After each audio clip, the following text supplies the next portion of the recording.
a luxurious sports car worth 90 million as a gift at the start. The autumn breeze is gently cooled at a dashing delivery man, clad in a striking red, black, and gray uniform, rides his electric bicycle down the street, embodying a romantic spirit carried by the wind. I, Yi Xian, am a carefree and unrestrained courier. I once held a managerial position at a company, comfortably seated in an office with a monthly salary exceeding several tens of thousands. Yet I ultimately resigned. My desire was to witness the splendor of the world and engage with the diverse lives of different people. Thus, I chose to become a delivery man. Being a courier is a profession brimming with surprises, offering glimpses of realities often more exhilarating than those depicted in films, such as now. At this moment, Yi Xian arrives at a residential complex. He retrieves a package from his delivery vehicle and strides towards Building 4. However, upon reaching the entrance, he is halted by a security guard, who forbids him from entering. Yi Xian pulls out his phone to make a call. Beep, beep, beep. A minute passes. No answer. He continues dialing. Beep, beep, beep. 2 minutes later, still no response. On the third call, the fourth call, the fifth call. At last, it connects. Yi Xian breathlessly relays, "Is this Mr. Lu Duojie? I have a package for you downstairs. But the security guard won't let me in. Could you please come down to collect it? Get lost. I'm playing a game. Wait 10 minutes. The line goes dead. Yi Xian chuckles softly, remaining composed. Isn't it just refusing to come down? I've seen it all before. With a calm demeanor, Yi Xian retrieves a megaphone from his tricycle. He stretches his legs, opens his shoulders, takes a deep breath, and puffs out his chest. Lu Duojie from Building 4. Your inflatable doll package has arrived, but the security won't let me in. Please come down to collect it. Lu Duojie from Building 4. Your inflatable doll package has arrived, but the security won't let me in. Please come down to collect it. Lu Duojie from Building 4. Your inflatable doll package has arrived, but the security won't let me in. Please come down to collect it. He shouts this 5 times. His voice reverberates throughout the complex, drawing the attention of numerous residents. 2 minutes later, a scruffy man, donning a hat and mask, rushes down, panting and casting a resentful glance at Yi Xian. Where's my inflatable doll? Where is it? Lu Duojie asks urgently. Wait, you're serious about the inflatable doll? Yi Xian is taken aback. Lu Duojie nearly chokes on his frustration. Why Yi Xian hands over the package for him to sign. Lu Duojie hurriedly grabs the parcel and storms off, turning back to shout, You wait. I'm going to report you. Yi Xian shrugs. Report me? Just then, a series of notification chimes echo in his mind. Ding. Match successful, suitable host with the right mindset found. Loading experiential life rich man system. Ding. System successfully loaded. A rich man is not merely a nouveau riche, he possesses refined manners and a calm demeanor shaped by witnessing the world's splendor and enduring its vicissitudes. This system grants small rewards to the host upon completing experiential life tasks. Ding. Detected that the host has just completed a special delivery, rewarding you with a high-spec Pagani Huayra sports car. Ding. Friendly reminder. The car is parked at the external parking space of the complex, and the car key is in your pocket. Yi Xian is left bewildered. What on earth? I receive a reward for delivering a package? Could it be I have encountered the proverbial golden finger from a novel? Instinctively, he checks his pocket and indeed feels a small, hard object within. He pulls it out. It is a remarkably cool miniature model car, scaled down 100 times. A stunning replica of the original, with exquisite details in the air intake grille, exhaust pipes, and engine hood. If not informed otherwise, many would mistake it for a priceless piece of art, struggling to associate it with a car key. Is this a car key? Yi Xian is perplexed as he searches for images of a Pagani key on his phone, only to discover it matches perfectly with what he holds. He drives his tricycle out of the complex. Upon exiting, he notices a crowd gathered, seemingly captivated by something. Wow, what car is that? Such a cool sports car. That red color is absolutely stunning. I just checked. It's a Pagani Huayra. Worth a fortune. My goodness, if that gets scratched, it could cost tens of thousands. Everyone, keep an eye on your children. They mustn't damage this car, or it would be a tremendous loss. If I encountered that car on the road, I wouldn't dare to move. Neither would I. Who is wealthy enough to own such a car? The owner must have assets in the tens or even hundreds of billions. Could there be a hidden tycoon in our complex? I wish I could get to know them. Hey, do you think you could even befriend such a person? They probably wouldn't give you a second glance. I'd be happy just being their underling. Just then, they notice a delivery man approaching on his tricycle. Everyone make way, make way. Whoa, delivery guy, don't come over. There's a luxury car worth a fortune here. If you scratch it, you'll lose years of your salary. Right, a super luxury car. Yi Xian, undeterred by the crowd's gaze, steers his tricycle towards the Pagani Huayra and calmly states, "Don't worry, this car is mine." He then presses the key. Beep, beep. The headlights of the Pagani Huayra illuminate, shining with a brilliance akin to diamonds bursting forth in the night. The doors open gracefully, resembling wings unfurling, akin to a butterfly emerging from its cocoon in exquisite beauty. Gasp! The entire crowd collectively inhales sharply. They stare in astonishment at Yi Xian in his delivery uniform and then at the luxury sports car worth a fortune. Their worldviews have been profoundly shaken. What on earth? A super-rich individual driving a luxury sports car is delivering packages. Are they insane? Or is it that they are simply too out of touch to comprehend the wealthy's mindset? Some clutch their hearts, feeling overwhelmed by such a revelation. Yi Xian suppresses his excitement, astonished that it is indeed real.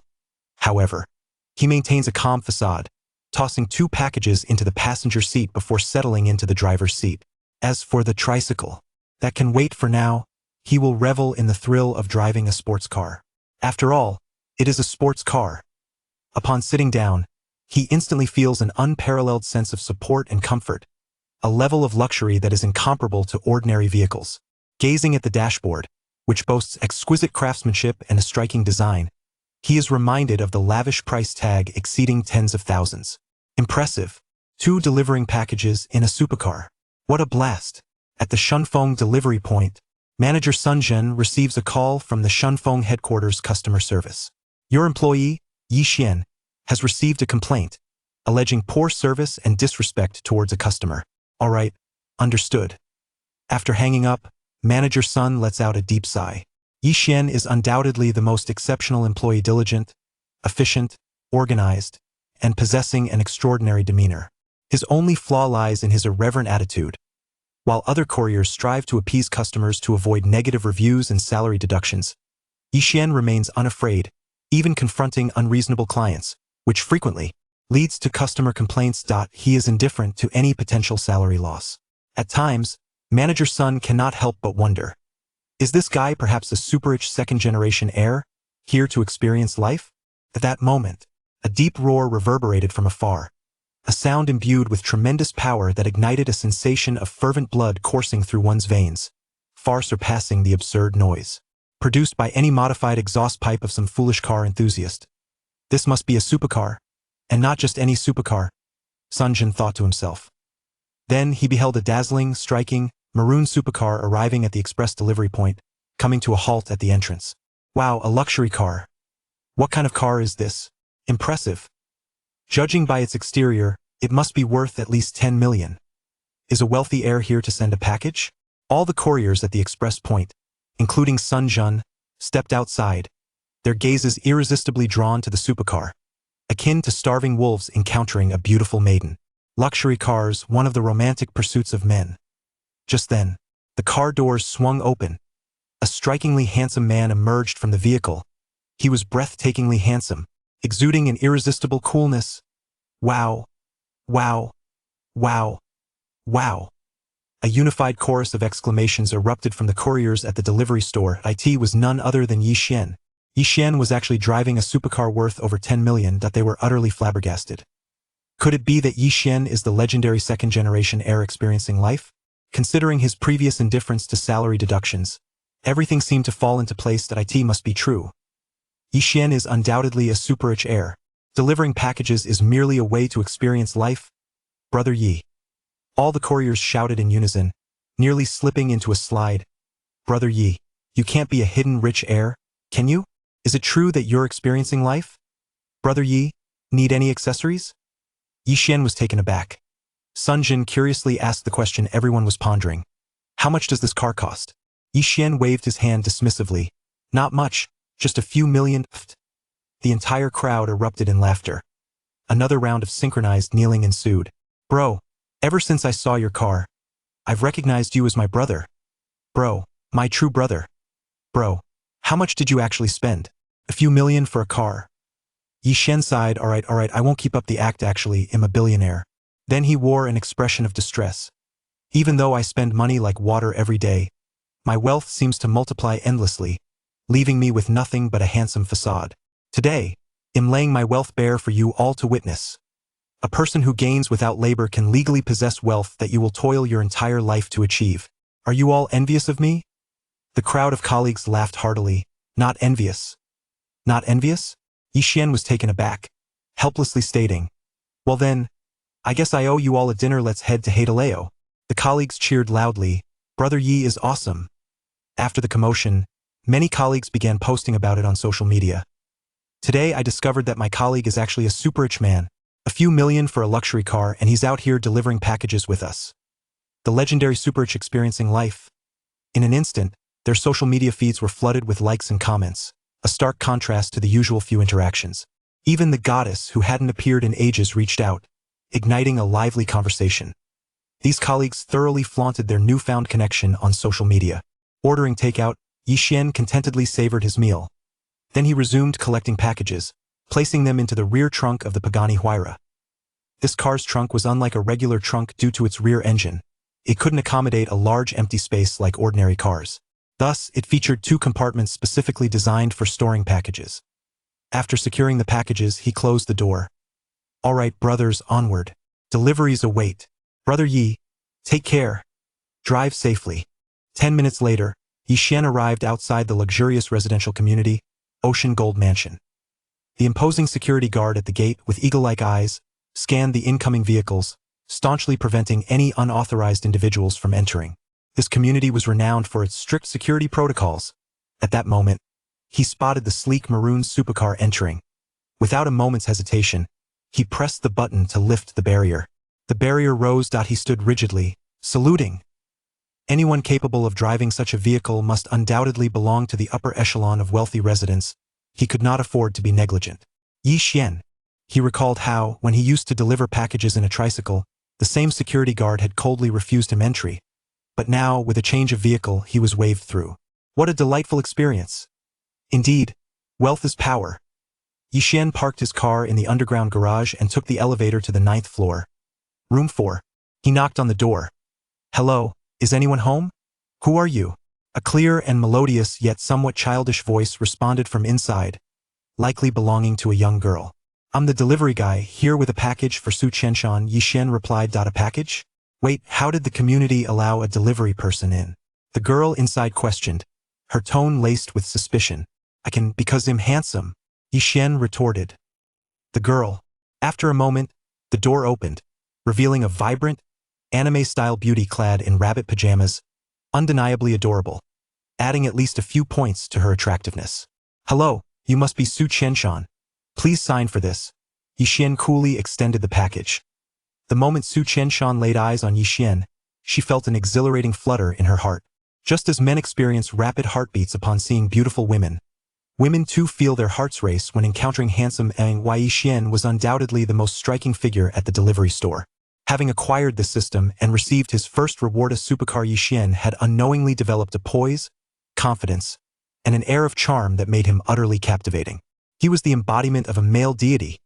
Su Qianshan's eyes sparkled as she shyly smiled, hesitantly asking, handsome, what's your zodiac sign? Yi Xian instinctively replied, I'm a dog. Su Qianshan lowered her head shyly. No, handsome, you belong to me. Yi Xian burst into laughter. You don't resemble a dog either, Su Qianshan. At that moment, Yi Xian stepped forward, cornering her against the door.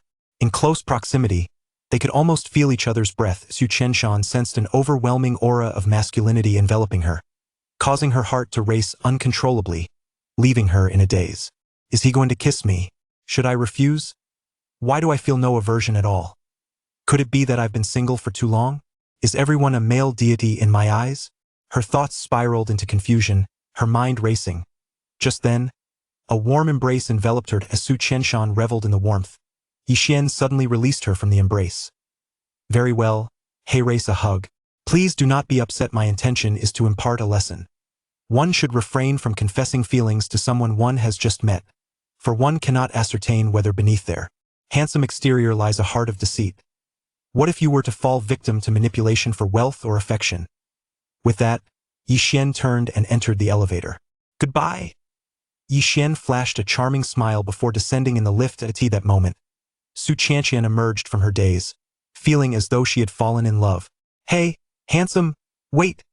I'm not afraid of being deceived. Su Qianqian hurriedly closed the door and dashed to the elevator, only to find it had already descended. She quickly pressed the button, eager to catch up. Ding. A special delivery has just been completed, rewarding you with cash. Yi Xian was taken aback. Another occurrence? He realized that not every delivery would yield a reward. After receiving a Pagani sports car, he had completed several more deliveries without any rewards. Yet now, a reward had appeared once again. Upon scrutinizing the prompt, he discerned the clue, special delivery. So, it seems that only with a special delivery will a reward manifest. What defines special? Yi Xian pondered the three keywords, experiential, and reflected on his previous rewarding deliveries. An epiphany washed over him. The first time he had used your inflatable doll to amuse a client. The second time he had utilized a playful wall slam to engage another client. However, the other deliveries had been routine, devoid of any extraordinary incidents. At that moment. Ding dong. A notification chimed on his phone. Upon opening it, he saw, your bank card ending in 4 received an income of. The balance is. Yi Xian, though somewhat prepared, could not suppress his exclamation upon reading the message. Impressive. Ding. The elevator doors opened, arriving at the basement level. Yi Xian made his way to the underground parking lot, approaching his Pagani Huayra. As he walked a few steps, a girl with shoulder-length hair, exuding a mixed-race charm, approached him. Just as she passed a white Toyota Land Cruiser, its window suddenly rolled down, and a hand flung several orange peels out, landing at her feet. She halted, glancing at the occupants of the Toyota. Do you have no manners? Littering. Bending down, she picked up the peels and tossed them back into the Toyota. How dare you? One of the men inside the Toyota was infuriated, pushing the door open, ready to confront the girl. Yi Xian, with a stern expression, kicked the Toyota door, sending it slamming back. Pointing at the man, he glared threateningly. What? Do you wish to strike a woman? The girl was taken aback, staring at Yi Xian, surprised by his bravery. The man was equally astonished, especially upon noticing Yi Xian's delivery uniform, which made his anger more pronounced. A mere courier dared to meddle. With a furious scowl, he exited the vehicle while Yi Xian shielded the short-haired girl behind him. What? Do you want to fight? The man sneered at Yi Xian. You, a mere delivery worker, think you can intervene? Do you even know your place? Just a delivery person. Yi Xian chuckled coldly. What gives you the right to look down on a courier? The man smirked derisively and retorted, this car cost over 40,000. It would take you delivery folks 7 years to afford it. Do you think I should respect you? Pathetic courier. Yi Xian merely smiled lightly. 40,000, you say? How coincidental. I also have a car. One should strive to remain as humble as I am. Do you understand? You have a car? A broken three-wheeler, perhaps? Ha ha ha. The man laughed heartily, slapping the car, almost unable to breathe from amusement. Ignore him. Let's go. The mixed-race beauty stepped forward, grasping Yi Xian's hand to leave, glaring at the arrogant man, fearful he might harass Yi Xian further. In her heart, she thought, this delivery guy is not only righteous and handsome but also a dream come true. The only pity is, he might be broke. But kindness is enough. I cannot let him suffer humiliation from this boastful, vulgar man. Having seen the world, the mixed-race beauty was genuinely moved by Yi Xian's courageous act, and certainly, his good looks played a significant role. Otherwise, she might have merely regarded an average person as a mentor. Only a handsome man performing a good deed could be called a brother. Are you trying to escape? Seeing them attempt to leave, the arrogant man was even more convinced of Yi Xian's lack of power, cackling mockingly as he blocked their path. You littered on my car and kicked it. Do you think you can just leave? Yi Xian felt the mixed-race beauty's hand tightly gripping his. Feeling a tad embarrassed, I truly have a car. The mixed-race beauty, convinced Yi Xian was standing up for her, playfully scolded, what car do you have? The Toyota man smugly asserted, a filthy delivery guy dares to show off? Where's your car? If it's a broken three-wheeler, spare us the embarrassment. Ha ha ha, a broken three-wheeler? Yi Xian chuckled nonchalantly, pulling out his car key and pressing a button. Beep beep. For meters away, the fiery red Pagani Huayra's lights flickered to life, striking. Cool, the room. The doors swung open, reminiscent of a phoenix spreading its wings, reborn from the flames. The arrogant man was instantaneously stunned. No way. The mixed-race beauty was equally astonished at why Yixuan smiled. I was not lying, I genuinely own a car. The Toyota man was utterly bewildered. Though he could not identify the Pagani Huayra, he understood that such a sports car was worth at least several million. He had that much sense. Several million. This world is utterly insane. A delivery person driving a sports car. The short-haired mixed-race beauty was equally taken aback. Though she had seen much, she never expected Yixuan was genuinely driving a sports car. This gentleman is kind-hearted, decent, yet low-key, a hidden millionaire? The mixed-race beauty mentally added another label to Yixuan's kind-hearted tag, now dubbing him a low-key millionaire. What a perfect man! Her eyes sparkled with admiration for this remarkable gentleman. Such a wonderful guy should not be missed. Yixuan gazed at the Toyota man, a smile playing on his lips. One should strive to remain as humble as I am. Do you understand? The Toyota man could only stare in disbelief. You think you're humble? You drive a supercar while delivering packages. How could you be any less than extraordinary? Yixuan chose to ignore him, entering his car, ready to drive away. Wait a moment. The mixed-race beauty hurried after him, her sparkling eyes filled with admiration. Handsome, may I have your WeChat? All right. Why? Yixuan smiled gently, sharing his WeChat with her. Alas, what a predicament! The mixed-race beauty was so proactive. Such charm could be both a blessing and a curse. With a press of the accelerator, the sports car roared to life, speeding away at that moment. The girl in bunny pajamas, Su Chanqian, who had just received her delivery upstairs, rushed out. Hey, wait! Having just made an attempt to flirt with Yixuan, she found herself chasing after him, unable to forget his captivating smile. Such a charming young man, she was smitten. Su Chanqian sprinted after him, only to realize Yixuan had already driven off, leaving behind the stunning silhouette of his sports car. She clasped her mouth in shock. The delivery god, astonishingly, drives a sports car to deliver packages. Is there truly such extravagance? Under the gaze of a mixed-race beauty and Su Chanqian, Yixuan sped away, leaving behind a stunning silhouette. The lingering aftertaste made the two enchanting women yearn for more. Hey! At that moment, the Toyota driver suddenly grasped the situation. Something seemed amiss. His gaze fell upon his Toyota, and he was struck by the realization that the car door had been kicked by Yixuan, resulting in a noticeable dent. The quality of a Toyota is well understood. Even a collision with a bicycle could warp it, let alone a kick from Yixuan. This is a brand new car, just financed. No way, I must demand compensation from him. He leaped up, intent on confronting Yixuan for restitution, but the sports car had already vanished from sight. Fuming with rage, the Toyota driver kicked it again, further warping the vehicle. Bastard, I will certainly settle the score with you. Oh dear, I've kicked my own car again. This is a significant loss. The Toyota driver was seething with fury. At the same time, this scene unfolded before another couple. The woman possessed a quintessential internet celebrity's pointed face, likely the result of cosmetic surgery, exuding a trendy and fashionable aura, captivatingly alluring and perfectly aligning with contemporary aesthetics, worthy of high praise. Regrettably, her beauty was entirely reliant on makeup. The layer of powder on her face could rival that of Deca-Billion. Without it, she might not even score a point.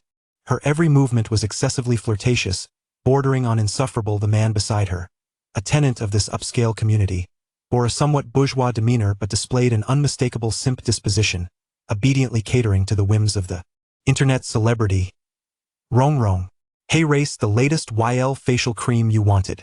A limited edition, worth 10,000 for a single bottle. I specifically ran around all day to procure this for you. The bourgeois man, embodying the essence of a devoted admirer, presented the bottle of cream. The internet celebrity known as Rong, unfazed, snatched the bottle, scrutinized it, and reprimanded. You're deceiving me.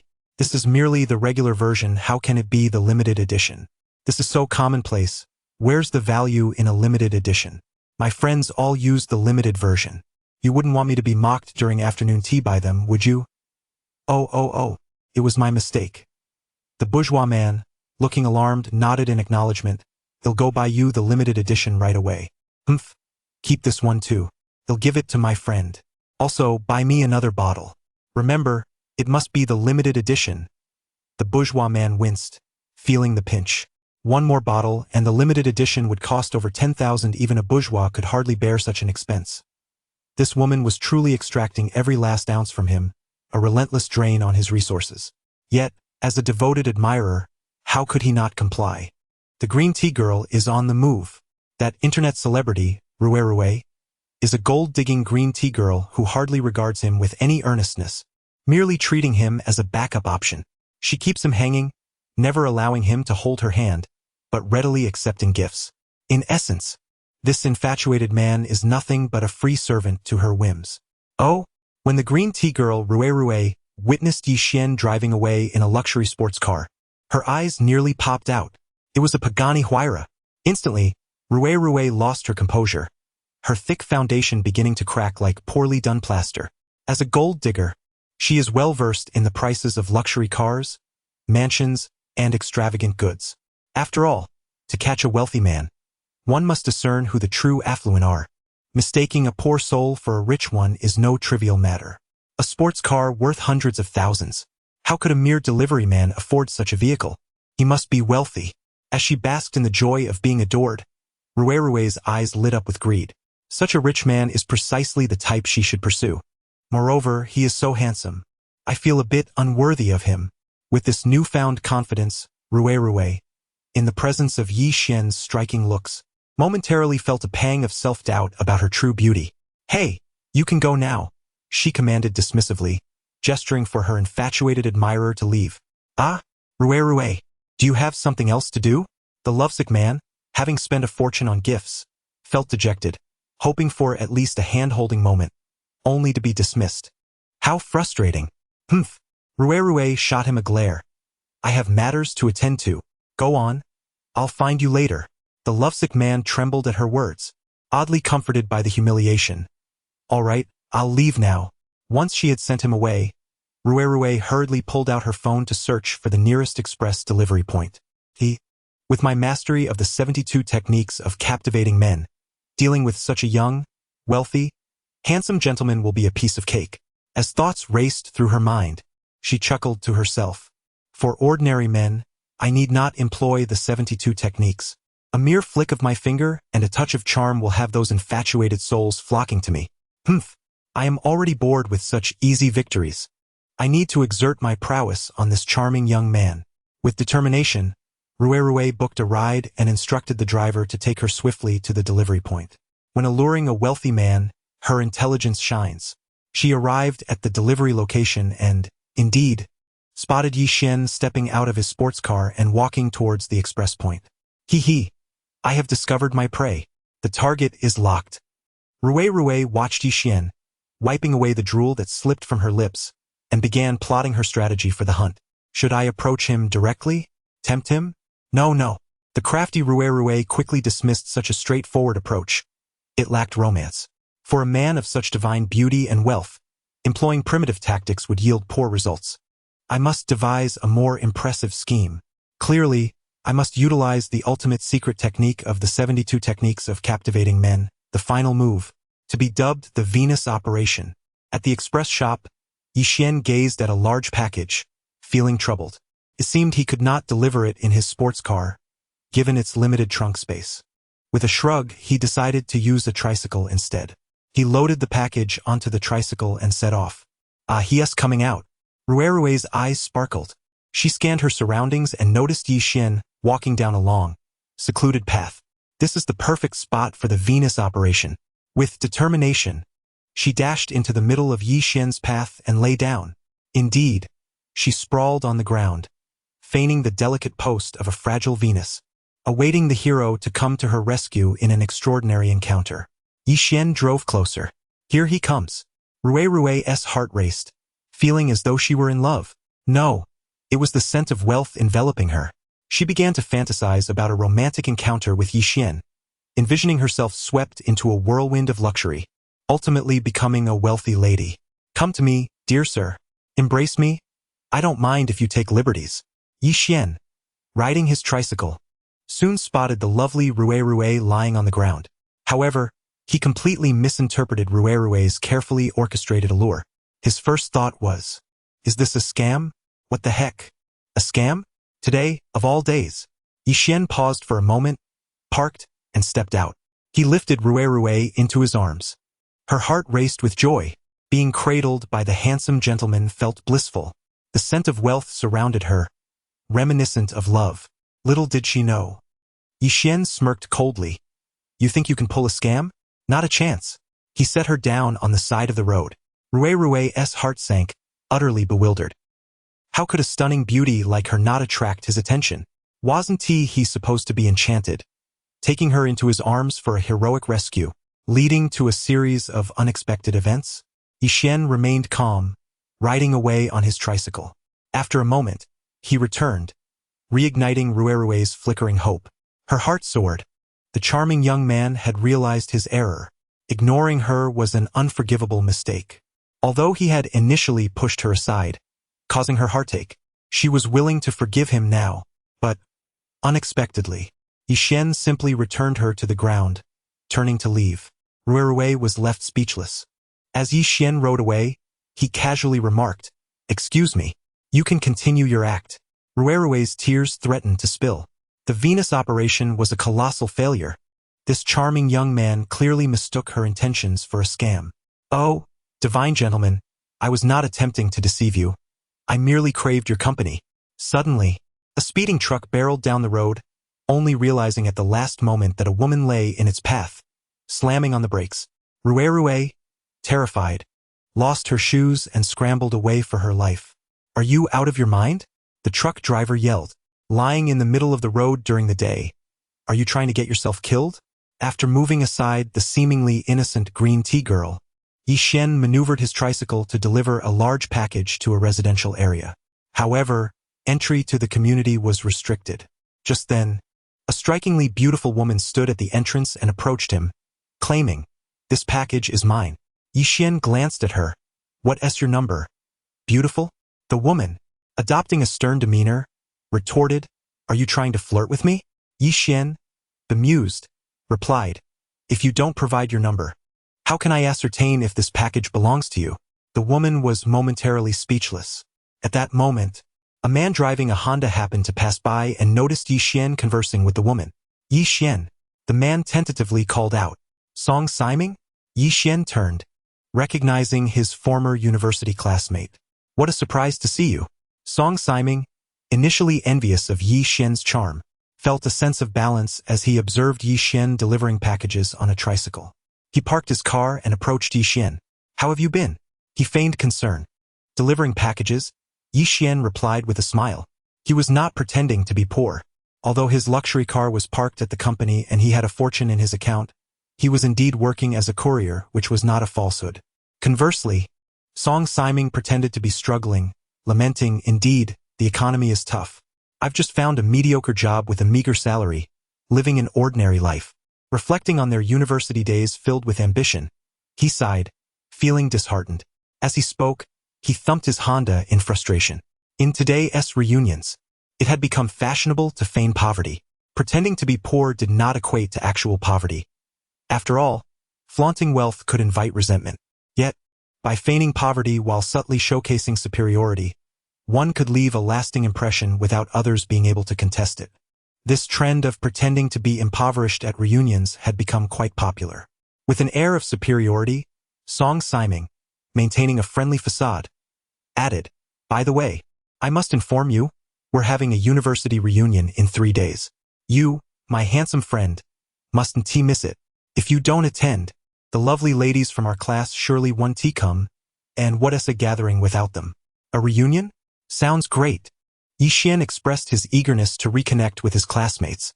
Just then, his phone rang. "All right, I won't keep you. See you in 3 days. Goodbye."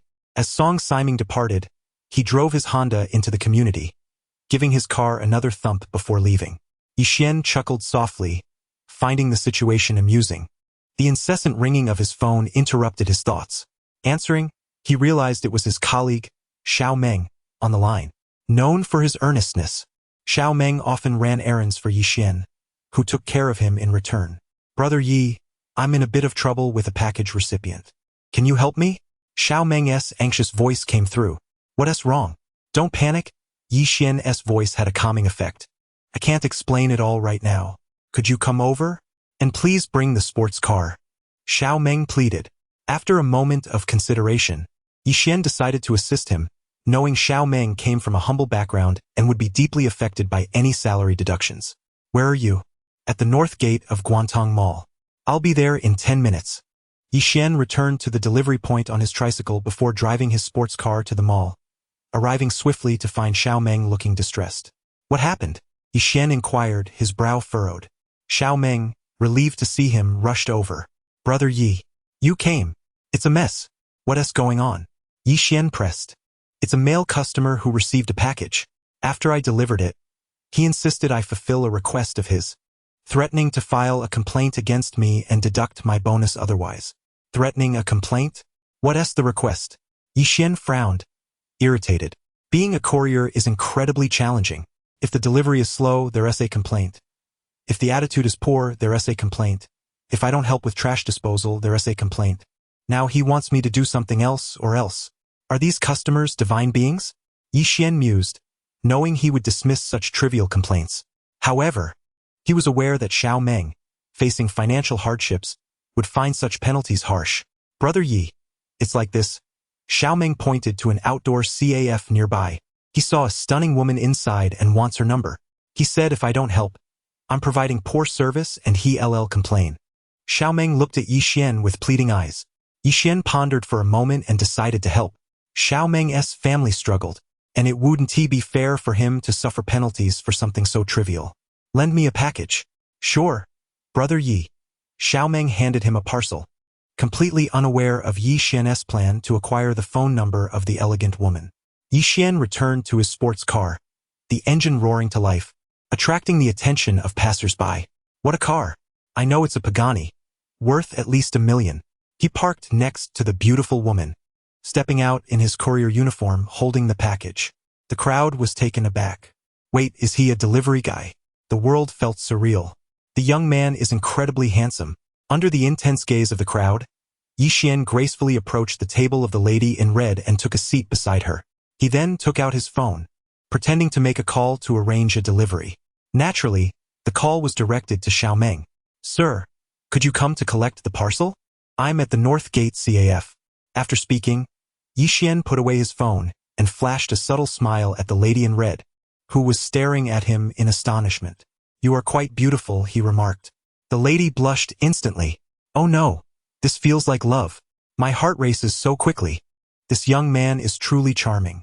That smile of his is even more captivating than Yang Yang's gentle smile that could topple cities. Not to mention, with so many people watching, every woman possesses a sense of vanity, and the more beautiful she is, the stronger it becomes. The center of attention among the crowd smiled exclusively at me and even complimented my beauty. How flattering! The more beautiful the woman, the greater the vanity. Yi Xian feigned boredom and chuckled. Are you waiting for someone as well? If an ordinary or unattractive man had made such an advance, the proud lady in red would have likely snorted in disdain and ignored him. However, now, a handsome young man driving a sports car was publicly flirting with her. Rather than feeling offended, she felt a tinge of excitement. Actually, I'm just here for coffee, alone. Deliveries require a helmet to avoid being recognized by classmates driving BMWs. Yi Xian smiled brightly. Shall I give you a call later? Sure. The lady in red blushed and readily provided her phone number to Yi Xian. Not only that, she asked for his number and called him. Let's grab a meal or tea sometime, she said with a charming smile. Okay, no problem. Yi Xian secured the number and promptly drove away, forwarding the contact to Xiao Meng. Xiao Meng then relayed it to the man. Sir, I've got the number of the beauty you wanted. Here you go. Are you satisfied now? To his surprise, the next moment, a furious voice erupted from the phone. What the hell? That's my wife's phone number. How could that possibly be my wife? Xiao Meng? Yi Xian? A mouthful of water nearly spewed out. What a ridiculous turn of events. This unfaithful man had pressured the delivery guy to flirt with other women, only to find out it was his own wife. What a twist. forcing someone to flirt with his own wife. What audacious behavior! Even more astonishingly, it had actually worked. This man had been closely monitoring the lady in red from the floor-to-ceiling windows of a nearby office building, witnessing the entire interaction unfold. Although he couldn't see their faces clearly from afar, Yi Xian's smooth approach was nothing short of mesmerizing. One can only imagine the psychological impact this man is enduring. After a busy day, the delivery point closed for the night. Yi Xian waved his hand. "Let us go to Hadaleo." His colleagues cheered. "Brother Yi is awesome. Brother Yi is formidable." A group of them rode their tricycles in a jubilant rush towards Hadaleo, a kilometer away. That night, they feasted heartily. Later, Yi Xian waved his hand and headed to KTV, singing passionately through the night. The next day, Yi Xian resumed his delivery duties. Due to the high volume of parcels, he could only ride the tricycle. As he sped along the road, the bustling traffic was heavy during rush hour. Soon, he arrived at an intersection, where the light turned red. As he braked, he noticed an older delivery guy beside him, looking weathered and relaxed as he smoked, radiating an aura of someone with many stories to tell. "Hey there, fellow worker," Yi Xian greeted. The older man glanced at the handsome Yi Xian and then at his electric tricycle, exhaling a smoke ring. "Kid, you'd better wear a helmet." "Why?" Yi Xian asked, puzzled. "Is it for safety?" The older man took a drag from his cigarette, sighing wistfully. "No, it's to avoid being recognized by classmates driving BMWs. Yi Xian nearly choked. Such wisdom from the older man, so grounded in reality. Yi Xian replied, "I'm not worried. I've only run into a classmate once while delivering." The older man shook his head. "Ah, you're still too young." At that moment, a brand new, top-of-the-line BMW quietly pulled up beside them at the red light. The window rolled down. "Hey, Yi Xian, long time no see." A male driver leaned out, calling out to Yi Xian with surprise, as if they were long-lost friends. Yi Xian, older delivery guy. Both wore a look of disbelief. What a coincidence. "Wow, Yi Xian, it's been ages. Don't you recognize me? It's me, Yu Haitao, your university classmate." Yu Haitao exclaimed joyfully. "Lily, look, I sent this our classmate Yi Xian." He gestured to the beautiful woman in the passenger seat, who was stunning yet exuded a sense of innocence, adorned in high-end fashion. She recognized Yi Xian, her mouth agape in disbelief. "It really is Yi Xian." Yi Xian felt a bead of sweat trickle down. Just then, the light turned green. Yu Haitao hurriedly said, "I have to go now. But remember, the reunion is the day after tomorrow at Liyuan restaurant. Don't be late." Yi Xian waved. "Got it." Although he suspected that this guy was merely trying to show off, he thought to himself, as a man, one must maintain a certain level of composure. "I, Yi Xian, am magnanimous. With a sports car worth tens of millions parked at home and a bank account boasting $1 billion. Others' attempts at flaunting wealth hold no significance to me." The tricycle and the BMW parted ways. Inside the BMW, Lily looked incredulous. "Why is Yi Xian delivering parcels on an electric bike?" Yu Haitao chuckled. "We'll ask him properly the night of the reunion." With a sigh, the woman shook her head. She had once held a fondness for her university classmate Yi Xian, but seeing him working as a delivery man was simply unbelievable. At that moment, she finally let go of that thought. Meanwhile, Yu Haitao reveled in his own satisfaction. He and Lily were both classmates of Yi Xian. Lily had been the class beauty, pure and innocent, but after several years in society, she had become materialistic. Today, he had fortuitously met Lily and, eager to showcase his BMW, had invited her for a ride without hesitation. Little did he know, they would unexpectedly run into the most handsome guy from their university class. Yu Haitao felt a swell of pride. Here he was, seated in a BMW with the most beautiful girl from class, while the handsomest guy was reduced to delivering parcels. What a sense of superiority. He began to look forward to the reunion, hoping to win over the once proud class beauty. After all, these days, reunions had taken on a different flavor. For the male classmates, it was about flaunting wealth, and for the female classmates, well, you know how it goes. "Oh, Liyuan restaurant. I see." Yi Xian silently tucked away his phone. He had just received a call from Song Siming, informing him of the reunion's location. "Liyuan restaurant, scheduled for the day after tomorrow. You must come, buddy. If this handsome guy doesn't show up, the girls will lose interest, and the gathering will end prematurely. Song Siming emphasized earnestly. Yixian smiled and said, I will go. Ha ha ha.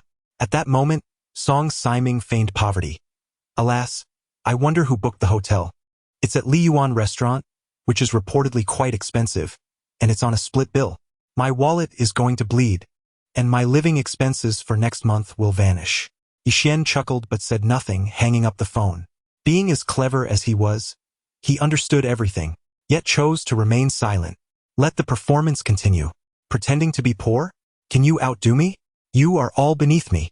As Yixian continued his delivery, he arrived at the upscale community of Zhonghai Jinfu. Oh, Zhonghai Jinfu? Yixian furrowed his brow slightly. Isn't that the luxurious community with the underground garage I saw yesterday?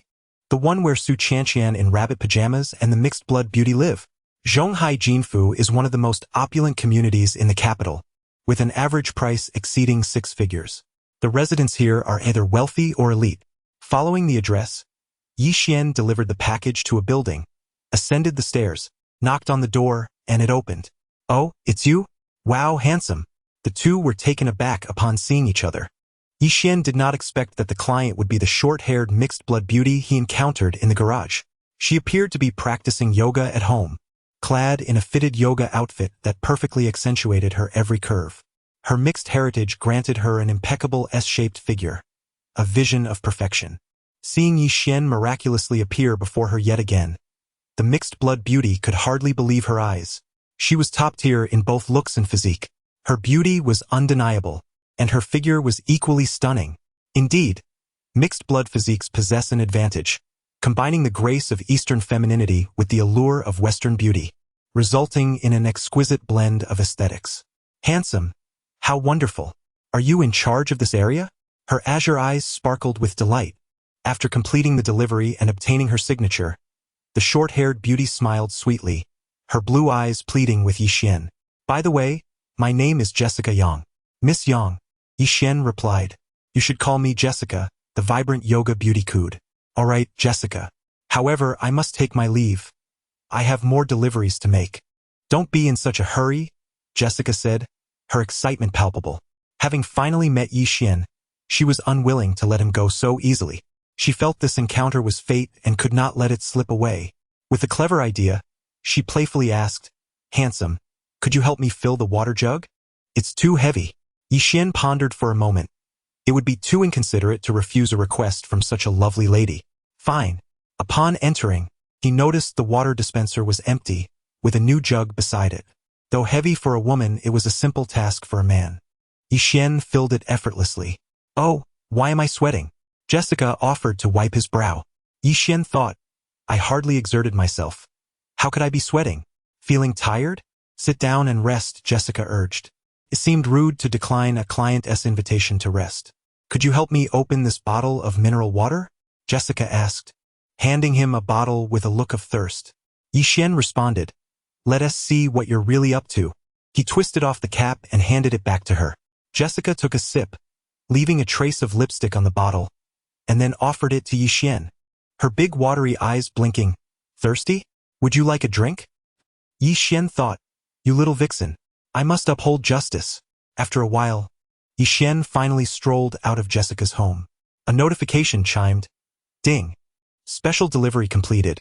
Rewarding shares in Li Yuan Dining Group valued at 100 million. Congratulations. You have become the third largest shareholder of Li Yuan Dining Group. What? The package I delivered to Jessica contained a special reward? He was astonished to discover he had received shares in a company he barely knew, merely hearing that it was a prestigious public enterprise with a long history. A mere one stake was worth 100 million. How valuable must the entire company be? Billions. For a dining enterprise, that was astonishing. Yet, Li Yuan Dining? Why does that name sound so familiar? Yixian muttered as he rode off on his bike. Just then, his phone rang. It was Jessica. I miss you, she purred through the phone. You already miss me? Didn't we just part ways? Yixian chuckled. I love you. Will you come back tonight? All right. All right. After comforting the infatuated mixed-blood beauty, Yixian rode away on his electric tricycle. 2 days passed in the blink of an eye. On the third night, in the capital, at Jinjia Street, Liyuan Restaurant, Song Siming drove his newly financed Honda, accompanied by several classmates, to the hotel. He complained to Yi Xian about the expensive hotel booking, though he was the one who made the reservation. Due to his job, he frequently entertained clients and had visited this place several times. Wanting to appear impressive and given that the bill was split, he decided on this venue. Upon arrival, his classmates were speechless, intimidated by the upscale environment. Although they were graduates of a respectable university and considered promising youth, they had only just begun their careers and found it hard to dine in such an establishment. Observing their silence, Song Siming smirked and began to boast about the restaurant. Everyone, this is a first-rate, authentic Cantonese restaurant with a long-standing history. Liyuan has branches in Singapore, Beijing, Hong Kong, and Guangzhou, and its popularity stems from its consistently high standards. The ingredients and cooking are top-notch. The ambience is simple, and the service is impeccable. This is the secret behind Liyuan's enduring signature dishes. This is the most bustling area of the capital, Gold Street. One could say it is one of the finest restaurants in the city. As he saw his classmates' smiles fade, Song Siming felt a surge of pride. Let us head to the private room. I've reserved one. Inside the private room, more classmates arrived, and the atmosphere grew lively. They reminisced about their school days and then began to lament their financial situations. I'll be eating dirt this month. I just checked the app. The average cost here is over 400. I'm truly broke. My entire month's food budget is gone. When the bill comes, could someone lend me some money? It's split, and I'm in a tough spot. I'll be eating instant noodles next month. Just then, the door to the private room opened, and in walked a man and woman. The man was Yu Haitao, and the woman was the school belle, Lily. Today, Yu Haitao was escorting Lily to the class meeting, as he was pursuing her, and it seemed she reciprocated his interest. However, she was quite shrewd. Unless Yu Haitao spent lavishly, she would not easily let him win her over. A man and a woman, both performing, were in fact engaged in a transaction. Upon witnessing Yu Haitao entering alongside the campus belle, Song Siming's eyes narrowed with intensity. An air of pretentiousness had met its formidable opponent. The classmates, regardless of gender, erupted in exclamations upon seeing the beauty. Wow! Lily has become even more stunning. Truly, you are breathtaking. Lily, please sit over here. Though Lily exuded a touch of arrogance, she feigned modesty. In her school days, she undeniably held the title of campus beauty and was the object of many boys' dreams. However, upon entering the real world, she realized that the labels of campus and class beauties faded amid a sea of attractive individuals. While she was indeed a notable beauty in university, in society, she could no longer expect to stand out. Women surpassing her in beauty were ubiquitous. Over the years, Lily had experienced much in society, transforming from an innocent girl into someone rather materialistic, adorned with designer handbags and whatnot. Her standards for men had also become increasingly superficial, which explained her recent closeness to Yu Haitao, who could afford to drive a top-tier BMW. Yu Haitao basked in the envious glances from the other boys in the class, boldly taking a seat and feigning surprise. Oh, has Yi Xian not yet arrived? Yu Haitao had not forgotten the various shadows of gloom cast upon him by the most handsome boy in university, Yi Xian. His attendance at the reunion was twofold: to flaunt his own success and to witness the spectacle of Yi Xian, once the campus heartthrob, now reduced to delivering packages. What? Yi Xian hasn't he come? He was so handsome back then. Indeed, the campus prince. A group of girls reminisced about Yi Xian's school days, whispering among themselves, blushing at the mere mention of his name. The boys, on the other hand, felt a pang of frustration. After all, Yi Xian had been the object of affection for numerous girls, yet it seemed he had never accepted any of their advances. Song Siming and Yu Haitao exchanged knowing glances, sparks flying between them. As time passed, someone finally inquired about Yi Xian. Where is our class prince, Yi Xian? Yes, where is he? In this moment, Song Siming subtly interjected, I ran into him a few days ago. The other classmates, intrigued, asked what is he up to. His academic performance was quite commendable. He should be doing well. Song Siming wore a grave expression. Perhaps something unfortunate has befallen him. I don't know why, but when I saw him, he was delivering packages. What? Delivering packages? That can't be. I recall he was working at a prestigious foreign company after graduation, right? The girls erupted in disbelief. Yi Xian, delivering packages? While it's true that jobs are scarce these days, he graduated from a reputable university and had good grades. How could he end up delivering packages? Song Siming's words bore an unsettling truth. At this moment, Yu Haitao also rose, lamenting, I saw Yi Xian riding an electric bike delivering packages just the other day. Ah, the twists of fate, where to begin? The girls glanced at Lily, who remained silent, effectively corroborating Yu Haitao's statement, plunging them into a state of shock. It was difficult to accept. Suddenly, the door swung open. Yi Xian entered, clad in his delivery uniform. Sorry, I'm late. I just finished work, haha. Yi Xian has arrived. Song Siming exclaimed. Astonished? Oh, why are you dressed like that? Yi Xian, unfazed, replied. I finished late and didn't have time to change. Oh, Yu Haitao chimed in with a smirk. So what's your current job? Delivering packages. Yi Xian responded with a smile. Any girlfriend? No, he replied, radiating a calm and sunny demeanor, keenly observing Yu Haitao and Song Siming as if they were mere performers in a show. The girls, however, were exceptionally warm, inviting Yi Xian to sit with them, casting disapproving glances at Song Siming and Yu Haitao. A direct girl named Molly stepped forward and scolded. Go away. Showing off, are you? Yi Xian. Don't mind them. Come sit with us. Song Siming and Yu Haitao exchanged glances, internally reveling in the situation, choosing to remain silent. At this point, the situation had progressed far enough. Any further mockery of Yi Xian would surely invite scorn from their classmates. The door swung open once more, drawing everyone's attention. A stunning woman in a red dress entered, her long, eye-catching legs accentuated by sheer stockings. This beauty was none other than the elegant woman from the CAF yesterday, who had exchanged contact information with Yi Xian. It turned out she was dining at the same restaurant and had inadvertently spotted Yi Xian ascending the stairs. After a heated argument with her boyfriend the day before, she had been feeling downcast. Her boyfriend had the audacity to flirt with someone else. Incensed, she had checked into a hotel for the night, ignoring countless calls from him. When she saw Yi Xian, surprise washed over her, prompting her to follow him upstairs. Although she had argued with her boyfriend due to Yi Xian's presence, she did not blame Yi Xian. Rather, it was her boyfriend's untrustworthy nature that she questioned. Having encountered this bright young man once again, she felt an irresistible urge to speak with him, determined not to let this opportunity slip away. In the vast sea of humanity, their meeting was serendipitous. Who is that? Are they one of our classmates?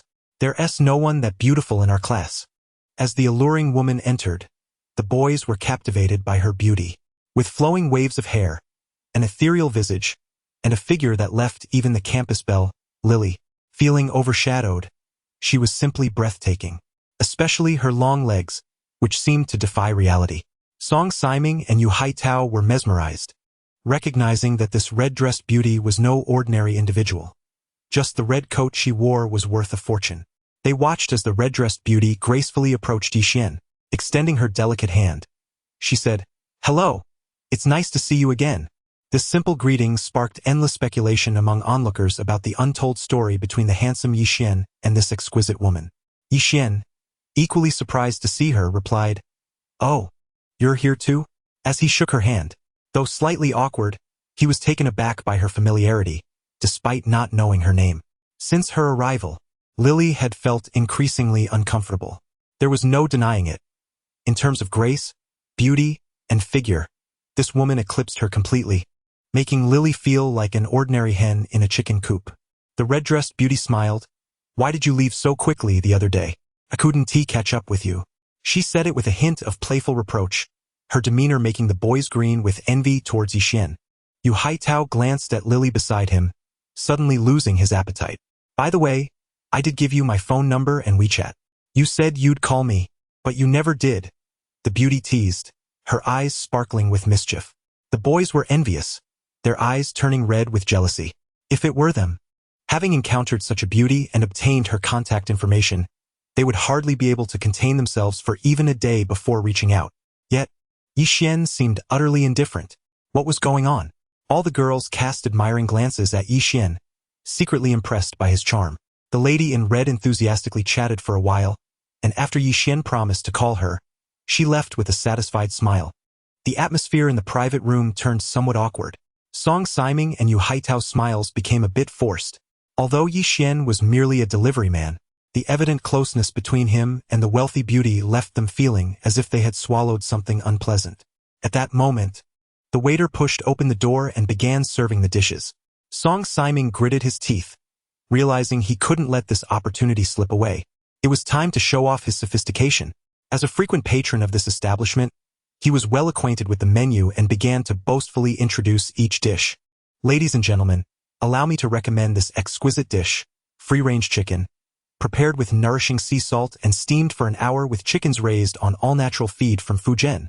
And here we have the peanut lotus root and pork rib soup, available in limited quantities daily. Its refreshing taste lingers delightfully, showcasing the superb culinary skills of Li Yuan. As Song Siming continued, he grew increasingly proud, exuding an air of superiority. For dessert, we have Yangji Ganlu, a classic masterpiece created by Li Yuan 4 years ago, and coconut royal bird's nest, mango pudding, and more. His careful preparations paid off as he garnered the admiration of many girls. This chicken is truly delectable. The soup is delightful as well. Although the price is steep, it is worth every penny. His adept display of knowledge won the approval of his classmates, who lavished praise upon him. What a big shot! Clearly a frequent visitor to high-end restaurants. Truly a wealthy individual. While Song Siming feigned modesty, he reveled in his success. He even caught a glance from the campus belle, Lily, which filled him with delight. Perhaps he could even win her favor and stir up some excitement. Yu Haitao, observing the situation, lamented his missed opportunity, wishing he had been more proactive.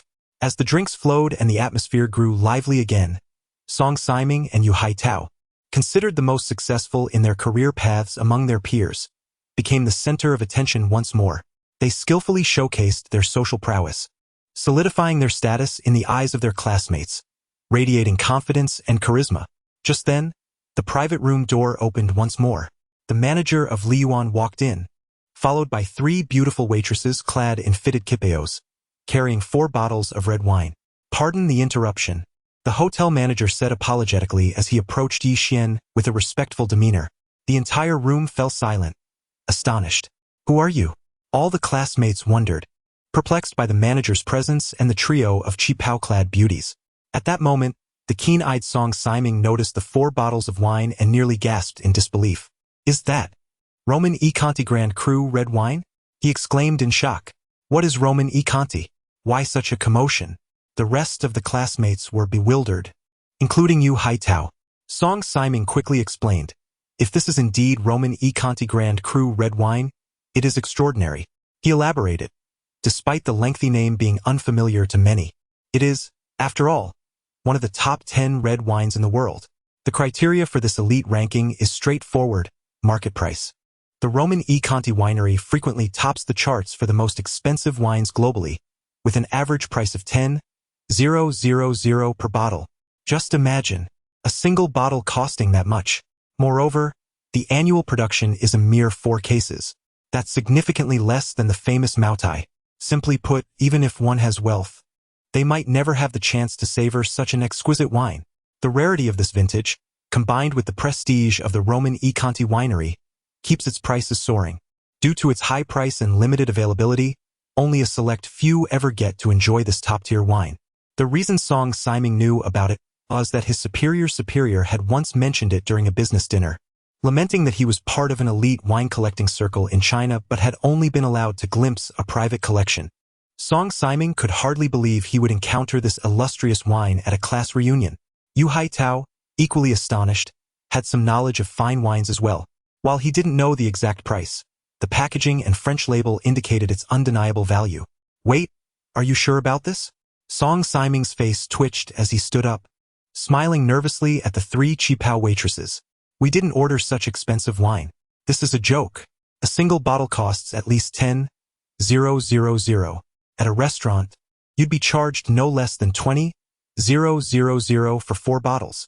He was confident that if the wine were opened, none of the classmates could afford to pay their share, even if they split the bill. However, the hotel manager smiled gently, his demeanor calm and courteous. "Please, sir, do not worry. This wine was not ordered by you. It is a gift from Mr. Yi." "Mr. Yi?" Song Siming was taken aback. Yu Haitao was equally stunned. Lily was flabbergasted.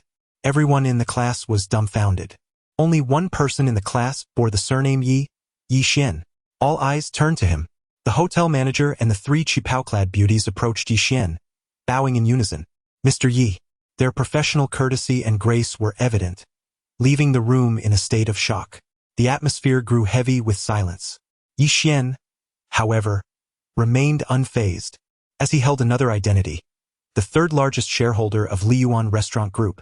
In other words, he was dining in his own establishment. "Thank you," he replied with a nod. "Mr. Yi, do you have any further instructions?" the manager inquired politely. "None," Yi Xian replied calmly. "Very well," the manager said respectfully. "These three waitresses are here to serve your private room exclusively. Additionally, as the third largest shareholder of Liyuan Restaurant Group, your meal is complimentary." Yi Xian nodded, composed and unruffled. "All right, you may leave." The manager bowed and exited, leaving behind a room full of astonished faces. Silence reigned, a deathly quiet enveloping the group. The girl's eyes sparkled with admiration. "Oh my!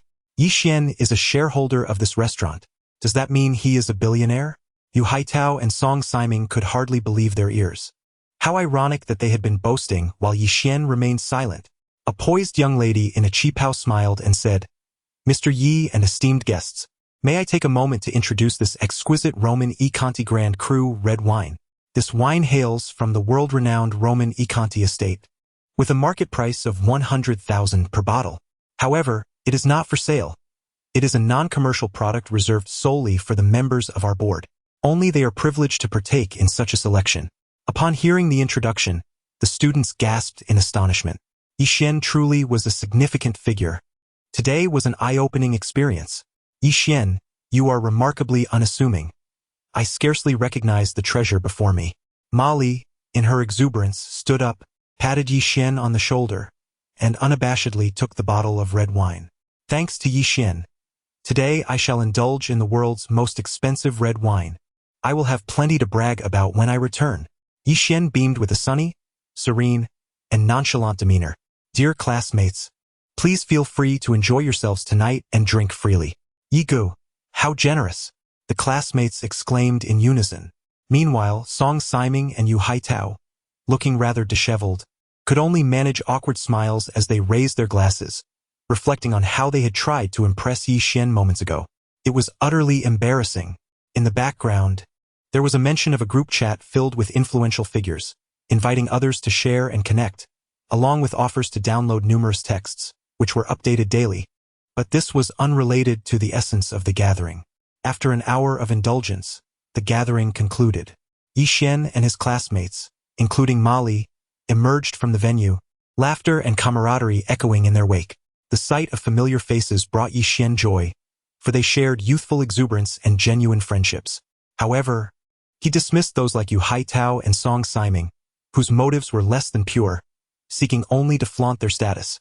Throughout the evening, he refrained from any sarcastic remarks, raising his glass in respectful toasts instead. This humility only intensified the embarrassment felt by Song Siming and Yu Haitao, who found themselves comparing their own superficiality to Yi Xian's magnanimity, feeling like mere jesters in his presence. At that moment, the class beauty, Lily, had ceased her attention towards Yu Haitao and dashed after Yi Xian. After the gathering, she had inquired about the meal's cost at the front desk, only to be taken aback by the staggering price. Over 10,000. The 4 bottles of wine alone accounted for a significant portion of that sum. Yi Xian's dinner cost nearly as much as Yu Haitao's luxurious BMW 7 Series. With such revelations, Lily had little interest in Yu Haitao any longer. "Yi Xian," she exclaimed, blushing. "Did you drive here?" Yi Xian nodded, yes. Lily's blush deepened. "Could you give me a ride home?" Yi Xian shook his head. "I cannot." Lily's confusion was palpable. Yi Xian, with a calm demeanor, revealed his modest vehicle, a delivery tricycle. "This tricycle only accommodates one person. I'm sorry," he said, before departing. As Yi Xian rode away on the tricycle, leaving a gust of wind in his wake, His classmates' gazes shifted to the mortified faces of Song Siming and Yu Haitao, who felt a profound sense of despair. What the hell? You truly ride that thing? They lamented. Yi Xian, a major shareholder in a billion-dollar company, with wealth in the hundreds of millions, casually enjoying expensive dinners, yet he chose to exit on a delivery tricycle? Was this the new trend among the affluent, an understated lifestyle? The realization was disheartening. Upon returning to his rental apartment, Yi Xian took a shower and went to bed. Suddenly, his phone chimed. It was Lily, who had sent him a friend request on WeChat. After some contemplation, he accepted. Several kilometers away, in an apartment, Lily lay in bed, ecstatic to see that Yi Xian had accepted her request. The handsome Yi Xian, who had just dined like a king, was also the third-largest shareholder of the prestigious Liyuan Catering Group. She began to fantasize about the luxurious life she could lead if she became his wife. Lily initiated a conversation on WeChat. Yi Xian, you look even more handsome after these years. You were simply stunning tonight, like a true heartthrob. All the girls in our class couldn't take their eyes off you. What do you do? How did you become a major shareholder in Liyuan Catering? I just Googled it, and it's impressive. By the way, who was that beautiful woman in red with you tonight? She seemed quite forward. Her messages resembled a fervent admirer showering praise on her idol. Yet Yi Xian's responses were lackluster. I'm going to take a shower. Oh, haha. Despite Lily's eager attempts to engage him, he remained indifferent. He had encountered many beautiful women lately, including Jessica, who had recently reached out to him, inviting him to her home. While Lily had once been the epitome of purity, she had now transformed into someone materialistic, and Yi Xian regarded her with mere courtesy. Noticing Yi Xian's sporadic replies, Lily wondered if he was busy, conjuring images of a wealthy man overwhelmed with obligations. Despite his apparent disinterest, she felt no resentment. Even a response of more than 3 words left her feeling giddy with hope. Yi Xian is so kind to me, she thought. He still replies despite being so busy. I might have a chance. At that moment, a message from Lick Dog Number 1, a moniker for Yu Haitao, popped up. Goddess, are you there? Have you eaten? Are you thirsty? It's getting chilly. Make sure to cover yourself with a blanket. Seeing the barrage of messages from Yu Haitao, Lily felt exasperated. Previously, she had considered Lick Dog Number 1 somewhat appealing, which was why she had saved his contact. But after her encounter with Yi Xian, he had become nothing more than a mere nuisance. She promptly blocked him, redirecting her focus solely to Yi Xian. Yet, despite her anticipation, he did not reply again. The next morning, Yi Xian awoke refreshed and invigorated. After a quick shower, he checked his phone to find dozens of messages from Lily, the latest time stamped at 3:30 a.m. Does this woman not sleep? He mused, but he had no time to dwell on it. He had deliveries to make. After responding with a simple acknowledgement, he stepped outside. As he descended the stairs, he encountered Aunt Song, his landlord. Good morning, Xiao Yi. She greeted warmly. Yi Xian smiled. Good morning, Aunt Song. For the 3 years he had rented from her, Aunt Song had always been exceptionally kind, often bringing him fruits during holidays and insisting on introducing him to potential romantic partners. Unfortunately, her matchmaking efforts had been less than successful. Recalling one particularly disastrous setup, an overly picky girl, Yi Xian had felt compelled to excuse himself to the restroom and escape. However, Aunt Song was insistent this time, promising him a gorgeous beauty. If she's not beautiful, I won't charge you rent next month, she declared confidently, launching into an enthusiastic introduction. Yi Xian, unable to resist her earnestness, reluctantly agreed to meet the prospective match. All right, I'll go. Thank you, Aunt Song, he replied, before hastily departing on his tricycle. After enjoying a leisurely breakfast, he returned to the delivery point, where his colleagues greeted him cheerfully. Morning, Yi Gu. Want some dumplings? I brought 2 portions. He declined, having already eaten. As they busily prepared packages for delivery, Yi Xian loaded his tricycle and set off. Suddenly, a voice called out, Is that Yi Xian? Yi Xian gazed into the distance and spotted a woman seated in front of his Pagani sports car. Is that you? Yi Xian recognized her instantly, Zhang Piapiao, the blind date introduced to him by Aunt Song 6 months ago. She self-proclaimed herself as the goddess of the slightly plump. However, in Yi Xian's eyes, she was merely an average woman, enhanced by makeup. Yet, Jiang Piapiao possessed an inexplicable confidence in her appearance, physique, and overall qualities, firmly believing herself to be the true goddess of the slightly plump. Back during their blind date, she had boasted extensively while subtly belittling Yi Xian's profession. After mere minutes of interaction, Yi Xian had retreated, excusing himself to the restroom. Indeed, he found the goddess of the slightly plump to be quite formidable. "That's right. It's me," Jiang Piapiao declared, leaning against Yi Xian's pagani, a proud expression adorning her face. Yi Xian, lacking a proper place to park, had been forced to stop in front of a delivery point. Upon seeing Yi Xian emerge from a tricycle, Jiang Piapiao's eyes flickered with disdain. "Thank goodness I didn't end up with you. Who would have thought you'd look so good yet be in such a predicament delivering packages? TSK TSK. As she mocked Yi Xian, she patted her chest, feigning relief. The goddess of the slightly plump seemed just shy of stating that she had nearly made a grave mistake by wasting her life on him.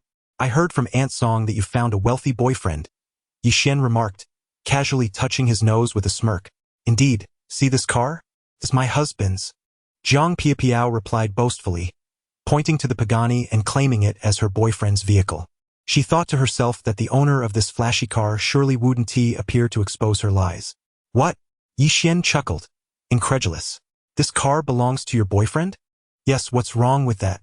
Jiang Piapiao retorted, exuding an air of superiority as she leaned against the sports car, raising an eyebrow. "Are you envious?"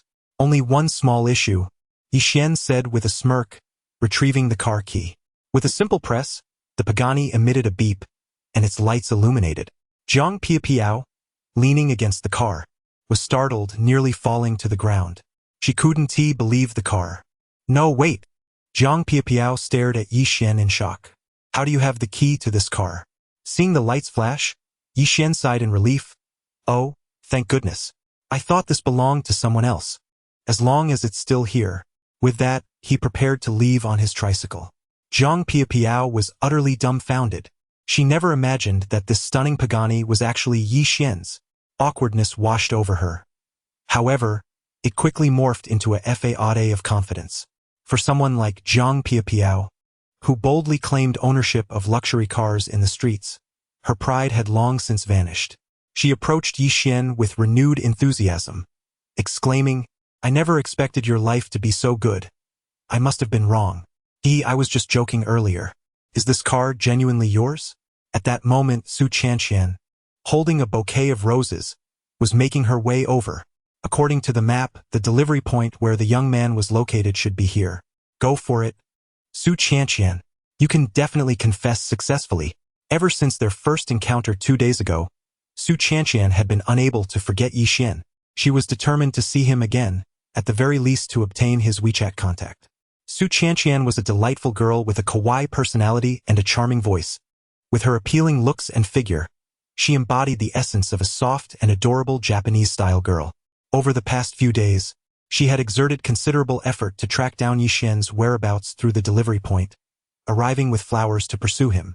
Coincidentally, she spotted Yi Xian being besieged by the goddess of the slightly plump. "Wow, handsome guy," Su Qianqian exclaimed as she approached, presenting the flowers to Yi Xian. "These are for you." "Shoo, shoo."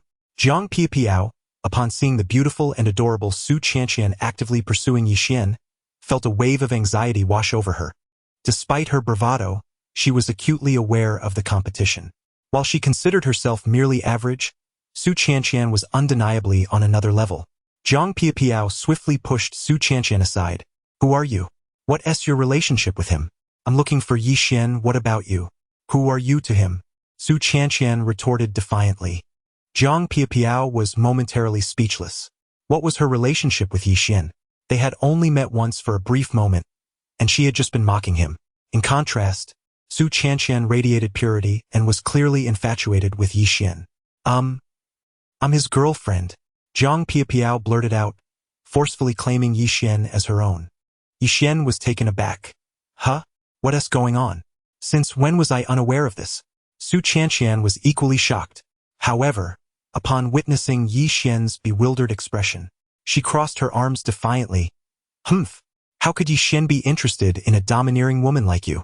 "Who are you calling domineering?" Zhang Piapiao retorted angrily. As the two women clashed, a man approached. Zhang Piapiao, weren't you supposed to meet me? Why are you here? It turned out he was Zhang Piapiao's boyfriend. Upon seeing her proclaiming Yi Xian as hers, he was taken aback. What terrible luck! Did I forget to check the calendar before stepping out today? Just moments ago, she had been claiming the luxury car as her boyfriend's, and now the owner had arrived. Zhang Piapiao felt an overwhelming wave of despair. Meanwhile, her boyfriend was fuming, having overheard Zhang Piapiao shouting that Yi Xian was her boyfriend while seemingly competing with another girl for him. The worst part was that this man wasn't even him. Feeling furious, her boyfriend stormed over. You ungrateful woman. And you? How dare you try to take my place? But when he laid eyes on Yi Xian, he was astounded. Mr. Yi, is that really you? As it turned out, he was the hotel manager who had delivered wine to Yi Xian the previous night. Yi Xian looked at him in surprise. Oh, it's you. The boyfriend bowed respectfully. Mr. Yi. Zhang Piapiao was oblivious to Yi Xian's stature, but her boyfriend knew all too well.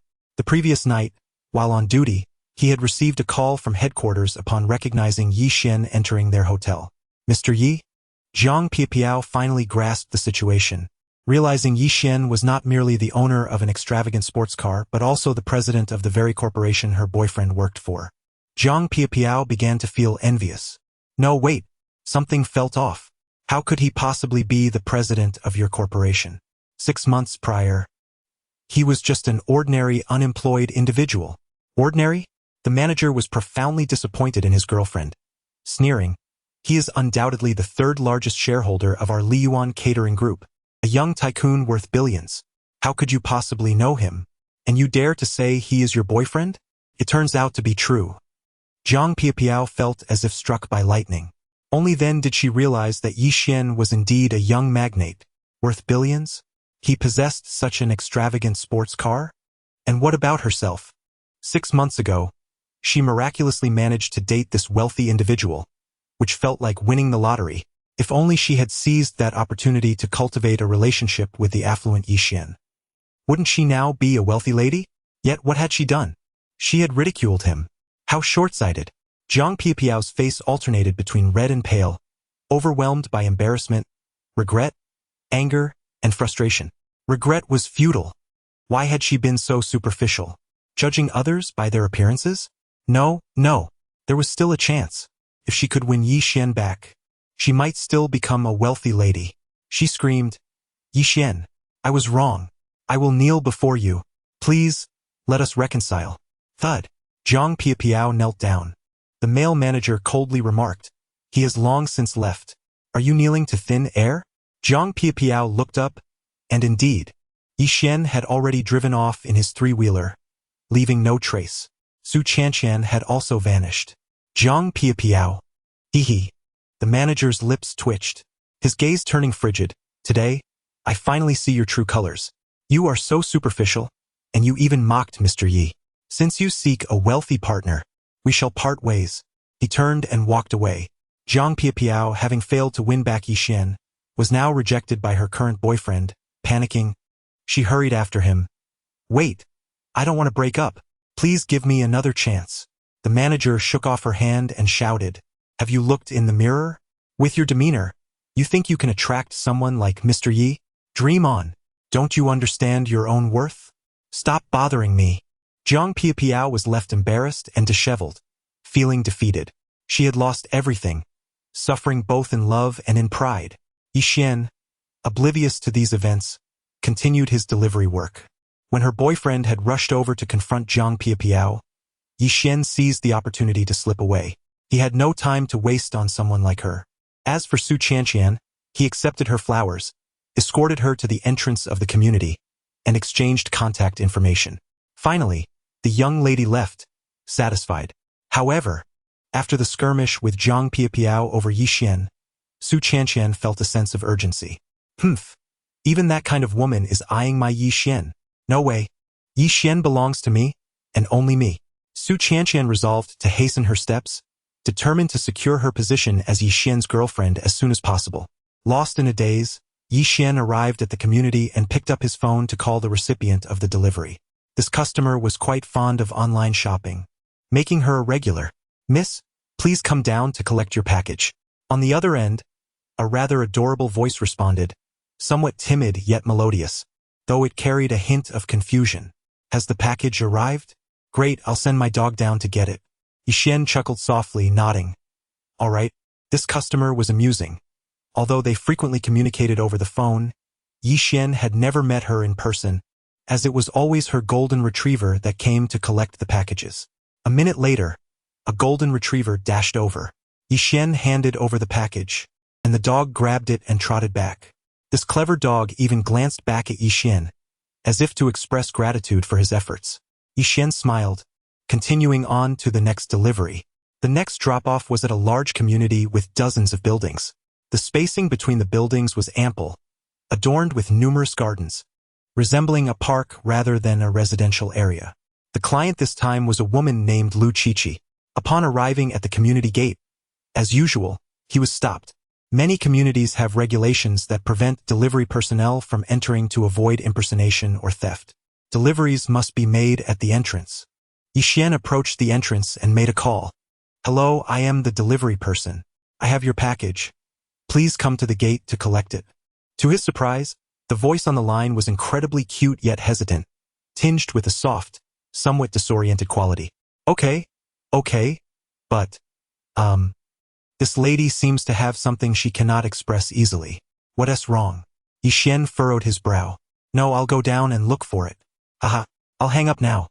If there's anything else, I'll contact you." "Look for? What does that mean?" Yixian was perplexed. Meanwhile, Lu Qiqi was in the elevator, descending. Though she dressed in a soft, cute manner, there was no denying that Lu Qiqi was a stunning beauty, definitely above average in looks. She was a new tenant, having just moved into the community. The problem was, she was also an extreme directionally challenged individual, the top-tier kind. She could get lost even within her own community. What to do? Lu Qiqi felt troubled. She was well aware of her severe lack of direction. Sometimes, she could even lose her way on the commute to work. After wandering around for a few minutes, she became dizzy. "Oh, the entrance should be in this direction. I remember coming this way. Why haven't I arrived yet? No, it seems to be this way. Huh? That doesn't seem right either?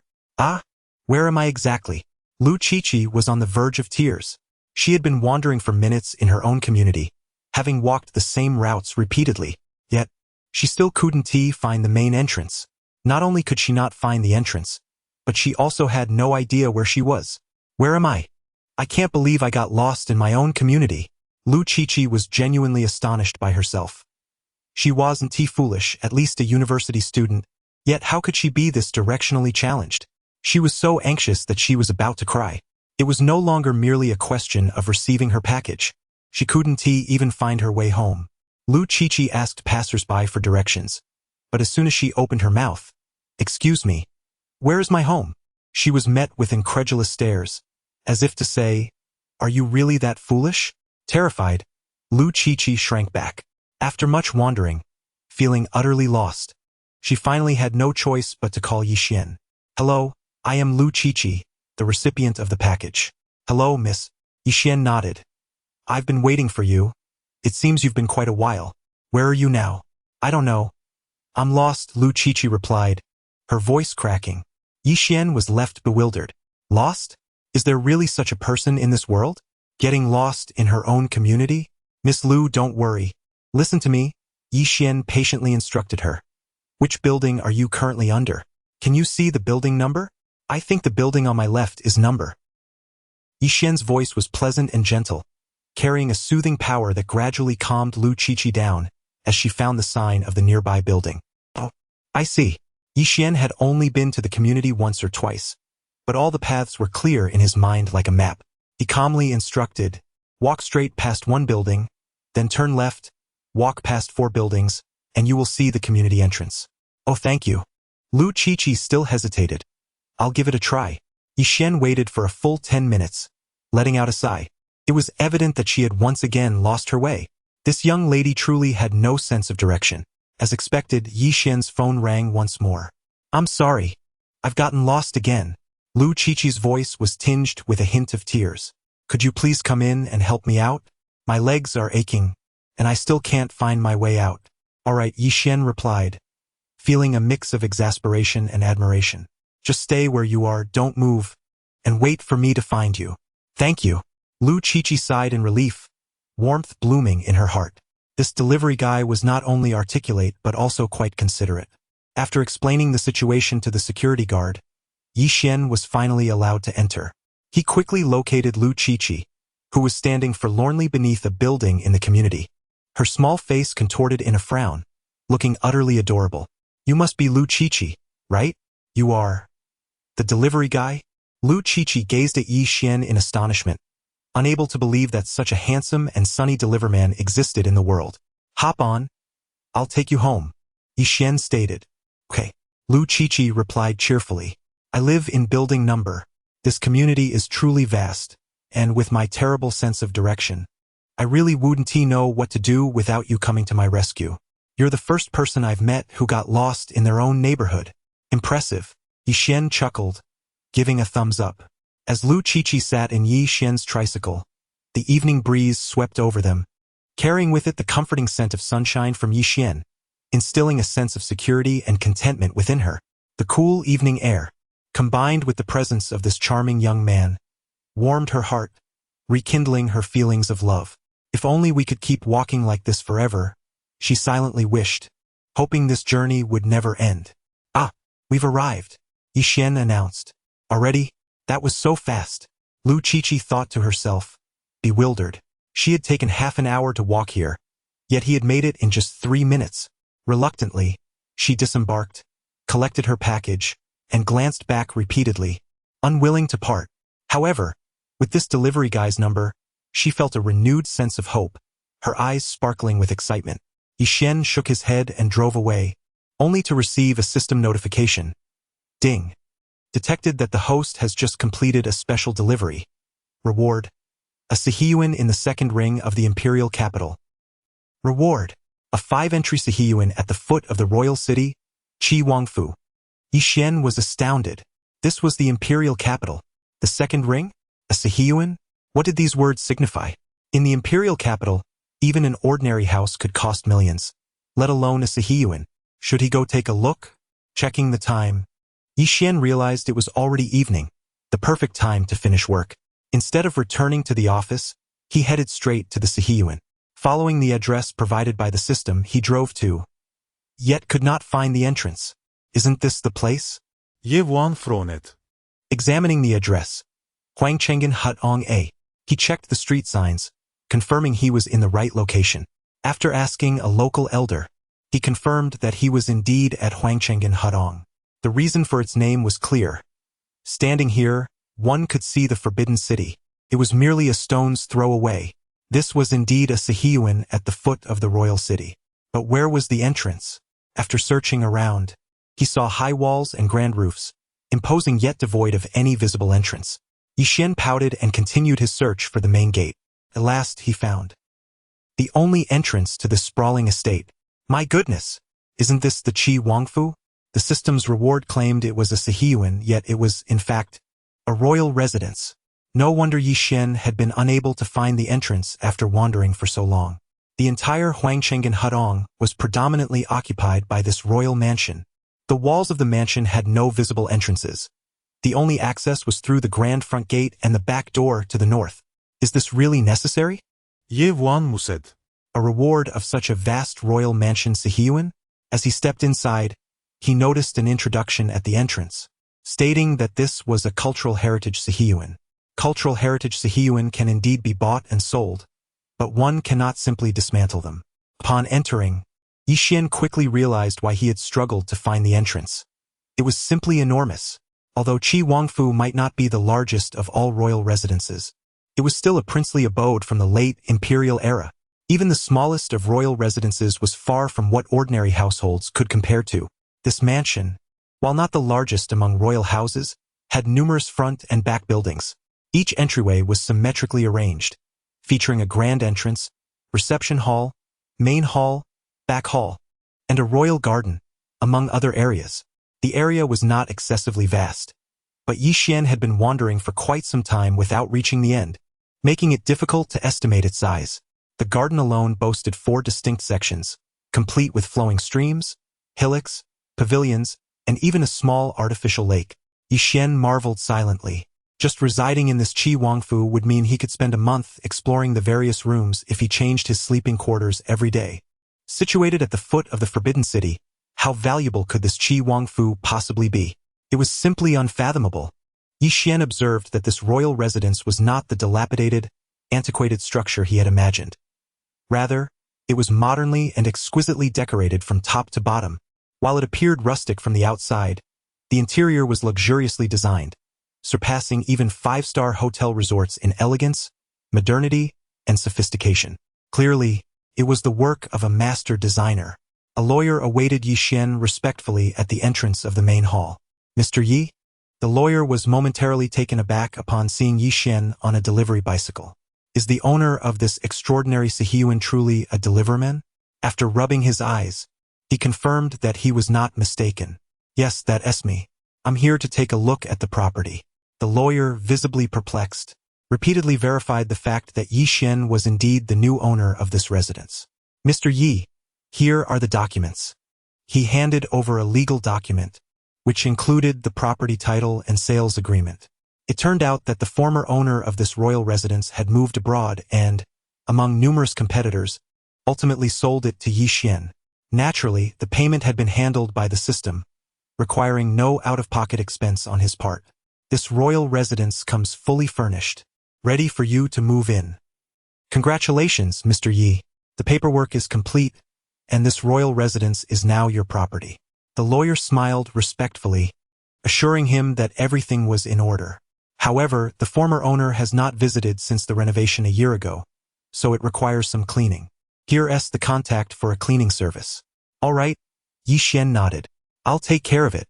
Once the lawyer left, Yixian contacted a cleaning company and hired 10 experienced housekeepers to clean and refresh the residence. There is no way around it. A royal residence cannot suffice with just 1 or 2 caretakers. Even with a single caretaker, it took quite a while to thoroughly clean this grand estate. Yixian drove his Pagani Huayra into the garage dedicated to the royal residence and reclined on the large bed in the main hall, contentedly thinking, "At least there is no shortage of parking space and storage now." System. This is the residence of the Duke, an ancient estate with a historical legacy spanning hundreds of years, and yet you merely consider it a place for parking and storage? Does your conscience not ache? The following day, Yixian received a call from Aunt Song, which reminded him of the blind date. Having learned from the experience with Zhang Piapiao, he was reluctant to go through with it again, but Aunt Song's enthusiasm and her previous kindness toward him compelled him to attend. According to Aunt Song's description, the girl's name was Chu Meng, a striking beauty with a passion for fitness.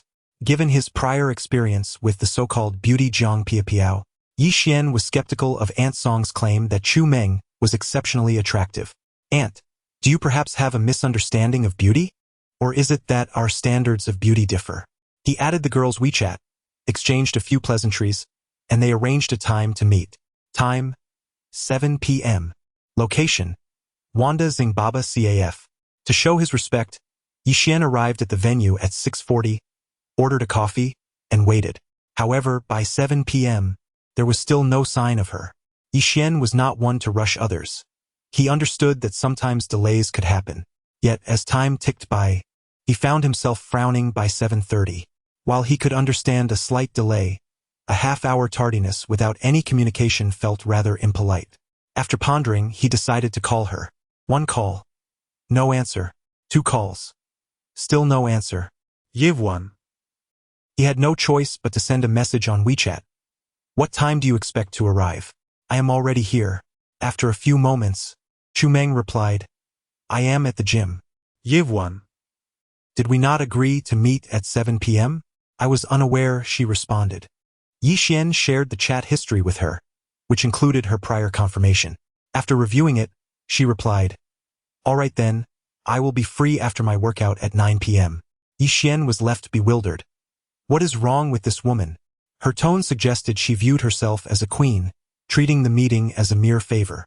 After a moment of contemplation, Yixian messaged, "Then let's not meet. I will go shopping with friends and won't wait for you." Meanwhile, miles away in a gym, Chu Meng, upon reading Yi Xian's message, could not contain her anger. She quickly fired off a reply. I arranged my schedule and now you are backing out? Are you even a man so petty? Yev one. Am I petty? Who is being petty here? Yi Xian was utterly exasperated with this woman who was utterly unaware of her own shortcomings and believed herself to be the center of the universe. He simply thought, get lost. Yi Xian promptly blocked her and called the mixed-race beauty Jessica. Are you free? Wanna grab a coffee? Upon receiving Yi Xian's call, Jessica, who had been practicing yoga and maintaining a fit physique, jumped with joy. What? Coffee date? Absolutely. I'm free. Where? I'll be there in a flash. Jessica was equally enthusiastic, quickly showering and changing into a beautiful dress before hailing a cab. Yi Xian's previous gestures had left Jessica enchanted, and she found it hard to resist. At that moment in the gym, Chu Meng was chatting with Yi Xian's classmate, the campus beauty, Mo Lily. Coincidentally, Mo Lily and Chu Meng were close friends. Noticing Chu Meng's flurry of messages, Mo Lily teased, "What's up? A blind date? Don't even mention it." Chu Meng lim. Throwing her phone aside in frustration, launching into a tirade about Yi Xian. What kind of person did Aunt Song introduce me to? Just a mere pauper. And he has the audacity to be so arrogant. So what if I forgot about our date? I was only half an hour late. How could he refuse to wait for me? To stand me up? This man thinks too highly of himself. Mo Lily agreed wholeheartedly. Meng, your decision is wise. A man like that lacks patience and probably doesn't know how to cherish a woman. It's better not to meet him and waste your time. Chu Meng, still fuming, replied, I had no intention of pursuing anything with him. I'm just furious that he dared not to wait for me. If it weren't for Aunt Song's sake, I would never have agreed to this date. Ugh, that pathetic loser. How dare he expect me to meet him on time? Does he even have the right? The two women shared their views on men, lamenting that in this society, a man's lack of wealth is a grievous sin. They scoffed at the notion that men could expect respect from women when they themselves were unaware of their social standing. Indeed, many men fail to grasp this, still clinging to the illusion of gender equality. How could a loser like him ever find a wife, let alone one of our caliber? The more Chu Meng spoke, the more agitated she became. Can you believe it? My blind date is a delivery boy. Ha ha ha. How dare this lowly man think he could date someone like me and not wait for me? He should consider himself fortunate to even meet me. What audacity! Oh, a delivery boy? Mo Lily's mind suddenly sparked. She recalled Yi Xian. After all, Yi Xian's job, at least on the surface, was also that of a delivery boy. He had arrived at their last class reunion dressed in a delivery uniform. But what was the reality? Yi Xian was actually the third largest shareholder of Li Yuan Catering Group. A man of such wealth was likely bored, seeking to experience life from the ground up. Meng, Mo Lily ventured cautiously, I have a classmate who is a rich heir but also works as a delivery boy. He is quite low-key. Perhaps your delivery boy is my classmate? A rich heir? Delivering packages? How is that even possible? Chu Meng laughed, showing Mo Lily Yi Xian's WeChat profile. Look at this. His name is it wrong to be so handsome? And here is his photo. I only agreed to meet him because he seemed somewhat handsome. Who knew he would be so rude? Mo Lily took the phone and her heart raced. No way. It really is Yi Xian. Then, she quickly masked her excitement, feigning indifference. Clearly, it's not him. This royal residence is mine. Chu Meng sneered. How could someone like him ever be a rich heir? At that moment, Chu Meng opened Yi Xian's WeChat and sent him a message saying, You are not a real man. The reply came back. Is it wrong to be so handsome? Has enabled friend verification. You are not his friend. Please send a friend request, and only upon approval can you chat. Chu Meng was taken aback, initially wanting to unleash a few insults to vent her frustration. She found herself blocked by Yi Xian. The proud Chu Meng had never encountered such treatment before. She had always been the one to block men. Never had a man dared to block her, especially not a man she looked down upon. I can't believe this man. How dare he block me? Block me? Chu Meng? Furious, she erupted into a tirade. Such ignorance and rudeness were intolerable. How could he have the audacity to block her? She vented her frustrations in a fit of rage. Maliri. Internally scoffing. You are truly ignorant and impolite. You have made a monumental error. Fool. Maliri chose not to expose her thoughts. For if Chu Meng were to successfully date Yixian, what concern would it be of hers? Best friends are merely for exploiting. Watching Chu Meng's humiliation, Maliri felt a secret thrill. Ha! She deserves it. At that moment, the phone Chu Meng had thrown rang. Fuming, she approached to answer the call. Ah? Is that you, Lu Xian, the class monitor? What can I do for you? It turned out to be her university class monitor. Lu Xian. Chu Meng, my dear, who has incited your anger? Lu Xian was taken aback by Chu Meng's initial fury. Nothing, just a rude and obnoxious guy. Chu Meng retorted. Is there something you need? Lu Xian cheerfully replied. Well, I am hosting a birthday gathering tomorrow.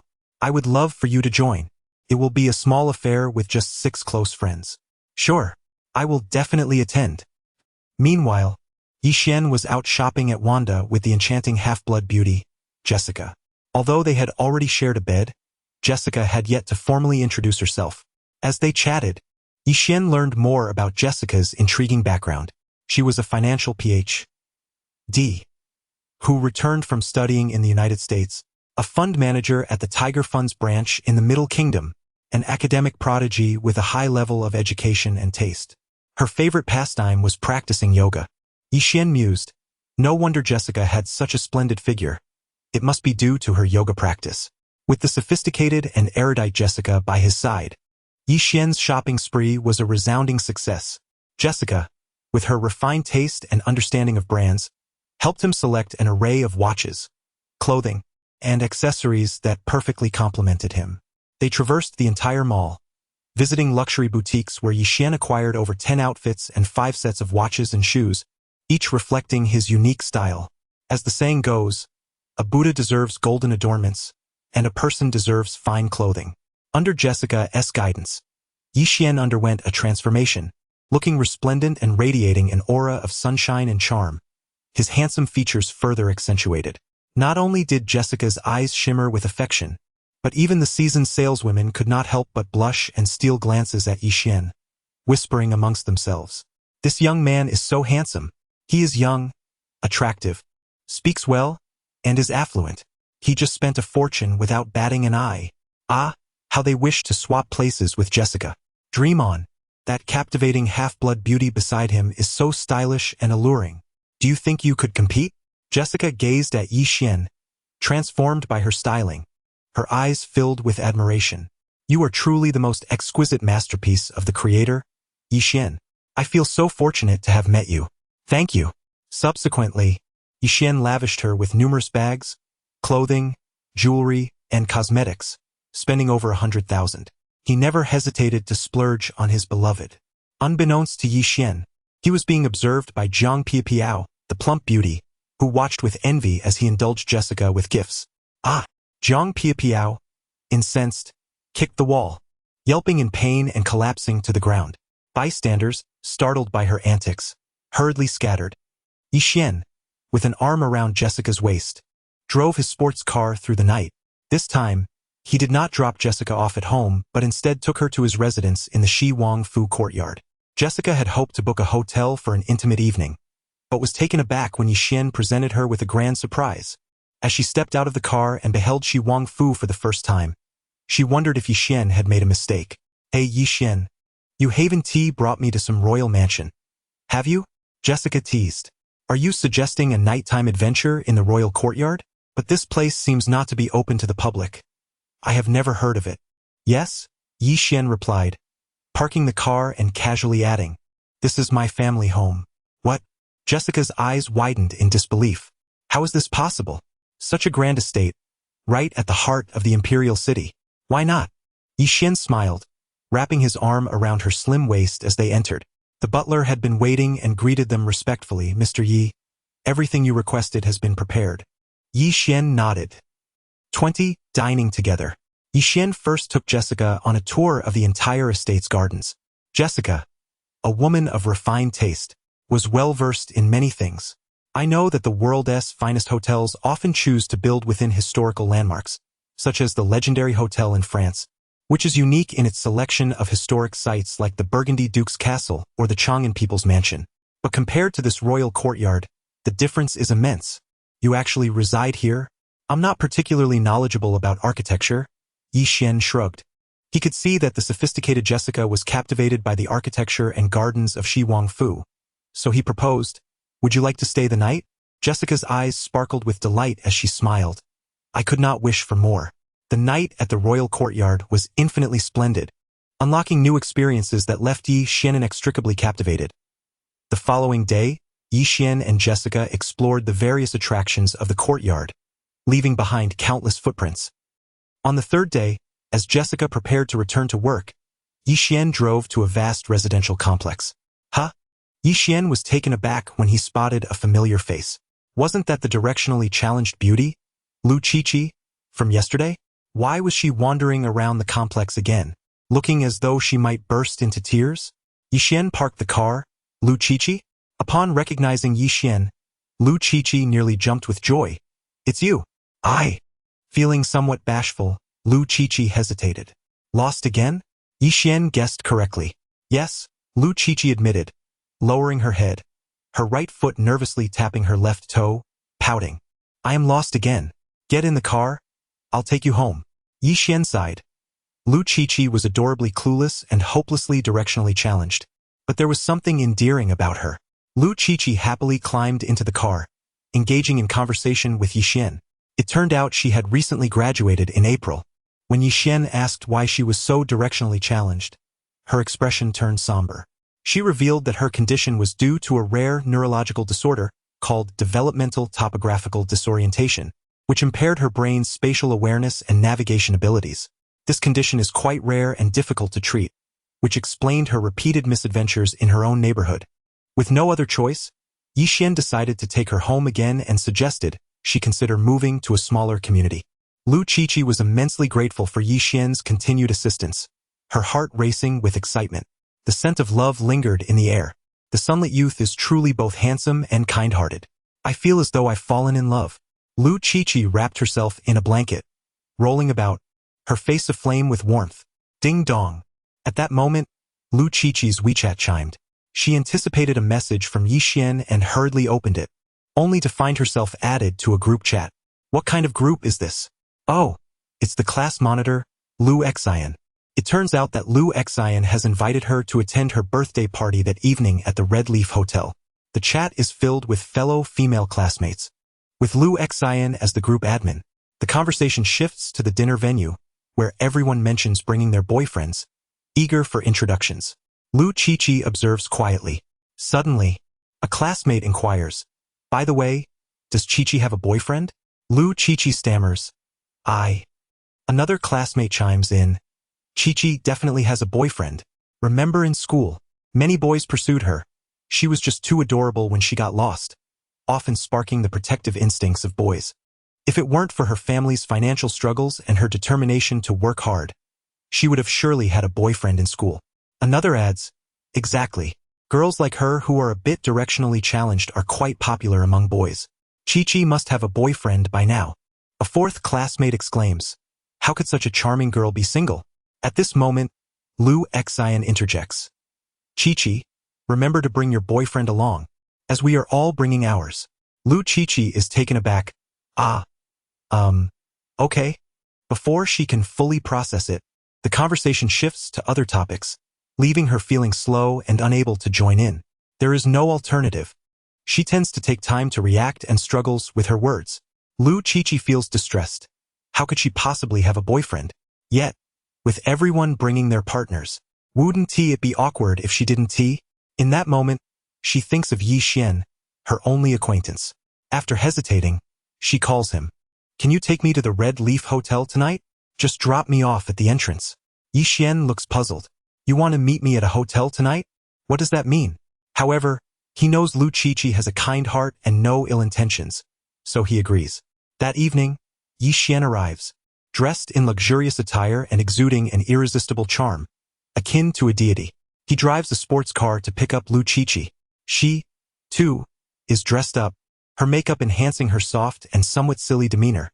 While this quality might appear comical on a boy, it comes off as endearing on a girl. Yi Xian. You. Lu Qiqi stares at the Pagani Huayra, utterly astonished. She never imagined that Yixian not only owned a car but a luxury one at that. Although she can't identify the Pagani Huayra as a limited edition hypercar, she recognizes its undeniable opulence. "Hey, little girl. I'm here to support you. Hop in." Yixian smiles, finding her adorably naive demeanor quite charming. Feeling somewhat awkward, Lu Qiqi climbs into the car, taking in the lavish interior, which completely redefines her concept of a vehicle. Observing her reaction, Yixian grows increasingly fond of her. If a girl with ulterior motives had entered, she would likely be squealing with excitement. To ease Lu Qiqi's discomfort, he converses casually while driving. "What brings you to the hotel tonight? And why invite me?" Lu Qiqi blushes, hesitant to admit she wants Yixian to play the role of her faux boyfriend, though that is indeed her intention. "All right, I won tea pry." Yixian shifts the topic. Half an hour later, they arrive at the entrance of the Red Leaf Hotel. Lu Xian is waiting outside. Concerned Lu Qiqi might get lost, she spots a sports car speeding toward her. Lu Xian is taken aback as the car glides to a stop by the curb. Who is driving such an extravagant vehicle? Then she sees a familiar figure alight from the driver's side. "Qiqi?" Lu Xian exclaims. "Goodness, what's going on here?" At that moment, she notices an exceptionally handsome man stepping out of the car. Lu Xian marvels inwardly. Wow, how handsome. Lu Qiqi, the girl who never made friends, is stepping out of a luxury car, and she has such a dashing boyfriend. This surpasses all her expectations. Lu Xian is so astonished that her glasses nearly shatter. Lu Qiqi, equally surprised to see Lu Xian, quickly hugs Yixian, pretending he is her boyfriend. Yixian is perplexed. What just happened? Why did Lu Qiqi hug me? And why is Lu Xian so shocked? "All right, you can head back now." Lu Qiqi releases Yixian, her cheeks flushed as she approaches Lu Xian. "Class monitor. You're not going to believe this. Your boyfriend is incredibly handsome." Lu Xian remarks playfully. "No, it's not like that." Lu Qiqi blushes and tells Yixian, "You can go now, I'll be fine." Lu Qiqi follows Lu Xian into the hotel. Yixian drives away but soon feels something is amiss. It seems Lu Qiqi is hiding something from him.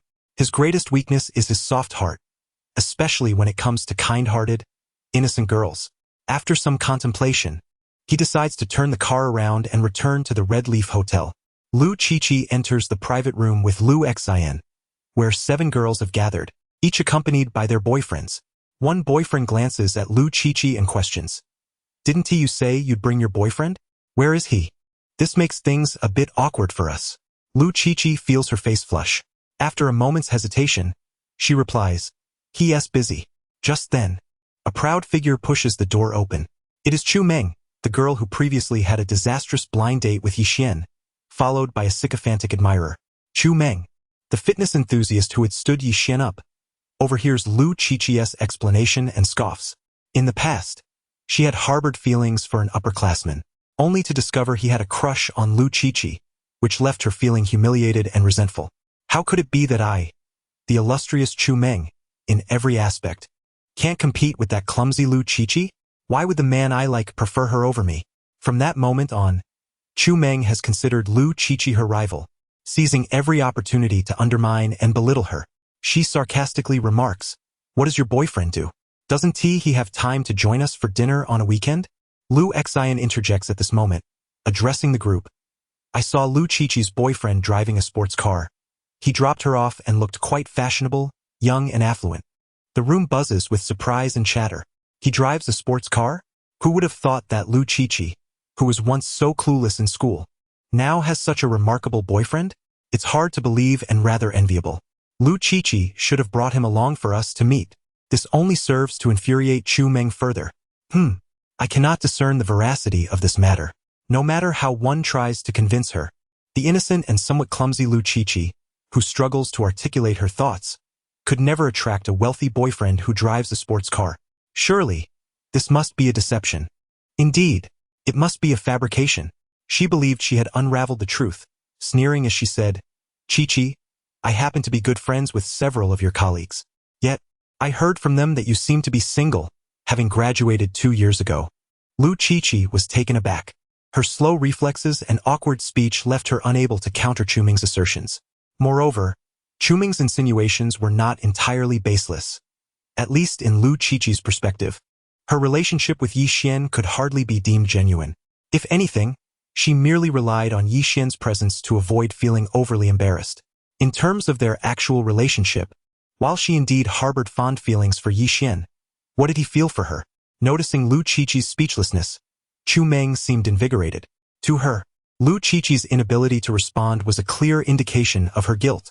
With a triumphant smile, she continued, "There are many rumors online about certain individuals renting luxury cars and boyfriends solely to flaunt on social media."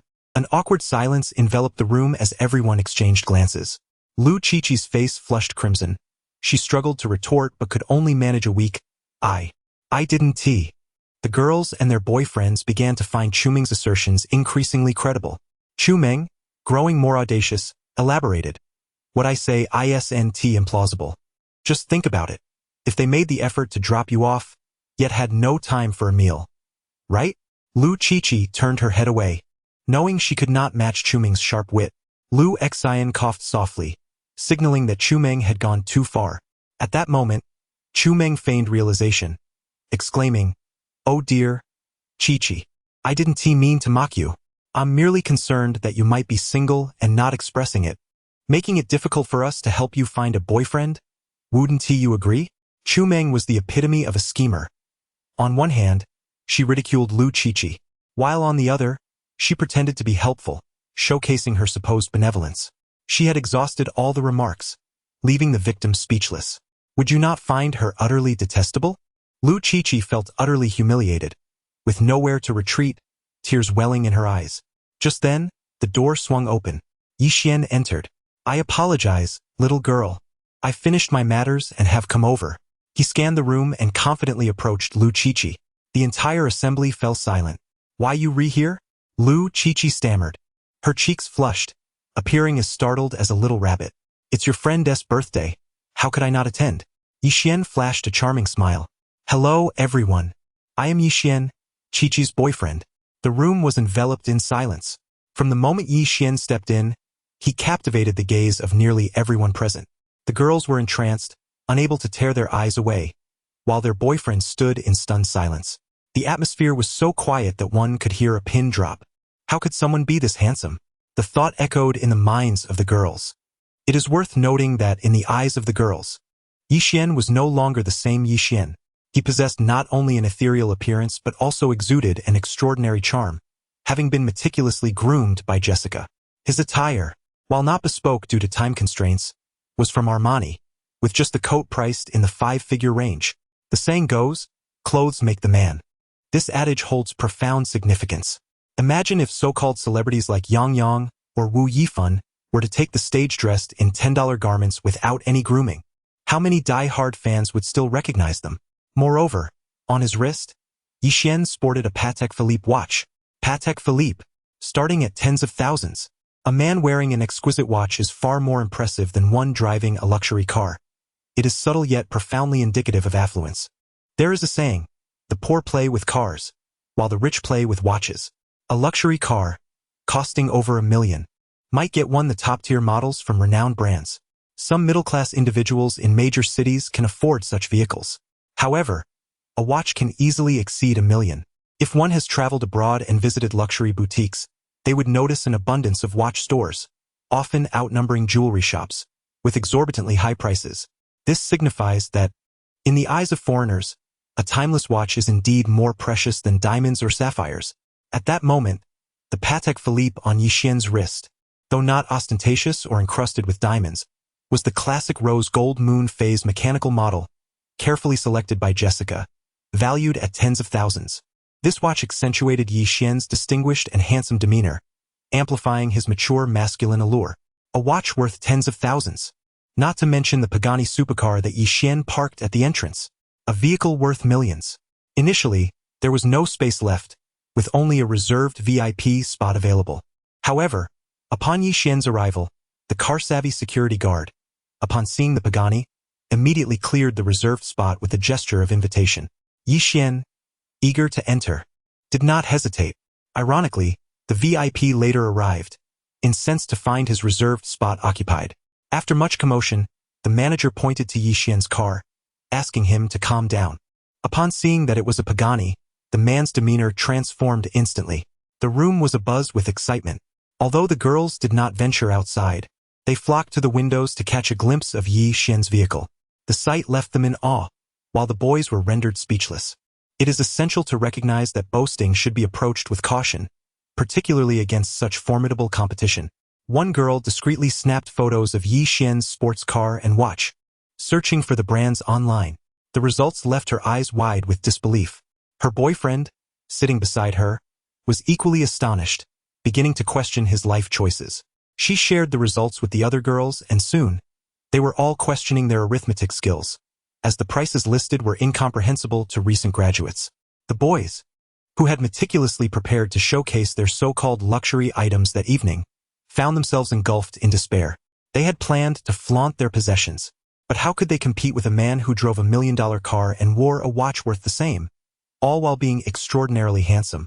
What captivated the girls even more was Yi Xian's demeanor, steady yet radiant, warm yet with an air of coolness. Such a male idol is simply irresistible to every girl. Yi Xian, indeed. As the host, the class monitor Lu Xian was the most relaxed, smilingly asking, "You must be Chi-Chi's boyfriend, right? What do you do? You're quite impressive." "Impressive? Not really," Yi Xian replied with a calm smile, shaking his head. "I'm just a delivery person." The girls were left speechless by Yi Xian's earnest response, while the boys gritted their teeth in frustration.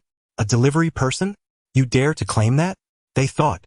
How can a delivery person drive a luxury sports car and wear an expensive watch? Is delivering packages that lucrative nowadays? If we had known, we would have joined that line of work. Chu Meng, a girl among them, lamented, feeling regretful. One boy, incredulous, asked with a smirk, "Which delivery company do you work for? Are they hiring?" Yi Xian pointed to Lu Chi-Chi, saying, "Ask her." Lu Chi-Chi nodded seriously, affirming, "It's true. We met through our delivery jobs."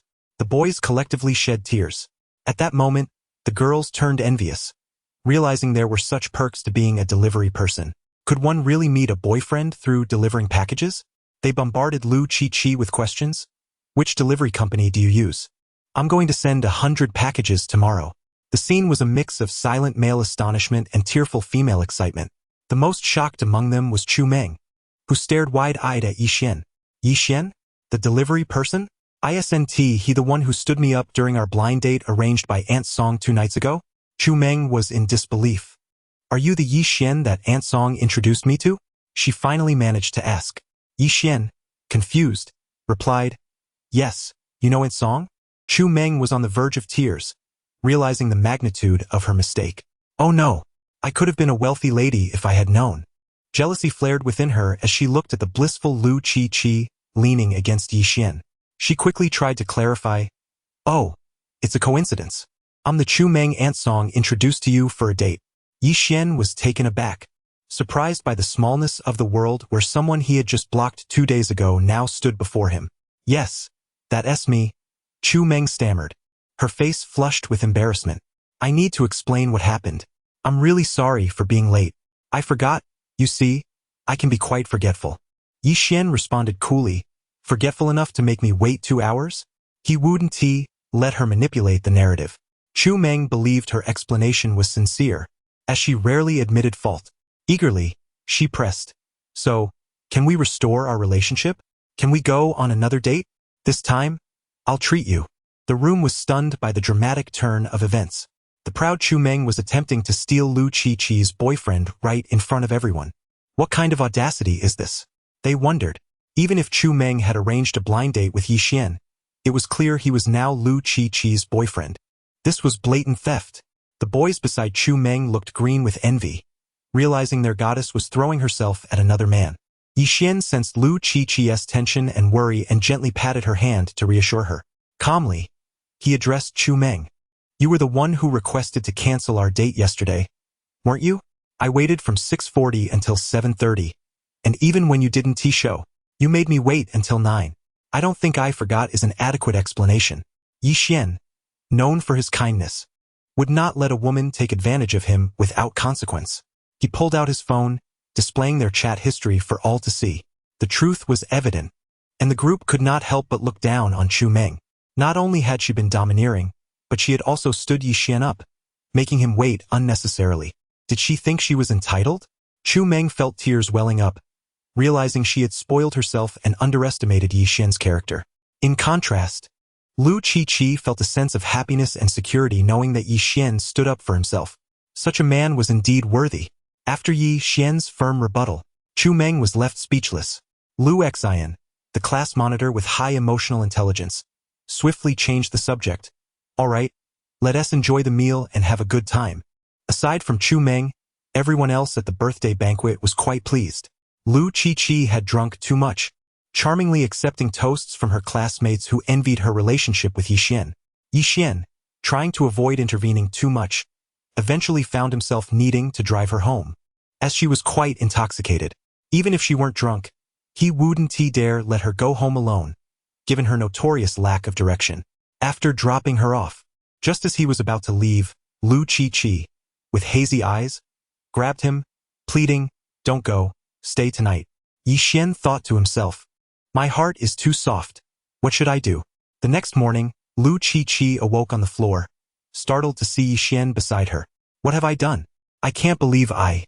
She recalled last night's events, realizing she had indeed made him stay. Thus, it dawned on her that Yi Xian had been pushed into this situation by her. Lu Qiqi was in a state of panic. What should she do? What if Yi Xian held her accountable later? Could she bear such a responsibility? Yi Xian, still in a hazy slumber, casually threw an arm over her, pinning Lu Qiqi to the ground, and continued to snore peacefully. Lu Qiqi's face turned as red as a boiled shrimp, her heart racing almost out of her chest. After returning home from Chu Meng's birthday dinner, her heart was filled with resentment. How could this be? How could she possibly compare to that foolish girl, Lu Qiqi? How could she let such an admirable male figure like Yi Xian slip through her fingers? She was beside herself with frustration. Always accustomed to being self-important and aloof, Chu Meng could not accept being overshadowed by Lu Qiqi, missing her chance with Yi Xian. In a fit of rage, Chu Meng paced around her home, finally devising a plan. She hurriedly called her landlord, Aunt Song. It was still Aunt Song's fault. "Aunt Song, this is Chu Meng. How did you introduce him? What were your sources of information?" Chu Meng exclaimed angrily, shifting blame. "You told me Yi Xian was a delivery guy, so I didn't pay much attention. Who would have thought he was so wealthy?" Aunt Song, taken aback, replied, "Little Meng, could you be mistaken? I've known Yi Xian for over half a year. I know how much he earns. He's a decent young man, but his financial situation is quite ordinary. I only introduced you to him because I thought well of him." "What?" Chu Meng realized Aunt Song had also been kept in the dark. Frustrated, she shouted, "He isn't poor at all. He's incredibly wealthy. How could this be?" Aunt Song dismissed her incredulity. "Would a wealthy person be delivering packages? Would they rent my place? He drives an expensive sports car. Which delivery guy would drive such a luxurious vehicle?" Chu Meng, exasperated, yelled back, "But he drives a sports car worth millions." Aunt Song was stunned. "Could it be that I was wrong? Is Yi Xian really that wealthy? $1 million sports car? My goodness! Had I known he was so rich and handsome, I would never have introduced him to you. My niece doesn't even have a boyfriend. Yi Xian, why didn't you introduce me earlier?" Determined to clarify matters, Chu Meng erupted at Aunt Song, blaming her for not understanding the situation before the introduction. This led her to treat Yi Xian coldly, ultimately missing her opportunity. "Aunt Song, look at this mess. It's a huge one." Aunt Song, feeling helpless, tried to calm the raging Chu Meng. After hanging up, she called Yi Xian. "Yi Xian, I heard you're quite wealthy. Is it true you drive an expensive sports car?" Aunt Song scolded him. "Why have you never mentioned this to me?" Yi Xian, realizing Aunt Song's complaints stemmed from Chu Meng's grievances, decided to respond honestly. "Well, Aunt Song, I do have a bit of money, but I'm just experiencing life." "What?" Aunt Song was speechless. "Experiencing life? I don't quite understand the youth of today. Isn't work supposed to be for earning a salary? If you have money, why are you delivering packages?" Exactly, Yi Xian noted the generational gap in understanding. "It's akin to the sent-down youth movement of your time." "Oh, I see." Aunt Song was astonished, admiring him for being humble despite his wealth. "Who would have thought a young man like you, so affluent, would still value hard work. It's surprising to see someone like you still delivering packages. If I had a daughter, I would want her to marry you. Please, no. Yixian waved his hands, trying to dismiss the notion. Your daughter? Let us think that over. Then why did you turn down Chu Meng? What happened yesterday? Aunt Song inquired, curious about the situation. Yixian briefly explained the events, prompting Aunt Song to become furious. I knew it. Chu Meng is simply outrageous. She made a mess of things and now blames me for not clarifying your situation first? She had just received a call from Chu Meng, who complained about Aunt Song not understanding Yixian's circumstances, causing her delay. This girl has a problem with her mindset. If this continues, even if I introduce her again, she will never earn the boy's genuine affection. Aunt Song vehemently criticized Chu Meng. With your qualities, Yixian, you need not worry about finding an exceptional girl. I'll make sure to introduce you to someone truly kind-hearted and beautiful, unlike Chu Meng. Aunt Song, overwhelmed with enthusiasm and feeling guilty for the earlier introductions, hung up on Yixian before he could refuse, leaving him with a series of beeping sounds. Yixian, Aunt Song is indeed a good person, but she loves to speak her mind. Her actions are quite overwhelming. Who can withstand that? After concluding her call with Yixian, Aunt Song rifled through her contact list, muttering to herself, Chu Meng, how dare you shift the blame onto your Aunt Song? I'll make sure you understand the power of the sisterhood. Without delay, she called Chu Meng's mother, whom she considered a good friend. Hello. I must tell you, your precious daughter has a serious issue. Aunt Song launched into a detailed account of how she had introduced a promising young man to Chu Meng, emphasizing that she had prioritized Chu Meng because of their friendship. You wouldn't believe how rare it is to find such an outstanding young man like Yixian in today's urban landscape. Yet, your daughter made him wait an hour and even had the audacity to ask him to wait another 2 hours. Does she even want to make friends? Aunt Song relished the opportunity to speak her mind, frustrated by Chu Meng's complaints. If she doesn't cherish this chance, a boy like Yixian will have countless girls lining up for an introduction. Aunt Song's indignation grew as she recalled Chu Meng's attitude. The audacity of that girl. Back in my day, we knew how to treat people with respect. What Aunt Song didn't know was that Chu Meng's mother, Lu Jiasun, was somewhat superficial, and upon hearing the details, she dismissed Aunt Song's concerns, not taking them seriously. After all, mischievous children invariably have indulgent parents. Were it not for Chu Mengyang's pampering, Chu Meng would not have soared to such heights. My daughter is exceptionally talented, so what if she flaunts her superiority? What harm is there in making a boy wait an entire evening? Yet, when Lu Jiasun learned that Yixian was driving a luxury sports car, her brows furrowed with disapproval. Unforgivable. Truly unforgivable. Chu Meng has gone too far. Lu Jiasun was infuriated and chastised Chu Meng over the phone alongside Aunt Song. Sister Song, you are absolutely right. This child, Chu Meng, has indeed been spoiled by us. It's utterly outrageous.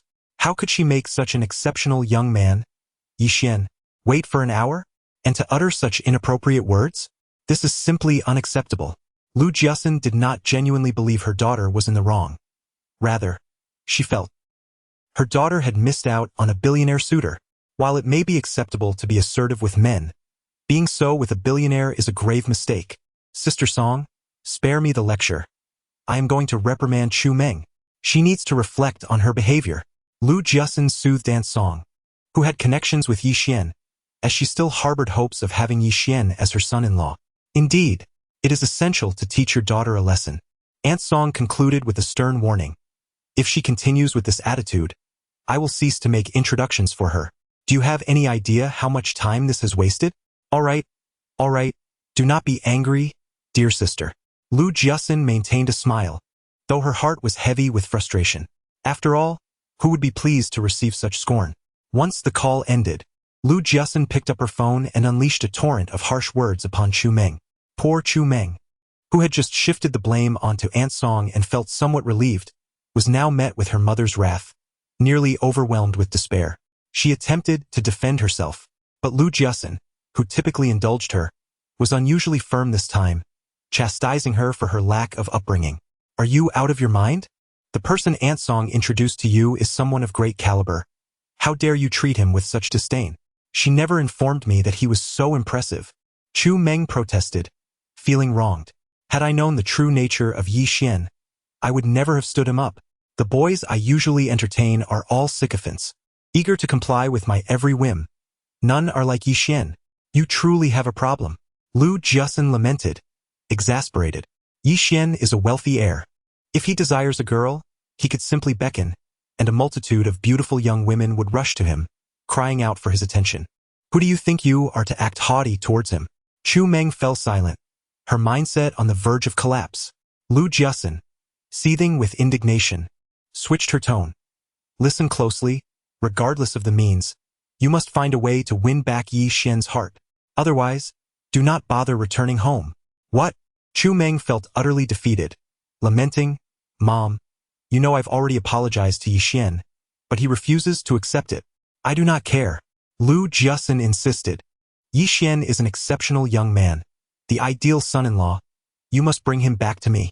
Until you manage to change his mind, do not even think about coming home. Ah, but I believe. Chu Meng began, but was abruptly interrupted by Lu Jiasun's most commanding statement. I do not want your beliefs. I want my beliefs. You will do as I say. If you do not return with Yi Xian, do not come back at all. Lu Jiasun hung up decisively. Chu Meng was left in a state of utter frustration. As of now, she had faced a triple onslaught from Yi Xian, Aunt Song, and Lu Jiasun. Suddenly, she recalled her close friend, Mo Lily. Wait a minute. That night, I had shown Mo Lily our WeChat conversation. Since she knows Yi Xian and is his classmate, how could she not recognize him? At that moment, Chu Meng's intellect surged. She realized that Mo Lily had indeed recognized him but chose not to inform her. How infuriating! Chu Meng, in a fit of rage, stormed over to Mo Lily's residence. They lived not far apart, and it took only about 10 minutes to walk there. She knocked on the door. When it opened, Mo Lily exclaimed with delight, Oh, Meng Meng, you're here. With a cold expression, Chu Meng unleashed her fury. You, Mo Lily, how could you, knowing that I was on a blind date with Yi Xian that night, not tell me? The Green Tea Campus belle, Missouri Lily, was taken aback. What? You found out so quickly? Chu Meng continued her tirade. Do you realize that I encountered Yi Xian last night, and he drove a luxury sports car while I was subjected to his ridicule? It's your fault. Had it not been for you, I would have successfully gone on a date with him that night. Chu Meng grabbed Mo Lily by the collar, her face contorted with rage. Mo Lily, relishing the discomfort Chu Meng faced due to Yi Xian's rejection, found satisfaction in the outcome. In the realm of female friendships, the key is not merely to excel but to find solace in knowing that your friend is suffering. With Chu Meng's fierce questioning, Mo Lily was unfazed, laughing mockingly. Have you looked in the mirror? How could you possibly deserve him? Only I am worthy of him.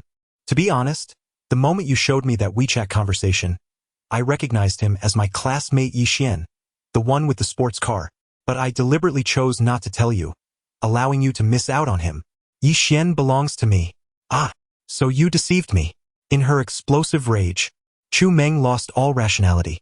You wretched creature, go to hell, she screamed, seizing Mo Lily's hair. The friendship between the two plastic sister flowers shattered in an instant, spiraling into a fierce altercation. This was indeed a true spectacle of plastic flower warfare, or rather, a genuine green tea showdown. You pull my hair, I tear your clothes. The two engaged in a chaotic brawl, leaving them both in disarray. You scoundrel! You made me lose Yi Xian.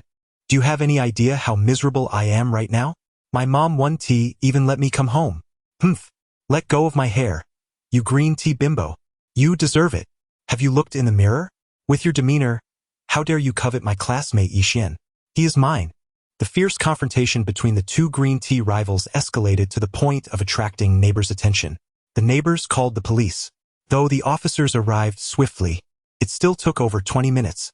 By the time they reached the scene, the two women were already battered and bruised, their faces swollen, hair disheveled, and their bodies marked with numerous bruises. It was a truly devastating sight. The police, taken aback, silently marveled at the scene, exclaiming inwardly, "What a spectacle! Come on, both of you, back to the station." The two women received a stern reprimand from the police officers and were then taken back to the precinct for statements. Meanwhile, Yi Xian remained blissfully unaware of the dramatic confrontation between Chu Meng and the class belle, Lily, as he continued his delivery duties. One of the areas Yi Xian was responsible for was an upscale villa neighborhood. He called to inquire, "Hello, are you home?"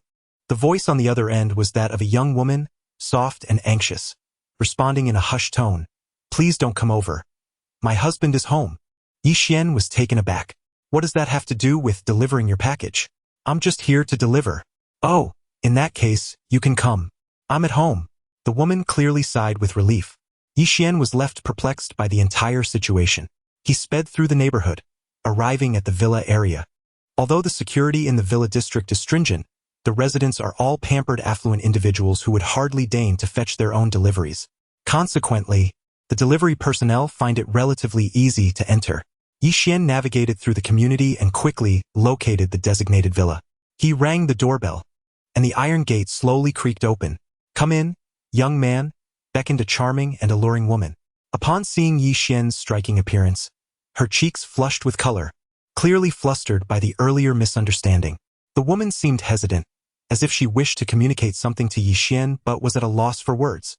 Yi Xian smiled and replied, "Everyone has their own privacy. My duty is merely to deliver packages, and I have no interest in the rest." "Oh," she sighed, visibly relaxing, her gaze laden with unspoken thoughts as she glanced at him. Yi Xian urged her to sign for the package, promptly delivered it, and departed. He mused to himself, surprised by the audacity of these individuals. He sensed that the woman, entangled in the earlier mishap, harbored some hidden intentions, yet he preferred to keep a distance from worldly complications. Nevertheless, as he hastened away, the beautiful woman continued to watch him leave the community, a smile playing on her lips. "This charming young man must be quite intimidated by me," she thought. "So innocent, truly delightful." Yi Xian proceeded to his next delivery. Also within the same villa community, at Villa 19, forgetting River Pavilion. Upon arriving at the villa, he pressed the doorbell. "I'm from Shunfeng Express," he announced. "Come on in. I'm busy on the second floor, just head up to find me." Yi Xian was left speechless. What could possibly be so pressing that one had no time for a simple delivery? Upon entering the villa, the opulent decor was overwhelming, and the first floor was deserted. Ascending to the second floor, he heard a voice call out, "Young man, come here." Unfortunately, the woman there was rather unremarkable in appearance. However, when she spotted Yi Xian, her eyes sparkled with enthusiasm as she welcomed him in. "I still have deliveries to make," he hesitated. "I'm quite pressed for time and cannot linger." "Please, don't be in such a rush," she insisted with fervor. "I need your assistance with something, dear delivery man. It's truly important." "What is it?" Yi Xian inquired, somewhat exasperated. Why did delivering packages have to be so complicated? Why couldn't these clients understand the strains of their requests? It was indeed a challenging time to be a delivery person. After inviting him inside, the woman was exceptionally cordial, leaving nothing to the imagination. Yi Xian, eager to leave, straightforwardly asked, "What do you need help with?" "I can't stay long." With a cheerful demeanor, she gestured to her computer. "Oh, don't rush. I am selecting some items online. I would love your opinion. Your input is crucial.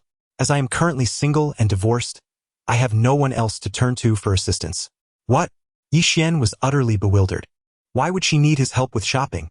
He had no expertise in such matters. And why did she emphasize her divorce status so heavily?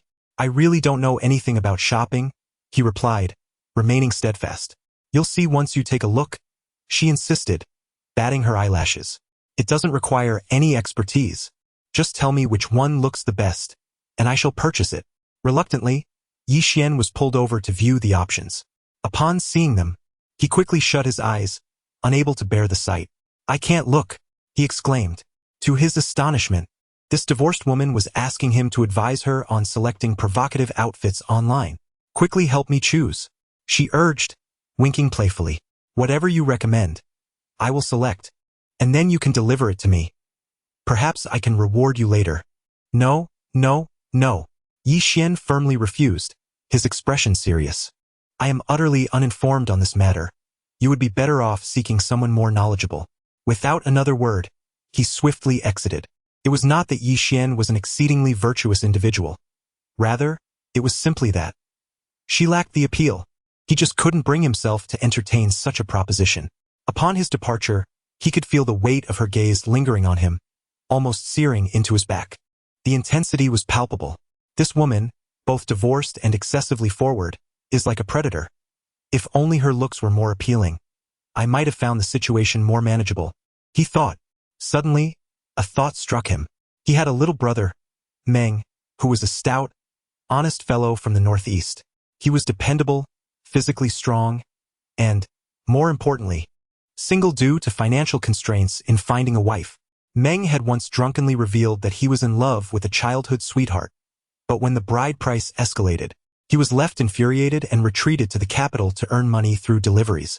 Perhaps Meng could take this delivery to the divorced client. There was no complication in that arrangement. Who knows? It might even lead to something good for him. With this resolution, Yixian promptly dialed Meng's number. Meng, I need your assistance with something. Can you handle a delivery for a client? It's at the Fenglin Villa community. Meng was perplexed. Brother Yi, why? Isn't that your area? Cut the nonsense. Just do as I say. Yixian teased. You'll do it. No questions asked. Oh, I understand now, Meng replied. Being the honest man he was, readily agreeing to help. Thus, Meng was assigned to cater to the divorced woman. As for the charming lady, Yixian certainly wouldn't be handing her over to Meng. That was a matter of principle. Just as Yixian concluded this arrangement, he received a system notification. Ding!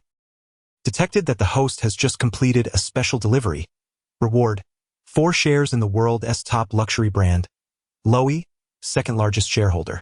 Wait, what? Yixian was taken aback. 4% shares in a top luxury brand? He was now the second largest shareholder? He recognized Lowy. Jessica had once purchased an exquisite suit for him from there, costing a fortune. Curious, he pulled out his phone and researched Lowy Group and its brand, discovering its remarkable history. Founded in 1846 by leather artisans in central Madrid, it evolved under the guidance of German businessman Enrique Lowy, who acquired the cooperative and named it after himself. Thus began the legendary tale of this prestigious luxury leather brand. Over the next century, Lowy flourished, becoming a subsidiary of the LVMH Group, leading the fashion industry. Today, Lowy's annual revenue reaches billions, with the company's worth soaring to an astonishing $4 billion. What could 4% of that be worth? Surely, it must amount to a fortune. Yixian was momentarily taken aback. Although he had previously acquired high-value items such as a supercar, a courtyard residence, and shares in a publicly listed company, effectively making him a millionaire overnight, this astonishing figure still left him in awe. At that moment, in France, within the LVMH Group building, the renowned conglomerate known for its luxury goods, including Mot Hennessy Louis Vuitton, it was the parent company of Louis Vuitton and the owner of the brand itself. Just how wealthy is this luxury goods conglomerate? The latest world billionaire rankings had just been released. The world's richest individual was neither Bill Gates nor Jeff Bezos of Amazon, but rather Bernard Arnault, the president of LVMH. In the most recent global wealth rankings, he had ousted Bezos to claim the title of the richest person in the world, with a staggering net worth of $211 billion, compared to Bezos's $135 billion. On that particular morning, Arnault, the world's wealthiest man, received a report from his secretary regarding the sale of shares in the Lowy brand, where the second-largest shareholder had sold his stake to a buyer from the Summer Kingdom. After a moment of contemplation, Arnault glanced at the transaction memo. The brilliance of the experience system lay in its seamless facilitation of Yixian's extraordinary experience, leaving no trace of its existence. To Arnault, this appeared to be a preordained transaction without any issues. In fact, the Louis Vuitton Group had not only incurred no loss but had sold at a price exceeding the market value by 20. Arnault mused that this young buyer from the Summer Kingdom must possess considerable strength and potential. He perceived the Summer Kingdom as a mysterious land. Now that the transaction was complete, this enigmatic buyer had become a partner. Please, make a call to this buyer. Let us see if we can arrange a meeting to foster our relationship, he instructed. Luxury brands. Yixian was about to take advantage of it. An astute businessman like Arnault would never overlook the opportunity to cultivate a partnership with a capable individual. After all, having reached the pinnacle of wealth, his emotional intelligence was undoubtedly exceptionally high. Furthermore, the LVMH Group had yet to extend its reach significantly into the Summer Kingdom, presenting a vast market ripe for development. Understood, President. I will contact Mr. Yi shortly, the secretary replied. Moments later, Yi Xian received a call from the secretary of LVMH's president. Oh, Mr. Arnaud of Louis Vuitton wishes to speak with me? The new billionaire, you say? What? He wants to know if I have any requests? Yi Xian pondered briefly and smiled. May I make a request? Of course. The secretary responded respectfully, aware that this newly wealthy individual had just become the second-largest shareholder of Loewe. Though young, anyone who could reach such heights was undoubtedly formidable. You may present any request, and as long as it is within our capability, we will fulfill it without issue. Well, Yi Xian chuckled. I recently purchased a Loewe item. Could I have the chief designer make some alterations to it? Alterations? The secretary was momentarily bewildered. Is it really that simple? Yes, Yi Xian continued. I need to wear a uniform for work, but the Loewe item I purchased is a suit, which is somewhat inconvenient. The secretary was at a loss. Work? Uniform? You just acquired a stake from the world's richest man at a premium, and you still need to work and wear a uniform? However, Yi Xian's status was indeed prestigious. Altering a uniform was trivial. Even having Loewe design a custom outfit for him would be feasible. Arnaud had specifically instructed to cultivate this young, affluent second shareholder. Not a problem. What kind of uniform do you need? The secretary readily agreed. I will immediately contact Mr. Joaha Arrow, our chief designer, for your custom order. All right, I will send over a photo for Mr. Arrow to base the design on, Yi Xian said, sending a picture of a Shunfeng Express delivery uniform in black, gray, and red. In truth, Yi Xian was indulging in a bit of mischief. Aren't you luxury brands supposed to be exceptional? Let us see how you handle designing a delivery uniform for the likes of you. Yi Xian took peculiar pleasure in potentially undermining the luxury brand's prestige. The secretary, upon receiving the image, was utterly flabbergasted. Is this a delivery uniform? It looks oddly familiar. She promptly investigated and was stunned to discover it was indeed Shunfeng Express's uniform, the attire of delivery personnel. This is absurd. You want the chief designer of the world's top luxury brand to design a delivery worker's uniform, the secretary exclaimed in disbelief.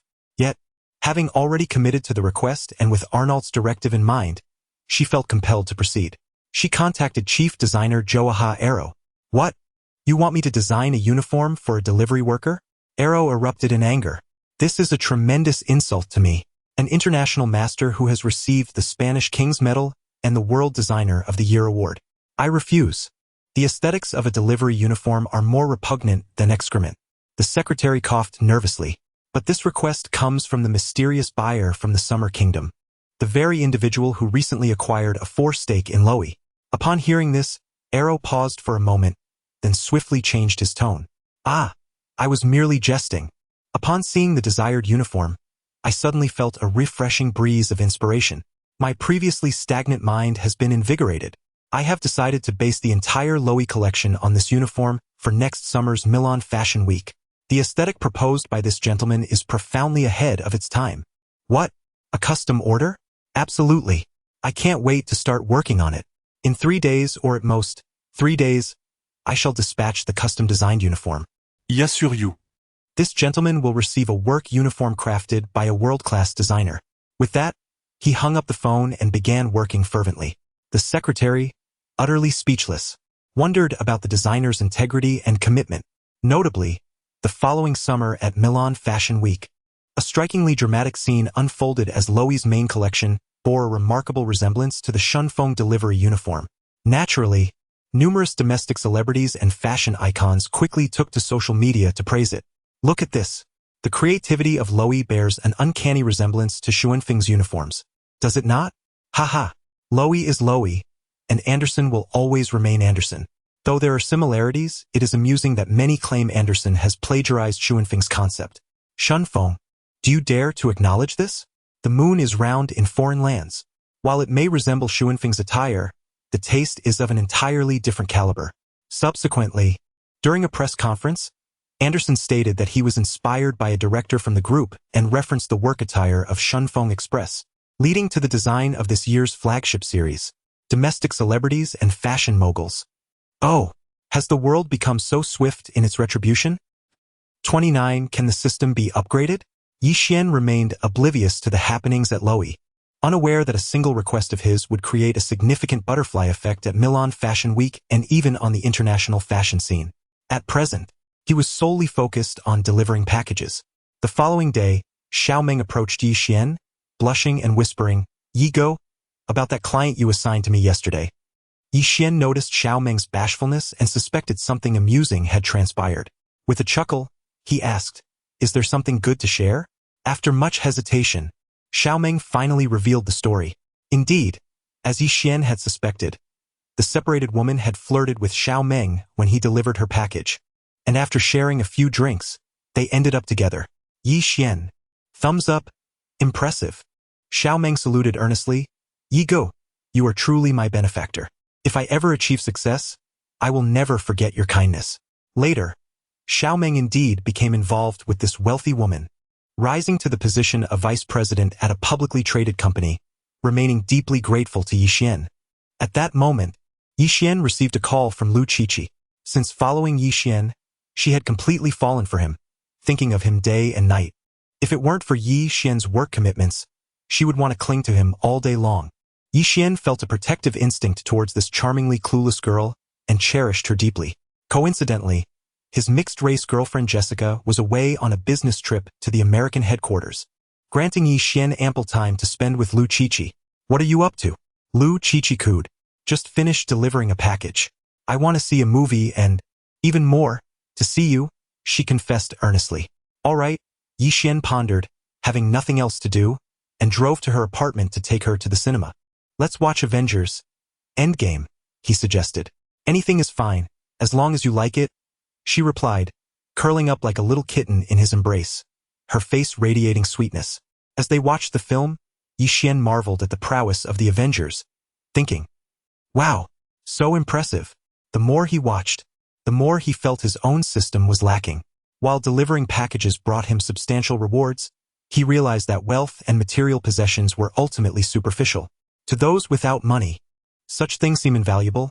Indeed, a significant percentage of men will never attain the wealth Yi Xian currently possesses. However, after viewing the film, Yi Xian began to sense that mere wealth was insufficient. Once a certain level is reached, money becomes just a number. For instance, if one were to offer Jack Ma $1 billion, would it even affect him? Yet, as his abilities grew, Yi Xian shifted his focus towards strength. If he lacked power, acquiring more wealth might attract unwanted attention. Just as nations must possess sufficient might to protect themselves, otherwise they risk being vulnerable.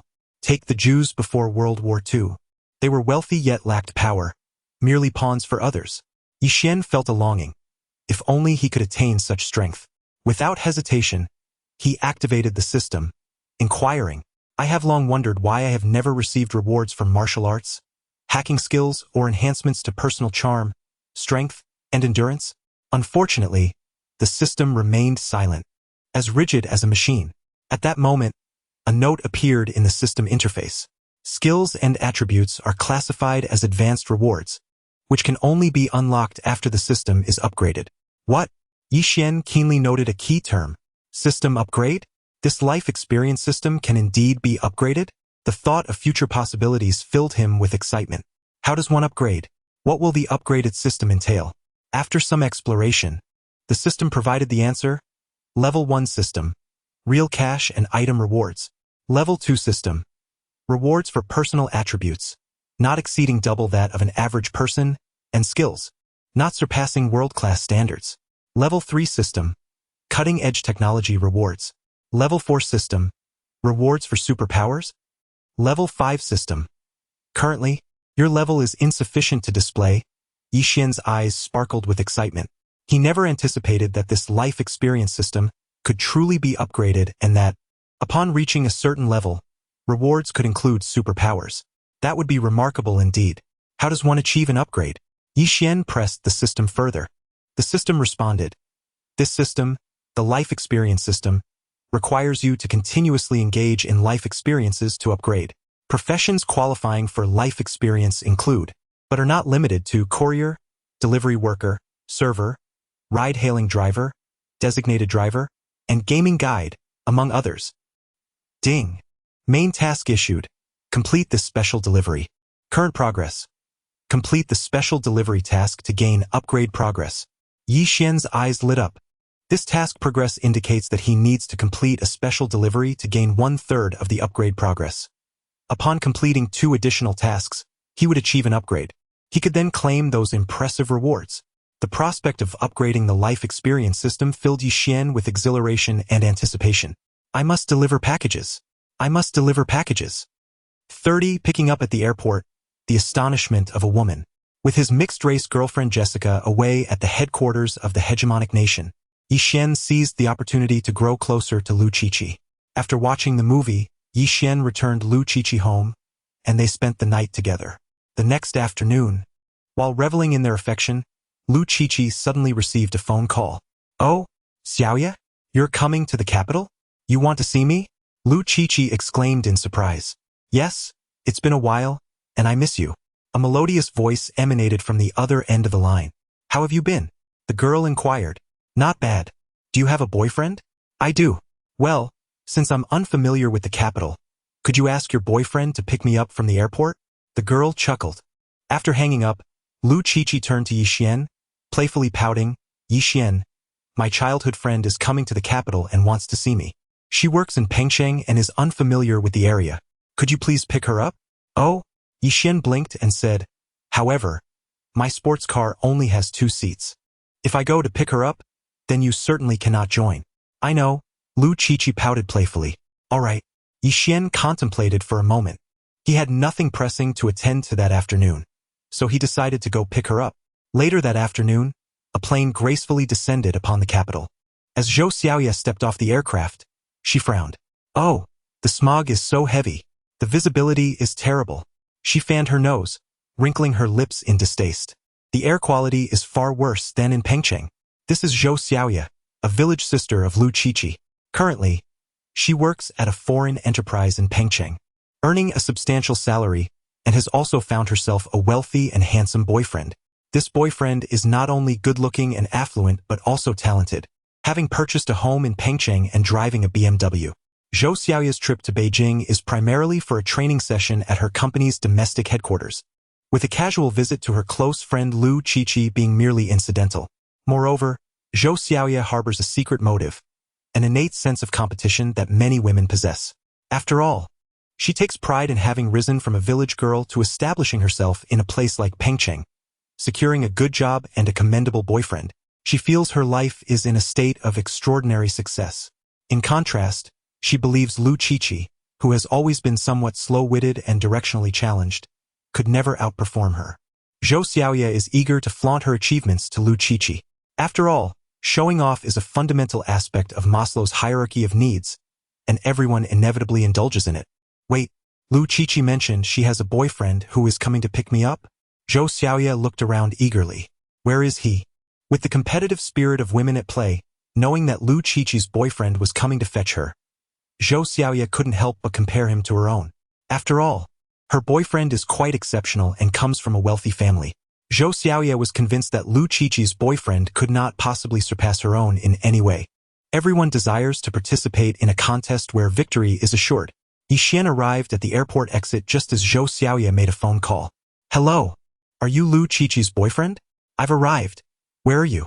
I'm at exit No with a white van. Zhou Xiaoya was taken aback. A van? Her opinion of Yi Xian immediately dropped several notches. It was evident that a girl like Lu Qiqi, who was so slow-witted, could not possibly find an admirable boyfriend. He must be just another loser. As she approached exit No, she indeed spotted a rather shabby van. Zhou Xiaoya couldn't help but frown. Is that handsome guy really Lu Qiqi's boyfriend? He was somewhat attractive, but Zhou Xiaoya, being a composed woman, remained unfazed by his looks. She treated Yi Xian with indifference, as if he were merely a ride-hailing driver rather than her friend's boyfriend. Yi Xian, being astute, quickly sensed Zhou Xiaoya's aloofness. He didn't mind. After all, he was just there to give her a ride, and they wouldn't have any further interaction. This was the mindset of someone who has achieved wealth. He had nothing to prove or contest. Zhou Xiaoya was simply a stranger he had crossed paths with. Let's go. Yi Xian led the way. Are we not getting in the car? Zhou Xiaoya questioned in confusion. The car? It's not here, Yi Xian replied, puzzled. Isn't this your car? Zhou Xiaoya asked, wiping the sweat from her brow. The car is in the parking lot. We can't park here, Yixian chuckled, leading her to the airport parking area. Beep. Yixian pressed the key fob, and the lights of a red Pagani flashed. Wow, what an impressive supercar. Zhou Xiaoya gasped, her attitude towards Yixian warming significantly. There was no need for further conversation. The mere existence of the sports car spoke volumes. Yixian was likely wealthier than her boyfriend. While her boyfriend drove a BMW, Yixian drove a supercar. Just average, Yixian remarked nonchalantly, not wishing to engage in idle chatter, as he started the engine. Zhou Xiaoya cautiously settled into the sports car, careful not to scuff its interior. Once she fastened her seatbelt, she discreetly took out her phone to check the price of the car. Pagani Huayra has officially landed in Yuqing, priced at million, and the owner is the son of a wealthy family. Million. Zhou Xiaoya's eyes widened in disbelief. Internally, she was exclaiming her astonishment repeatedly. Her demeanor became even more enthusiastic. Zhou Xiaoya initiated conversation. I didn't expect you to drive such an expensive sports car at such a young age. What do you do? Yixian glanced at her with a neutral expression and replied mildly, I drive for my boss. What? This isn't your car? No, it's my boss's. Zhou Xiaoya's expression shifted. She was taken aback to discover he was just a mere driver. Her opinion of him plummeted once more, and her demeanor grew slightly colder, forcing a smile as she struggled to maintain the conversation. Yixian chuckled softly, finding the situation amusing.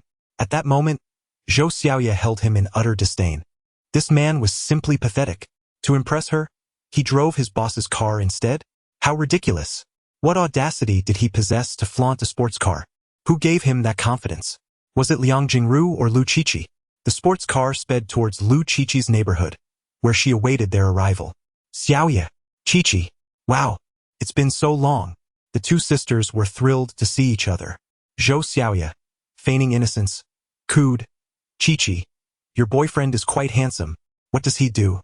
Lu Qiqi, blissfully oblivious, replied honestly, oh, he delivers packages.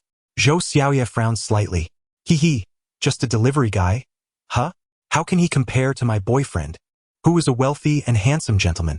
My boyfriend's family is loaded. She feigned concern, adopting a worried expression. Oh, a delivery guy? He only delivers packages? Won't your boyfriend's boss get angry if he drives his car? Lu Qiqi looked puzzled. Huh? The boss's car? Which one? Her naive mind completely failed to grasp what Zhou Xiaoya was insinuating. Zhou Xiaoya smirked inwardly. Oh, continue pretending, will you? I'm curious to see how long you can keep up this facade. Your boyfriend, a mere delivery man, has the audacity to pick me up in his boss's sports car? Ha ha. What if he scratches that expensive vehicle? How could he afford to pay for the damages with that meager salary of his? She was eager to expose Lu Qiqi's delusions. Pointing at the sports car, she said, that red sports car over there. Lu Qiqi looked confused. That's my boyfriend's. Zhou Xiaoya retorted, haha, do you expect me to believe that? This is not even remotely funny. Your boyfriend, a delivery guy, can afford $1 million sports car? My boyfriend, who comes from a wealthy family, wouldn't dare to drive such a car. Are you insulting my intelligence? Zhou Xiaoya, reveling in her theatricality, gasped dramatically, wow, is this for real? $1 million sports car. Of course, Lu Qiqi said innocently. That car is his. He just doesn't know his boss. Zhou Xiaoya, however, your boyfriend told me that this is his boss's car. Lu Qiqi laughed heartily, saying, don't listen to his nonsense. He is quite amusing. Is it really his?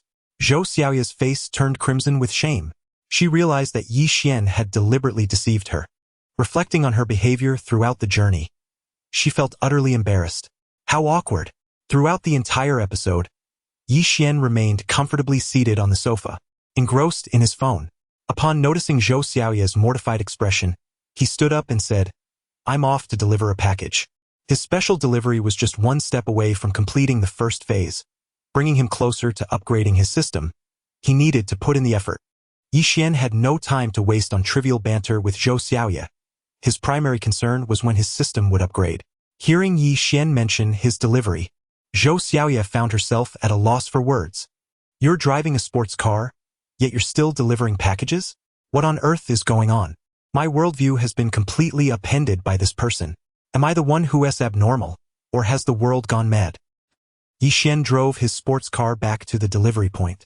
At that moment, the clumsy Xiao Meng rushed over, flustered. Brother Yi, you have to help me. The poor boy wore a desperate expression. Yi Xian inquired, what happened? Xiao Meng, with a sorrowful face, explained. I accidentally broke a package, and the contents, a bag of dog food, spilled everywhere. I checked the brand, and it can only be purchased online. It's too late for me to buy it now. What should I do? I've already had a bonus deducted this month. If the customer complains about the dog food, I'll lose all my bonuses and my efforts will have been in vain. Xiao Meng was on the verge of tears. Yi Xian glanced at the damaged package and casually replied, Don't worry, leave this delivery to me. Yi Xian wasn't one to help others without reason. He thought to himself, this package might trigger a special delivery. This was a crucial period for upgrades, not a time for idleness. Delivering one more package could potentially accumulate a special delivery, and such opportunities were rare. Thank you so much, Brother Yi, Xiao Meng exclaimed, brimming with excitement. I'll treat you to a meal later. Yi Xian nodded. Then I'll hold you to it. Yi Xian dialed the client. A young woman answered the phone, her voice pleasant and melodious. Hello? Yi Xian, beautiful lady, your dog food has arrived. I'm on my way to deliver it. Are you home? Yes, I am. Please come over. Got it. I'll be there shortly. Yi Xian hung up, carrying the torn bag of dog food as he departed on his tricycle. Upon arriving at a residential complex, Yi Xian carried the package to the elevator on the first floor. Just then, a stunning woman with long, straight black hair was also waiting for the elevator. She paused upon seeing Yi Xian, her cheeks flushing, and her gaze darted away. At that moment, Yi Xian's custom-tailored Loewe uniform had just arrived in his hands, courtesy of the renowned designer Anderson.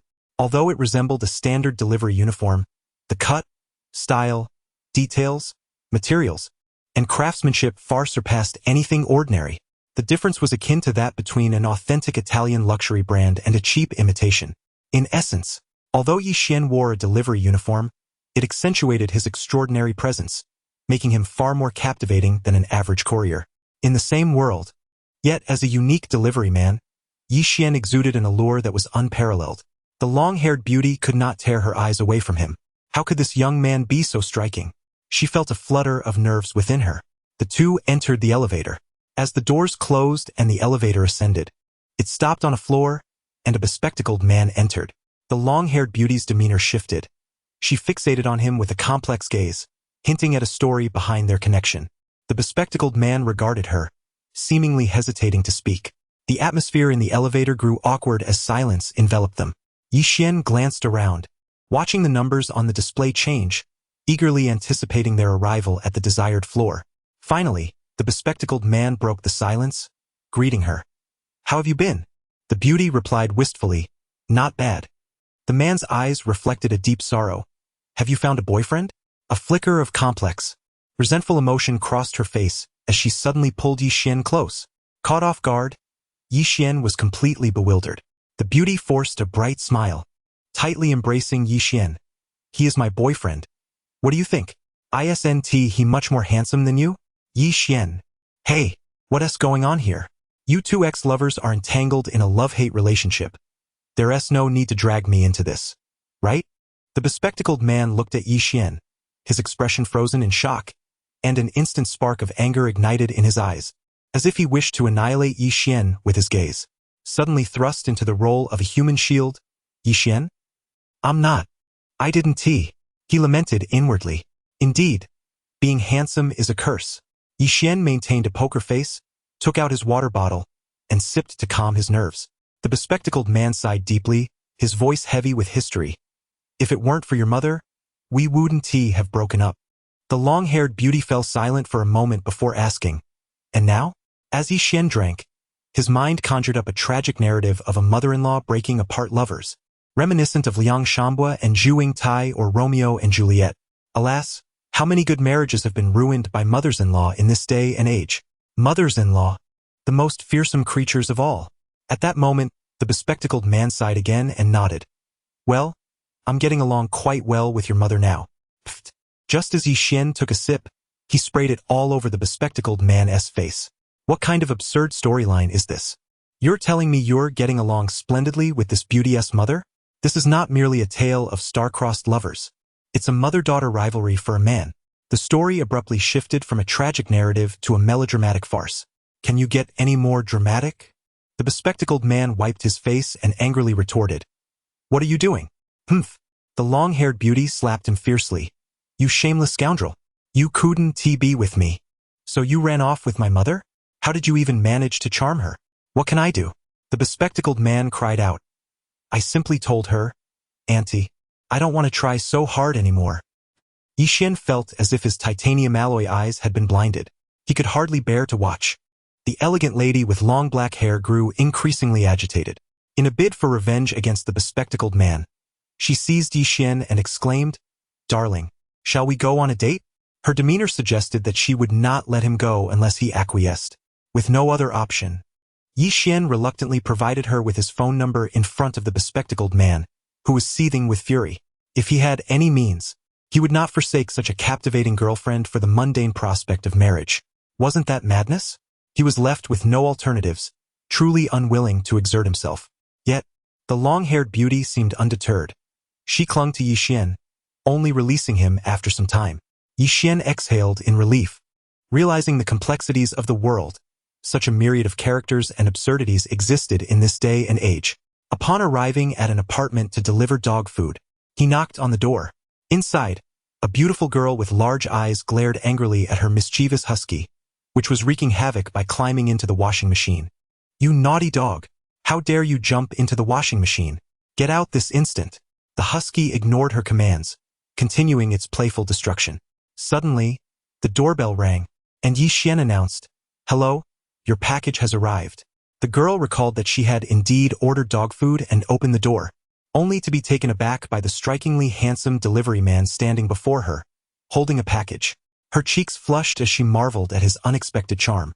Yixian, feeling a bit flustered under her intense gaze, diverted the conversation, asking, Where's your dog? The girl, momentarily stunned, dashed inside to retrieve her husky, forcibly dragging it out of the washing machine. The husky, sensing the food in Yixian's hands, fixated on the package with eager eyes. In a sudden and bold move, Yixian embraced the beautiful girl, planting a gentle kiss on her forehead. The moment was so swift that she barely had time to react, feeling like a startled rabbit caught off guard. Yet, instead of fear or anger, her expression was filled with disbelief and a burgeoning happiness, as if a shower of joy had descended upon her. The husky, equally bewildered, could hardly comprehend that its owner was being kissed by a stranger.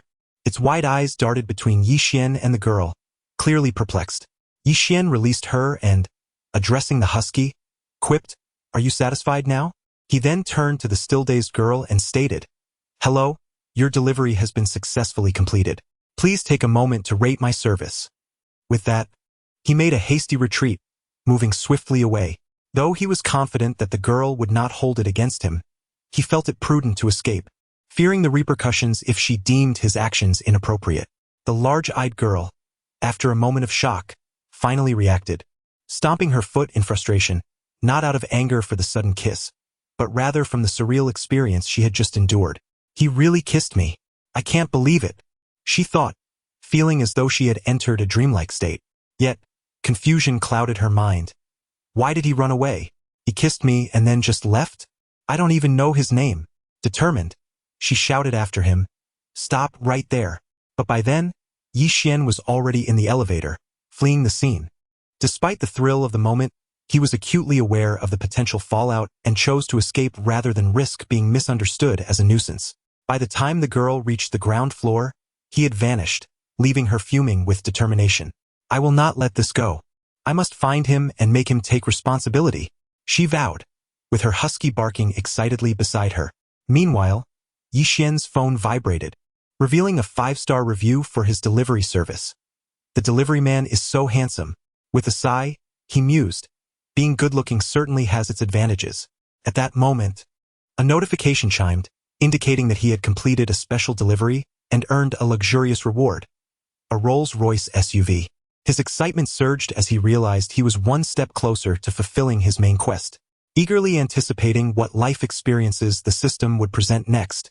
He resumed his delivery duties with renewed vigor, determined to become a delivery aficionado, relishing every minute of his work.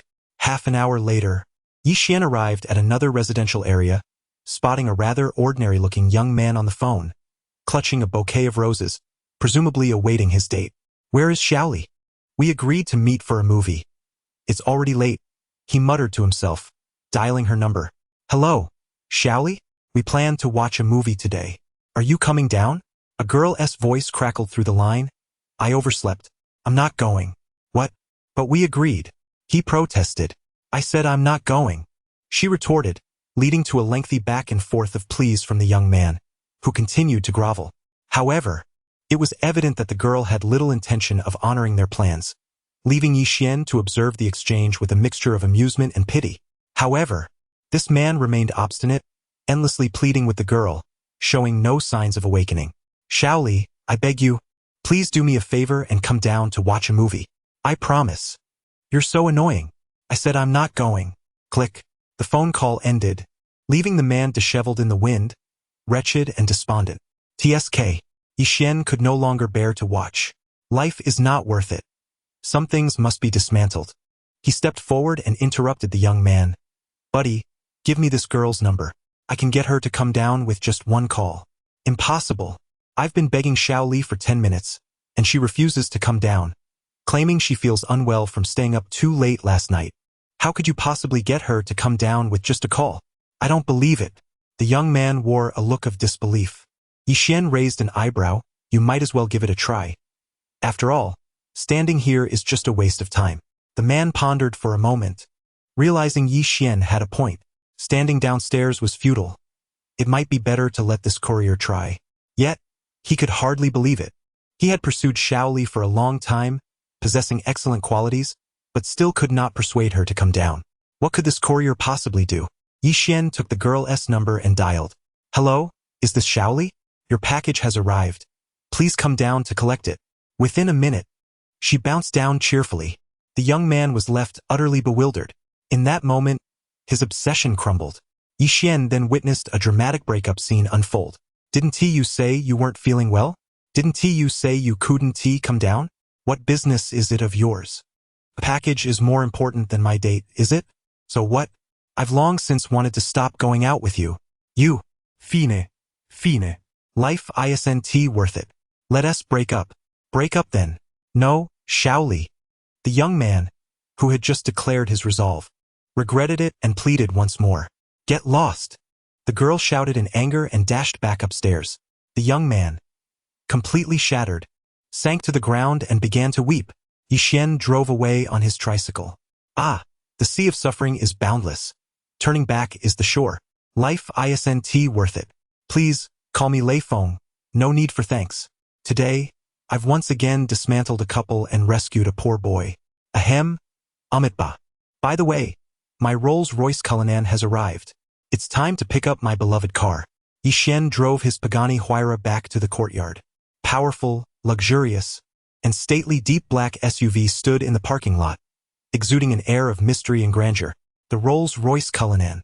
This SUV is named after the Cullinan diamond, the largest diamond ever discovered, currently set in the British Royal Crown. As the second model to utilize the new aluminum luxury architecture from Rolls-Royce, the first being the new generation Phantom, the Cullinan is the most technologically advanced and uniquely customized super luxury SUV in the world, starting at a price of $325,000 in the U.S. The lower spec version begins at no less than $1 million domestically. However, the model Yixian acquired is undoubtedly the top configuration, worth over $1.5 million. With an annual production of merely 4 units, the Cullinan boasts a V12 twin-turbocharged engine capable of delivering a peak output of 563 horsepower and 850 Newton-meters of torque, paired with a ZF 8-speed automatic transmission and an all-wheel drive system. It features various off-road modes for desert, mud, and snow, along with a hill descent control system, granting the Cullinan unparalleled off-road prowess. Yixian instantly fell in love with this imposing vehicle. A man should drive such a muscular car. Moreover, it has a spacious trunk. Could even deliver packages. Exactly. Yi Xian decided he would use it for deliveries. With such a large trunk, it would be a waste not to. If the Cullinan's designers heard this, they would surely be aghast. The thought of it, because the reason the Cullinan's trunk is so spacious is due to its hidden romantic feature. With just the press of a button, 2 leather seats and a cocktail table concealed in the trunk would elegantly unfold, allowing couples to host a luxurious picnic in the wild. Yet Yi Xian intends to use it for deliveries. The designers' minds would be racing with disbelief. I designed the trunk to accommodate wealthy elites for outdoor romantic cocktail parties, not for you to stuff packages in. One could imagine even the Cullinan feeling bewildered. What a waste of such noble lineage to fall into the hands of someone like this. The Pagani Huayra lamented. Finally, someone understands my suffering. Yi Xian chuckled. Don't worry, once I finish this special delivery, I won't use you anymore. You'll get some rest. Yi Xian resolved to abandon the tricycle and stop using the Pagani for deliveries. That thing was too slow for such tasks, with an inadequate trunk space. The Pagani wept. Men are such brutes. After all this time, you still find fault with my trunk space? Ungrateful, the Cullinan exclaimed. This honor, I would rather not have. Crying in despair. The following day, Yi Xian drove the Cullinan to the delivery point. As he was moving packages, Xiao Meng dropped a package on his foot without realizing it. The other couriers were left speechless. Some had their mouths agape, while others accidentally stuck their spoons into their noses or spilled water all over themselves. What the hell? Brother Yi, you're delivering packages in a new car again. This delivery vehicle, or rather this SUV, radiated luxury, dominance, and sophistication. The Cullinan's exterior truly left one speechless with its imposing presence. The Rolls-Royce emblem and the spirit of ecstasy stood proudly at the front, exuding regal elegance. My friend, no mistake there. The front grille resembled the Parthenon, while the daytime running lights above contributed to its dignified and authoritative appearance. The combination of rectangular full LED headlights and a higher front design further enhanced its luxurious aura, giving the SUV an imposing presence akin to that of a temple. This over $1 million luxury car even had its front designed like a temple of a goddess. What an incredible display of power and opulence this imperial SUV embodies. The employees' exclamations echoed throughout. Oh my goodness! After much contemplation, all that can be said is, impressive. Damn! With such a meager vocabulary, how can you say that?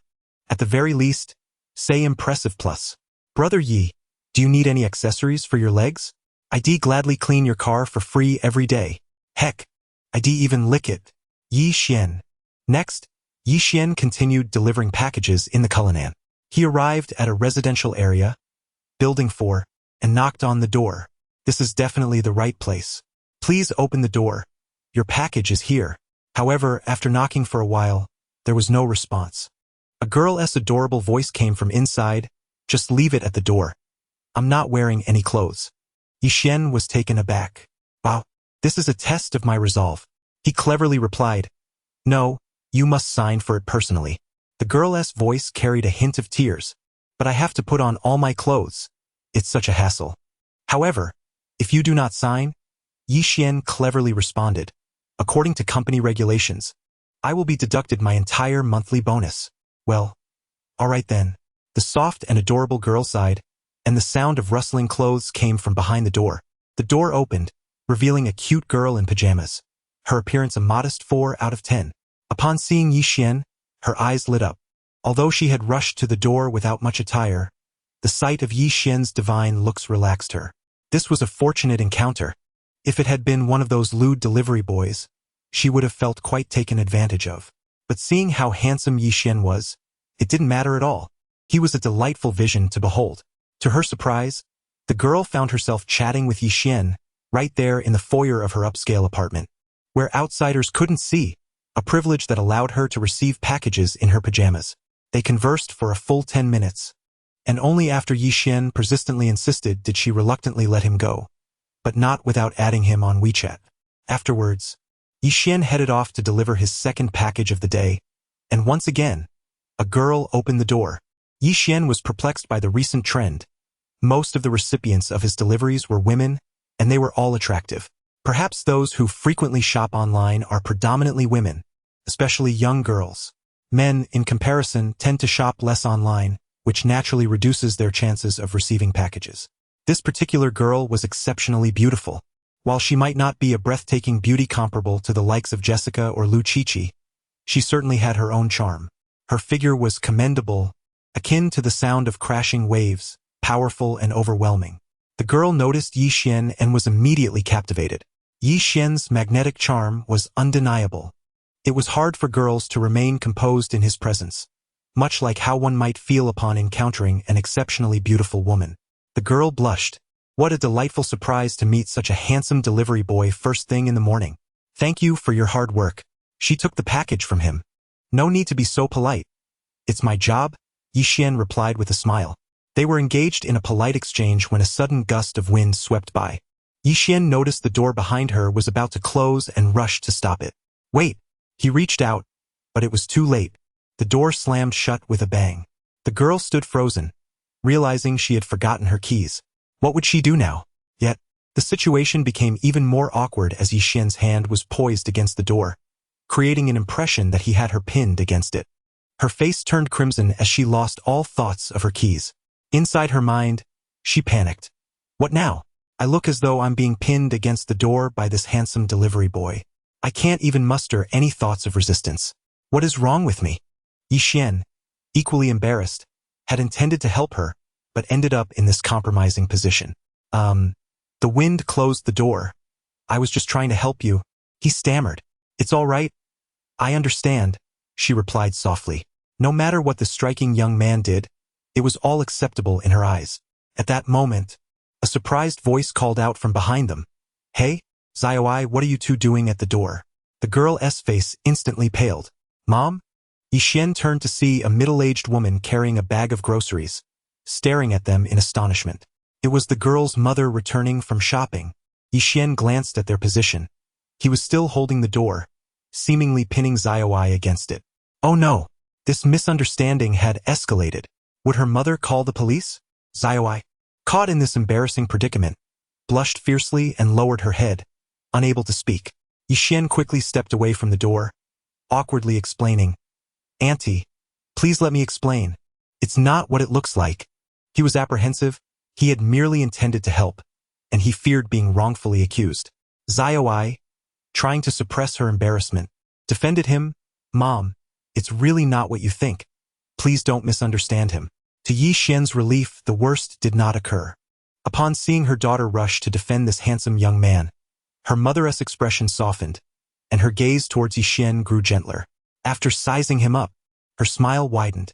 Ah, so you must be Xiaowai's boyfriend. Come in, come in. Yi Xian was taken aback. Boyfriend? What is going on?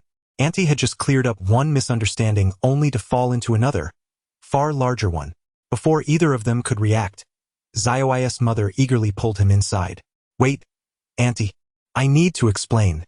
Yi Xian began, but Xiaowai's mother had already seated him on the sofa, grinning as if she understood everything. She promptly brought forth various refreshments for him. Yi Xian felt overwhelmed. What was happening? Xiaowai, equally flustered, could only stomp her foot and exclaim, Mom, you have to listen to me. It's not what you think. What do you mean it's not what I think? Her mother replied, delightedly observing Yi Xian. You're keeping such good news from your mother. We'll discuss this later. Xiaowai was mortified. Mom, your imagination is running wild. Her mother, still smiling, took Yi Xian's hand, clearly pleased. Oh my, finally someone is interested in my Xiaowai. Yi Xian was utterly confused. Wait, what? Xiaowai, on the other hand, was engulfed in embarrassment. This was the most humiliating moment of her life. To have her mother reveal her deepest secret to a delivery boy she had just met. How could she ever face him again? Xiao Ai stamped her foot and exclaimed, Mom, stop speaking carelessly. Go away. However, Xiao Ai's mother interpreted this as her daughter's shyness. She shot her a disapproving glance and calmly replied, You're just a child, experiencing this for the first time. What do you understand? Leave everything to me.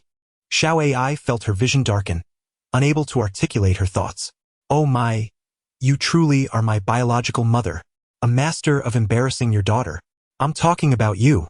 Xiao Ai's mother, with a face full of affection, took hold of Yi Xian's hand. Yixian's charm was evidently not limited to Xiao AI. Even her mother had succumbed to his allure. A true heartthrob. Do not worry, young man. I do not require a dowry. I own 2 properties and can offer one in the second ring as part of the wedding gifts. I wholeheartedly support your marriage. By the way, when do you plan to wed? Have you booked a venue? You must reserve it at least 6 months in advance, or you 1T get a spot. I have nothing else to say. As for your future children, I shall take care of them as their grandmother. And regarding names, I can relinquish that right. Xiao Ai's mother regarded Yixian with the increasing satisfaction of a mother-in-law observing her son-in-law. Yixian was drenched in sweat. This mother truly has far-reaching visions. They had merely met under a misunderstanding, and she was already contemplating who would care for the children in the future. Such foresight is unparalleled. Hearing her mother, Xiao Ai, the big-breasted girl, was overwhelmed not only by the misunderstanding but also by the idea that her mother would look after their future children. She hurriedly retreated to her room, utterly embarrassed. Who could withstand such pressure? Yixian was in a cold sweat. It was all my fault. I shouldn't have meddled and helped that girl hold the door. Just a moment of mishap, and now her mother had seen everything. In less than 3 minutes of entering, they were already discussing marriage plans, banquet arrangements, and children. Ha! I should check the lunar calendar to choose an auspicious wedding date. Xiao Ai's mother stood up and went to the bedroom. Seizing the opportunity, Yixian made his escape. He ran, unable to bear it any longer. Phew! He finally broke free. Wiping the cold sweat from his brow, Yixian hopped into his Cullinan, pressing the accelerator. He had learned a lesson about Xiao Ai's family. Yet, with someone as fierce as Xiao Ai, how could there be no suitors? Surely, this girl was just too shy. Earlier, he had witnessed Xiao Ai blush several times, indicating that such a bashful girl would naturally have her guards up against men.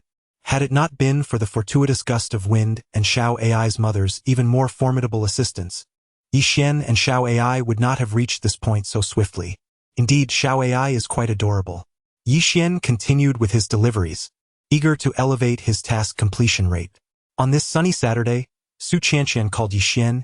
Yixian, you promised to accompany me shopping. Yixian reflected briefly. Indeed, he had agreed to go shopping with Su Qianqian. With Jessica abroad, he had ample time, and accompanying Su Qianqian was quite fitting, as it would be awkward to break a promise. All right, I'll pick you up shortly. Yay! Wonderful! Su Qianqian exclaimed joyfully, knowing that it was usually difficult to arrange a meeting with Yixian, as he was often busy with deliveries.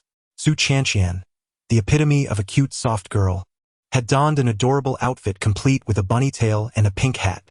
After a delightful ensemble, she emerged like a super cute, vibrant bunny girl. Gazing at herself in the mirror for an extended period, she felt satisfied before heading downstairs. By the time she stepped outside, Yixian had arrived in his luxurious Cullinan to pick her up. Wow! Su Qianqian was momentarily stunned by the grandeur of the vehicle. Is this your new car? Indeed. Yixian replied with a smile, opening the door for her. Please, step in. Once inside, Su Qianqian was awestruck. The interior of the Cullinan exuded opulence, enhanced by an abundance of wood accents and leather that established its luxury. The brand-new LCD display and digital control panel radiated modern technological sophistication, while the expansive sunroof added to the perception of spaciousness. The rear seats were the epitome of comfort, offering a royal-level luxury layout, complete with a hidden feature that included a wine cabinet and refrigerator. A wine cabinet and refrigerator, Su Qianqian exclaimed, excitedly exploring the back seat, inadvertently revealing the hidden wine cabinet. Her eyes widened in surprise. I can't believe there's this too. The fridge is stocked with so many delicious snacks. This little foodie wasted no time, indulging in the treats without hesitation. Yixian sighed helplessly. Where to? Shidong Joy City? Su Qianqian replied. You're the man, you decide. Yixian pondered. How could such a delightful girl not endear herself to others? The Cullinan made its way to Shidong Joy City, parking in the underground garage.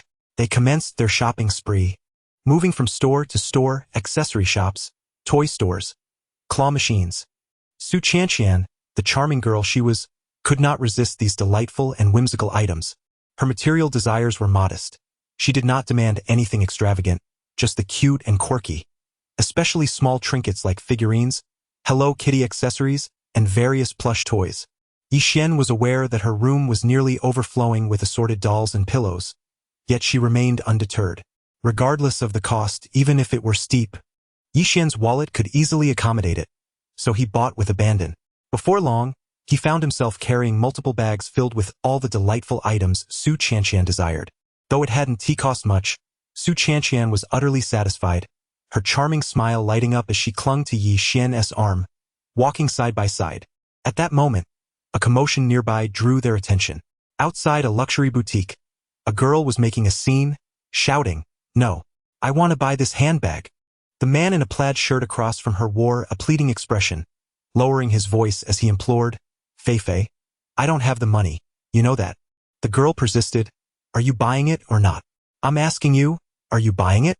The man in plaid shirt, desperate, replied, "I genuinely can't afford it. It's over 10,000 for a handbag. Even if I max out my credit card, I still can't buy it." Yi Xian could see that this man in plaid was likely a programmer or engineer, the reliable kind. His salary might be decent, but a handbag costing over 10,000 was indeed a burden most would find hard to bear.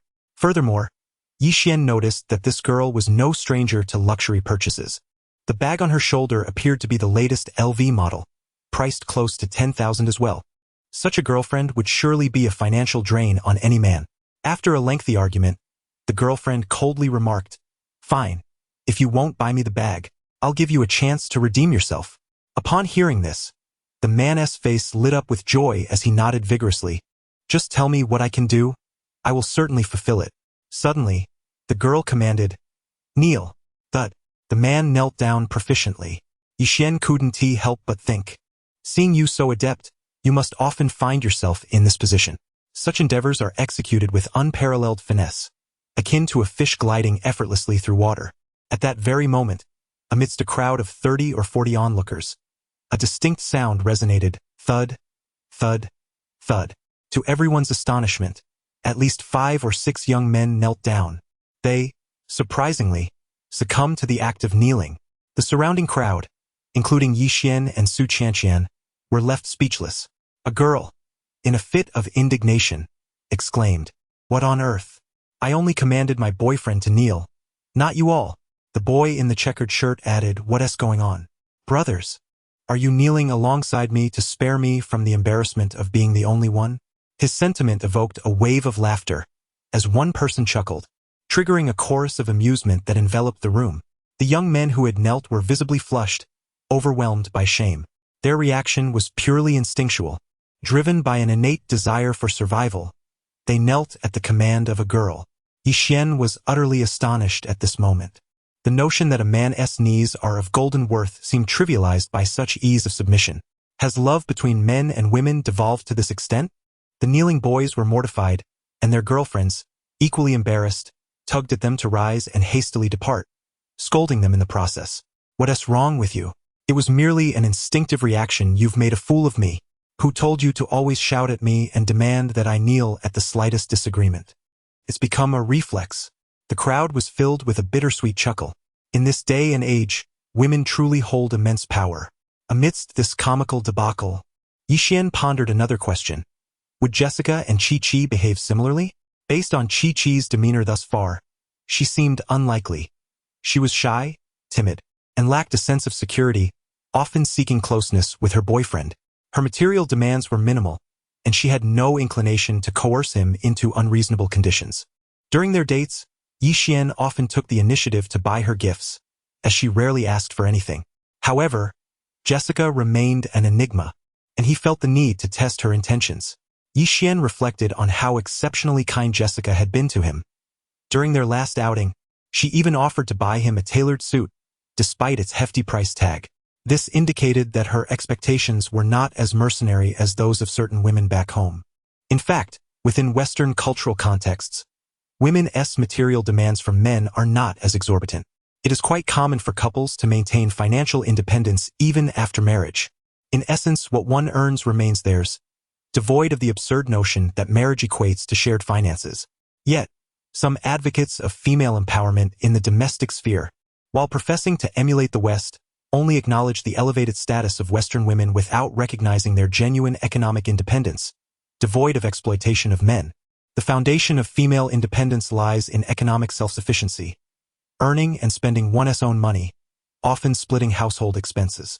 Such women are indeed entirely independent in terms of both economy and status.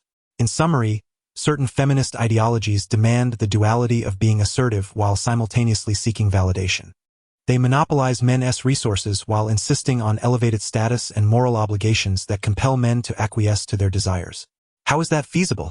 Yi Xian scoffed at such notions. Fortunately, he felt no need to compromise.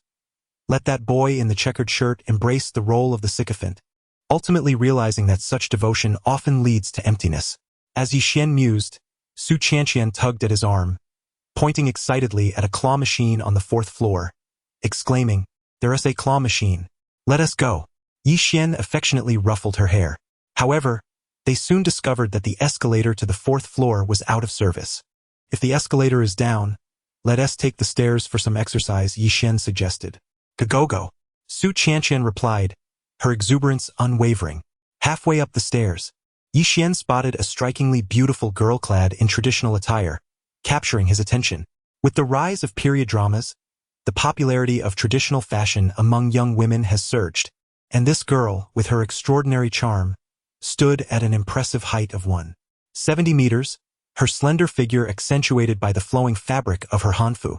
The vivid red and white ensemble, adorned with delicate embellishments, emanated an ethereal aura, reminiscent of a timeless beauty from ancient tales. While some girls may struggle to pull off traditional attire, the distinction lies in beauty and grace. Even Yi Xian, accustomed to stunning women, found himself captivated by this traditional beauty. It wasn't just him. Many around were drawn to her, stealing glances.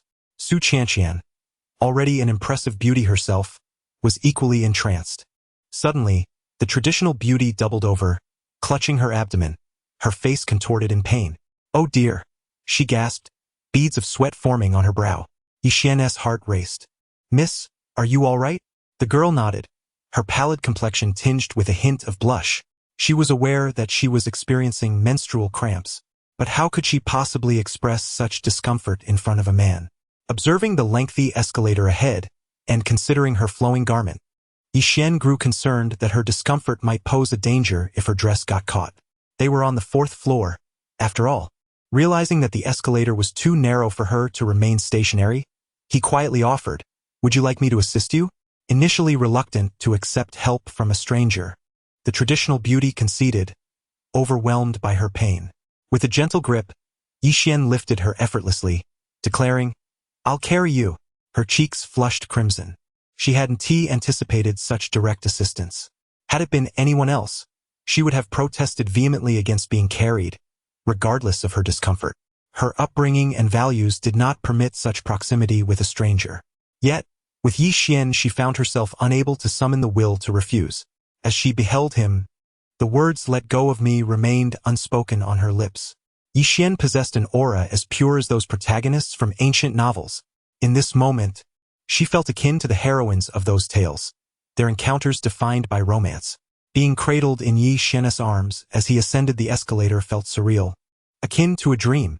For this girl, who adored traditional aesthetics and was fervently passionate about period dramas, Yi Xian's presence was nothing short of a dream realized. Her own prince had arrived.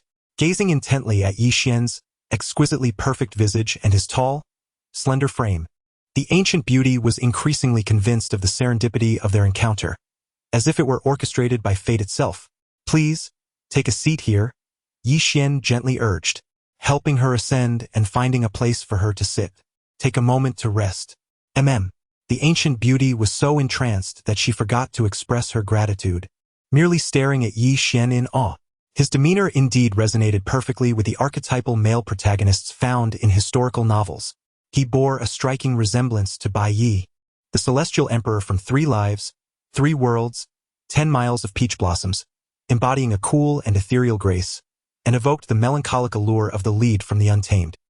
His smile was more vibrant and mischievous than that of Li Xiaoyao from Chinese Paladin, captivating her with every expression that aligned flawlessly with her fantasies of him in this lifetime. Oh, the ancient beauty was utterly entranced. Suddenly, a cold huff interrupted her reverie. "Su Qianqian," She pouted, visibly upset. How could Yi Xian carry that ancient beauty upstairs? I am his rightful girlfriend. This outburst jolted the ancient beauty from her infatuation, and she chastised herself for her lapse in decorum, mumbling, "Thank you. What is your name?" "Yi Xian," he replied casually, pulling a whimsical sheep-shaped lollipop from his pocket, a confection made of cotton candy, meant to amuse children. He playfully thrust the lollipop into the mouth of the irritable Su Qianqian. "Here, don't be upset. Enjoy this."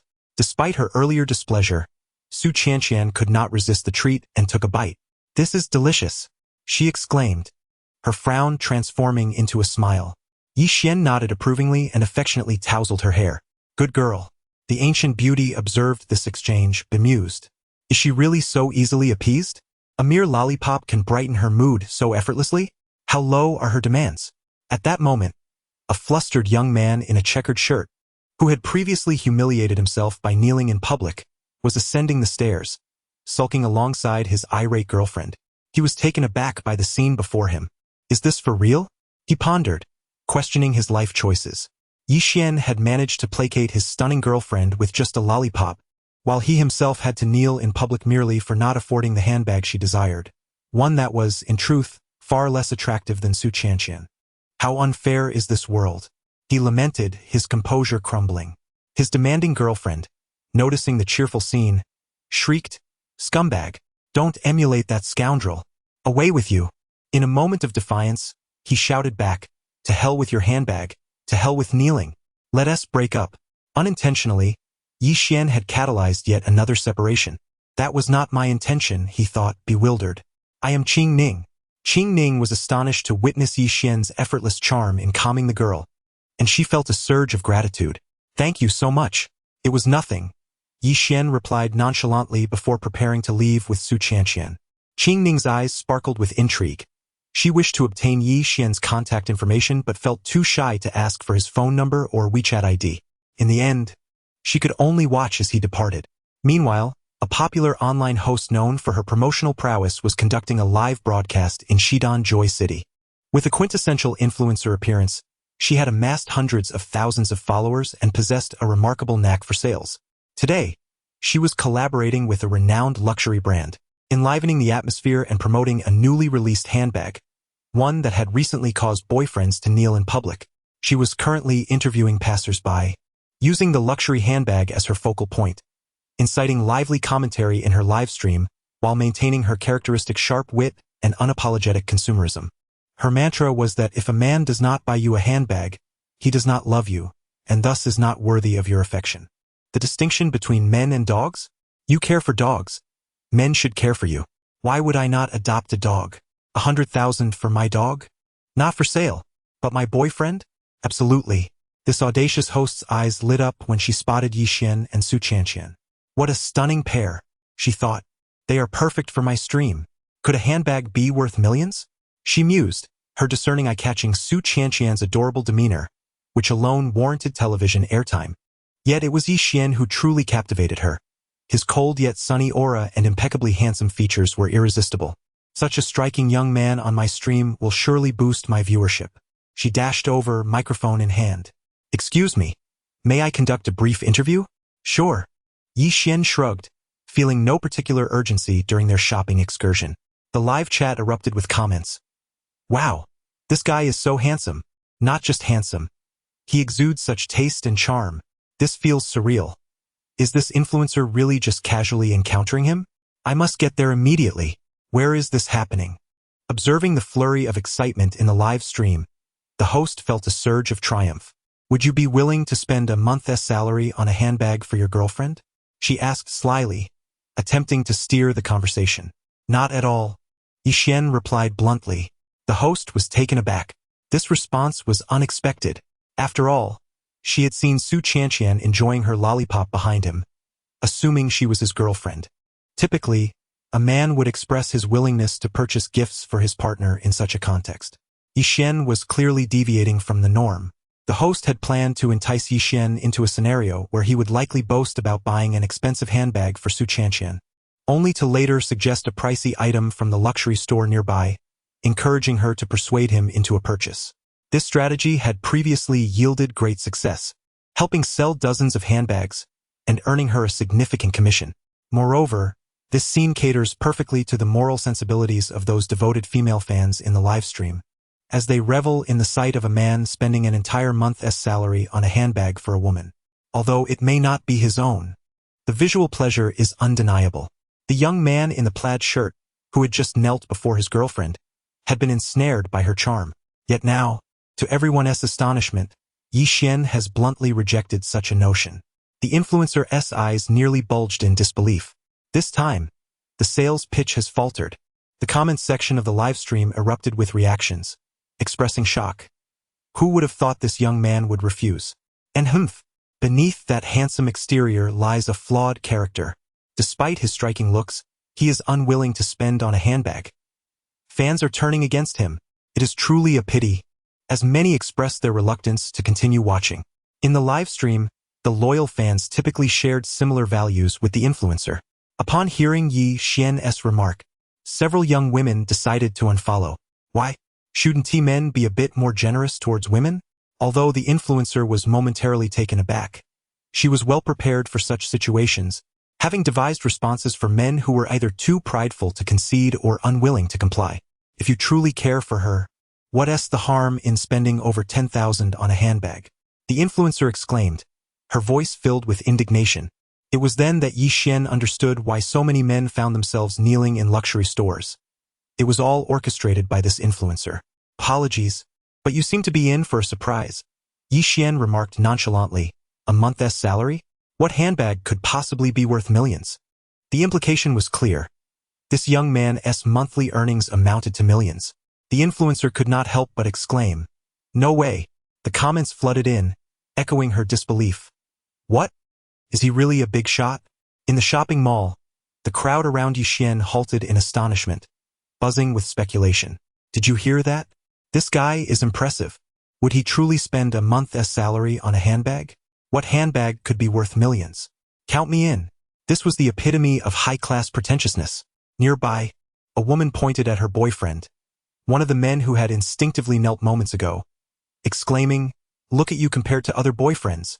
Her boyfriend, bewildered, could only respond with an innocent expression. What does this have to do with me? I'm worth several million. The influencer was momentarily stunned. Yi Xian's answer had far exceeded her expectations. She had posed this question to countless men, yet never had she encountered such a unique response. This refreshing candor was unlike anything she had previously experienced. Hey, can't you just follow the script? Can we not have a pleasant conversation? The influencer found herself at a loss for words. Su Qianqian, unimpressed, continued to enjoy her lollipop, watching the spectacle unfold. She was not naive enough to miss the influencer's intentions. In her heart, she scoffed, thinking, to try and ensnare my Yi Xian? How naive! She was aware of some of Yi Xian's background, though she had never visited his residence. The Pagani Huayra and the Rolls-Royce SUV were certainly worth millions. Yet the influencer, unwilling to concede, curiously inquired, may I ask what your profession is? Yi Xian gazed into the distance, his tone tinged with a hint of melancholy. I am a wanderer, traversing the land in my car, moving from north to south and east to west, drifting through villas and neighborhoods, weary from my encounters with numerous women. Occasionally, when I seek solitude, they fervently call me back. The influencer was left baffled. What? Is it really that kind of lifestyle? This response shattered her preconceived notions yet again. Throughout her numerous live streams, she had never encountered such a profession. It was refreshingly unconventional. The comments in the live stream soared, with frantic messages flooding in. What does this mean? I don't understand. Incredible. I am at a loss for words. This young man is so handsome, but his words carry such authority. Could he possibly be a gigolo? If so, I would certainly consider making an appointment. The influencer gritted her teeth and pressed on. May I ask, sir, what is your profession? Yi Xian replied, I deliver packages. The influencer stumbled backward, nearly losing her balance, as chaos erupted around her. The comments section exploded with disbelief. A courier? No way. This unexpected revelation left everyone astonished. How can a courier earn millions? Surely. You jest. The influencer's eyes darted, formulating a plan. Pointing at Yi Xian, she asked, "All right, sir, if you're indeed a courier, how much is your outfit worth?" She was determined to expose the fallacy of his claims. Yi Xian remained unfazed. "Well, it's worth a few million." The shock rippled through the live stream, plunging it into silence. The influencer began to mock him. "May I ask, how did you accumulate such wealth through your attire?" Yi Xian began to enumerate. This garment was personally designed by Anderson, the chief designer of Loewe, handcrafted and set to debut at Milan Fashion Week tomorrow. The price is yet to be determined, but based on Loewe's custom pieces, it's certainly worth millions. He was reluctant to elaborate further, as some truths are hard to swallow. This watch is a Patek Philippe, worth hundreds of thousands. These trousers are Versace, valued at over 100,000. This shirt is Armani, also over 100,000. And these shoes are Loewe, similarly priced. Yi Xian recounted each item. The crowd around him and the comments in the live stream erupted once more, filled with fervent debate. "What a ruse. I'm a die-hard Loewe fan, and I've never heard of such a design. This is absurd. No, I think there's more to this than meets the eye." Another woman interjected. "I just inspected the young man's coat closely, and it indeed resembles the craftsmanship of Master Anderson. The details are undeniably exquisite. I've admired Anderson for years. This isn't something one can fake. My goodness, to have a piece designed and handcrafted by Anderson himself. Who is this man? I may not know about his clothing, but I recognize that watch. The young man's wrist displays a limited edition Patek Philippe, worth no less than several 100,000. The comments exploded. The influencer, having witnessed Yi Xian's ensemble firsthand, could no longer deny her skepticism. Patek Philippe, indeed, is genuine. A watch worth over $1 million adorns the wrist of a delivery man, leaving the influencer utterly bewildered. My worldview has collapsed. Goodness, I shall cease my aspirations of becoming an internet celebrity and instead become a courier. Subsequently, Yi Xian and Su Qianqian ventured to the cinema. What shall we watch? Su Qianqian inquired. How about Anti-Corruption Storm 4? Yi Xian suggested after scanning the film list. Why not Avengers? Endgame? Su Qianqian asked, her curiosity piqued. Shouldn't you boys enjoy such films? Yi Xian broke into a sweat. He couldn't let Su Qianqian discover that he had already seen Avengers. Endgame with Lu Qiqi, or else a troublesome rivalry would ensue. Ahem, I believe that Gu Zai is quite charitable. My attendance at his film is merely my contribution to charity. After uttering this, Yi Xian commended his own cleverness. Indeed, that makes sense. They entered the theater as the film commenced. Modern Hong Kong films lack the brilliance of yesteryears, resorting to the same old formulas. Anti-Corruption Storm 4 was no exception. The conclusion was predictable from the very beginning, and even Gu Zai's performance could be anticipated. After the film, both Yi Xian and Su Qianqian felt a pang of hunger and sought a meal at a curry restaurant named Manuexuan. Soon, the dishes were served: stir-fried basil eggplant, pineapple shrimp fried rice, black pepper mango beef cubes, train-shaped dumplings, shrimp crystal rolls, and snowflake ice. This train-shaped dumpling is delightful. Su Qianqian, like a devoted partner, fed Yi Xian a spoonful of rice noodles with meatballs, accompanied by rich broth. He took a bite, his eyes lighting up. Quite good, Yi Xian mumbled, giving a thumbs up. In an unfortunate moment, Yi Xian accidentally bit his tongue. Ouch! Su Qianqian exclaimed. What happened? Unable to articulate his pain, Yi Xian spat out a bit of blood onto the white plate, gesturing towards the food and then to his mouth. He believed he had communicated clearly. However, Su Qianqian suddenly shouted, Everyone stop eating. There's poison in the food. Yi Xian's rice spewed across the face of a nearby male diner. The diner's expression was one of bewilderment. The entire room of diners paused, chopsticks and spoons suspended midair. Poison? Confusion and suspicion filled the air as they glanced at their plates, uncertain whether to continue eating or not. At that moment, the restaurant manager rushed over. A mix of anger, confusion, and panic etched on his face. May I ask if there is a problem with your meal? Su Qianqian, resembling an angry little rabbit, retorted, Do you realize your food has? Yi Xian quickly covered her mouth, apologizing to the manager. I'm terribly sorry. There's been a misunderstanding. I bit my tongue and spat some blood. My girlfriend thought I was poisoned. The manager sighed in relief. At that moment, Yixian felt Su Qianqian's tongue brush against his palm. Yixian shot her a glance. "You little temptress." He stood up, addressing the other diners with sincerity. "I apologize for the disturbance. Allow me to treat this meal as an act of contrition." The atmosphere erupted into cheer. "Wow, impressive. A wealthy man. Isn't that the handsome guy who just mentioned his watch collection worth millions?" Su Qianqian, covering her face in embarrassment, tugged at Yixian's shirt. "Let us settle the bill and leave quickly." Yixian agreed, hastily paying before exiting Manuexuan. After some leisurely time together, they concluded their shopping excursion and made their way to the underground parking garage. Yixian drove Su Qianqian away. Upon reaching the busy street, he noticed the traffic was quite congested. Bored, he surveyed the surrounding shops and the bustling crowd. Suddenly, he spotted a familiar figure. Was it Lu Hua? Yixian drove a bit closer, confirming it was indeed Lu Hua, his high school classmate with whom he shared a close bond. Pulling over, he rolled down the window, ready to greet his old friend. However, just then, he witnessed a beautiful woman drunkenly lurch toward Lu Hua. Yixian was taken aback. It seemed Lu Hua had quite an unusual relationship with this woman. How surprising. Lu Hua, of all people, had managed to find a girlfriend? What luck. Yixian opted not to call out to Lu Hua, instead finding a temporary parking spot to observe the unfolding scene. "What is happening?" Su Qianqian asked curiously. "I ran into an old classmate," Yixian replied, gesturing toward Lu Hua. "Is that his girlfriend?" Su Qianqian pointed at the woman. "I suppose so," Yixian answered. Lu Hua, detecting the scent of alcohol from the woman, frowned. "Why are you so drunk? It's harmful to your health." The woman, tipsy and cheerful, giggled. "It's just a school reunion. We were having fun and I overindulged." Lu Hua sighed. "Let us head back. You need to rest." The woman, barely coherent, mumbled, "I called a Didi. Check where it is." Lu Hua took her phone, attempting to unlock it, but found a password lock. "What is the password?"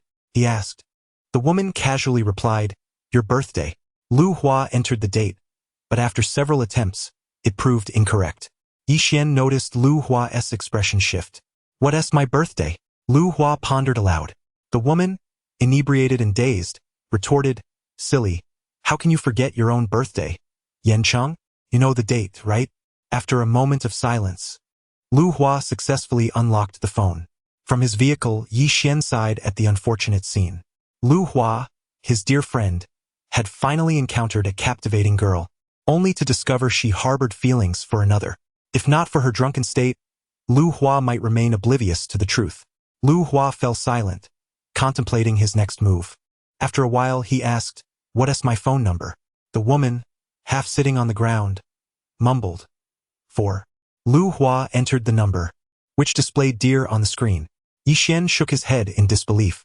Beside him, Su Qianqian noticed the bond between Yixian and Lu Hua, whispering, "That girl likely still loves someone else, right? That boy named Yancheng." "Indeed," Yixian replied. "This is a matter for those involved. Outsiders should not interfere. Love cannot be measured by reason."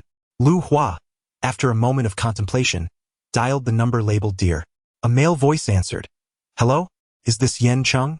Xiaozhu is drunk. The location is at Damu Tsong Hutong number. Please come pick her up." After ending the call, Lu Hua handed the phone to his girlfriend, turned, and walked away, not daring to look back for fear of shedding tears. "I don't mind your past. What troubles me is that you have yet to move on from it." Yixian and Su Qianqian took in everything with clarity. "Wow, this car is yours? A Rolls-Royce?" Lu Hua looked quite pitiful, and Su Qianqian felt a surge of compassion for him. Yixian pondered for a moment, realizing that Lu Hua's expression clearly revealed his inability to let go of the girl named Xiaozhu. He turned to Su Qianqian and said, "We are quite close to your home now. I'd like to have a chat with Lu Hua." "Sure," Su Qianqian replied, understanding the situation well. "I can get off and walk home since it's nearby. You go ahead." After bidding farewell to Su Qianqian, Yixian contemplated before pulling out his phone to call Lu Hua. "Lu Hua, is that you?" Lu Hua was taken aback upon receiving the call, yet Yixian could discern a hint of sadness in his voice, indicating that he was feeling down. Yixian empathized but said, "I'm not in a great mood myself. Do you have time to grab a drink?" This was Yi Xian's way of being considerate. He knew that Lu Hua was the one who truly needed to drown his sorrows in alcohol, yet he chose to express his own need for company instead. Lu Hua paused, surprised by the serendipity of this moment, when both friends were seeking solace in drink. "All right, when and where?" he inquired, eager to weep and drink his heart out. "Right now," Yi Xian replied nonchalantly. "Where are you?" "I'll come to you. I'm near Shidan Joy City," Yi Xian exclaimed in delight. "Oh, really? What a coincidence. I'm nearby as well. Just give me the exact location, and I'll be there shortly." 10 minutes later, Yi Xian parked in the garage and met Lu Hua. Their reunion was devoid of formalities. There exists a unique facet to male camaraderie. Regardless of the distance or the time apart, once they raise their glasses, the intimacy of their friendship is effortlessly restored.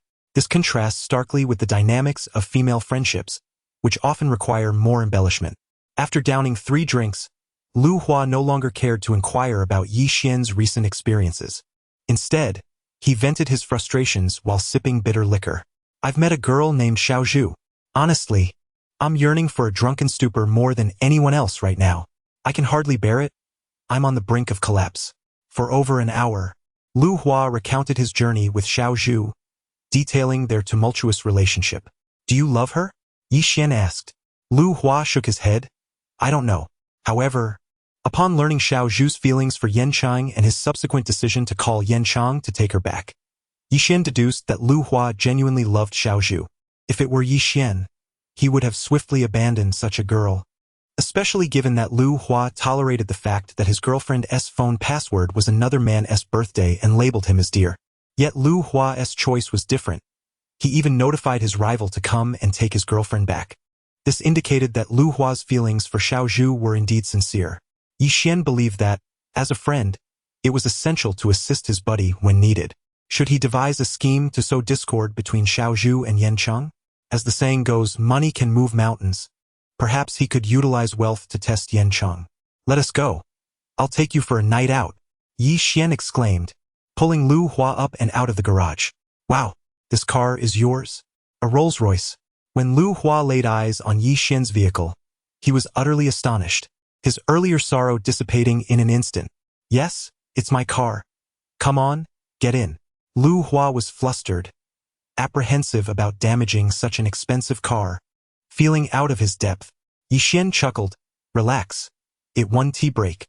Throughout the journey, Lu Hua was at a loss for words, overwhelmed.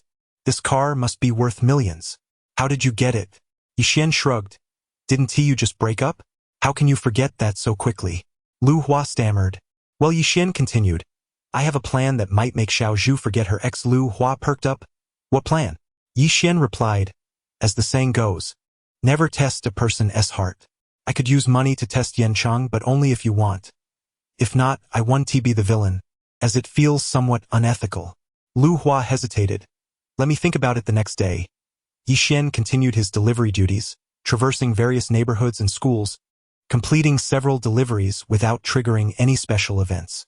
Disappointment washed over him, yet unbeknownst to him, in a certain community, a girl who received Yi Xian's delivery was effusive in her praise, posting on her social media, "From now on, I'll only use Shunfeng for my deliveries. This new guy is incredibly handsome and knows how to dress." She even included a photo of Yi Xian, which quickly gained traction among her friends. They all began to like and comment on the post, captivated by Yi Xian's looks and style. The post sparked a wave of enthusiasm, leading to numerous requests for the delivery point, so they could also experience the service. "Xiao Xiao, if you manage to get his WeChat tomorrow, you must share it with me. You know what I mean," she added, excitedly capturing screenshots of the post. The girl, unable to contain her admiration for Yi Xian's fashion sense, decided to share the post on Weibo, igniting a trend. Soon, the most handsome delivery guy climbed the Weibo trending charts, surpassing even many celebrities who had paid for their popularity. Once a post is tagged as the best, it often incites jealousy, and this was no exception. The hashtag quickly garnered attention, with many affirming Yi Xian's exceptional looks and charisma. A sizable number expressed their admiration, prompting them to switch to Shunfeng for their deliveries. Other delivery companies, unable to remain idle, sought to capitalize on this newfound attention. They began showcasing their own handsome delivery guys, attempting to vie for public interest. Yet, despite their efforts and even employing online influencers to promote their representatives, the enthusiasm for their campaigns failed to resonate, resulting in minimal engagement. On the internet, the only trending topic remains the praise for Yi Xuanyan's looks on Weibo. Consequently, other courier companies voiced their discontent. How come he's the only one who looks good? Are we not worthy? In this era, attractiveness equates to justice. If Yi Xuanyan can achieve fame, so can we. The following day, under the directives of their respective companies, these couriers made great efforts to dress appealingly. Ultimately, these events were merely promotional stunts orchestrated by their companies. After experiencing a painful failure in self-promotion online, they resolved that in order to surpass Yi Xuanyan, they needed to start from the root. And where is that root? It is none other than the young lady who receives the packages. If they could win her approval and subsequently post on Weibo to tout their own attractiveness, wouldn't they stand shoulder to shoulder with Yi Xuanyan? Thus, these carefully selected couriers sought various means to provide services to the young lady. However, the customer remarked, "The outfit is fine, but he is too ugly." Thud, thud. A group of couriers fell to their knees. Is this not unfair? Is the gap between us and Yi Xuanyan truly so vast? Meanwhile, as the couriers stirred up a frenzy online, Yi Xuanyan received a notification. Ding. Detection indicates the host has just completed a special delivery, awarding 26 equity in Changjing law firm, making him the third largest shareholder. Ding. First phase main task completion rate. 100. Keep up the good work. Yi Xuanyan was bewildered. What does this mean? I haven't even delivered the package yet, and suddenly I receive a reward? Nonetheless, this reward from the law firm was indeed substantial. Yi Xuanyan's wealth had significantly increased, and with substantial assets comes a plethora of issues and troubles that require management. If he were to handle every matter personally, he might as well abandon any system upgrades and spend his days in court. Thus, Yi Xuanyan had been contemplating hiring a law firm as his designated legal service provider to safeguard his interests and assist in managing various affairs. Unexpectedly, while he hesitated over which firm to choose, the system had already granted him a considerable stake in Changjing law firm. This was serendipitous. Yi Xuanyan had heard of Changjing law firm. It is reputed to be one of the top-tier law firms in the capital. This firm boasts an impressive track record of winning civil lawsuits, supported by a team of elite lawyers. Led by Luo Bin and Dai Shi, they possess an incredible network that spans various societal strata, ensuring that any disputes or troubles can be effectively addressed. Yi Xuanyan understood that law firms typically operate under a partnership model. Due to national regulations, a law firm cannot be solely owned by one individual. It requires at least 3 partners. Each partner holds shares, with the managing partner possessing the largest share and acting as the actual controller. Holding 26 of the shares, making him the third largest shareholder, grants him considerable influence. Even within Changjing, he would wield significant clout. The equity in Changjing law firm is exceptionally valuable, as such prominent firms typically do not lack financial resources. After all, representing a case can yield tens of millions in profit, and being a top-tier lawyer equates to substantial wealth. Given that they are not short on funds, persuading these elite lawyers to sell their shares would be exceedingly difficult. While one might exert pressure on a typical corporate entity to acquire their assets, attempting to seize shares from a group of lawyers who thrive on negotiation and litigation would be ill-advised. These individuals are known for standing up for couriers in their spare time. Attempting to wrest shares from them would be akin to seeking to pull the tiger's skin off its back. Without the system's intervention, Yi Xuanyan doubted he could acquire even a fraction of Changjing's shares, unless the firm were on the brink of collapse. Indeed, this was quite practical. Yi Xuanyan was thoroughly pleased with the system's generous reward.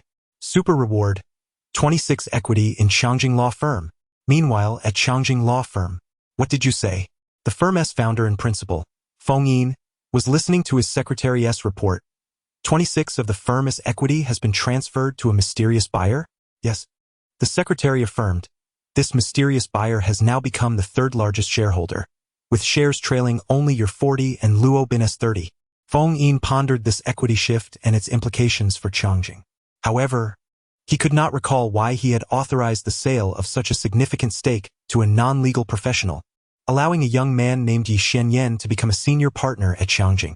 Unfortunately, the system's power was formidable. Once the system orchestrated something, it seamlessly integrated into reality, leaving even an elite lawyer like Feng Yin unable to pinpoint any legal flaws.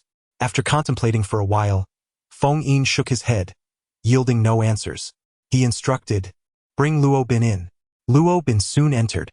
He was the firm's top-tier elite lawyer, having won countless cases, characterized by a rebellious spirit. To his superiors, he was an employee of exceptional skill. To his peers, a formidable competitor. And to his friends, a confident and self-assured all-rounder. He epitomized a superlative legal elite in peak condition. "Did you summon me for something? What do you think about selling 26 of our equity to Yi Shenyan? This mysterious buyer has somehow managed to acquire our shares, which piques my curiosity about him. Let us find a time to meet him and perhaps invite him to dinner." I was thinking the same. At the Courier point, Yi Shenyan arrived early in the morning. Brother Xiao Meng waved enthusiastically upon seeing Yi Shenyan, rushing over to express his gratitude. "Brother, today I intend to resign." "Resign? What will you do?" Yi Shenyan inquired.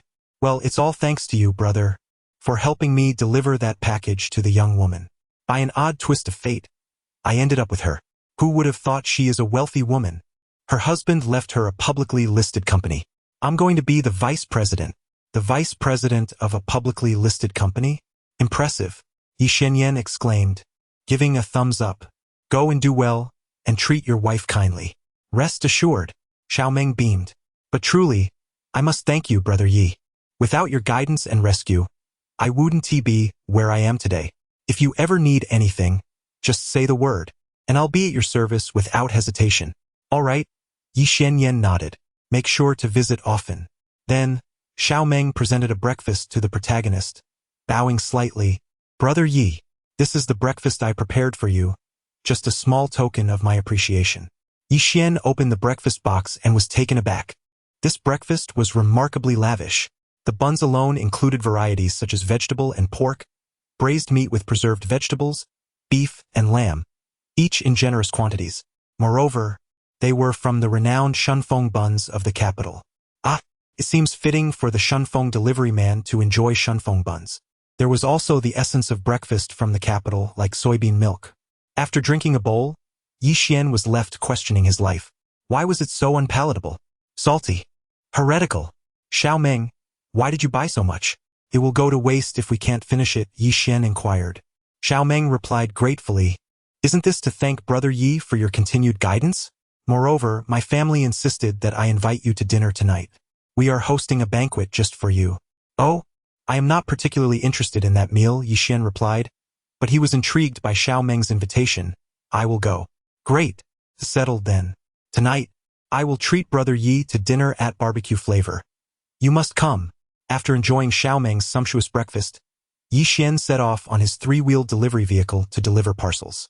This time, he had to deliver 4 packages to the same location. Yi Xian's eyes widened in surprise. It was to the famous Erxiankyo Xiaomei Street. Yi Xian had heard of this street. Even within the delivery industry of the capital, it was legendary. To put it simply, it was a place known for its charming ladies, a fact well understood by men.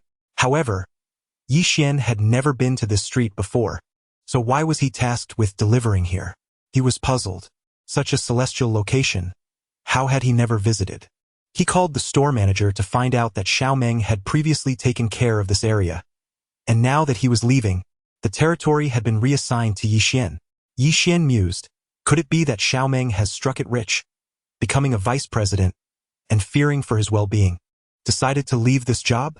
Riding his tricycle, Yi Xian navigated the main road, entered a narrow lane, and after several twists and turns, finally arrived at the heart of Xiaomei Street.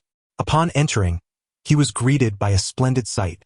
Every household along the street was adorned with vibrant and charming young ladies. So many beautiful and enthusiastic young ladies. As he rode past on his electric tricycle, he heard their excited shrieks and playful calls. "Oh my, that young man is so handsome. Hey there. Come here. Look at this handsome guy." Previously, the delivery man was a clumsy fellow. How had he suddenly transformed into such a striking young man? The warm reception from the ladies was overwhelming. In that moment, Yi Xian felt like a nobleman from ancient times, gallantly riding through the streets, with ladies beckoning from every corner. Here, the young ladies were entirely different from those outside. They were no longer aloof, no longer demanding exorbitant gifts, and no longer scornful. In this place, one could feel the warmth of spring, the enthusiasm of summer, the coolness of autumn, and the fiery intensity of winter.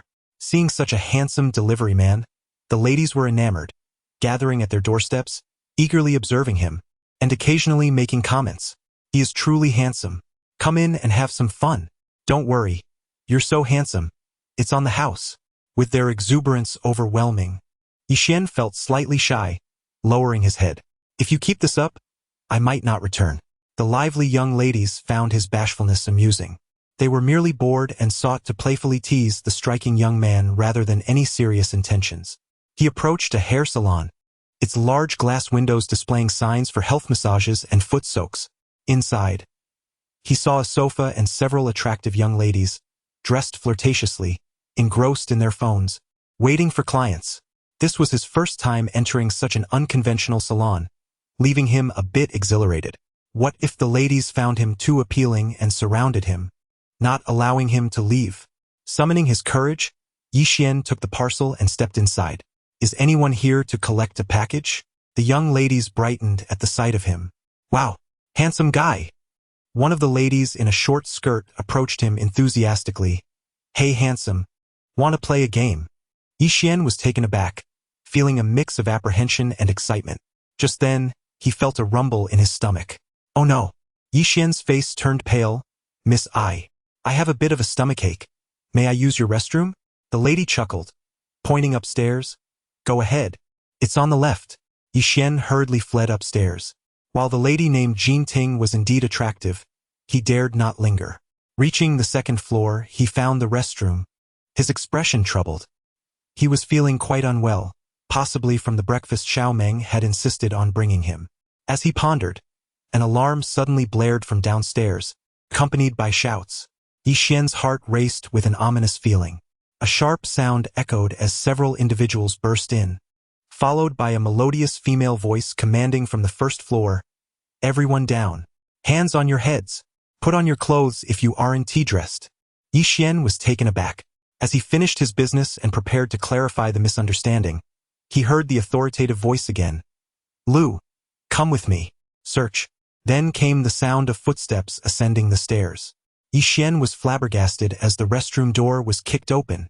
A remarkably beautiful police officer in uniform burst into the room with a fierce yet adorable expression. There must be someone here, she exclaimed. Then, her gaze met that of Yixian, who was crouching on the toilet. Yixian. Beautiful officer. Yixian, wait. He hadn't even had the chance to put on his pants. Suddenly, she kicked the door open, catching him completely exposed. Fortunately, she was an exceptionally stunning police officer, with an unparalleled beauty and an aura as pure as snow. Otherwise, he would have truly been at a loss. At that moment, the beautiful officer was also taken aback. She had anticipated the beginning but had not foreseen this conclusion. She never imagined that in this hair salon on the second floor, there would indeed be a man, apparently still in the midst of his business. Yet, this man was astonishingly handsome. Her gaze inadvertently drifted downward. Ah! The police officer let out a sharp scream. She had seen something quite inappropriate. She didn't have a boyfriend yet. She was still an innocent young woman. Her face flushed crimson. Trembling slightly, she gritted her teeth and demanded, Why aren't you wearing pants? Yixian helplessly retorted, Miss, please take a good look. I'm clearly using the toilet. Who wears pants while squatting on the toilet? The officer pondered for a moment. He might have a point. Nevertheless, she declared, Regardless, I caught you. Come with me. We're heading to the station for processing. The beautiful officer huffed. Hey officer. I've already told you. I'm not that kind of person. Look at my uniform and my delivery cart below. I'm here to deliver a package. Please, it's broad daylight. The beautiful officer pretended to be cool and retorted, Is that your excuse for dropping your pants in a massage parlor? Good grief. I was dragged out of the toilet by you. Yiwan protested. Do I need to notify you every time I take a dump? Is that fair? The beautiful officer seized Yixian, pulling him from the toilet. Then they both stumbled, falling backward with a thud. As it happened, Yi Xian ended up pinning the officer on the ground. You. The beautiful officer felt an overwhelming pressure as Yi Xian pressed down on her. Yi Xian exclaimed, I truly didn't mean to. The officer cried out, Pervert. Yi Xian protested, Innocent. The officer, Xiao Wei, felt tears welling up in her eyes, her cheeks flushed. You're bullying me. How despicable. She was, after all, an innocent girl of pure character. Outside, Officer Liu, who was searching other rooms, called out, Xiao Wei, where are you?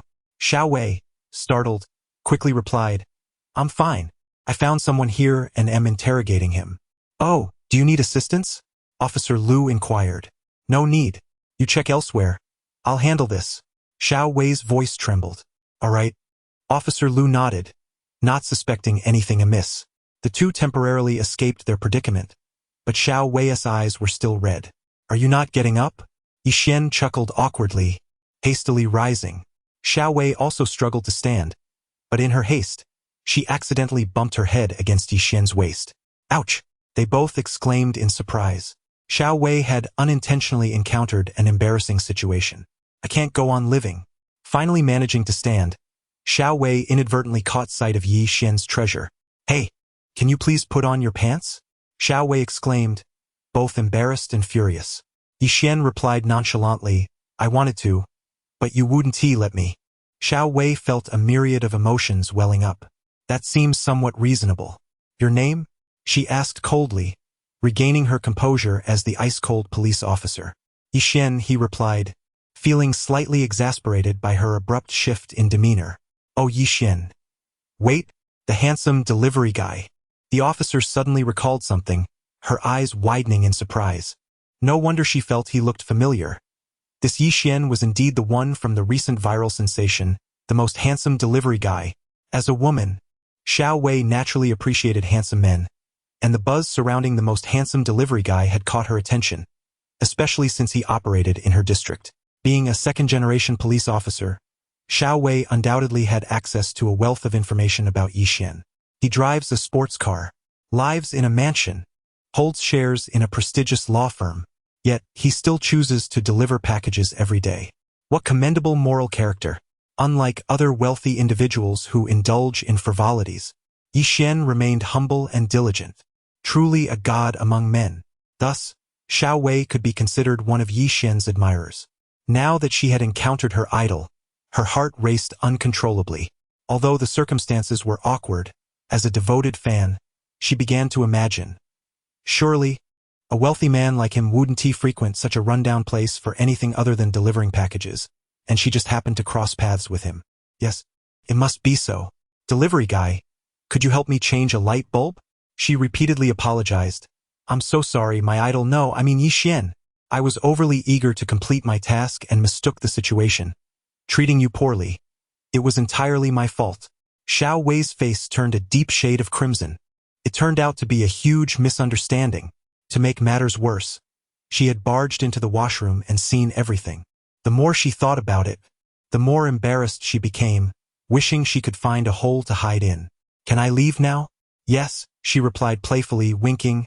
I owe you an apology today. When I have some free time, I must invite you to dinner. With Xiao Wei escorting him, Yi Xian descended the stairs amidst the peculiar gazes of several officers, riding away on his tricycle. Who is he? My idol. Huh? The delivery guy. Hey! Don't underestimate him. A sensational rumor spread rapidly among the police. The most beautiful officer, Xiao Wei, had found a boyfriend, and he was incredibly handsome. A group of young officers pounded their chests in frustration. Who dares to steal our police flower? Meanwhile, a few hundred meters away, Yi Xian sneezed. Who's saying I'm handsome behind my back? Living just a street away, Yi Xian continued on to deliver his next package. Following the navigation, he arrived at another residential complex. Upon entering, he approached a building and knocked on the door. Hello, is Suya home? This is Shunfeng Express. Inside, a young housewife lay on the bed, disheveled and bleary-eyed. Dear, why are you on another business trip? Your wife misses you so much, she murmured, like a woman neglected. She sat up and glanced at the large mirror. In the mirror, there stood a young, disheartened yet remarkably beautiful young woman. It was already 3 in the afternoon, and she had yet to rise from her slumber. At the tender age of 24, she had been married for 4 years, her appearance and figure both radiating allure. She was blessed with a loving husband, and their family life seemed idyllic. Everything appeared perfect. The only flaw lay in her husband's demanding work schedule, as he faced a promotion assessment this year, leaving him exceedingly busy with frequent business trips, unable to be by her side. Upon returning from his travels, he was often too exhausted to spend time with her. Over the past 3 months, he had already embarked on his 7th trip, leaving her alone in their home. She understood her husband's situation. After all, he was in a crucial phase of his career amidst fierce societal competition. However, his absence left her feeling isolated, her heart heavy with solitude and longing for companionship. Each day, she found herself with scant activities to engage in. At her age, a woman yearns for the presence of a man, yet her husband's constant absence rendered her nights devoid of warmth, awakening to a vacant space beside her. Rising at 3 in the afternoon, she struggled to find sleep at night. Her days were largely consumed by online shopping, indulging in her love for beauty, as it was one of the few distractions she had to momentarily fill the void in her heart. Consequently, she received numerous packages at her doorstep. On yet another languorous weekend, she remained nestled in bed, fearing that without a visitor, she might spend the entire day lounging. Suddenly, the doorbell chimed. "Hello, is Suya there?" "Is Shunfeng Express?" A melodious voice called from outside, vibrant and youthful. Startled, Suya sat up, entranced by the sound. Still in a daze, she wandered to the door, peering through the peephole, only to be taken aback by the sight of an extraordinarily handsome delivery man standing at her doorstep. In that moment, she felt transported back to a time when she wore flowing dresses, reminiscent of the fluttering emotions she felt when she first met her husband. With a rush of courage, she opened the door. The delivery man, Yixian, was momentarily stunned by her beauty, which surpassed his expectations. However, he quickly noticed that she appeared to be wearing a rather simple sleepwear outfit. Clearing his throat, he asked, "Are you Suya? Could you please sign for your package?" Realizing she had answered the door still in her sleepwear, Suya felt a wave of embarrassment wash over her. She was a woman who cherished beauty, and with no one around, her sleepwear was always intended to be aesthetically pleasing, especially selected for her husband. Blushing furiously, she wished for a hole to swallow her whole. No, stay calm," she internally admonished herself, attempting to suppress her flustered feelings. She reasoned that as long as she acted nonchalant, he would not notice her discomfort. Yet, how could Yixian not notice the exquisite woman before him? He chose to show respect, deliberately avoiding eye contact. Suya signed for the package, and Yixian politely bid her farewell, turning to leave. Just then, she recalled the broken light bulb in her bathroom that needed replacing. With a sudden impulse, she asked, "Excuse me, could you help me with something?" "What is it?" Yixian paused. "My bathroom light bulb is broken and needs replacing," she admitted shyly. "I don't know how to do it. Would you mind helping me?" "Sure," he replied without suspicion, considering it a simple task. "Please come in." As Yixian stepped inside, he was immediately enveloped by a warm and inviting atmosphere. The apartment was impeccably tidy, adorned with fresh flowers and greenery, radiating a sense of life. "The light bulb is over here," Suya said, contemplating changing into something less revealing but deciding against it, thinking it would only draw more attention. Handing him the replacement bulb, she guided him to the bathroom. As he entered, he inadvertently caught sight of some clothing strewn about. An uneasy feeling washed over him, as if he had stepped from one perilous situation into another. This delivery work is proving to be quite the adventure, he mused to himself, feeling a shiver down his spine. Suya too noticed his gaze and suddenly remembered the clothes she had forgotten to wash. "Oh no," she exclaimed, realizing her oversight. It was understandable, as her home rarely saw visitors and her husband was seldom present. Over time, she had become indifferent to such matters. Yet now, the delivery man had seen everything. Panic set in as she feared Yixian might misconstrue her intentions, wondering if he would think she was trying to imply something inappropriate. However, Yixian remained composed, efficiently replacing the bulb, adept at such tasks, even knowledgeable about wiring. As the light flickered on, illuminating the room, Suya's face lit up with gratitude. Thank you so much. Can I offer you a glass of water? Yevuan politeli declined.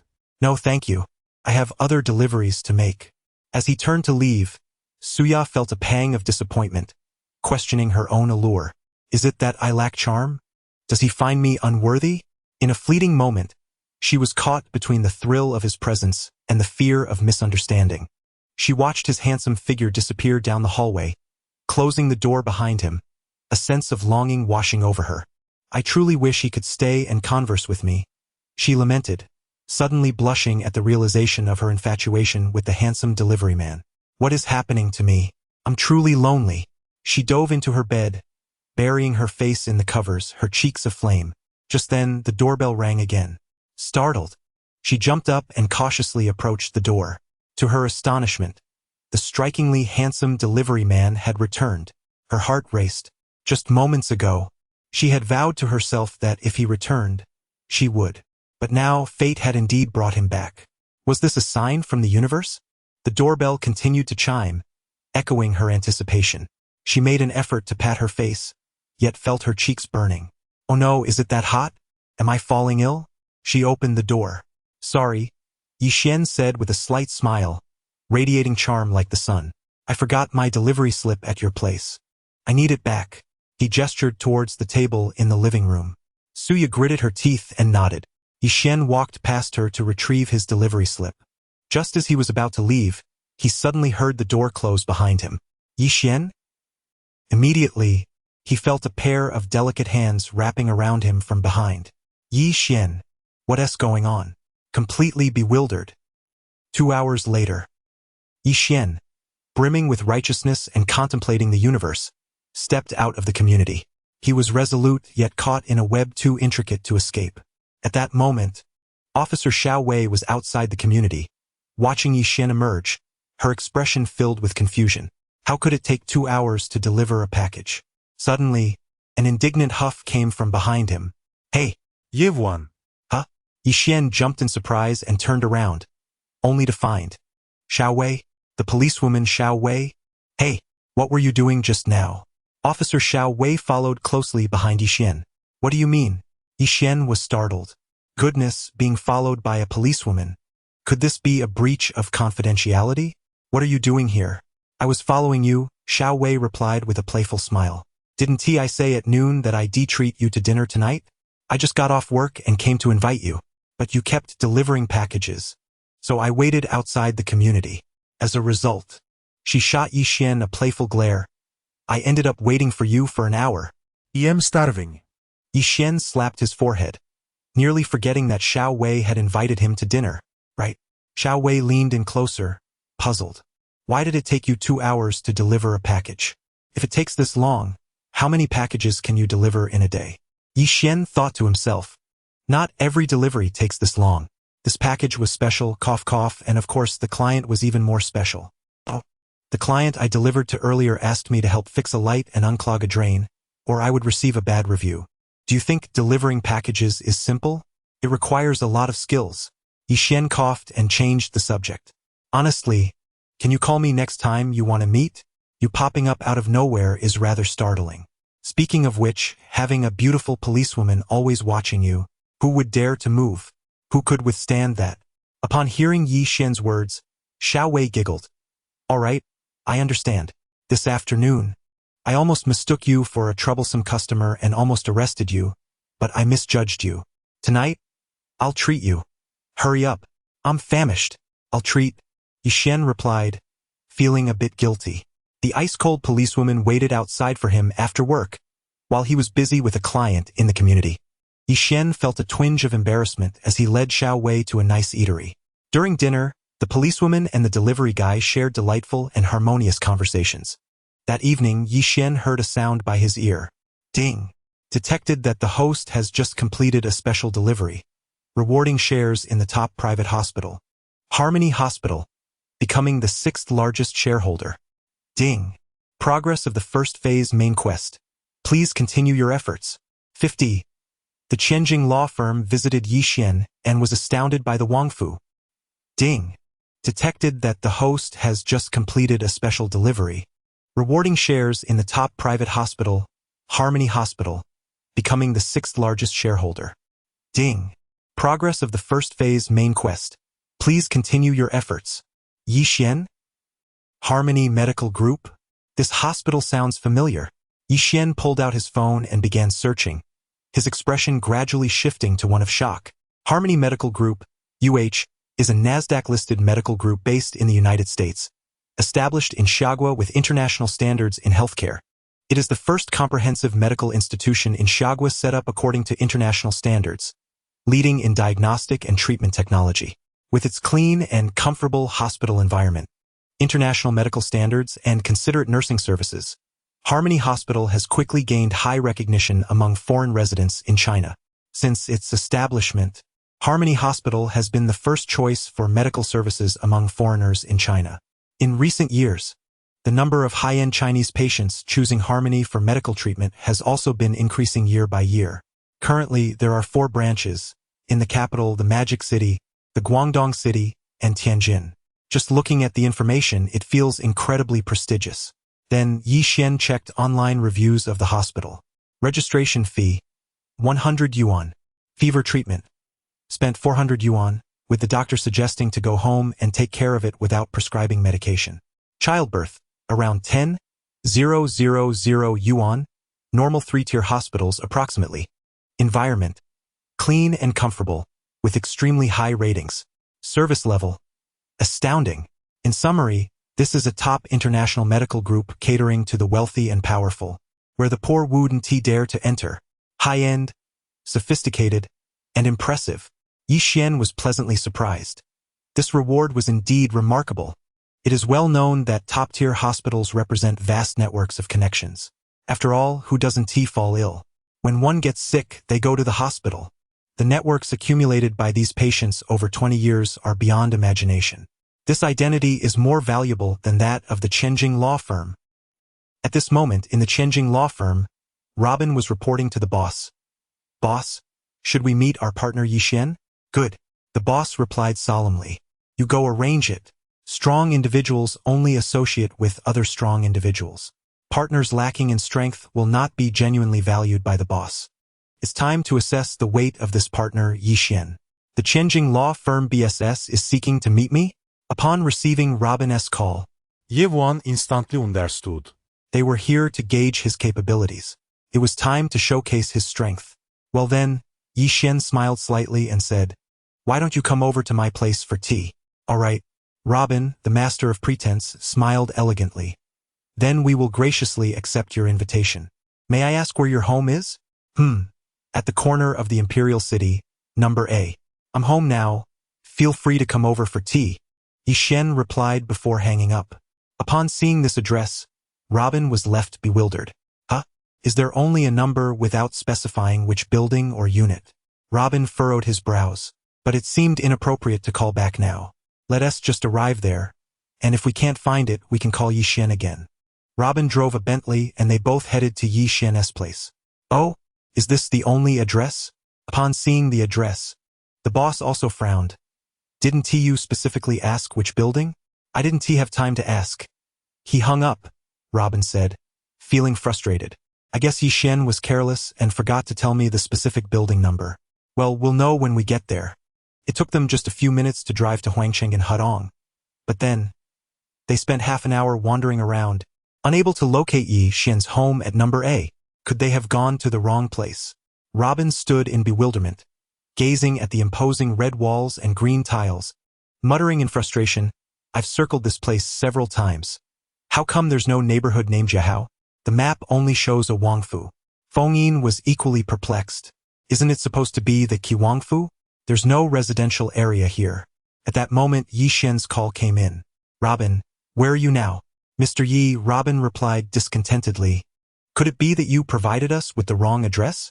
We've been at the Huangqing Hudong for half an hour and still haven't found a neighborhood. Oh, what do you see around you? Any notable buildings? Yixian asked nonchalantly. Just a Wangfu, Robin retorted irritably. A gigantic Wangfu gate and a large archway. Oh, you need to turn in through that gate. I'll open it for you, Yixian said calmly. What? Both Fengyin and Robin were utterly confused. The Wangfu? Mr. He actually lives in a Wangfu? Is this Kiwangfu truly his home? It suddenly made sense why they had wandered for half an hour without finding the entrance. But was this for real? Robin and Feng Yin exchanged incredulous glances at the grand and dignified Wangfu gate. Who is this Mr. Yi? Is it really possible that he resides here? The shift in address from Yi Xian to Mr. Yi was telling. Robin's voice trembled as he struggled to find words to describe the scene before him. If that's the case, Feng Yin sighed deeply, then this Mr. Yi is indeed unfathomable. Could he be boasting? Robin probed cautiously. Just then, the Wangfu gate emitted a mechanical whirring sound as the automatic door began to open smoothly. The courtyard stretched deep into the distance, seemingly endless. Yi Xian's hearty laughter echoed through the intercom. Welcome, esteemed guests. Robin and Feng Yin exchanged glances, both astonished. Is this really happening? He truly lives in a Wangfu? This entire grand estate belongs to Yi Xian? Trembling, Robin pressed the accelerator, but the Bentley barely moved. His legs shook uncontrollably. Feng Yin lit a cigarette, taking a drag before gravely stating, Robin, when you meet Mr. Yi, show him the utmost respect. Feng Yin's seriousness was palpable. We must not be disrespectful. Understood. Robin's heart raced.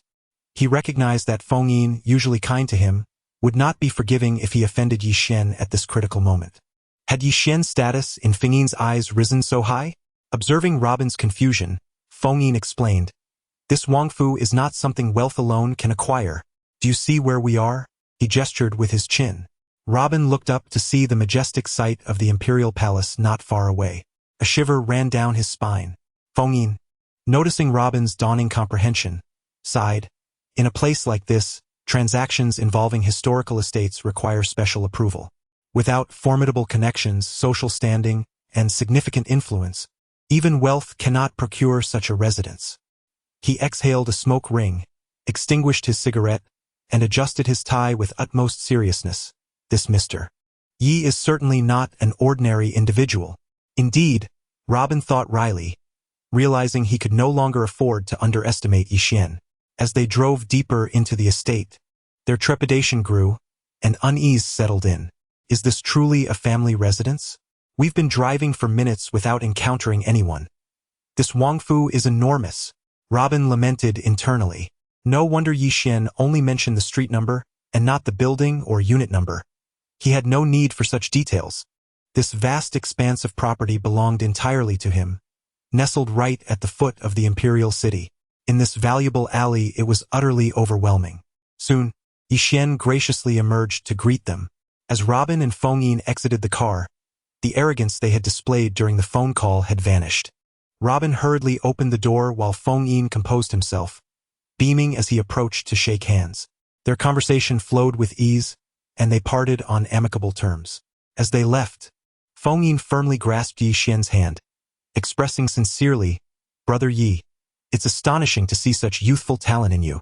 From now on, we are partners, and I hope to count on your assistance in revitalizing the Quanjing law firm. Yi Xian humbly returned the sentiment, smiling as he bid them farewell. Robin realized that Feng Yin's opinion of Yi Xian had escalated from being merely the third-largest shareholder to someone to whom he had to look up. Otherwise, Feng Yin would not have been so deferential. Robin silently marveled at the transformation. As they drove away from Yi Xian's residence, it felt like an eternity to leave. He vowed never to return. It was far too damaging to his pride. The self-proclaimed king of braggarts, accustomed to flaunting his status in court, felt like nothing more than a chauffeur in Yi Xian's majestic Wangfu. The pressure of the Wangfu was overwhelming. Who could withstand such might? Meanwhile, at the top floor of the Harmony Medical Group headquarters in the capital, Chairman Jiang Haya had just seen off a billionaire patient when his phone vibrated with a new message. It informed all board members that the shares of the sixth-largest shareholder, Mr. Smith, had been acquired, with the new shareholder being Yi Xian Holding. The phone buzzed again with another message. Confidential. This information is restricted to the top 10 shareholders and the chairman. It must not be disclosed without consent. New shareholder information.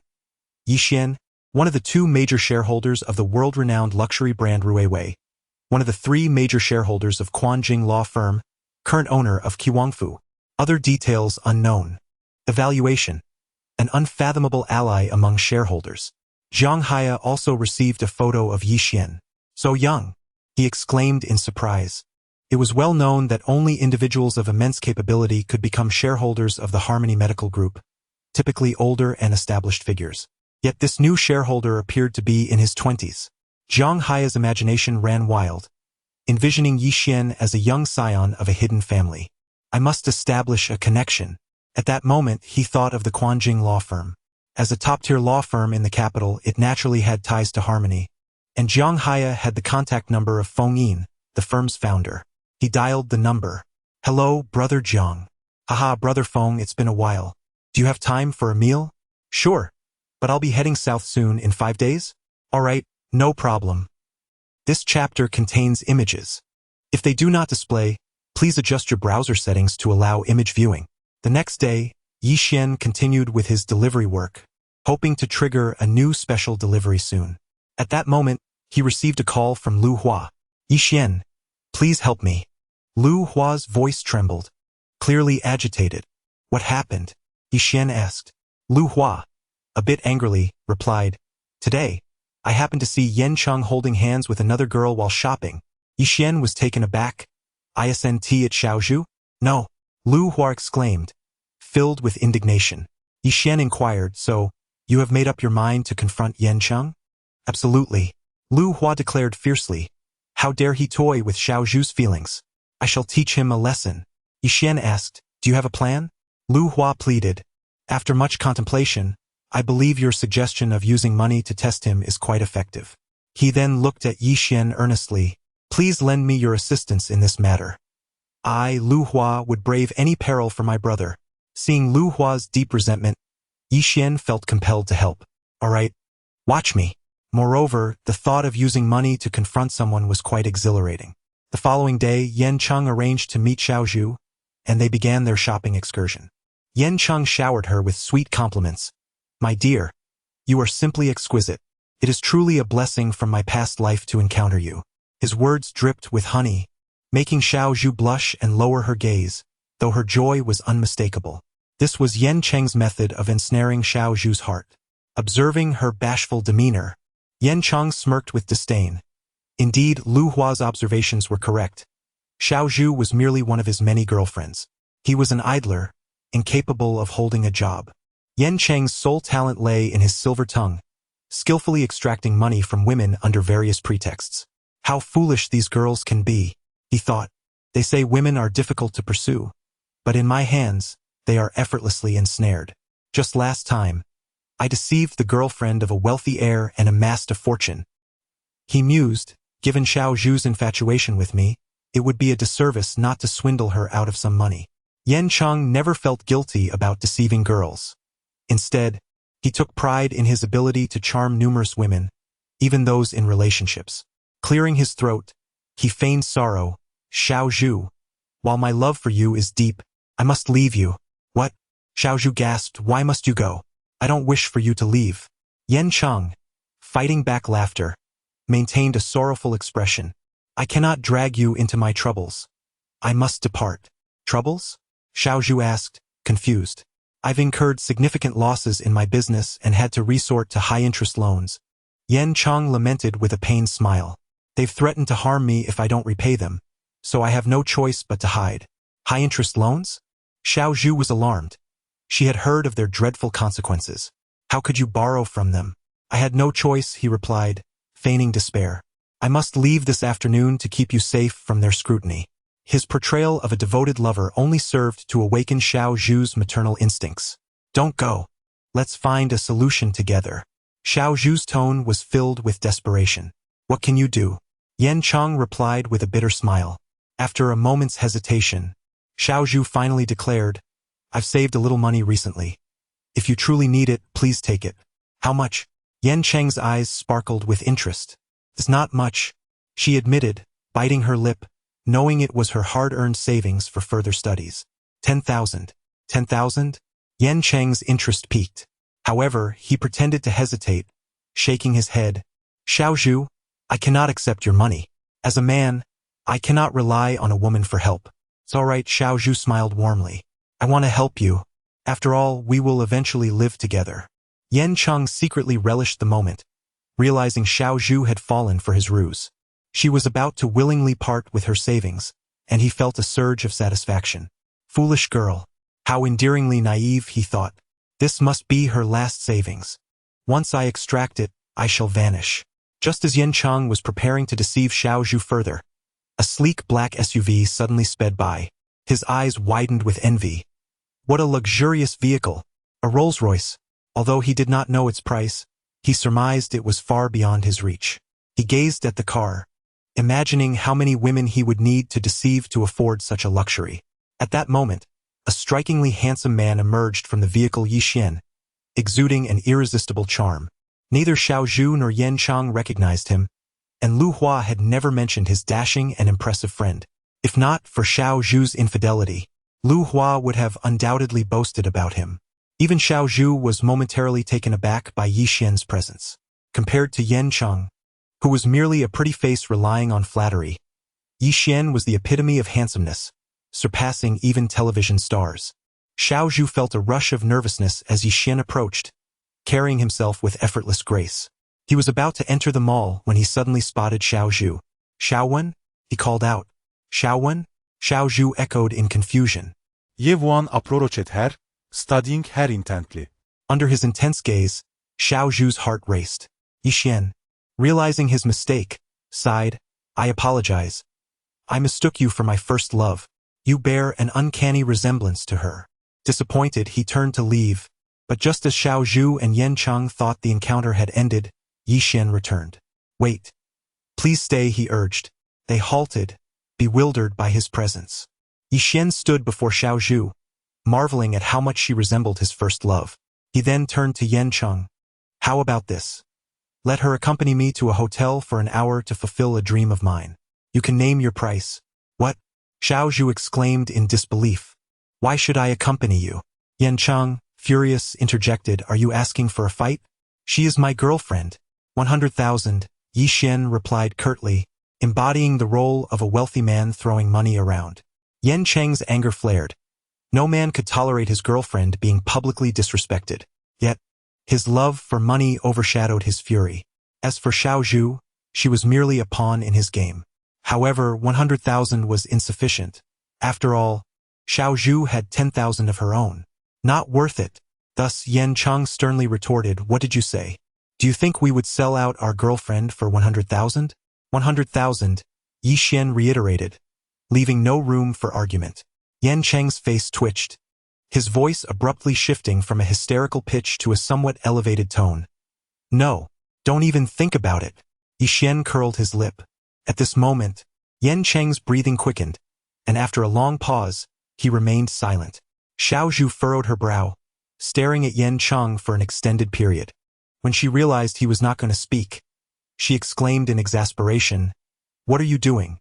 Are you really considering selling your conscience for this amount? Are you even a man?" Coughing, Yan Cheng took a deep breath, his heart in turmoil. 10,000. This is 10,000. I would need to deceive at least 4 girls like Xiao Zhu to amass such a sum. This amount would comfortably sustain me for 6 months. How infuriating. If only Xiao Zhu weren't here, I wouldn't hesitate and could earn that 100,000 immediately. But with Xiao Zhu watching, I cannot comply with this wealthy individual. Her stubborn nature would lead her to turn against me the moment she realizes I am selling her out. Should I agree or not? After a prolonged inner struggle, Yan Cheng gritted his teeth and declared, "No, no, Xiao Zhu, I am not that kind of person." Xiao Zhu nodded in acknowledgement. Although Yan Cheng's declaration lacked conviction, he ultimately rejected the unreasonable demand of the affluent man. Yi Xian, however, dismissed Yan Cheng's refusal with a flick of his eyelids, casually tossing out 10,000. Yan Cheng's breathing became more erratic than a patient suffering from respiratory distress, his eyes reddening. 10,000, just for an hour. Depleting Xiao Zhu's savings would only yield 10,000. But if Xiao Zhu spends an hour with this wealthy man, she would earn 10,000. Once she finishes, I can deceive her out of 10,000. Perfect. He immediately fell silent. Xiao Zhu poked him and confidently said, "Yan Cheng, tell him, no matter the amount, you will never agree. Our love is priceless." Yet, Yan Cheng remained silent. Xiao Zhu's expression shifted to one of astonishment as she looked at him. Isn't a boyfriend supposed to stand up for his partner? Clearing his throat, Yan Cheng swallowed hard and chuckled awkwardly. Xiao Zhu, to be honest, I believe love is indeed priceless, but I urgently need money for business. This 10,000 is crucial for me to get by. Since you love me so much, how about? What nonsense are you spouting? Xiao Zhu retorted, her eyes reddening with anger. You want me to accompany another man for an hour for 10,000? Yan Cheng, do you have no shame? Seeing that Yan Cheng had fallen silent, Yixin proudly pulled out a thick stack of brand new bills. One stack in one hand equated to 10,000. Do you see this? 10,000 cash, a handover of money for a handover of person. Absolutely no tricks involved. Upon seeing the tangible 10,000, the last shred of hesitation vanished from Yan Cheng's eyes. He forcefully pulled the furious Xiao Zhu closer and, with unwavering resolve, asked, Xiao Zhu, do you love me? Xiao Zhu lowered her head. Of course I love you. Otherwise, why would I leave Lu Hua, who adores me? If you truly love me, please do me this favor. Help me earn this 10,000. I genuinely need it urgently. What? Xiao Zhu stood there in shock, staring incredulously at Yan Cheng. Are you really sending me to this gentleman just for 10,000? Tears brimmed in her eyes out of anger. It's just an hour. I won't lose a hair. Yan Cheng insisted, this gentleman is incredibly handsome and wealthy. Many girls would jump at the chance to be with him. You'd be gaining. What did you say? Xiao Zhu, infuriated, slapped him. You're not a man. Yan Cheng pleaded pitifully. Xiao Zhu, just agree this once. I really need this 10,000. Xiao Zhu's face went pale as her gaze turned increasingly frigid. She had thought they were a perfect match meant to grow old together, but now she saw the true nature of this man. For a mere 10,000, he was willing to sell her out. Yixin recognized the success of his scheme by observing Xiao Zhu's expression. That was too easy. Indeed, money is powerful. Feeling the chill of Xiao Zhu's gaze, Yan Cheng felt a pang of guilt. Xiao Zhu took a deep breath and said, Fine, Yan Cheng, you want to send me to this handsome man for money? I will satisfy you. Handsome. Come, I will go with you. Grabbing the money, she angrily got into Yixin's luxury car.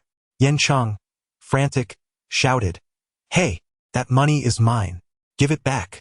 When Xiao Zhu saw herself getting into another man's car, her heart broke. Yan Cheng's first thought was not to comfort her but to demand money, causing her to burst into tears. She had seen through Yan Cheng completely, her heart shattered. Yan Cheng, you heartless beast. You never cared for me. You were merely using me.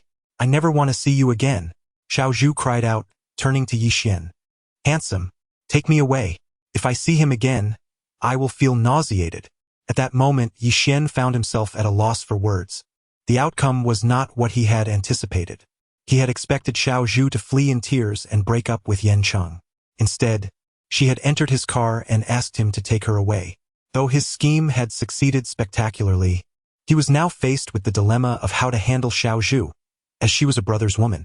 Meanwhile, the commotion attracted the attention of bystanders. A wealthy man is buying someone else's girlfriend for 10,000 an hour? What? Oh my, what a scoop! As the crowd gathered upon hearing about the scandalous news, they gasped in astonishment. He actually agreed. The throng only grew larger, with some individuals pulling out their phones to capture the moment. Realizing they could not linger any longer, Yixin decided to leave. Just as he was about to get into the car, Yan Cheng, furious, rushed over and attempted to snatch the money from Xiao Zhu. Give it to me. If you want to break up, then give me 10,000. Yan Cheng's face contorted in anger. He did not want to lose Xiao Zhu and gain nothing in return. Xiao Zhu, now fully aware of Yan Cheng's true nature, cried out in frustration. I see now that you are a beast. Yan Cheng, realizing Xiao Zhu had uncovered his true self, revealed his real character. Ha! You foolish girl. What makes you think I would ever love someone like you? Don't you know your worth? Today, give me 10,000 and we part ways. Otherwise, this is far from over. That 10,000 is mine. It has nothing to do with you. Get lost. Xiao Zhu raised her backpack and struck Yan Cheng. At this point, their relationship had completely shattered. Yixin exited the car and kicked Yan Cheng to the ground, then got back in and drove away in his Rolls-Royce. My 10,000. Yen Cheng screamed as he chased after them. But how could a mere man catch up to a luxury car? He stumbled, falling to the ground and rolling several times, suffering bruises and scrapes. Yi Xian glanced in the rearview mirror at the fallen Yen Cheng, sneering with satisfaction. With a swift press of the accelerator, the car surged forward, transforming into a fleeting specter as it sped away. After traversing over 4 kilometers, Yi Xian halted the vehicle.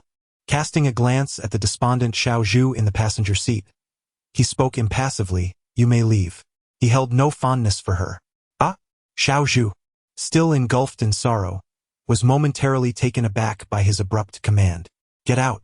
Yi Xian's expression remained cold as he opened the car door. Bewildered, Xiao Zhu exited the vehicle. Yi Xian shut the door behind her and, with a press of the accelerator, sped off, leaving her in a state of confusion. Watching the Rolls-Royce vanish around the distant corner, Xiao Zhu remained in a daze. Meanwhile, Yen Cheng was surrounded by a throng of onlookers, fervently capturing photos and videos. "Look, a scoundrel. He sold his girlfriend for a mere 10,000. They jeered, their mockery evident. The audacity of such a man was astonishing. Fueled by anger from his own financial loss, Yen Cheng's fury escalated as he was subjected to their ridicule. He charged forward, knocking a phone from one person's hand, shattering its screen upon impact and reaching for the others. "What are you filming? Turn it off. My phone," he bellowed, inciting chaos in the crowd. Before long, he found himself on the receiving end of punches and kicks, disoriented and overwhelmed. Shortly thereafter, the police arrived, escorting everyone to the station. As the phone rang, Yi Xian was en route to meet Lu Qiqi. It was Robin from the Quanjing law firm. "Mr. Yi, I have completed the investigation on the individual you requested." "What are the specifics?"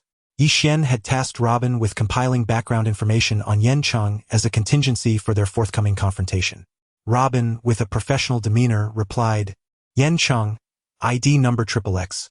Based on our extensive research through various channels, he is an unemployed drifter, a notorious playboy and con artist who frequently deceives women under the pretense of seeking business loans or relationships. The number of women he has swindled has reached several, with total fraudulently acquired funds exceeding tens of thousands. I have sent you a detailed report." Ding! A notification chimed on Yi Xian's WeChat, revealing the document detailing Yen Cheng's fraudulent activities. Some victims had already reported him, and the police had initiated an investigation.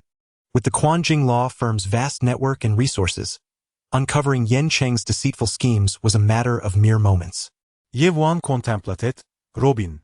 Please disseminate this fraud report to the women he has deceived, offering them legal assistance while simultaneously securing some business for the firm. It would also provide practical experience for our interns. "Absolutely. That's right in my wheelhouse," Robin affirmed eagerly. "By the way, Mr. Yi," Robin continued, "I just received word that Yen Cheng has been arrested for fighting at the Hipingli police station. Inform those women so they can confront Yen Cheng at the station." Je vuan instructed. "Ha! Will do." The following day, after paying a fine, Yen Cheng emerged from the police station. The events of the previous day ignited a simmering rage within him, particularly directed at the man in the Rolls-Royce. Were it not for him, he would not have parted ways with Xiao Zhu, losing both a significant sum and his freedom. Suddenly, a chorus of enraged shouts pierced the air. "Yen Cheng, you fraud! We've finally tracked you down." A chill ran down his spine. Something felt amiss. As he looked up, terror gripped him. A horde of 30 to 40 women, armed with various makeshift weapons and fierce expressions, charged toward him. Some had even lost their high heels in their frantic pursuit, disregarding their fallen footwear. These were the very women he had deceived. In a state of panic, Yen Cheng turned to flee. "Stop right there. You scoundrel! You damned wretch!" The teacher has been diagnosed with liver cancer, prompting a return to his hometown. The women, enraged, surround Yen Cheng, ready to confront him. A well-dressed man steps forward, introducing himself as Zhang Yong, an intern lawyer from Quanjing law firm, stating that he represents the victims in a lawsuit against Yen Cheng. The police have already begun investigating his series of fraudulent activities. He urges Yen Cheng to surrender, or he will inform the authorities for his arrest. One particularly fierce woman, likely a tough northeastern sister, shouts, "What s with the lawsuits and arrests? Let us take action instead." She charges at Yencheng, followed by a group of women who join the fray, attacking him with high heels, nails, and stones. Meanwhile, Yixian stands at the police station, astonished by the fierce display of womanhood. As Yencheng is assaulted by the mob, he suddenly catches sight of Yixian. "Ah, it's you," he realizes, understanding that this was all a trap set by Yixian. In response, Yixian gives him a scornful look and a middle finger. Fueled by a mix of old grudges and new grievances, Yencheng's fury escalates. Suddenly, the fierce northeastern woman slaps him hard, and the others continue their relentless assault. Bystanders begin recording the scene, astonished by the spectacle. They wonder just how despicable Yencheng must be to incur the wrath of so many women. Upon learning that Yencheng swindled these women out of millions, even more people join in the attack. Eventually, the police intervene to rescue him. Yencheng, severely beaten and in need of medical attention, is left in a pitiful state. Yixian, observing Yencheng's misery, simply chuckles and drives away. 3 days pass swiftly. Yixian diligently delivers packages but has yet to encounter any special deliveries. During this time, a police officer invites him to dinner. Lu Hua, on the other hand, reconnects with Xiao Zhu, but it seems Lu Hua's feelings have cooled after recent events. On the 4th day, while delivering packages, Yixian receives a phone call from Lu Hua. "Yixian, have you heard the news? Our high school political teacher, Mr. Zhang, is hospitalized with liver cancer." "Liver cancer?" Yixian gasps, recalling a former colleague who suffered from the same illness. He knows that liver cancer often shows no symptoms in its early stages, making it difficult to detect until it's too late. The group chat from high school buzzes with concern. Someone notes that liver cancer ranks second in cancer-related deaths, following lung cancer, reflecting on Mr. Zhang's previous health, which seemed fine until now. They reminisce about Mr. Zhang's impressive ability to teach without books, commanding the classroom with authority. Despite changes in the curriculum and his advancing age, he remained a beloved figure, always willing to help students, even at great personal cost. "Let us wish him well," the chat urges. Suddenly, the class monitor, Yu Shangnan, takes charge, suggesting they collectively visit Mr. Zhang in the hospital. Lu Hua privately messages Yixian, expressing a desire to see their teacher. Yixian recalls how Mr. Zhang once helped him financially during a health crisis, demonstrating immense kindness. After deliberation, he agrees to return to visit. Yu Shangnan coordinates the visit, ensuring they arrive together at the hospital. Yixian and Lu Hua plan to drive from their hometown, New Stone City, about 100 kilometers away. As they prepare, the classmates speculate about Yixian's life, impressed by his ability to have a car so soon after graduation. However, one envious classmate, Lu San, sneers at the prospect of Yixian's success, dismissing it as mere pretense. Yixian arrives home, swapping his Rolls-Royce Cullinan for a Pagani Huayra, which he feels is more suitable for the long drive ahead. At the entrance of the residential community, Lu Hua eagerly awaits, anticipating the arrival of Yixian and his eye-catching vehicle. As a result, Lu Hua was so engrossed in observing Suriname that he failed to notice a more flamboyant, more stylish, and more astonishing supercar had silently come to a halt beside him. Yixian pressed the horn, startling Lu Hua, who turned to find Yixian waiting for him to get in the car. It was only then that he noticed Yixian's magnificent vehicle, a Pagani Huayra. "Wow!" Lu Hua exclaimed, his expression one of utter bewilderment. "It's only been a few days since we last met, and you've already changed cars?" Yixian remained nonchalant, urging him, "Get in, no time for chatter." Lu Hua thought to himself, "Suddenly, I feel that my beloved woman falling for someone else is insignificant. My buddy Yixian has already ascended to this level of automotive excellence. What do women matter?" Previously steeped in sorrow, Lu Hua found himself momentarily forgetting the pain caused by love, questioning the very nature of existence. "What? You think Yixian is showing off? Why not bring out your own supercar and show me how it's done?" At this level of ostentation, it had transcended mere bravado and ventured into the realm of genuine prowess. As Lu Hua settled into the Pagani and fastened his seatbelt, Yixian pressed the accelerator, propelling them forward, leaving only a blur in their wake. They sped along the highway with breathtaking velocity. Meanwhile, from the perspective of another speeding vehicle, Two young men were flaunting their audacity on the highway, blasting heavy metal music.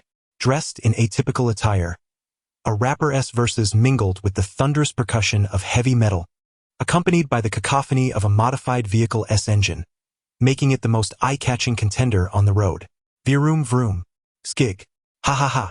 The two young men were brimming with arrogance. How about this Nissan G? I painstakingly coaxed 10,000 out of my dad and had it modified, boasted a brash young man with golden hair, exclaiming, "This car is now a powerhouse. Who dares challenge us?" He pressed the gas pedal to the floor, the speedometer swiftly surpassing the limit, reaching an exhilarating pace of 140 kilometers per hour. The vehicle began to sway. The tattooed companion, aware of the limits of their modified car, urgently cautioned, "All right, that's enough speed." He feared that pushing it any further would result in disaster. Although the modifications enhanced power and performance, they still couldn't match the stability of genuine supercars. A reckless pursuit of speed could lead to a catastrophic accident. As they reveled in their speed, Yixian's car roared past, leaving only a fleeting shadow behind. The dyed-hair young man and the tattooed one exchanged incredulous glances, their expressions a mixture of shock and embarrassment. Was that a car? The tattooed man finally stammered. The dyed-hair young man, seething with frustration from being left in the dust, cursed, "How dare he overtake me?" The title of the king of Akina Mountain isn't given lightly. He slammed the accelerator down, and the modified Nissan G began to unleash flames, pushing its performance to the limit. Vroom vroom. The dyed-hair young man accelerated to 180 kilometers per hour, shouting defiantly, "I refuse to believe that my incredible car will eat his dust at this speed." The tattooed companion felt the car tremble beneath them. "Whoa, don't drive so fast. The car can't handle it. It's going to fall apart," he urged, trying to intervene. While showing off was crucial, facing humiliation was even worse, and risking their lives for a mere display of bravado was utterly foolish. "Just wait. Once I catch up to him, I'll slow down." The dyed-hair young man's pride was severely wounded. His eyes reddened, shouting. However, to his utter dismay, despite pushing the car to its limits, the supercar remained elusive, never appearing in sight. The tattooed young man's expression turned blank. How was it possible that they couldn't catch up to that car? Had they merely imagined it? Just then, a police car approached from behind, its loudspeaker blaring, "Pull over.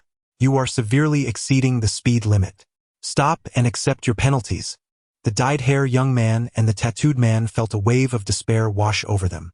They had no choice but to pull over, knowing that failure to comply would lead to immediate repercussions. The modified G came to a stop by the roadside, and the stern-faced officers began issuing lengthy citations for illegal modifications, hefty fines, license suspensions, and administrative detentions. "You were exceeding the speed limit by over 50. You'll need to retake your driving test." Confounded, the dyed-hair young man protested, "But there was clearly a car ahead that was even faster than us. Why don't you pursue him?" The officer glared at him. "Which car are you referring to? It was right in front of us. Didn't you see it when you were chasing me?" The dyed-hair young man insisted. "We didn't see anything," the officer retorted. "Enough chatter. Come with us to receive your punishment." At that moment, Yixian had already reduced his speed upon noticing an incident ahead. Initially, there was traffic congestion, and the navigation app reported an accident. As he approached, he indeed saw two vehicles involved in a horrific crash. Debris scattered on the ground, along with blood, indicating that someone had been injured. Yixian observed several family members anxiously surrounding a severely injured individual, awaiting the arrival of an ambulance. However, a man approached, seemingly attempting to extort money from the relatives. "While you wait for the ambulance, which one arrive anytime soon, do you want this person to survive? Allow me to help. I'll take you to the hospital." The family members could hardly believe their luck, thinking they had encountered a good Samaritan. Just as they were about to express their gratitude, the man extended his hand and demanded, "I'll charge you this amount. Fair, right?" "What?" The family members were taken aback. "Didn't you say you were doing a good deed? Why are you asking for money? An ambulance should be free." One family member shook his head and replied, "Thank you for your kindness, but we've already called for an ambulance, and it will be here shortly. We don't need your help." "What?" The man's face turned crimson with rage. An ambulance will arrive in mere minutes? That's impossible. According to the operator, they are hurrying over, another family member retorted. Let us go. The man was left fuming. Just then, a siren pierced the air as an ambulance raced toward them, lights flashing and using the emergency lane. The onlookers erupted into applause, cheering for the ambulance that was racing against time. The family members expressed their heartfelt gratitude. The man's face was grim, shadowed with resentment as he glared at the ambulance. There was something amiss about him, and Yi Xian's keen eyes discerned the unease. Could it be? Lu Hua chuckled. The patient is already aboard the ambulance. What can he possibly do? The ambulance sped ahead, its sirens wailing, while other vehicles dutifully yielded the road. Yet, the man leaped into his own car, accelerating furiously to pursue. Let us follow and see, Yi Xian remarked, his brow furrowed. With a swift press of the accelerator, the Pagani surged forward effortlessly. Indeed, as Yi Xian suspected, the man was harboring ill intentions. Convinced that the hospital's ambulance was infringing upon his business, he maliciously obstructed its path. He maneuvered his vehicle erratically, deliberately impeding the ambulance's progress. Despite the sirens blaring and the incessant honking demanding he clear the way, the man stubbornly refused to relent, instead slowing down to an exasperating crawl. As the ambulance attempted to change lanes, striving to bypass him in a race against time to save a life, the man mirrored its movements, continuing to block its route. Ultimately, the ambulance was forced onto the emergency lane. One would expect the man to reconsider his actions upon entering this lane, but he did the opposite, sharply veering into it and further decelerating to a tortoise-like pace. The speed was infuriatingly slow, causing the family of the injured inside the ambulance to despair. The despicable man maintained his leisurely pace, fully aware that if the ambulance collided with his vehicle due to sudden braking, he could extort a hefty sum from the victim's family. Hey! The vile man shouted, rolling down his window to taunt the ambulance. You're in a hurry, aren't you? I won't let you pass. If you scratch my car or rear-end me, you'd better be prepared to pay. No less than 10,000. The ambulance driver broke into a cold sweat, acutely aware of how the man's south reckless lane changes could easily lead to a collision. This unscrupulous individual was intent on orchestrating an accident. Once it happened, he would hold the ambulance hostage, demanding compensation while the injured might suffer dire consequences. Yi Xian narrowed his eyes. He is doing this on purpose. Lu Hua fumed. This is blatant retaliation. Yes, just after money. Indeed, Yi Xian's gaze turned icy. Such a person, willing to endanger lives for extortion, is a scourge to society. To exploit the vulnerable while retaliating against those who come to their aid is unconscionable. What can we do? Lu Hua looked to Yi Xian. It seems the ambulance is powerless against this rogue. Powerless? Not at all, Yi Xian smirked coldly. Hold on tight. With a swift acceleration, the Pagani roared to life, surging forward. All right. Lu Hua's excitement peaked as he watched Yi Xian charge ahead. What's your plan? Yi Xian replied coolly, in kind, I shall repay him. With a fierce press on the accelerator, the Pagani executed a stunning maneuver, positioning itself directly in front of the obstructive driver. The man was startled as he beheld the striking supercar slicing into his lane at an astonishing speed, nearly skidding to a halt beside him, sending a chill down his spine. What on earth? That's a supercar. How much would I have to pay if I collided with it? The man's mind raced as he realized the tables had turned. He, who often played the con, was now on the receiving end of such treachery. Despite recognizing Yi Xian's intentions, he dared not collide with the supercar. It was far too valuable. Moreover, Yi Xian had expertly controlled the vehicle, ensuring that any collision would unequivocally be the man's fault. The despicable man was now on the verge of tears. Yi Xian executed a flawless stop, forcing the man to bring his vehicle to a halt. He leapt out, ready to unleash a torrent of insults at Yi Xian. However, a crowd of onlookers soon gathered, having witnessed the ugly scene unfold on the highway. They were not blind. They had seen the man deliberately slow down the ambulance, clearly intending to extort money. The crowd erupted in outrage, demanding the police be called. Initially, the despicable man attempted to maintain his bravado, but upon realizing the public's fury, he fell silent, his bravado evaporating. He tried to flee, but several irate vehicles effectively blocked his escape. Meanwhile, the ambulance had been freed by Yi Xian, its occupants expressing their profound gratitude before it sped away, urgency paramount for the critically injured. Before long, the police arrived. After a brief investigation, they swiftly grasped the situation. The evidence was clear. The man had parked in the emergency lane, and numerous witnesses could attest to his actions. The traffic officer promptly suspended the man's license and took him into custody, declaring, "You are being charged with endangering public safety through reckless behavior." "What?" the man exclaimed, his face a mask of despair. "Officer, am I really going to jail?" "Indeed," the officer replied, approaching Yi Xian to express gratitude and discuss the possibility of recognizing his bravery. Yi Xian politely declined, stating he needed to return to his teacher. "Wait a moment," the officer interjected, a serious expression crossing his face. "Were you not speeding on the highway earlier?" Yi Xian's smile faltered, realizing he had been caught. However, the officer continued, "Let us not dwell on that. Your courageous act has not gone unnoticed.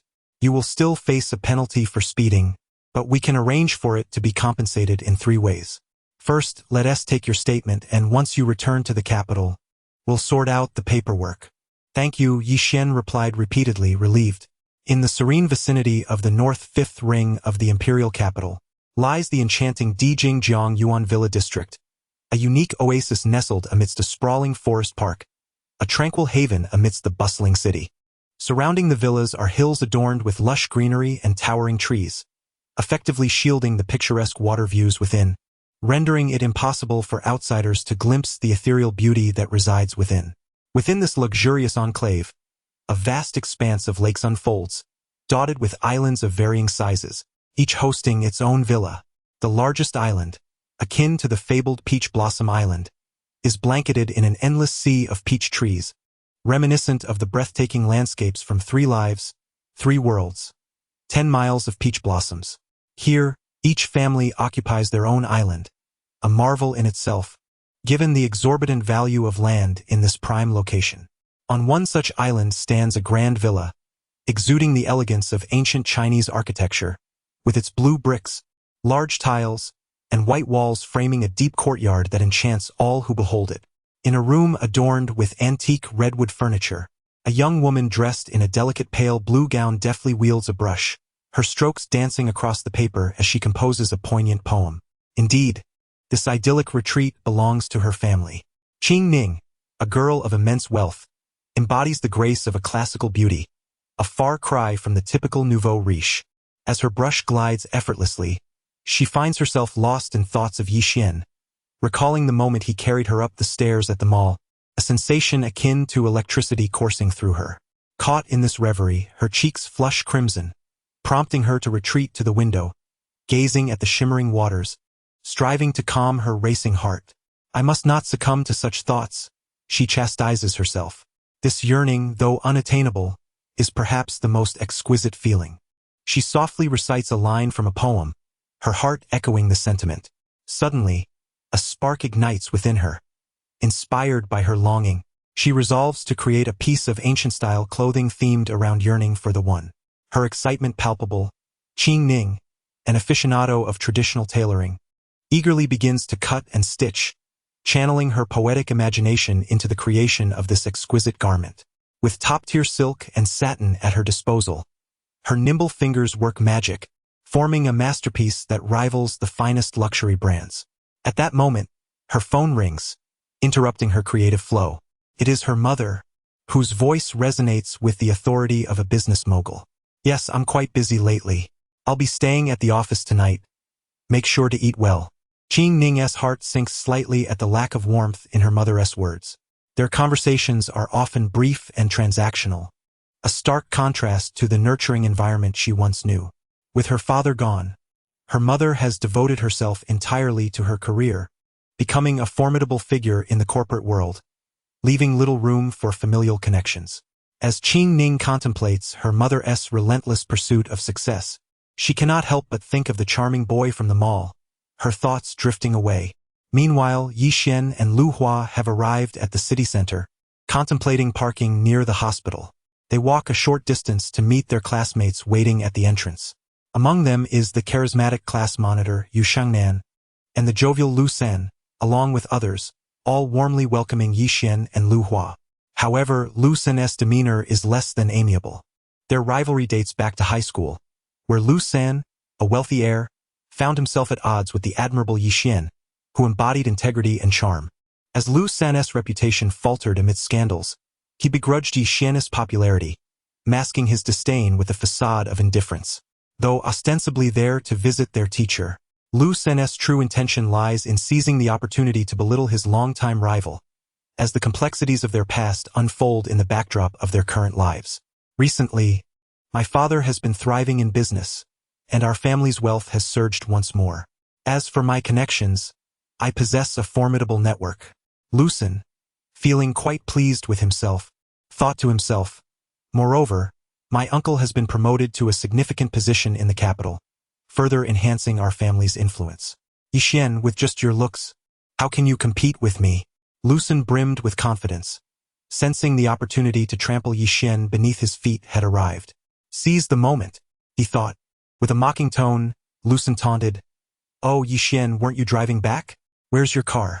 Yixin chose to ignore him, fully aware of Lu San's intentions. He understood that Lu San was merely there to show off. Engaging in a debate with him would be a futile exercise, a waste of both feelings and words. Yixin had no interest in exchanging pleasantries with someone so insipid. He preferred to let Lu San flounder in his own arrogance. Seeing that Yixin was unresponsive only fueled Lu San's bravado. "Aha, you've returned from afar. Yet you refuse to show us how the former campus heartthrob is faring in the capital. You claim to have driven back, but is that merely an embellishment? After all, without a home, what wealth could you possibly accumulate? In this day and age, after 2 years in the capital, what car could you afford? Beware of boasting, for it may invite calamity." Lu Hua, overhearing Lu San's increasingly outrageous remarks, felt a surge of anger and wanted to defend Yixin. "Lu San, do not belittle others. Do you think that just because your family has some money, you can act with such arrogance? Underestimating everyone. Let me tell you, he is." Yixin shook his head, stopping Lu Hua from continuing, and turned to Yixin. "Isn't the visiting time approaching? We should prioritize seeing Teacher Zhang." Yixin had no intention of engaging with Lu San. His sole purpose for returning was to visit Teacher Zhang. Yu Shengnan had also grown weary of Lu San, her brow furrowing. "Yixin is right. Aren't we here to visit Teacher Zhang? What relevance does your car have?" She addressed Lu San bluntly, "Are you going to visit or not? If not, you may as well go home." Before Yixin could respond, Lu San found himself deflated, his face reddening, as he noticed the surrounding classmates casting impatient glances his way. He had no choice but to swallow his pride for the moment. "Humph, Yixin, consider yourself fortunate this time. However, I am prepared for the visit to Teacher Zhang. Soon you will see who truly thrives in this society." Lu San resolved silently. The group arrived at the First People's Hospital of New Stone City to visit their teacher. Outside the ward, Yixin encountered Teacher Zhang's wife, Wu Lihua, and their daughter, Zhang Chengqing. Zhang Chengqing, a few years younger than Yixin, was currently in her senior year of high school. Upon seeing her, Yixin was taken aback. In his memory, she had been a young girl, often finding excuses to visit the school to see Teacher Zhang, always trailing behind him, affectionately calling him Brother Yi. Yet years later, Zhang Chengqing had transformed into an astonishing beauty, possessing a figure that would make even the most renowned models envious. Tall, with an enviably slim waist, and a radiant countenance that seemed ethereal. Her beauty was unparalleled, reminiscent of a celestial being, pure and untainted. However, at that moment, her large eyes were red from crying, her angelic face streaked with tears, for her father had just been diagnosed with liver cancer, a prognosis that left her heartbroken and in despair. The classmates were astonished by her transformation. The wealthy Lu San, upon seeing her, could hardly contain his excitement. "No wonder Teacher Zhang never allowed me to see his daughter. She has grown into such a stunning young woman. This hospital visit has truly been rewarding.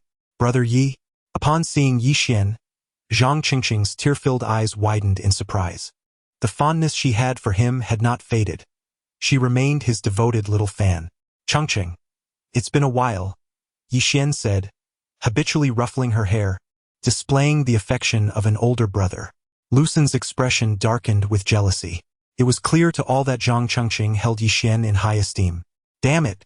Why does this impoverished boy attract more admiration from women than I do, despite my wealth and status? Even Chengqing seems eager to throw herself at him. What use is a handsome face? Lucen's envy deepened. Zhang Chengqing clung closely to Yixian, her voice trembling. Brother Yi, my dad. He has liver cancer. I know. Yixian nodded. I will do everything I can to help teacher Zhang. Chengqing, Wu Lihua, with a stern expression, interjected, You are now a young lady. Be mindful of your demeanor. Wu Lihua did not intend to target Yixian specifically, but she still held a grudge about the loan of 10,000 yuan he had borrowed, which was still fresh in her mind. Years ago, when Yixian fell ill, teacher Zhang had covered his medical expenses, and Wu Lihua, being frugal, had nearly divorced him over it. However, Wu Lihua recognized that Yixian had traveled a long distance to visit, and her tone softened. Yixian, I can be rather blunt at times, so please do not take it to heart. Given our current financial situation, you are aware of teacher Zhang's condition, and about that 10,000. I will repay it immediately, Yixian interjected. I have always remembered the kindness of teacher Zhang and you. At that moment, a group of doctors in white coats, led by an elderly physician, approached.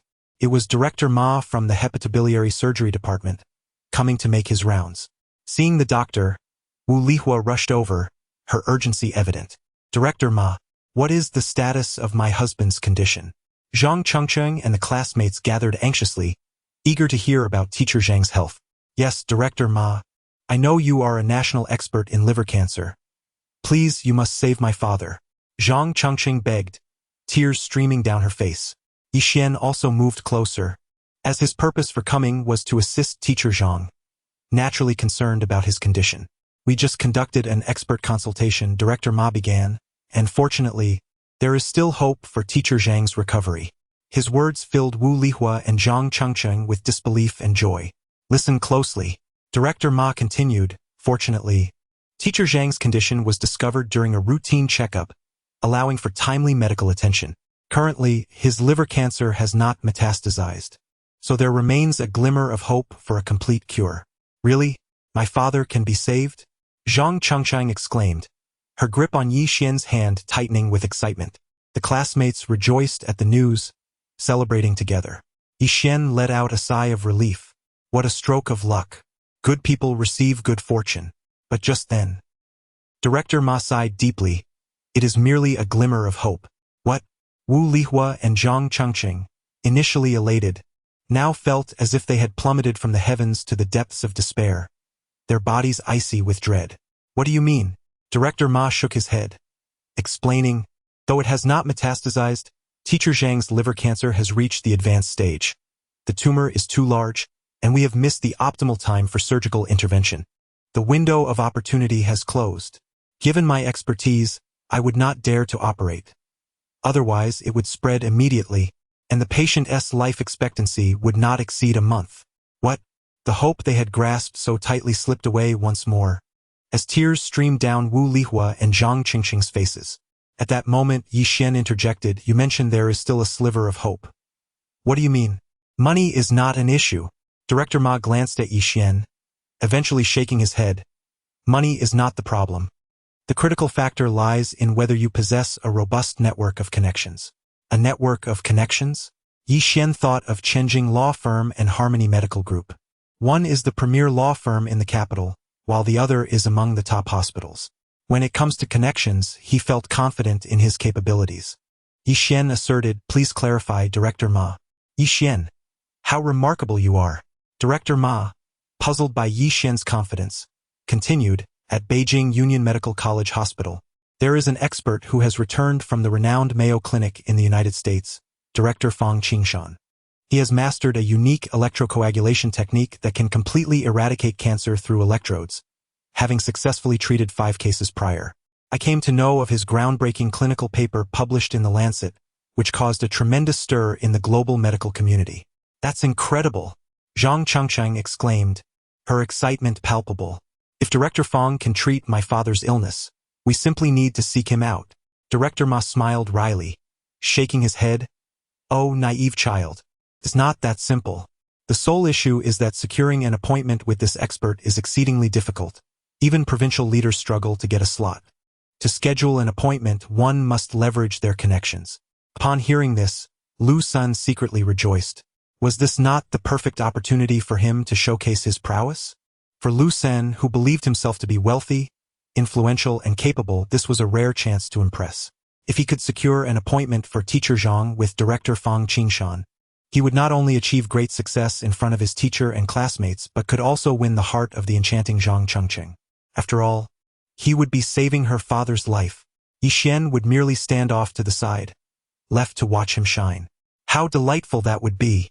Lu Sen, With an inscrutable air, coughed and declared, "The current circumstances compel me to abandon my low profile." Yi Xian, perplexed, inquired, "What do you mean?" The classmates exchanged glances, and Lu San, feigning reluctance while exuding an air of superiority, sighed, "In truth, my family does possess some influence. My uncle holds a significant position in the capital, a department head, if you will. I can reach out to Beijing Union Medical College Hospital. It should not be a problem." Wow! Some female classmates widened their eyes in disbelief. They had not anticipated Lu Sen's family background was so impressive, with an uncle holding such a high-ranking position in the capital. "Can you really contact Union Medical College?" Wu Lihua's eyes sparkled with hope. "I knew I was right about you, Lu Sen. Please make the call and assist Teacher Zhang. My family will be eternally grateful." Lu Sen, reveling in his moment, cast a sidelong glance at Yi Xian. Yi Xian maintained a calm demeanor, nodding with a smile. "Lu Sen is correct. If you can assist Teacher Zhang, we would all be grateful." All right. Lu Sun felt as if he were on top of the world, basking in the spotlight. Previously stifled by Yi Xian, he was now determined to flaunt his connections. He picked up the phone to call his uncle in the capital, respectfully outlining the situation and inquiring about the possibility of scheduling an appointment with Director Fang. Wu Lihua watched expectantly, her hopes resting entirely on Lu Sr. After more than 10 minutes, his uncle returned the call, stating bluntly, "I cannot secure an appointment." "What?" Lu San felt a wave of embarrassment wash over him, his face burning. "Not even with your connections?" "Indeed, it's impossible," his uncle's authoritative voice replied. "I made a few calls and none could facilitate this matter. One leader even mentioned that he could not secure an appointment for his own family member who is ill." "Is that so?" Lu Sen, facing failure, turned to Wu Lihua. Clearing his throat, "It seems this may not be feasible." As his eyes darted around, keen to mask his disappointment, he began to boast about how esteemed Director Fang was. "What kind of person is my uncle? If he cannot manage to secure an appointment, then I suspect no one in our city can." Lu Sun declared with pride. "Is that so?" Wu Lihua, though immensely disheartened, acknowledged that if even Lu Sen's connections failed, the situation was indeed dire. It appeared that old Zhang's life could not be saved. Zhang Qingqing's tears flowed freely as she grasped Yi Xian's hand, pleading, "Brother Yi, my father, I can give it a try." Yi Xian sighed. Wu Lihua, desperate for a solution, grasped Yi Xian's hand and implored, "If you truly have a way, please help us save Teacher Zhang. After all, Teacher's mother just apologized to you." Yi Xian immediately shook his head. "No need for that. If it were not for Teacher's previous kindness, I might not have been able to stand here today. I cannot guarantee success, but I will strive to assist." Lu Sun scoffed. "Did you not hear what I just said? If my uncle cannot manage it, no one in this small place can. You are overestimating your abilities." Speaking so boldly, Yi Xian had no time for Lu Sen's taunts. He picked up the phone and called Robin. "Robin, as the third largest shareholder of Chenjing Law Firm, I would like to inquire if the firm can assist me with a matter." The room erupted in astonishment. "Chenjing Law Firm? I assentee that one of the most prestigious law firms in the capital? The third largest shareholder? I've heard of Robin. He is renowned as a top-tier lawyer in the capital." All eyes turned to Yi Xian, filled with incredulity. Wu Lihua, Zhang Chengqing, and Yu Shengnan were all taken aback. Even Lu Hua, who thought he knew Yi Xian well, could not find the words to respond. "What on earth? How was I unaware of this?" Yevuan, "How extraordinary are you? What else have you concealed from me?" Lu Sen, however, remained skeptical, sneering, "Keep up the act if you must." Robin's voice came through, We will do our best to assist. Please go ahead, Mr. Yi. Yi Xian stated, my high school teacher has unfortunately been diagnosed with liver cancer and requires an appointment with Director Fang Qingshan at Union Medical College. However, his appointments are quite difficult to secure, and I am seeking connections to arrange a meeting. It needs to be expedited. Surgery is required within a week. Director Fang at Union Medical College? Our firm has some connections there. I have his number and will call him now. I will get back to you in 5 minutes, Robin assured. Yi Xian ended the call. The supporting character exclaimed, I can't believe it. It's all a lie. Zhang Chengqing, filled with disbelief, her beautiful eyes sparkling, clung to Yi Xian's arm, leaping with excitement. Brother Yi, you are truly amazing. How did you become the third largest shareholder of that top-tier law firm? And you helped my dad too. You're incredible. My dad didn't misjudge you. You are the best. The classmates were equally astonished, gazing at Yi Xian in awe. Wow, Yi Xian, you're so low-key yet possess such remarkable strength. Who would have thought? Yi Xian is truly wealthy and has such influence. I told you so. Lu Hua interjected, pointing at Yi Xian. This guy owns 2 top-tier luxury cars. We came back in a supercar. Yet you all refused to believe it. Supercar? Wu Lihua was taken aback, her gaze toward Yi Xian filled with complexity. I never expected this. Wait a moment. Lu Sen, looking flustered, yelled, Stop pretending. Did you hire someone to impersonate Robin from the Chenjing law firm to call you and show off? How can we know if this person is real? If you have the ability, make this happen. If you succeed, I'll concede. If not, you are merely deceiving us. Lu San was adamant that Yi Xian could not accomplish such a feat, especially since his uncle had claimed it was impossible. How could a young graduate manage this? Lu Hua scoffed. Lu San, are you just upset that you can't show off? Let me tell you, Yi Xian's supercar is a Pagani Huayra, worth 90 million. It must be rented, right? Lu San chuckled derisively. Yi Xian, you really spent a fortune. Is it worth it just to show off? Lu Hua retorted. Who would rent such a limited edition sports car? Are they insane? Do they lack money? At that moment, Yi Xian's phone rang. He answered, and Robin's voice came through. Mr. Yi, I have contacted Director Fang Qingshan. The operation is scheduled for tomorrow at 1400 hours. We need to send the medical records to Xiehe promptly for Director Fang's diagnosis. Got it, thank you. Yi Xian nodded and hung up. The crowd was left in stunned silence. Lu Sen shouted, Impossible. This must be fake. That phone call has to be a hoax. Just then, Director Ma's phone buzzed. After listening for a moment, a look of joy spread across his face. Upon ending the call, he announced to everyone, I have good news. I just received a call from Xiehe Hospital, requesting that we send Mr. Zhang's medical records for diagnosis by Director Fang as soon as possible. Wow, Brother Yi, you are amazing. Zhang Chengqing, now fully transformed into an adoring fan, tightly grasped Yi Xian's hand. Thank you so much, Brother Yi. You saved my dad's life. The classmates were overwhelmed with admiration. Yi Xian, you are truly impressive. Indeed, remarkable. The cheerful chubby boy said, glancing at Lu Senator. Some people are so self-assured, yet they end up being wrong. Look at this now. Lu Sun was left feeling humiliated and awkward, unsure of how to react. At that moment, Wu Lihua, overwhelmed with emotion, deeply bowed to Yi Xian. Thank you, Yi Xian. I was too narrow-minded before. Yi Xian quickly replied, It's not your fault, Teacher Wu. I owe a great debt of gratitude to Teacher Zhang for saving my life. Brother Yi, I have made up my mind. I will also strive to get into the same university as you in the capital. Zhang Chengqing exclaimed, her eyes sparkling with determination. I will follow in your footsteps and stay in the capital after graduation. The affection in her gaze was unmistakable. Director Ma soon left with his team. Yi Xian then said, I need to use the restroom. You all continue. He exited the ward, not heading to the restroom but rather quietly making his way to Director Ma's office. How much is the surgery fee? Ye Wan invited. Director Ma pondered for a moment. Director Fang's surgery is quite expensive. It involves advanced techniques and specialized equipment. Altogether, it amounts to just over 1 million. Yi Xian nodded, expressing his gratitude to Director Ma. He returned to the ward and found Teacher Zhang still in a deep slumber.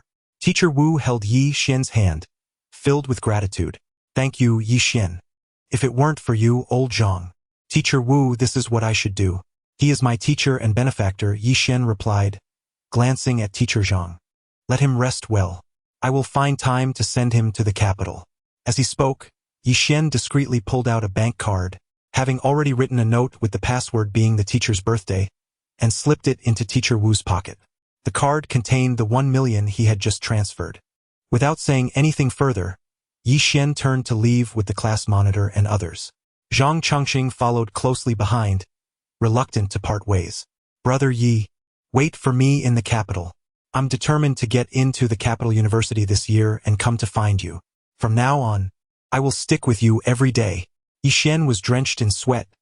Please don't follow me everywhere. It would be inconvenient. Lucen. Overhearing the girl's confession to Yi Xian, nearly spat blood in disbelief. I don't want to live anymore.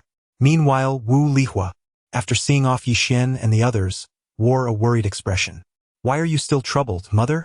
Didn't Brother Yi contact Director Fang Qingshan? Data surgery is tomorrow. Zhang Chengxing asked. It's the money, Wu Lihua replied bitterly. I just asked Director Ma, and the surgery will cost 1 million. Due to its advanced nature, all the equipment and medications are imported, and the insurance won't cover it. How can we possibly come up with that amount in such a short time? Even if we try to borrow, we can't gather that much. Oh no. Zhang Chengxing hadn't anticipated things would be so complicated. Her face clouded with worry. Sighing, Wu Lihua instinctively reached into her pocket and suddenly felt something hard. What is this? She pulled out a black platinum card. Astonished. How did this get here? Mother, what's wrong? I found this card in my pocket. And it even has a password. Who could have played this prank on me? They rushed downstairs to the ATM to check. A string of numbers appeared. 1, 0, 0, 0, 0, 0, 0. The mother and daughter exchanged stunned glances, utterly shocked. Who could have given us this? And they didn't even leave a name. Wu Lihua was incredulous. Who would so generously give away 1 million without revealing their identity? It must be one of Dad's students. Zhang Chengxing, quick-witted, envisioned a handsome figure in her mind. Let us go find them, Wu Lihua declared. We must thank this benefactor in person. At that moment, Yi Xian, Lu Hua, Yu Shangnan, and other classmates were gathered at a hotel near the hospital, celebrating the resolution of Teacher Zhang's surgery. As they chatted animatedly, the conversation shifted back to the hospital. Yi Xian, what exactly do you do? Earlier, Lu Hua mentioned you arrived in a supercar. Let us see it. I have never seen such a thing before. Where did it come from? I checked online, and this Patek Philippe watch of yours is astonishingly priced at 200,000. The classmates were all in shock. The subtle details about Yi Xian began to be unearthed by the gossiping students. Yi Xian, known for his modesty, never boasted even when questioned by his peers. He simply nodded in response. He never placed much importance on material possessions. On the other hand, Lu Hua could not stop talking about Yi Xian's impressive car, seemingly more excited than he was about his own. You guys will get to see Yi Xian's supercar soon. I've never seen such an impressive car in my life. He even has an SUV that looks like a Rolls-Royce. Why is it that every time I see you, you are driving a different car? Do you have more? Lu Hua exclaimed dramatically. At that moment, Yu Shangnan, who was scrolling through news on her phone, suddenly exclaimed, You guys, look at this. There's a post on WeChat about a handsome guy from Shijiazhuang who stopped an unscrupulous black ambulance on the highway. It has gone viral. The interest of the group peaked, especially as it concerned their hometown. A girl present at the scene had captured the thrilling moment when Yi Xian used his supercar to halt the black vehicle and posted it online, unexpectedly sparking a huge reaction. The post was shared wildly, with countless comments praising the act of bravery. This is the first time I've seen such a stunning supercar, but even more impressive is the handsome guy driving it. Who says wealthy people lack compassion? This guy radiates positive energy. The crowd soon watched the video showing Yi Xian speaking with the police after getting out of his supercar. There was a moment of silence before the room erupted in excitement. Wow, it really is you. You actually drove a supercar and stopped that black ambulance. That's incredible. Yi Xian, how many secrets do you have that we don't know about? Lu Hua stood up, grinning. I told you all along. Yi Xian is not an ordinary person. He returned driving a supercar, yet you all didn't believe me. Just a moment ago, someone was mocking Yi Xian for showing off.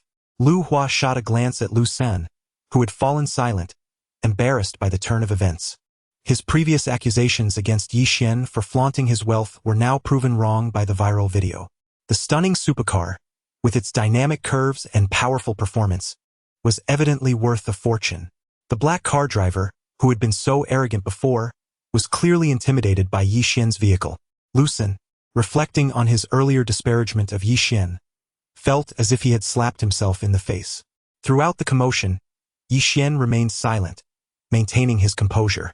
Lu Hua recounted the entire sequence of events, describing how they witnessed the accident, the black car driver's extortion of the victims' families, and how Yi Xian bravely stopped the ambulance on the highway. Lu Hua was quite eloquent, captivating his classmates, many of whom now looked at Yi Xian with newfound respect. Everyone yearned for a society filled with justice and positive energy, and Yi Xian was among the few who could achieve such high standards while gaining social recognition. Yi Xian, you are so cool. The best racer on the highway, the most handsome guy on the road, Lu Hua exclaimed. On our way back, I'll buy you a train ticket. You shouldn't ride in Yi Xian's car anymore. I want to experience it, a classmate eagerly suggested. That won't do. You could buy me a plane ticket, and I'd still choose to ride with Yi Xian, Lu Hua replied, his expression shifting dramatically. Amid the lively banter, Lu San remained silent, unable to muster a word. At this point, class monitor Yu Shengnan cleared her throat and changed the subject. Everyone, Mr. Zhang is about to go to the capital for surgery. I learned that the treatment for liver cancer costs a fortune, and his family is not well off. Should we consider donating some money for Mr. Zhang? Upon hearing this, the classmates nodded in agreement, expressing their willingness to contribute. I'll donate 3,000 yuan. I'll give 5,000. I can only manage 800 due to my low salary. All right, I'll make a note of that. Under the monitor's leadership, the students began to contribute. However, given that they had just graduated, their contributions were modest, typically in the hundreds, with a few generous enough to give thousands. Lu Hua, however, surprised everyone by pledging 8,000, which was quite a significant amount for him. Finally, it was Yi Xian's turn. All eyes turned to him once more. Yi Xian remained calm as he stated, I'll donate 1,000. He chose this amount deliberately to avoid putting pressure on his classmates, having already donated 1 million earlier. The classmates nodded in approval. A donation of 10,000 for Mr. Zhang's medical expenses was indeed substantial for an average person. Yet, given Yi Xian's previous news and demeanor, their expectations of him had risen. When Yi Xian mentioned that he had contacted a specialist at Xia Hospital, it was neither too little nor too much. Lu San finally chuckled, looking down on Yi Xian. Yi Xian, what can I say? Since you have so much money and drive a supercar, why only donate 1,000 to Mr. Zhang? Lu Hua shot him a glare. Don't forget, Yi Xian is the one who connected Mr. Zhang with the specialist. Lu San felt embarrassed. Let us not discuss this anymore, all right? To cover his discomfort and to overshadow Yi Xian, Lu San declared loudly, everyone, I will donate 50,000. The students gasped in disbelief. While Mr. Zhang was indeed a kind teacher, most ordinary people could only contribute a few hundred. A few thousand was already a significant gesture. Yet Lu San, who usually didn't get along with Mr. Zhang, suddenly pledged such a large sum. This was impressive. Even though many were displeased with Lu San's behavior, they couldn't help but admire his generous donation. Lu San, who would have thought you could be so generous? 50,000. You're a tycoon. Lu San felt triumphant, relishing the attention he was now receiving. He began to boast, well, this 50,000 is just a fraction of our monthly allowance. My family business has expanded significantly, and we have stores all over Shijiazhuang. Meanwhile, Yi Xian continued to eat quietly, remaining unperturbed. Lu Hua, annoyed with Lu San, was about to retort when suddenly, Teacher Wu Lihua and Zhang Chengqing rushed in, out of breath. You're all here. Seeing them drenched in sweat surprised everyone. Teacher, what happened? Yu Shengnan inquired, handing Wu Lihua the donation ledger. We are collecting donations for Mr. Zhang. We've raised a total of 100,000 yuan. This is our small contribution. Wu Lihua, without hesitation, retrieved a black gold card from her pocket, her face reflecting profound gratitude as she handed it to Ling Dao. Whose card is this that was secretly placed in my pocket? What on earth is happening? Jin Shengnan and others stared in astonishment. This card contains 1 million, enough to cover old Zhang's medical expenses. Wu Lihua's voice trembled with excitement, tears welling in her eyes. I must personally thank him. The crowd exchanged bewildered glances. 1 million. Who stealthily gifted it to the teacher without leaving a name? Who could have done such a good deed? Yushingnan, Letian, and Lu Hua each shook their heads, denying any involvement. Lu Hua chuckled. I would also love to generously donate 1 million to our teacher, but alas, my account lacks even a mere 10,000. At that moment, Lu Sun felt utterly dejected, nearly choking on his frustration after having just showcased his generosity by donating 50,000.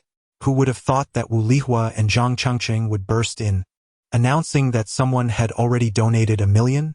His moment of glory was overshadowed.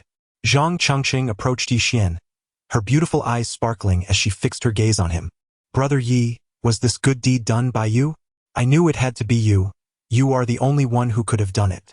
All eyes turned to Yi Xian, who, feeling helpless, stood up.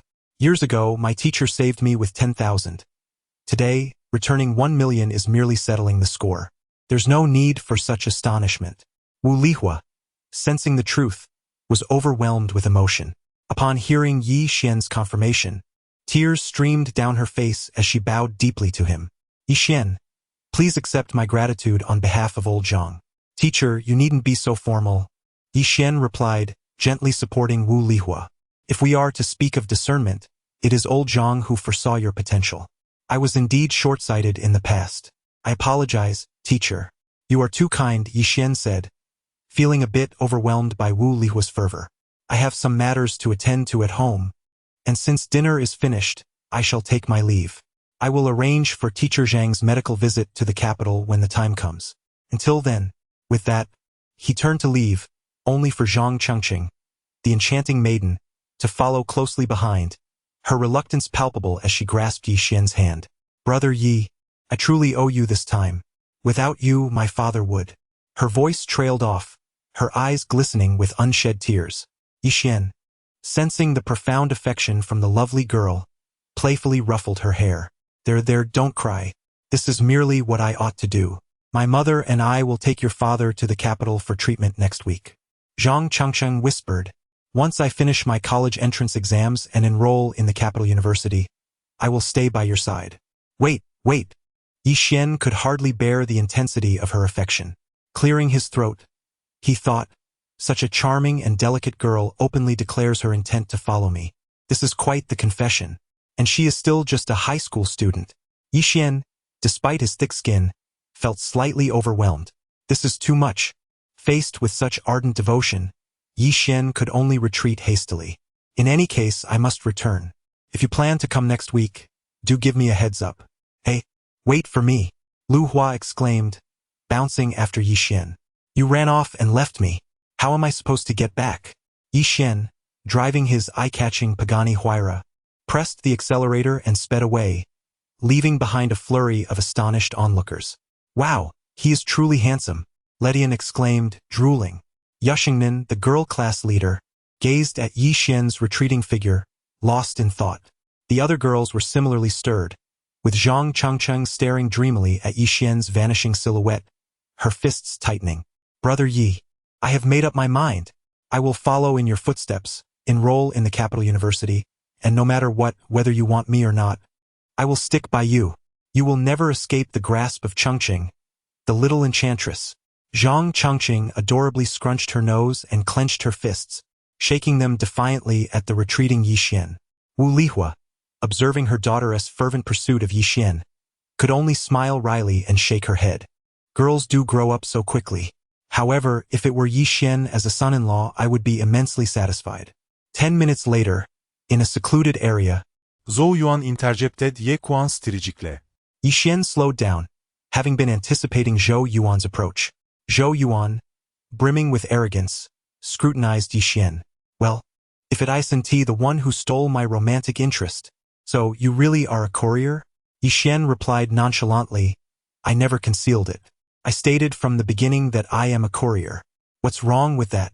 Zhou Yuan scoffed. You must be earning a modest wage, no more than 3,000, right? Even if you manage to earn a bit more, you remain a pauper. Yixian remained silent. Zhou Yuan, believing he had successfully belittled Yixian, raised an eyebrow. I see you have a taste for Qingning. How about this? I will offer you 1 million to leave her alone. What do you say? This sum could spare you a decade of struggle. At this moment, Zhou Yuan was secretly plotting. He chuckled to himself, thinking, this poor fellow, working tirelessly as a courier for a month, barely earns a pittance. How could he possibly withstand the temptation of 1 million? He urged, come on, just say you're willing to leave Qingning for that million. I will immediately send this video to her, exposing your greed for money over love. No matter how handsome you are or how charming you may seem, you'll never win Qingning's affection again. By then, even if you realize you've been deceived and wish to reconcile with her, it will be impossible. I know very well about her proud nature from what my aunt has told me. Zhou Yuan was not as generous as he pretended. His offer of 1 million to lure Yixian away from Qingning was nothing but a trap. The so-called card with 1 million was a mere ruse. It was an empty card. Zhou Yuan was not only deceiving Yixian but had also prepared himself for this charade. His phone was positioned high, discreetly recording the encounter. However, he was unaware that Yixian had also been laying his own plans, and he was slightly more adept at it. Yixian had been waiting for Zhou Yuan to make his move. How could he not be prepared? He had secretly activated his own recording function. Zhou Yuan, still too young and naive, revealed his intentions with every move. Yixian, sensing his ulterior motives, countered, you can forget about that. I will not agree. What? Zhou Yuan's eyes widened in outrage. You really want to take my 1 million? Are you mad? Or just foolish? Yixian smiled and shook his head, his face reflecting a yearning for love that was steadfast. Money cannot buy true love, he asserted. Preposterous. Zhou Yuan was infuriated by Yixian's unexpected response. What nonsense about love? Does true love even exist in this world? You, a mere courier. How do you think you deserve Qingning? Do you have any idea how wealthy her family is? Your meager salary could never support her. His agitation grew as he vented his anger over losing his potential match to Yixian. Do you know who I am? My family is wealthy beyond your comprehension. 1 million is just pocket change to me. I could pluck a hair from my body that weighs more than you. Observing Zhou Yuan's increasingly erratic behavior, Yixian, feeling insulted, firmly rejected him. Qingning is not a commodity. She is priceless. Zhou Yuan, hailing from a wealthy family, could never comprehend true love. His emotions erupted, and he unintentionally revealed his true colors. How foolish. You don't believe in love, yet you pursue Qingning. Is it not because of her family's successful business? Enough said, you wouldn't understand. Yixian almost burst into laughter at Zhou Yuan's foolishness, but he maintained a facade of fury. I refuse to waste my breath on you. I will never allow someone with such impure motives to take Qingning from me. Not even for 1 million. At that moment, Yixian's every fiber was aflame with theatrical fervor. Do you think your wealth can buy everything? No, it cannot. With those words, he stormed off, leaving Zhou Yuan fuming. Once Yixian was out of sight, he promptly sent the recorded video to Qingning. Just as she arrived home in the chauffeur-driven car, she received Yixian's message. Intrigued, she opened it, only to find her eyes reddening with anger. I can't believe my mother insisted I meet Zhou Yuan, and he turns out to be such a despicable character with insincere motives. What kind of people is she introducing me to? Is she pushing me into a fire pit? The more Qingning thought about it, the angrier she became, feeling increasingly wronged. Yet, she was also touched by Yixian's unwavering commitment. He had refused the 1 million, steadfast in his belief in love. What a testament to his love. In stark contrast, Zhou Yuan's superficial charm during their blind date paled in comparison. He was nothing but a piece of trash, a mere caricature of a man, with tears in her eyes. Qingning shared the video with her friends and then blocked Zhou Yuan, vowing never to see him again. Meanwhile, Her friend Lu Ru was still holding out hope for Zhou Yuan and Qing Ning's successful date, having been chatting with Zhou Yuan's mother about him. Zhou Yuan is a gentle and caring person. He knows how to treat women well. If Qing Ning marries him, she will live a life of bliss. Lu Ru's mother had remarked, in enthusiastic agreement. She had seen Zhou Yuan and believed his family background, looks, and abilities aligned with her expectations for Qing Ning. At that moment, Lu Ru received a message from Qing Ning. Wait a moment, Qing Ning messaged me. The date must have ended, Lu Ru said with a smile. Let us see what she has to say, her mother urged eagerly. Yet, upon opening the message, Lu Ru's expression darkened. What on earth is this? She exclaimed, her face paling. Especially Zhou Yuan's blatant remarks about Yi Xian cut deeply. Was he really so brazen? Lu Ru, despite being domineering, could never condone selling her daughter's happiness for wealth. The moment shattered any lingering goodwill she had towards Zhou Yuan. Yu Shangnan remained her generous self as we accompanied Teacher Zhang. We are almost at your home. Please come downstairs to greet us. Oh, you are here too, Yi Xian said, somewhat surprised. Of course, Yu Shangnan replied enthusiastically. Currently, there are no men at teacher's residence. Only the teacher's wife and daughter. We cannot be at ease with long-distance medical care. It's not just me. Even Lucen and Letian have come along. Lucen arranged a business vehicle to bring us here. Nonsense, Lucen interjected, pretending to be impressive. It's clearly my family's Mercedes van. Oh, yeyi chocolate. Have you all arrived? Then I shall see you shortly. Suddenly, a call came through. Lucen's voice was frantic. Yi Xian, the address you provided is incorrect. Isn't it? We have turned left and right, yet we cannot locate the community. There is only Wangfu. I will open the door. Please come in. Yi Xian hung up the phone and pressed a button on the computer. The grand entrance of Wangfu opened slowly. Outside, a brand new Mercedes van was waiting, and Lucen was brimming with excitement, eager to show off. Teacher Zhang, Wu Lihua, Zhang Chengcheng, and Yu Shangnan were all astounded. My heavens! Teacher's wife Wu Lihua was speechless for a moment before managing to utter a sentence. What kind of place is this? Yi Xian resides here? Teacher Zhang was furious, exclaiming that he had advised Yi Xian not to spend recklessly. How could he have made such arrangements? How much does it cost to stay in such a Wangfu for a night? This is truly absurd. Zhang Chengcheng, fearing her father's anger might affect his health, urged, please do not be upset. When we see Yigu, we will naturally inquire and find out. Lucen coughed and added, the teacher is right. A place like this should cost no less than several tens of thousands for a night. Yi Xian is indeed extravagant, spending so much just to show off in front of the teacher and classmates. I feel it is quite unjust for him. As a few individuals disembarked, Yi Xian went to greet Teacher Zhang. Wu Lihua reprimanded, Yi Xian, your teacher was just displeased, saying you were spending money indiscriminately. What is this? Why are you being so courteous to the teacher? You have spent far too much on us. Yi Xian looked aggrieved and innocently replied, Teacher, you were the one who suggested I make such arrangements. Who told you to make these arrangements? Teacher Zhang huffed in frustration. Yi Xian blinked innocently and said, it was you who called and mentioned that staying at a hotel was too expensive and suggested we make do at home. I had no choice but to invite you to my home. This is indeed my residence. As Teacher Zhang surveyed the surroundings, he realized the vastness of the property. Zhang Chengcheng burst into laughter, followed by Yu Shengnan and Letian, who could not contain their amusement. Wu Lihua poked Teacher Zhang and said, Old Zhang, this is your own mistake. This has nothing to do with Xiao Yi. You insisted on making these arrangements, and Xiao Yi had no way to refuse. Teacher Zhang was left bewildered, realizing that ultimately, it was all his fault. I had no idea that Yi Xian's home in the capital was a grand quadrangle courtyard. It turned out that Yi Xian truly owned a quadrangle courtyard. Teacher Zhang was at a loss for words. The most awkward one among them was Lucen, who had gone to great lengths to borrow a newly purchased Mercedes van from home. This vehicle, often used by many celebrities, boasts an expansive and luxurious interior equipped with a shower room, entertainment area, bar, and sofa.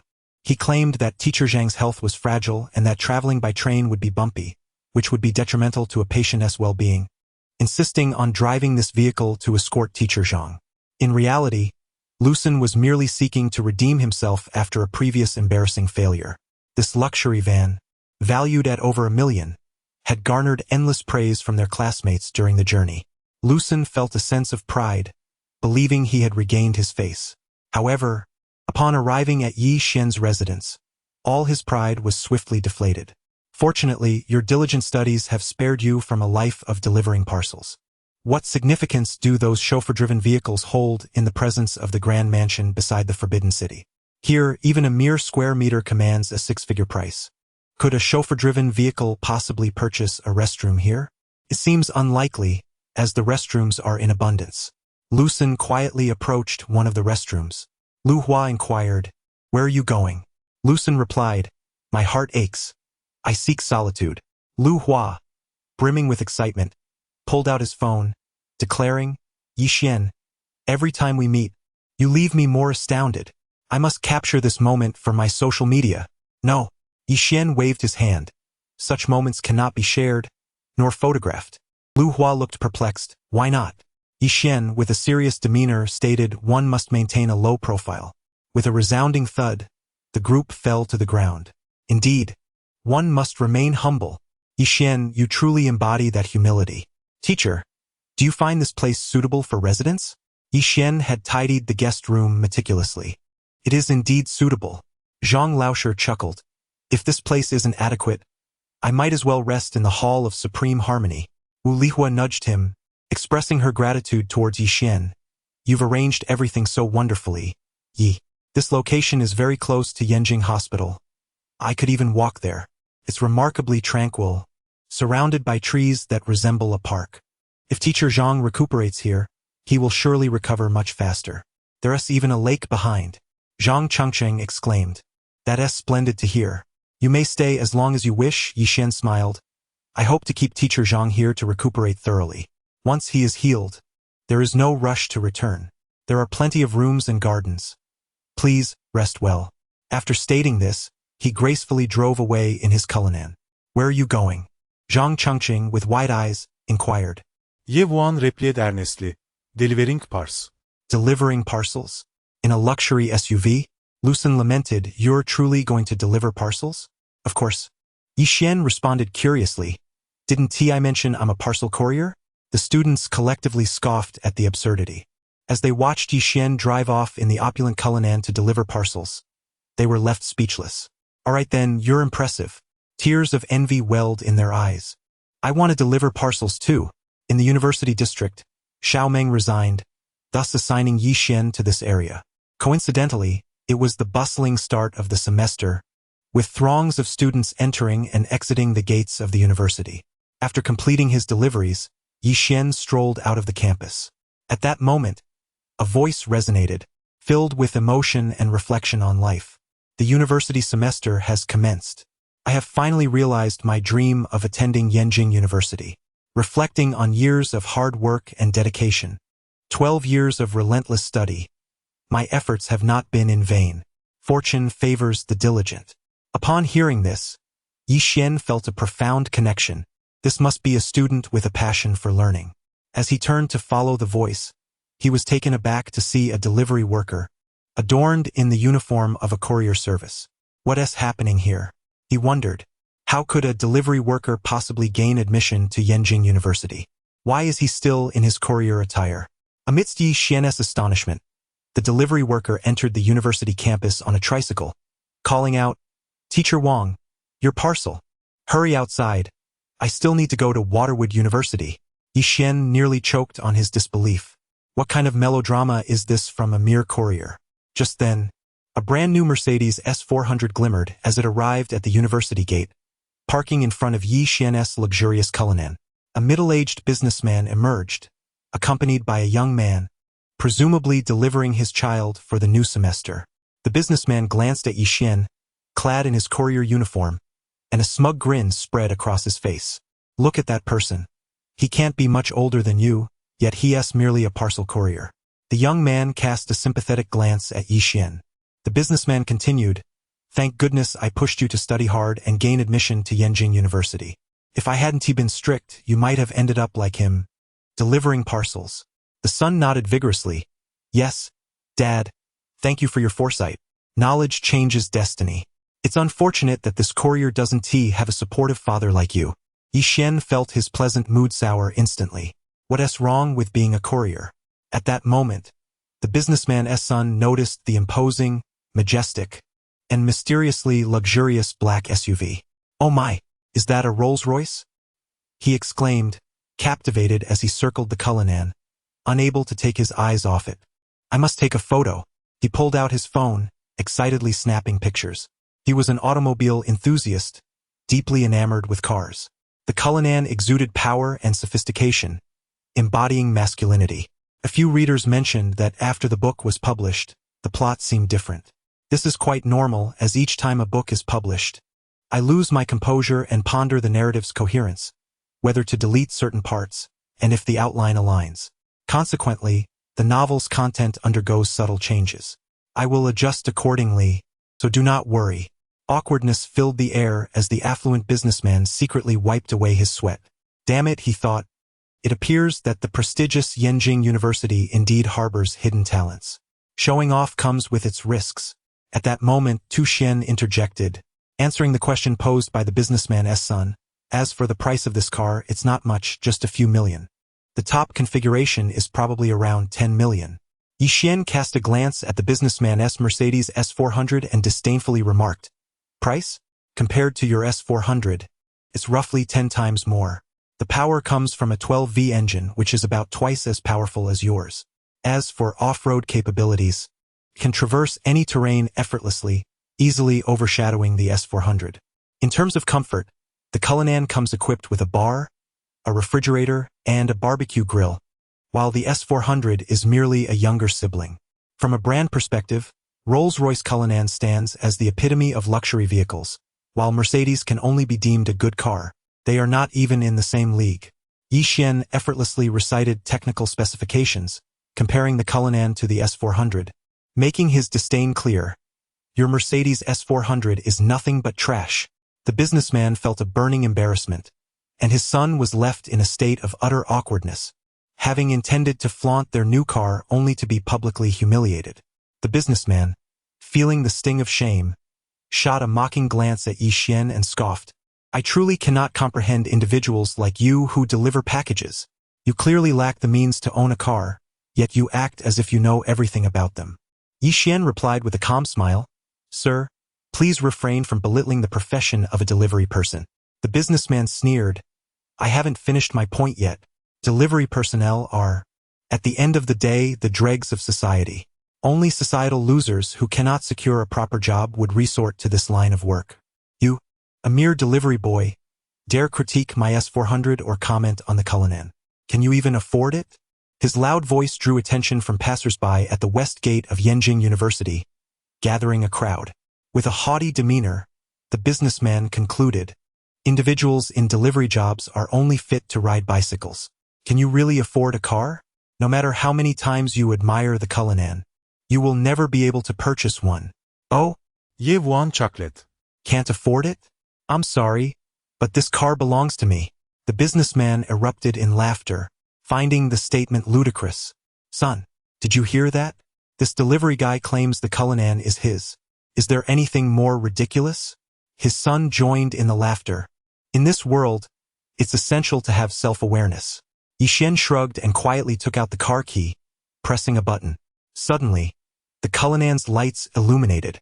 The businessman's eyes bulged in disbelief, while his son stood frozen, mouth agape, speechless. Yi Xian, unfazed, got into the Cullinan and drove away, leaving the crowd in uproar. Wow, this is incredible. $1 million luxury car actually belongs to a delivery guy. How does that feel? Are you embarrassed? The crowd buzzed with excitement, and from that day forward, a legend about the delivery man spread throughout Yenjing University. The businessman's son must be a student here, right? This incident will forever be etched in disgrace. The following day, the businessman, Old Gao, took his son Gao Ning out for a drive around the city, unable to bear the odd glances he received in the dormitory. They had a tour guide who shared tales of Beijing's famous landmarks. As they approached the Wangfu at the foot of the royal city, the guide excitedly explained, This is the site of the famous Qi Wangfu, located right next to the Forbidden City. Old Gao, enchanted, pointed at the grand residence, urging his son, "Look, what an impressive Wangfu." Gao Neng's eyes widened in awe at the sight of such a vast estate in such a prime location, wondering who resided there now. The guide began recounting the history of Qi Wangfu, noting that it was once home to a prince during the Qing dynasty. This prince was highly regarded and held power for over a year and 4 months, he explained. Old Gao and his son listened intently, fascinated by the stories of wealth and influence. Surely its current owner must be equally prominent? Gao Neng inquired, curious about the estate's present status. Of course, the guide affirmed.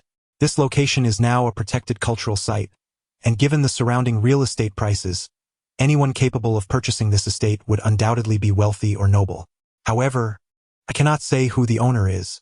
Only those of a certain caliber can gain entry to such prestigious circles. I have heard that the estate recently changed hands and the new owner is a remarkably enigmatic young man. Thus, the legend of the delivery man continued to unfold in the bustling city. Commencing the education of his son, the father emphasized the importance of diligent study in order to elevate one's social standing, aspiring to forge friendships with the esteemed individuals of their surroundings. Alas, in this society, status holds great significance, he lamented. Haining nodded vigorously, responding, "Father, you speak wisely. I shall strive earnestly, hoping to befriend the distinguished figures of this realm." At that moment, the grand gates of the Wang residence creaked open. "What a coincidence!" exclaimed Lao Gao, his eyes glimmering with excitement. "We arrived just in time to witness the opening of the Wang mansion's doors. Perhaps we might encounter the esteemed master of this abode." Haining echoed the sentiment. "Indeed, if we seize this opportunity to meet such a person, it would be most fortunate." After the incident at the west gate of Yenjing University the previous day, both Lao Gao and Haining had come to recognize the profound depth of the capital's heritage. A lavish vehicle worth millions had casually parked at the university's entrance, and they had strolled into the enigmatic Wang residence, a haven for the affluent. Having shed their initial arrogance upon arriving in the capital, they now sought to mingle with individuals of even greater prestige. What manner of person could the master of the Wang residence be? They pondered. As the gates swung open, 2 elderly gentlemen, clad in impeccably tailored Zhongshan suits, respectfully ushered the entrance. Their polished shoes gleamed, and it was evident that they were servants of the Wang residence. It must be the master of the estate. Lao Gao's eyes sparkled with anticipation. "Stop the car. Quickly." The S-400 halted before the mansion, ensuring it did not obstruct the entrance but rather positioned itself respectfully to the side. The duo exited the vehicle with haste, eagerly positioning themselves like butlers, adorned with smiles, at the threshold of the mansion, hoping to make the acquaintance of the departing master. Yi Xian, donned in a uniform and operating a delivery tricycle, emerged leisurely. At that moment, a striking young man strolled past. The 2 elderly gentlemen at the entrance waved, "Boss, travel safely. Return home early tonight." Oh, Yi Xian nodded, casually instructing, "Make sure to take care of Teacher Zhang." "Understood, boss," they responded in unison, bowing deeply. "Well then, I shall take my leave," Yi Xian remarked as he departed. The affluent merchant and Haining stood in stunned silence, utterly bewildered. What? This master of the Wang residence is none other than the delivery boy from yesterday? How could this be? It defies logic. In an instant, the father and son began to question their very existence. Good heavens, he rides a tricycle. How remarkably humble, they mused. Could it be that the delivery boys I encountered before were merely facades? Is this the true life of a delivery person, driving a $1 million luxury car and residing in a grand mansion? Was my past perception merely an illusion? The wealthy father and son found their worldviews completely upended by Yi Xian's presence. As Yi Xian drove past, he caught sight of the bewildered pair, who stood flanking the parked Mercedes, appearing as though they were respectfully bidding farewell to him. He surmised correctly that they had fortuitously crossed paths and were eager to curry favor with the powerful. Yi Xian halted his vehicle, a playful smile gracing his lips. "Oh, it's you two again. What a coincidence. I must apologize, but that car belongs to me, the delivery boy, and this house is also mine. Isn't that rather amusing?" With a slight smile, he departed on his tricycle with nonchalance. The affluent merchant and Hainang were left in disbelief. What is this experience of being overwhelmed by the Wang residence's master? Hainang remarked bitterly to his father. Dad, I suddenly feel disinclined to attend university. I wish to become a delivery boy. The wealthy merchant, at a loss for words, could only stare in stunned silence. In the bustling atmosphere of the hospital, Yi Xian, accompanied by teacher Zhang, Zhang Chengcheng, and Wu Lihua, arrived at the renowned Yanjing Hospital, a paragon of modern medical facilities that had cost over 2 billion to construct.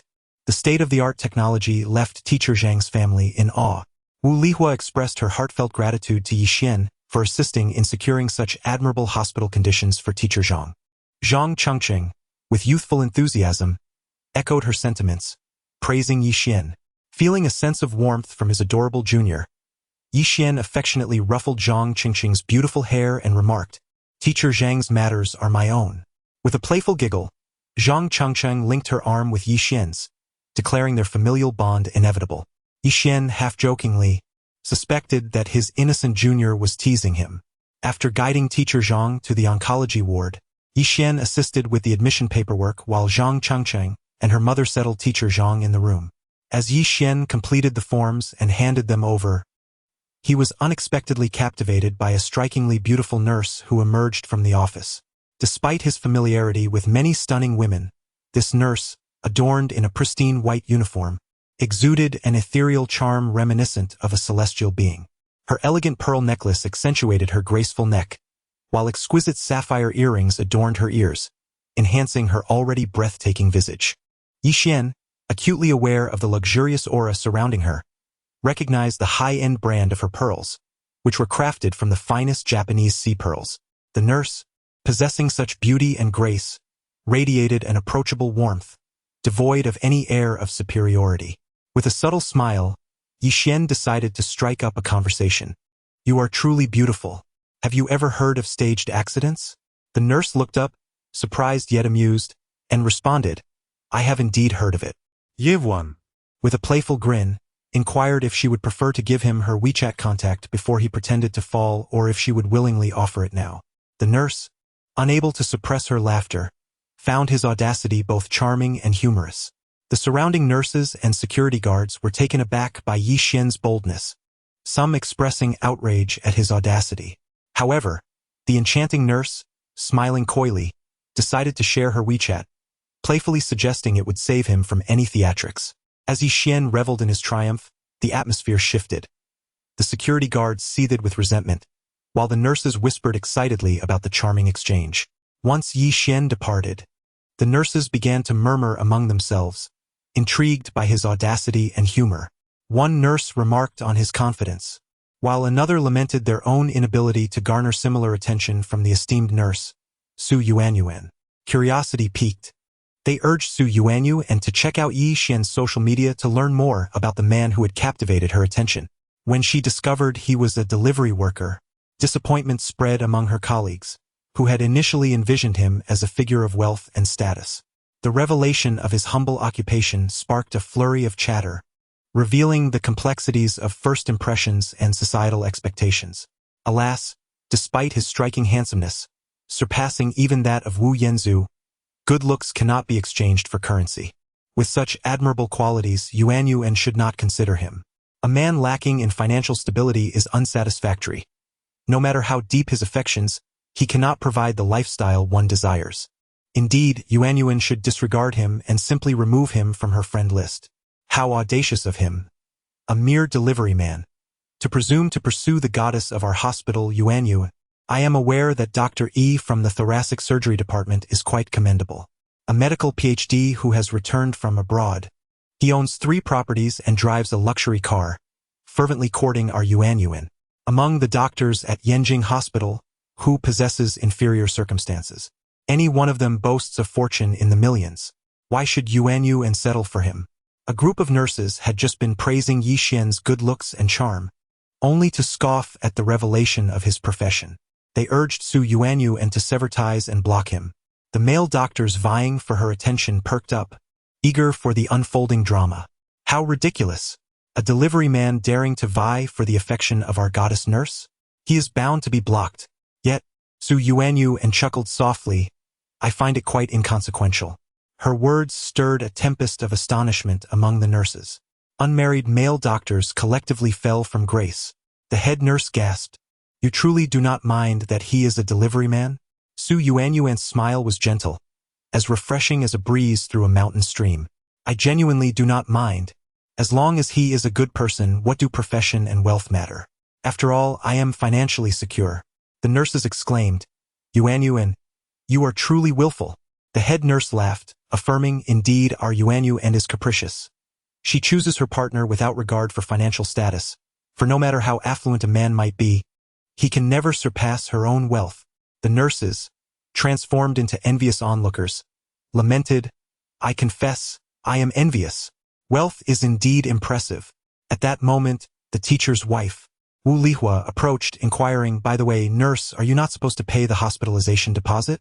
Su Yuanyuan replied, Oh, I've already sent that fellow, Yi Xian, to handle it. Wu Lihua lamented, Oh my, he has already provided 1 million for my husband's treatment. Now we must ask him, a mere student, for the hospitalization deposit? How embarrassing. The surrounding nurses were taken aback. 1 million, they exclaimed in disbelief. He actually contributed that amount? And he is not a relative, but just a student? My goodness, isn't he just a delivery man? How can he possess such wealth? The nurses felt their perceptions of the world shatter. The male doctors, secretly hoping for Yi Xian to be rejected by the goddess, were left dumbfounded. A delivery man with such wealth? He seems more affluent than us medical scholars. Su Yuanyuan was taken aback. Yi Xian, is he not your son? Wu Lihua sighed, explaining the entire situation. If I were to speak of my husband's teachings, perhaps the most successful endeavor in my life has been teaching a student like Yi Xian. He is merely my husband's student. Yet he generously donated 1 million for his teacher's medical expenses and even secured an appointment with the esteemed Dr. Fang Qingshan at Yanjing Hospital. The nurses widened their eyes in astonishment. 1 million, while not entirely shocking in Beijing, was a considerable sum. However, an appointment with Dr. Fang Qingshan? No one knew better than the nurses and doctors at Yanjing Hospital what that entailed. It signified a powerful network that money alone could not procure.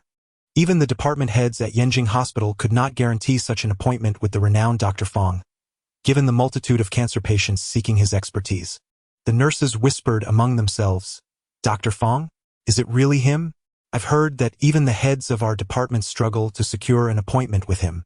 The male doctor's shock was even more profound than that of the nurses. They understood the significance of Dr. Fang's appointment. It transcended monetary value. At a certain level, certain rare resources become impervious to financial influence. What is required instead is social capital and high societal status to access such rare resources. The value of an appointment with Dr. Fang Qingshan could be likened to that of 2 lives. Who, then, is this delivery boy? Wu Lihua expressed her gratitude. Our relationship is merely that of teacher and student, yet Yi Xian has allowed us to stay at his home, which is quite nearby.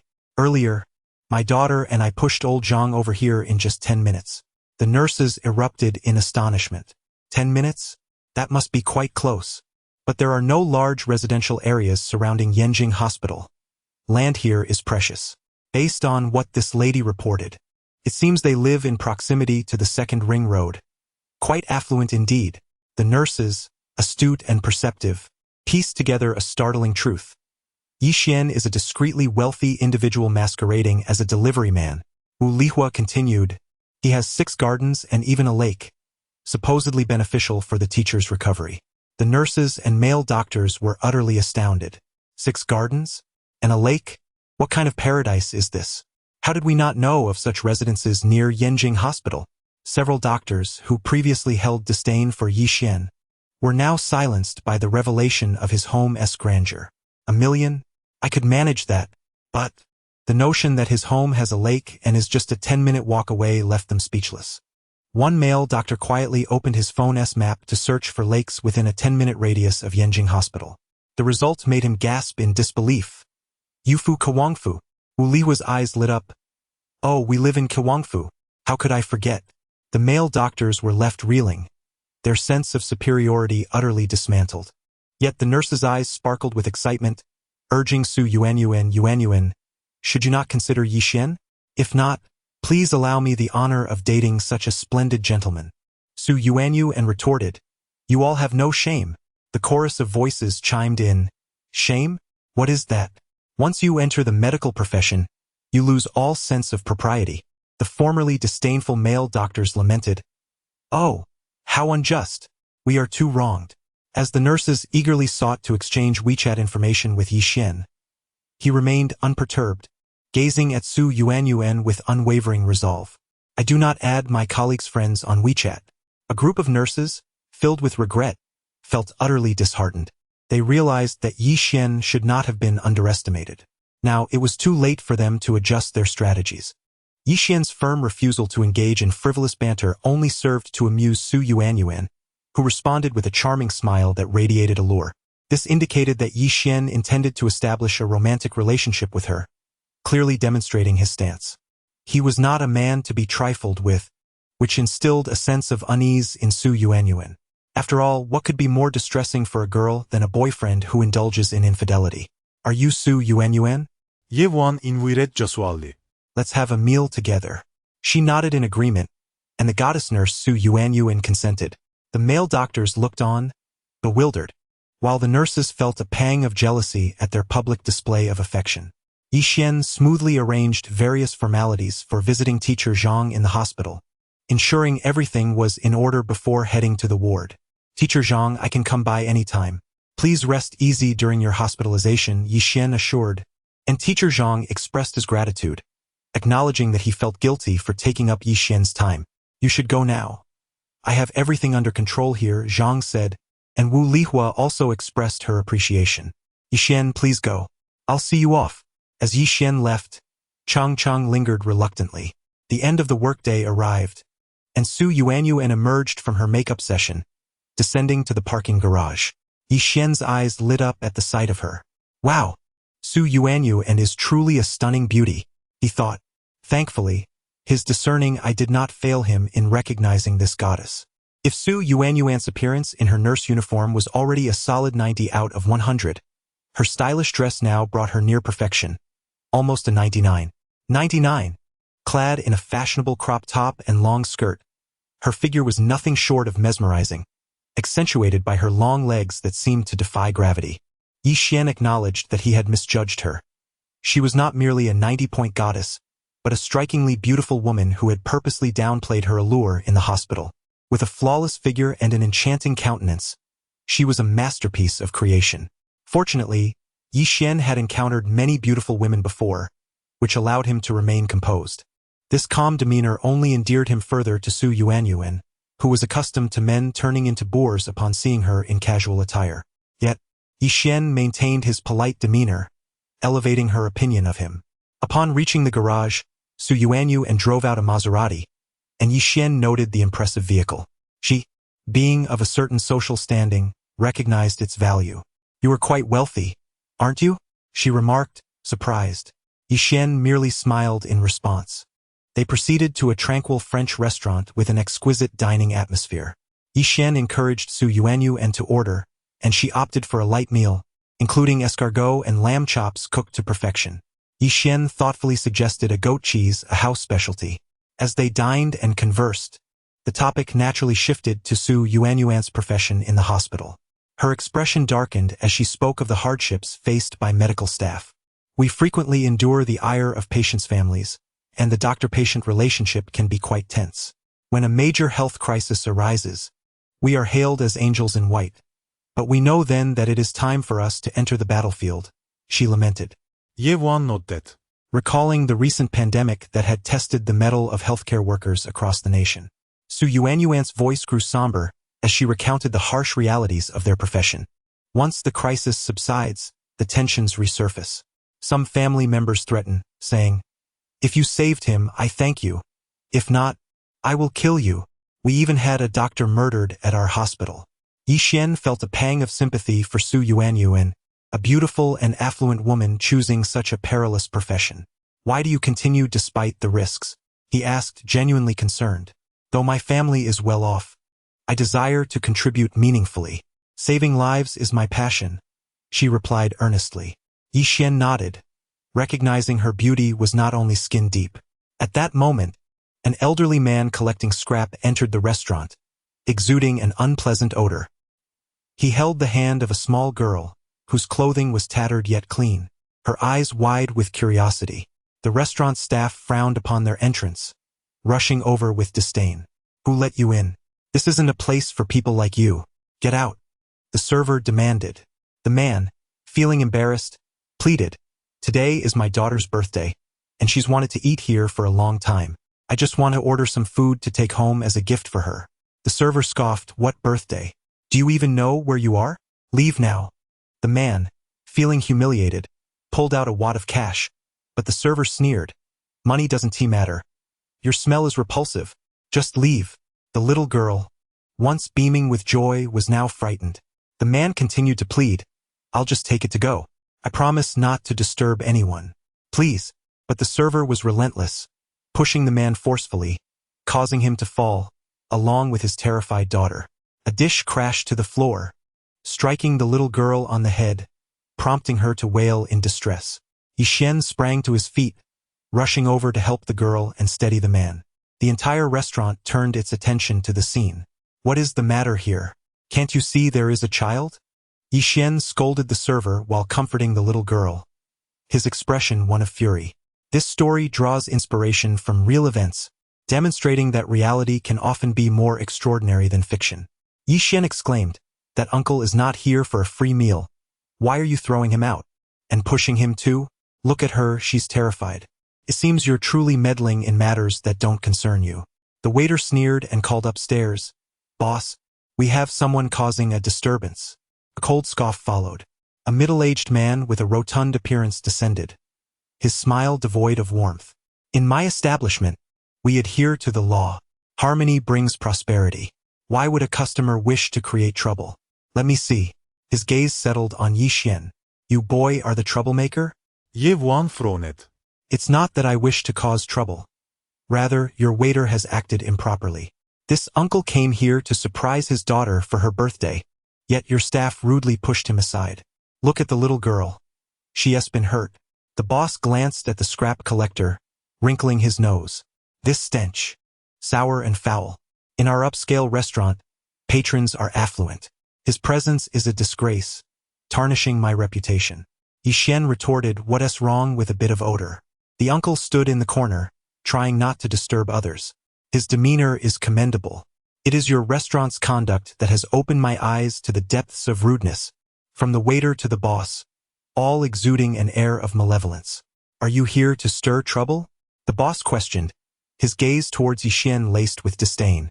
Clearly, this was not a benevolent individual, likely a ruthless man with connections. Yi Xian was unperturbed. I'm not here to create discord. I'm here to advocate for reason. This uncle wishes to dine here. He will pay. He is not seeking a free meal. Moreover, he came here out of love for his daughter. What about you? Do you look down upon others? And you've injured a child. The uncle, feeling intimidated, considered retreating. If it comes to that, I'll just leave. Thank you, young man. Alas, my poor daughter's birthday feast. Tears welled in his eyes as he held his daughter close, who was sobbing into his neck. The boss glared at the scrap collector and the crying child, barking, what are you crying for? You're bringing misfortune upon us, draining our fortune away.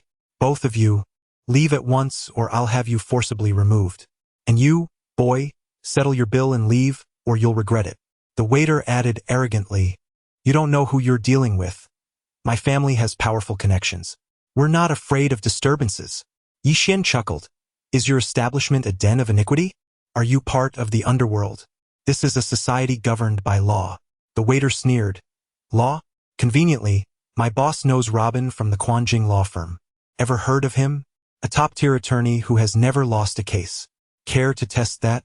Another waiter laughed coldly. If you have the guts, go ahead and sue. Let us see who can withstand Robin. At that moment, Su Yuanyu and subtly tugged at Yi Xian's sleeve. Perhaps we should leave and take the uncle somewhere else. She was impressed by Yi Xian's unwavering support for the scrap collector, standing firm against the restaurant. Having witnessed too many instances of cold-heartedness in the hospital, she found Yi Xian to be a rare, passionate young man. Yet, Hearing about the restaurant owner's formidable connections and Robin's reputation, her concern for Yi Xian grew. She understood that having money didn't guarantee winning a legal battle. Other diners, sensing the escalating tension, urged Yi Xian to back down. "Young man, this restaurant has powerful connections. It's not worth it. We admire your spirit, but..." Yet Yi Xian remained resolute. "Do you think knowing Robin grants you impunity?" The waiter arrogantly raised his chin. "Apologies, my boss is wealthy, connected, and has lawyers. He can do as he pleases." Ye Wan Simirket. About to respond when the second-floor door swung open, and Feng Ying descended. Spotting Yi Xian in confrontation with the boss and waitstaff, he was taken aback. "What's going on?" Feng Ying frowned. The boss, upon seeing Feng Ying, rushed forward, smiling obsequiously. "Mr. Feng, Mr. Jiang, I assure you we abide by the law here." Though others may not recognize their identities, he was aware of their significance. Feng Ying was the founder of the Quanjing law firm, while Jiang Haiyao was the chairman of the Heimu Medical Group. These two were influential figures, often beyond the reach of common restaurateurs. The boss's demeanor shifted drastically as he addressed Yi Xian. "You and that old man, the child, get out now." Turning to Feng Ying, he beamed. "It's an honor to have you in my humble establishment." Observers sighed, realizing the situation had shifted dramatically. Yi Xian, however, held his ground. "Mr. Feng, since you're here, could you help clarify who is right and who is wrong?" He pointed at the scrap collector, explaining, he merely wished to treat his daughter to a meal for her birthday. Yet the restaurant discriminated against him, refusing entry and injuring the little girl. He gestured towards the bump on the child's forehead. Yi Xian's lips curled slightly. He mentioned that he knew Robin from the Chenjing law firm, who could act as he pleased and allow him to file complaints at will. The restaurant owner trembled in shock as he looked at Yi. What had he just said? Our Chenjing. Could it be that this young man was connected to Chenjing? Moreover, given the demeanor of the imposing figure, Feng Ying, towards this young man, he might indeed be a significant stakeholder. Feng Ying frowned and turned to the restaurant owner. I didn't mean to." The restaurant owner stammered, now quaking in fear, completely stripped of his previous arrogance. Mr. Hai. Feng Yin's voice was as cold as a winter gale. "Our Chenjing law firm will never act as your accomplice in such unlawful and unethical matters. I believe Robin would certainly not consider you a friend." He promptly sent a text to Robin. Moments later, Robin's call reached the restaurant owner. Trembling, he answered. Robin's icy voice resonated through the phone. "Mr. Hai, from this moment forth, I am not your friend. I will not shoulder your legal troubles. On the contrary, as a lawyer, I would gladly represent that uncle pro bono in a lawsuit against you for violating at least 12 provisions of the Consumer Rights Protection Law. Your illegal discrimination against consumers also involves harming others, including minors. If we pursue this matter, I could have you and your staff incarcerated for several days, and the restaurant might be shut down for rectification." "What, Robin? Please don't." The owner was terrified. He certainly did not perceive Robin as making idle threats. After all, lawyers have the power to turn fortunes around, and who knows what laws he might have just violated. No one dared to question Robin's influence in court. His undefeated reputation was no jest. Others around him overheard the call and whispered in amusement. "What a farce. I know Robin. Haha. Money can truly make one feel invincible. But alas, not for you." This young man, who had said little throughout, had managed to draw the attention of both Feng Ying and Robin, who were now directing their ire at the restaurant owner. "I previously thought this young man was overstepping his bounds, but now I realize it is the restaurant owner who has overreached. I can only say this young man is unfathomable." With a smile, Yi Xian asked, "How should we handle this matter?" The restaurant owner, with a face full of despair, pleaded, "Mr. Yi, please, I beg you, don't let Robin sue me. Running this restaurant is not easy, and if the court rules against me, my business will surely collapse." He lamented, "It was my folly to offend someone of your stature. I admit my mistake. Please, can we resolve this? Mr. Yi, what is your standing that you expect this to be so easily forgotten?" Yi Xian replied calmly, "You should apologize not to me, but to that uncle." The restaurant owner, now terrified, nodded and bowed, apologizing profusely. "It was all my fault. I truly regret my actions. I promise I will never discriminate against anyone again. How about this? I will make today's meal for your daughter complimentary, a full waiver, and I will also provide a large birthday cake on the house. The uncle, caught off guard, was unsure how to respond. He had always been treated poorly, bullied, and had never received such respect before. Now, with Yi Xian standing up for him, he was finally receiving the respect he had long been denied. The uncle nodded stiffly, conceding, I forgive this restaurant owner.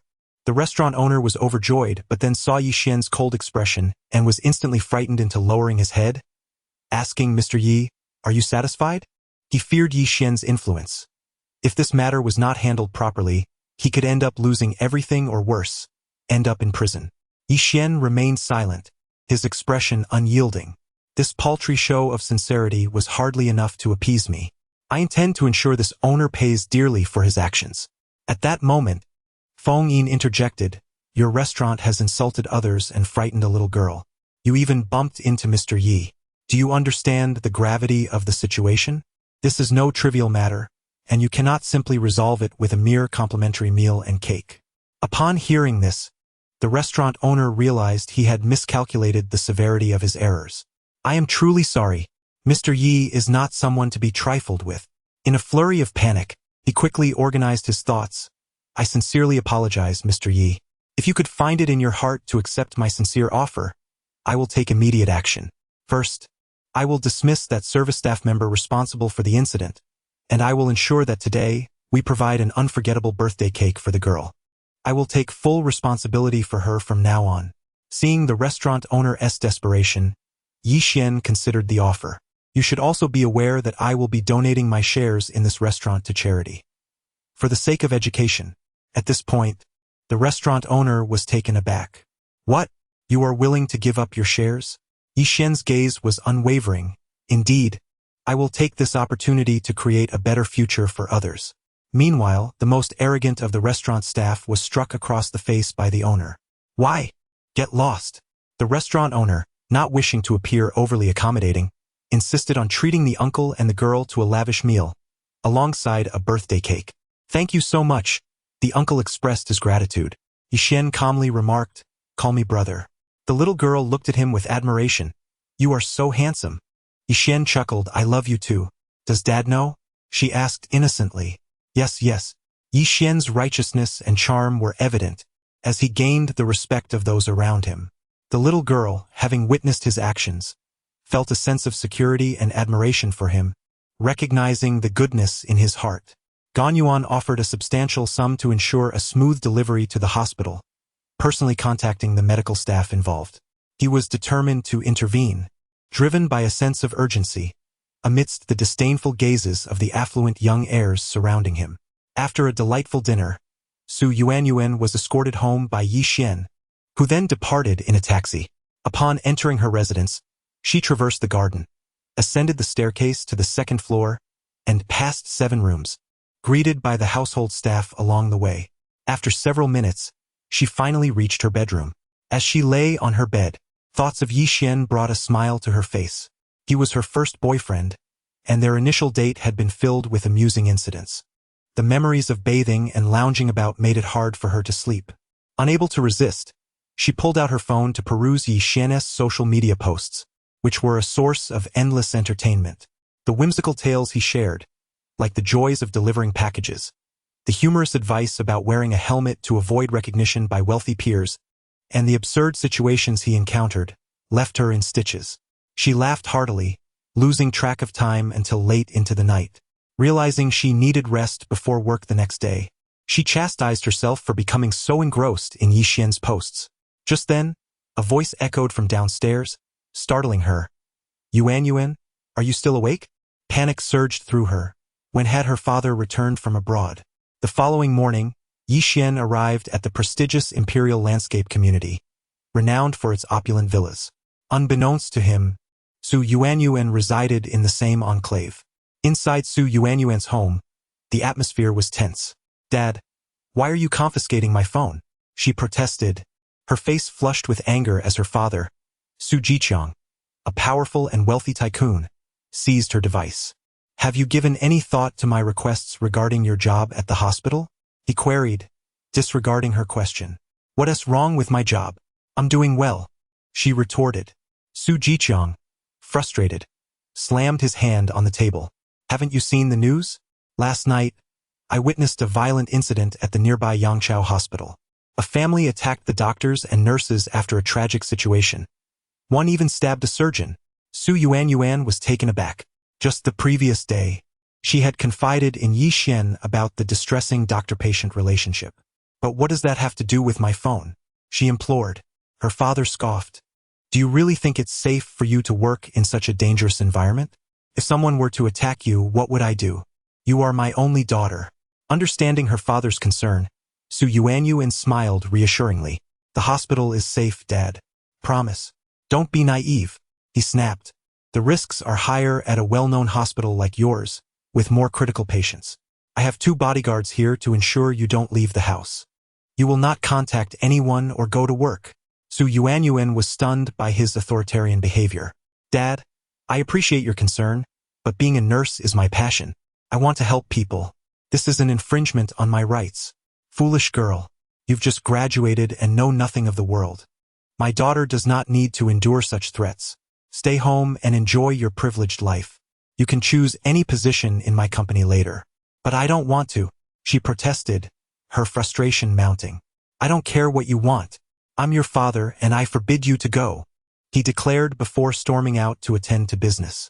Fuming, Su Yuanyuan attempted to sneak out, but the bodyguards blocked her path. Miss, we cannot allow you to leave.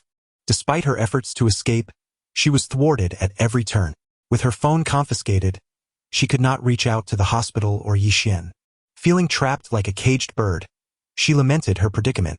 Suddenly, while sulking by her window, she spotted an astonishing sight. A handsome figure on a bike. Yi Xian. Could it truly be him? Her heart raced as she watched him approach, holding a package. Hey, Miss Su, is this for you? He called out. This must be the place. He arrived at the villa's entrance, where a formidable bodyguard in black blocked his path. What do you want? Delivering a package, Yi Xian replied, puzzled. What's the matter? The bodyguard furrowed his brow, reflecting on the boss's orders to keep the young lady from going out. But nothing was said about receiving packages. As bodyguards, they were reluctant to offend Su Yuanyuan. After all, she was the daughter of the family, and their reconciliation could be just around the corner. Offending the young lady could lead to dire consequences, possibly even dismissal. You can go in, but be quick about it. The bodyguard nodded. Yi Xian, bewildered, thought to himself how the wealthy truly know how to play their games. What was this? A lockdown? He pushed through the villa's grand iron gate and entered. To his astonishment, he spotted Su Yuanyuan, her face lighting up with delight. She feigned ignorance, clearing her throat. I have a little issue with this package. Could you come inside? Yi Xian followed her into her room. You came, Su Yuanyuan exclaimed joyfully, bouncing around in her home, lacking any goddess-like demeanor. What brings you here? Yi Xian shrugged, delivering a package. But I had no idea the recipient was you. Hey, what's going on at your house? Is it a vault? Why are there bodyguards at the door? Don't even mention it, Su Yuanyuan sighed, her brows knitting together as she recounted the morning's argument with her father, who had ordered her to stay indoors. Oh, is there really such a domineering father in this world? Yi Xian's eyes widened. He couldn't fathom such overprotectiveness. So, what are you planning to do? He inquired.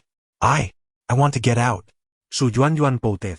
I don't want to be locked up like Rapunzel in a tower. I'd suffocate in here. Why not have a proper discussion with your father? Yi Xian suggested. That's impossible. He's incredibly stubborn. I can't change his mind. Su Yuanyuan lamented. It's a shame my mother passed away early. Otherwise, he might listen to her. We can't communicate at all. So, you're dead set on running away? Ye want chocolate. Su Yuanyuan declared firmly. I will escape. My life, my choices. I want to take charge.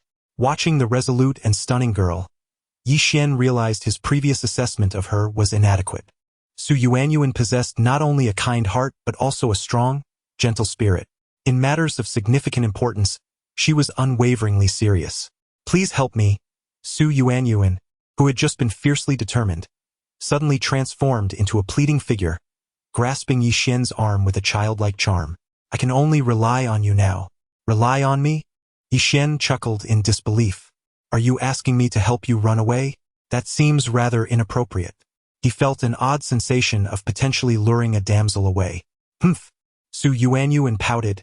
You're so capable, even helping a dumpster-diving uncle. Yet when it's my turn, you hesitate. All right.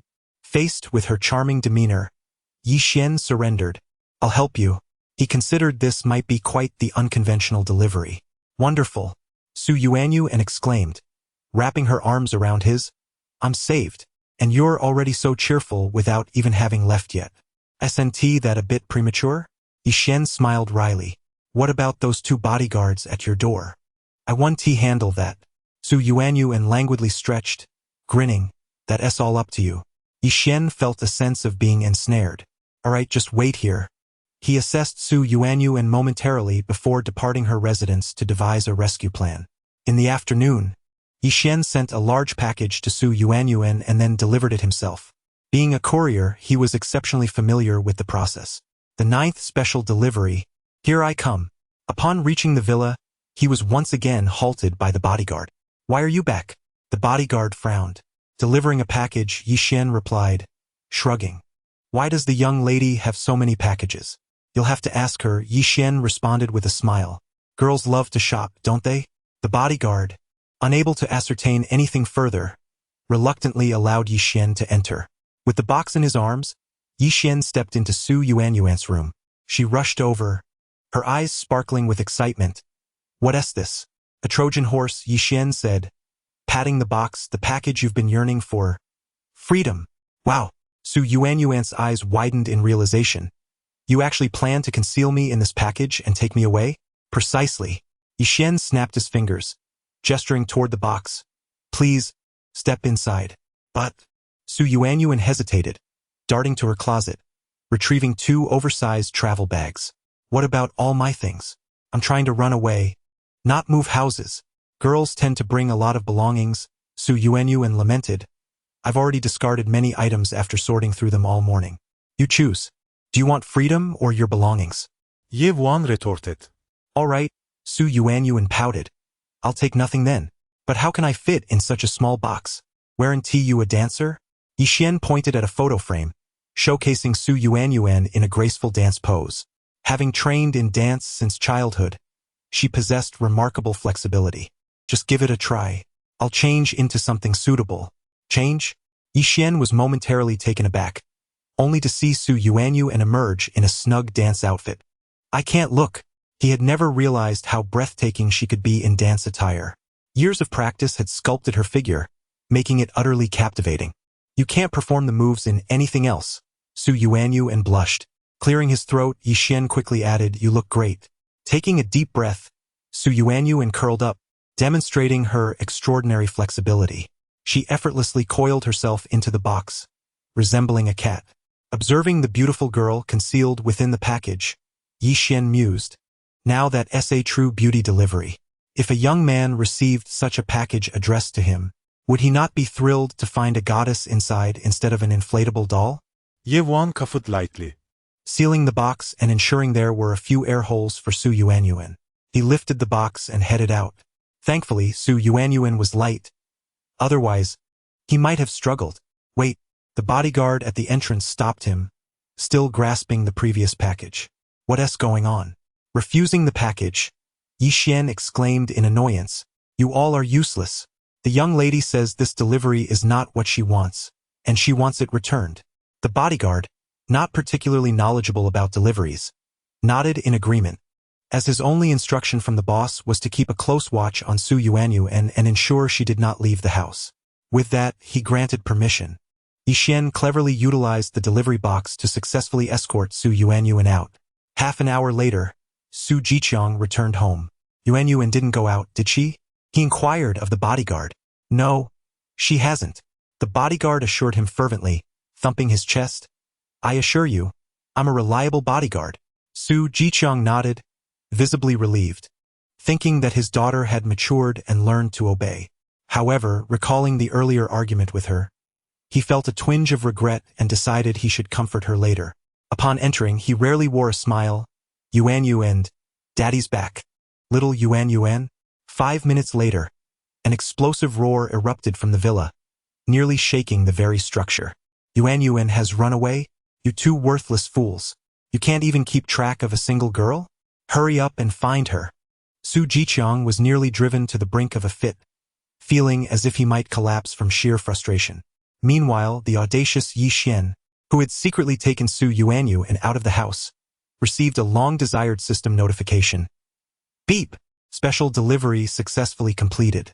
Reward: a skyscraper in the Financial Street International Financial Center. Tower 2. Beep! Main mission stage 1 completion. 910. Keep up the good work. Stunned, Yi Xian could hardly believe his ears. What? A skyscraper? He was well aware of the significance of Financial Street. If anything were to happen there, like a fire engulfing the entire street, the financial market of the entire nation would collapse in an instant. It was home to the headquarters of the 5 major state-owned banks and nearly all insurance companies, as well as dozens of commercial banks. Each building represented a major corporate headquarters, with over a dozen Fortune 500 companies based there. Real estate on Financial Street was indeed a treasure trove. Last year, the average rental price per square meter was around 10 daily, while the average price had already surpassed 200,000 RMB per square meter. Just how vast were these buildings? Each one could easily encompass tens of thousands of square meters. The annual rental income alone, not to mention the astronomical total value, was staggering. Most publicly listed companies could not even match that value in total assets.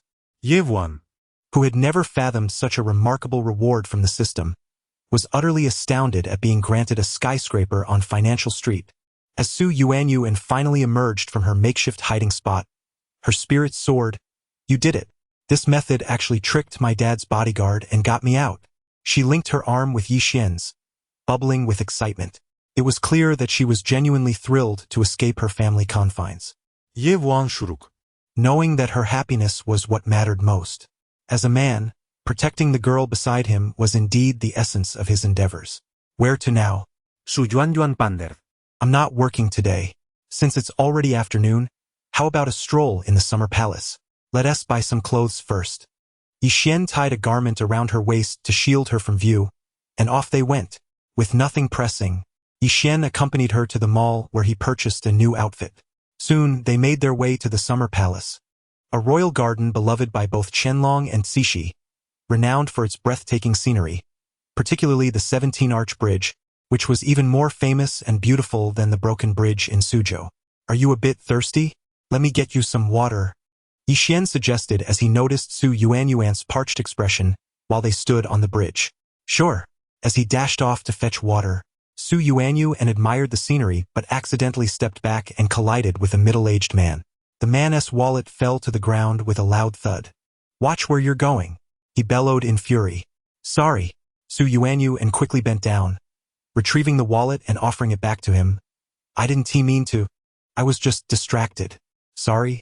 What good is that? The man retorted, advancing towards her and shoving her to the ground. Ah! Taken aback, Su Yuanyuan stumbled and nearly fell into an elderly woman behind her. Fortunately, her dance training had endowed her with excellent balance, so she remained upright. But the elderly lady was not so fortunate and fell. Oh dear! The elderly woman was on the ground, and bystanders quickly gathered, witnessing a burly man bully a young girl and knock over an old lady. Although no one intervened immediately, the crowd's expressions were far from approving. What's going on here? Why is this man bullying a girl? Someone exclaimed, noting that the man had been staring at his phone when they collided, clearly at fault. The man pointed accusatorily at Su Yuanyu, his voice filled with indignation. Do you know how expensive my wallet is? It's a limited edition Hermes bag I just bought for 5,000 yuan. Just then, Yi Xian returned. What's happening? He demanded, pulling Su Yuanyuan behind him and helping the elderly woman to her feet. Are you all right, ma'am? I'm fine, just a little scraped, she replied, smiling at him. Thankfully, she seemed unharmed and was not like the many unscrupulous individuals who would feign injuries for compensation. Yi Xian examined her hand, noting a scratch likely from a sharp object. Let me take a look, ma'am, Su Yuanyuan offered. Meanwhile, the man continued his tirade. This girl knocked my brand new Hermes wallet to the ground. Calm down. Yi Xian interjected, raising a hand. How much was the wallet? I'll compensate you. 5,000. The man sneered, thinking Yi Xian was intimidated and willing to pay to avoid trouble. Yi Xian, unfazed, simply pulled out 5,000 yuan in cash from his wallet and handed it over. Su Yuanyuan was taken aback, unable to believe Yi Xian had actually given the man 5,000 yuan. This will do, the man smirked, counting the cash. Yi Xian coldly remarked, what's the matter? Is everything settled now? All squared away, the man replied with a mocking laugh. Let us calculate the matter regarding your girlfriend and that elderly individual, Yi Xian remarked icily. What do you intend to do? The man wore a look of shamelessness, sneering coldly. He believed his strength and status rendered him impervious. This youth with a girlfriend could hardly pose a threat to him. He felt emboldened by the conviction that his identity and status far exceeded that of the young man, as they operated on entirely different levels of power, clearly indicating an intention to bully. What can you possibly do? You dare to question my worth? Yi Xian remarked as a grown man. You resort to shoving two young ladies simply because your bag was damaged. You even caused an elderly woman to be injured. As a man, you should bear a greater burden of consequence. How about this? Slap yourself once and we'll consider it even. Upon hearing Yi Xian's words, the onlookers nodded in agreement. Indeed, the man had received full compensation for his damaged bag, yet he had pushed an elderly woman without any regard for the repercussions. His actions warranted an equal response. Go ahead. Slap yourself. One bystander scoffed. Earlier, when the youth was compensated with 5,000, I thought he would back down, but now he seems rather audacious. From the perspective of the crowd, Yi Xian's demand was entirely reasonable and justified. The man had collided with a girl, allowing his bag to fall, and in his frustration, he pushed her and hurled insults. When her boyfriend returned and compensated him, should he not offer an explanation for his aggression? Regrettably, the man was taken aback, as if he had heard the most ludicrous jest. He laughed heartily. What a joke! In my decades of life, this is the first time someone has suggested I slap myself. Impressive. He gazed at Yi Xian, nodding in mock admiration. Well, if you believe what you say has merit, then go ahead and strike. Yi Xian raised an eyebrow, make sure it echoes. The man scoffed. You think you can intimidate me? Who do you think you are? Instructing me to slap my own face? Even if you offered me 5 million, I wouldn't comply. A mere gigolo, what gives you such confidence? Oh, so you refuse? Yevuan replied calmly. Even if the king himself were to arrive, you would not dare comply. The man, emboldened, continued to spew insults. Unexpectedly, Yi Xian lifted his hand, revealing a business card. This card had fallen from the man's wallet earlier, something Yi Xian had noticed. He read it aloud with a nonchalant demeanor. Zhang Wu, Deputy General Manager of International Financial Building Property Management Company, located on the 8th floor of the International Financial Center. Zhang Wu was taken aback. How did my business card end up in your possession? Yi Xian remained unfazed. It was on the ground where you dropped it. You still have time to redeem yourself. One slap in restitution for the harm done to my girlfriend and this elderly woman is a fair exchange. If you choose not to act now, the price may escalate beyond a mere slap.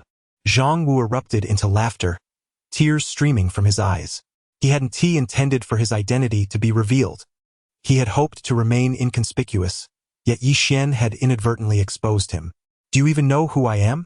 I am the Deputy General Manager of a financial district company. You dare to demand I slap myself? How absurd. Age does not equate to strength. Otherwise, the most powerful would be nursing homes, Yi Xian retorted coolly. Su Yuanyuan chuckled but soon grew concerned. As a wealthy woman, she understood that even a deputy general manager of a property company in the financial district held significant power and wealth. No matter how formidable Yi Xian appeared, it was unfathomable that he could compel someone of Zhang Wu's stature to bow down. As Su Yuanyuan was about to advise Yi Xian, she noticed him smile faintly, his expression suddenly serious as he lifted his phone. Hello? Is this the International Financial Center Property Management Company? Zhang Wu froze momentarily before smirking. Oh, are you planning to file a complaint? You must not know that I am the chairman's nephew. Laughter erupted from the crowd, shaking their heads at the absurdity of the situation. Yi Xian's cold voice cut through. You still have a chance to apologize. I am quite generous and willing to overlook this, but if you refuse, my words will not be so lenient. Zhang Wu laughed heartily. I enjoy your bravado, please continue. Yi Xian's cold snort echoed. Remember, it is you who has missed your chance to admit your fault. If you do not slap yourself 10 times, do not expect to resolve this matter. At that moment, within the boardroom of the International Financial Center Property Management Company, the chairman cleared his throat. Ladies and gentlemen, I must urgently inform you of a development. The ownership of the International Financial Center has changed hands. A mysterious gentleman named Yi Xian has become the new owner. The board members gasped in unison, murmuring amongst themselves. The ownership has changed? Yi Xian now holds all rights? How could this be? Acquiring the entire building must have cost at least 5 billion. Quiet down. The chairman raised his hand, his expression grave. Our property management company relies entirely on servicing the International Financial Center, which constitutes 95% of our revenue from last year. Our treatment of Mr. Yi Xian is now of utmost importance. We must exert every effort to maintain his business. However, the challenge lies in the fact that we have no information on Mr. Yi Xian, as the previous owners did not provide us with his details. The focus of the board meeting shifted to brainstorming how they could appeal to Mr. Yi Xian and ensure the continuation of their services. The board members wore serious expressions, nodding in agreement. The shift in ownership of the International Financial Center posed a dire threat to the property management company. The owner holds the power of life and death over the company. If the owner decides to dismiss them, they must vacate immediately. Given the prime location and substantial fees, the property generates millions annually, akin to a golden goose. If ousted, dozens of more qualified property companies would eagerly seize the opportunity. Thus, the fate of the property management company now rested in the hands of Yi Xian. Who among us is acquainted with this Mr. Yi Xian? The board members shook their heads in unison. The chairman's expression darkened. This was indeed troubling. The owner of the Golden Goose has changed, yet none of us are familiar with him. He could only imagine that other property companies were already eyeing the lucrative opportunity. This could potentially spell disaster for their company. Suddenly, his phone rang. You have offended whom? You pig. He glanced at his phone and noticed it was the company secretary's number. Initially reluctant to answer, he found the secretary's persistence overwhelming as the phone continued to ring incessantly. The chairman, feeling exasperated, answered the call. Xiao Lu, you are well aware that I am in a board meeting discussing significant matters, yet you keep calling. You better have a compelling reason. Chairman, the secretary, Xiao Lu, responded with a tremor in her voice. Mr. Yi Xian has suddenly contacted our company. What? The chairman sprang from his seat. Mr. Yi Xian? Yes, the new owner of Taisha. Xiao Lu's voice quivered slightly. I have confirmed with the previous owner. It is indeed Mr. Ye's personal number. Shall I connect the call? Oh yes, quickly. The chairman coughed, attempting to regain his composure, a smile spreading across his face. The directors exchanged glances, astonished that Mr. Yi would call directly. They were deliberating on how to approach him regarding continued business when he unexpectedly reached out. But was this a stroke of fortune or misfortune? The unpredictability of fate loomed large. If Mr. Yi were to call and merely dismiss them, the company would be in dire straits. The atmosphere in the boardroom grew tense and oppressive. Once the call connected, the chairman did not wait for Mr. Yi to speak and stood up respectfully. Although Mr. Yi was not physically present, the chairman maintained his stance, humbly addressing him. Mr. Yi Xian, I am Tang Jun, the chairman of the property company dedicated to serving you at the International Financial Center Taisha. How may I assist you? Please demonstrate Tang Jun's astuteness.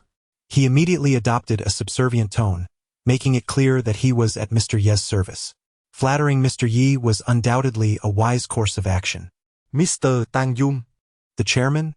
Mr. Yi replied, glancing at the arrogant Zhang Wu across from him. Do you have a little brother-in-law who is the vice president of the company named Zhang Wu? Zhang Wu was taken aback. Wasn't this call meant for his company? The secretary should have easily dismissed Mr. Ye's call. How could it have been transferred to his brother-in-law, Chairman Tang Jun? He must be deceiving himself. Zhang Wu chuckled to himself, thinking he had seen through Mr. Ye's pretentiousness. In the boardroom, however, cold sweat began to bead on Tang Jun's forehead. From Mr. Ye's tone, it was evident that mentioning Zhang Wu could lead to trouble. Tang Jun cast a frantic glance at the directors, who were now looking at him with increasing disdain. The boardroom was also a battleground for power and profit. Every director harbored ambitions of becoming chairman. They all knew about the peculiar relationship between Zhang Wu and Tang Jun. One director spoke with sharpness, "Chairman Tang, Mr. Yi is awaiting your response." Tang Jun swallowed hard, forcing a smile. "Yes, he is my company's vice president." "May I ask him?" "In the garden," Mr. Yi spoke calmly, "he is well. You may inquire with him about his actions. I expect a satisfactory resolution to this matter. Otherwise, your property company need not continue its operations." With that, Mr. Yi hung up the phone. Silence engulfed the boardroom. The directors stared at Tang Jun with eyes that could pierce. Tang Jun felt as though he were sitting on pins and needles, drenched in sweat, cursing Zhang Wu in his heart. What had that scoundrel done to offend Mr. Yi? One director coldly remarked, "Tang Jun, I have long cautioned you against entrusting responsibilities to petty individuals like Zhang Wu. Yet you insisted on using your authority to appoint him as vice president. And now look at the situation." Another director stood up, fire in his eyes. "Tang Jun, do not blame me for failing to warn you. If Zhang Wu's actions have caused Mr. Yi to harbor resentment, resulting in our company losing the core business of the International Financial Center, we will unite to remove you from the chairmanship. You will bear full responsibility." Faced with the director's venomous glares, Tang Jun realized he had to act decisively. "Everyone, grant me a chance. I will have Zhang Wu take the call immediately." In the garden, Zhang Wu felt a sense of triumph as he watched Mr. Yi hang up. He thought to himself that it was merely a brief exchange, yet the way Mr. Yi looked at him felt like he was staring at a corpse. "Are you going to take the call? Go ahead and complain." Zhang Wu laughed heartily. "I was promised more than just a slap. It seems no one is here to slap me." Before he could finish his thought, his phone suddenly rang incessantly. Annoyed, he picked it up, his heart sinking at the caller ID sister-in-law. "Oh no." Zhang Wu transformed into a submissive figure, cautiously answering, "Brother-in-law, you?" On the other end, a furious voice erupted. "You fool! Zhang Wu, what have you done? What have I done?" Zhang Wu, drenched in confusion and guilt, protested, "I haven't done anything. I was just at the garden." "You pig! Who did you offend?" Tang Jun shouted angrily. "Who? I didn't offend anyone," Zhang Wu replied, feigning innocence. "Are you sure you haven't angered a young man?" Tang Jun's voice was filled with frustration. Zhang Wu's heart skipped a beat. "Wait, is Mr. Yi Xian not a young man? Out of respect for my sister." Tang Jun growled through clenched teeth. "The utmost leniency I can offer is preventing our legal department from suing you for the colossal losses incurred by offending Mr. Yi Xian. The mountain of evidence I possess on your misdeeds could bury you behind bars for years. Do you doubt this?" Zhang Wu collapsed in terror, whimpering, "Sister, you have but one path to survival." Tang Jun enunciated each syllable like a death knell. "Beg Mr. Yi Xian's forgiveness, whatever he demands. Should he refuse clemency, consider yourself exiled from this world. Initiate a video call," Tang Jun commanded imperiously. "I shall witness your kowtow of repentance to Mr. Yi Xian with my own eyes." Like a marionette with severed strings, Zhang Wu numbly complied.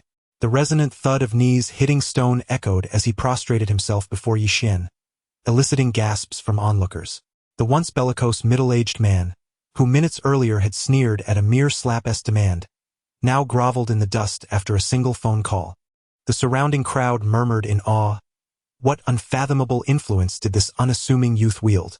Even Su Yuanyu and stood transfixed, struggling to reconcile the tyrant's abrupt metamorphosis into this sniveling supplicant. Through dawning horror, Zhang Wu finally comprehended. This moderately handsome young man was none other than the paramount landlord of the International Financial Center, the deity his property management firm worshipped. As a mere deputy manager, he not only challenged their patron god but manhandled his consort. This wasn't mere folly, it was suicide by arrogance.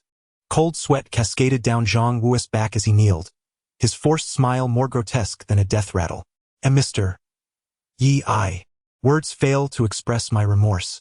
Allow me to atone with 10 self-administered strikes." His tone mirrored internet-famous dogs performing splits, an absurd spectacle that drew nervous titters from bystanders. Thwack. I deserve death. Thwack. I'm scum. Thwack. I am inhuman. Tang Jun's pixelated visage screamed encouragement. Harder. Show no mercy. The scene evoked Qing dynasty eunuchs self-flagellating under imperial supervision. A tableau so surreal it bordered on farce. Cease. Yi Xian's voice cut through the theatrics. Zhang Wu's swollen, sausage-like lips quivered as he gaped upward, terrified the next demand might be a plunge into Kunming Lake's frigid depths. To universal astonishment, Yi Xian declared, I govern through reason, not tyranny. 10 strikes settled our account when 100 were within my rights. Disbelief paralyzed both Tang and Zhang. This magnate who held life and death power sought only equitable justice? Mr. Yi's magnanimity shames us. Tang Yun balked. Continue striking. No further, Yi Xian reiterated calmly, turning to the elderly victim. The grandmother smiled beatifically. Justice is served. As discussions turned to the International Financial Center's management contract, Yi Xian's business as usual response kindled cautious relief in Tang Jun. Though immediate reinstatement proved impossible, the door remained ajar. A reprieve earned not through Zhang Wu's theatrics, but Yi Xian's unwavering principle. Bowing deeply, Tang Jun vowed, we shall formally apologize at your residence. The unspoken truth hung heavier than Zhang Wu's bruises. In this game of power, some players rewrote the rules simply by existing. Please, do not let your girlfriend be angry with that brute. It is not worth it. Yi Xian responded coldly, nodding slightly as he took Su Yuanyu and by the hand to leave. Mr. Yi, here is the 5000. Zhang Wu hurriedly approached, respectfully returning the sum to Yi Xian. What? You even extorted 5000 from Mr. Yi? Tang Jun erupted in fury, ready to deal with Zhang Wu. Trembling, Zhang Wu scrambled to gather 10,000 from his pockets. Bowing, Mr. Yi, I truly was muddled and foolish. Please do not hold it against me. This is all the cash I have. Perhaps I could transfer you tenfold? The crowd gasped in astonishment, speculating about Yi Xian's true identity. Who could he possibly be? Such humility after arrogance. If Yi Xian's status were not impressive, no one would believe it. Yi Xian responded indifferently, keep it. It belongs to you. I have my principles. What is rightfully yours must be accepted, and what is owed to me cannot be overlooked. Zhang Wu was left dumbfounded, and apologized to this elderly lady. Zhang Wu promptly bowed his head. I am sorry, madam. The elderly woman smiled. It is quite all right. With that, Yi Xian and Su Yuanyu turned to leave, while onlookers remained, buzzing with excitement. Wow, this young man is remarkable, someone exclaimed. Isn't it laughable how Zhang Wu advised him to behave decently? And now look at him. Did you hear? That International Financial Center building belongs to that handsome guy. The property management vice president offended the building's owner. It's no wonder his fate turned out like this. The drama was more captivating than any theatrical performance. Yi Xian, let me introduce you to a girlfriend. Hey, when did you acquire a building? Right on Financial Street. Su Yuanyu clung to Yi Xian's arm, her beautiful eyes wide with astonishment. Ye wan chocolate. You have no idea how much more there is to discover. Now that you've left the Gao family, where will you go? Ye wan glanjet atsu yuan. Who looked pitiful, clinging to him like a homeless child. I have nowhere to go. My relatives and friends will surely come looking for me. I fear that within a few hours I will be taken back. I don't want to go back. Not for now, at least. Could you take me in? Yi Xian found it impossible to refuse. He could not let the affluent young lady be left homeless and wandering the streets. Then come home with me for the time being. With a sigh, he hopped onto his delivery tricycle, pulling Su Yuanyu along. As they traveled, Su Yuanyu's beauty drew the attention of many passers-by, who stared in disbelief at such a stunning woman riding in a dilapidated tricycle. It was a sight that defied expectations. In a society where people often lament their circumstances, here was a breathtaking beauty who seemed unbothered by her situation. Wow, I'm starting to believe in love again, one passerby remarked, enchanted by the scene. At the Qi mansion, Su Yuanyu gasped at the grand entrance, still taken aback despite having heard tales of Yi Xian's wealth. Seeing it in person was a different matter altogether. Yi Xian's home was indeed a palace. The Qi mansion, located at the foot of the Forbidden City, was an expansive estate with 5 courtyards, for gardens, and even an artificial lake, far larger than Su Yuanyuan's own residence. This revelation left even her, accustomed to luxury, wide-eyed and astonished. Yixian sighed, I worry you may not be accustomed to living here. It is quite different from your home. Su Yuanyuan fumé. It is indeed vastly different, but it is also far superior. You always take advantage of me. She could hardly believe his words. He claimed the disparity was significant, yet his home was far more opulent than her own villa. Yixian smiled silently, not uttering a word. He had arrangements in mind for Su Yuanyuan at the mansion. After all, it was a grand residence that could accommodate many, including concubines and noblewomen.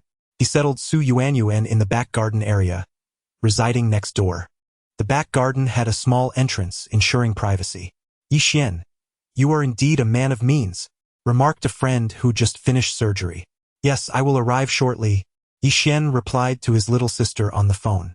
Zhang Chengqing, brimming with excitement, shared, Mr. Fong, who performed the surgery, said my father's operation went exceptionally well. Zhang Chengqing was filled with hope, her joy palpable. Thank you, Yixian. We owe it all to you.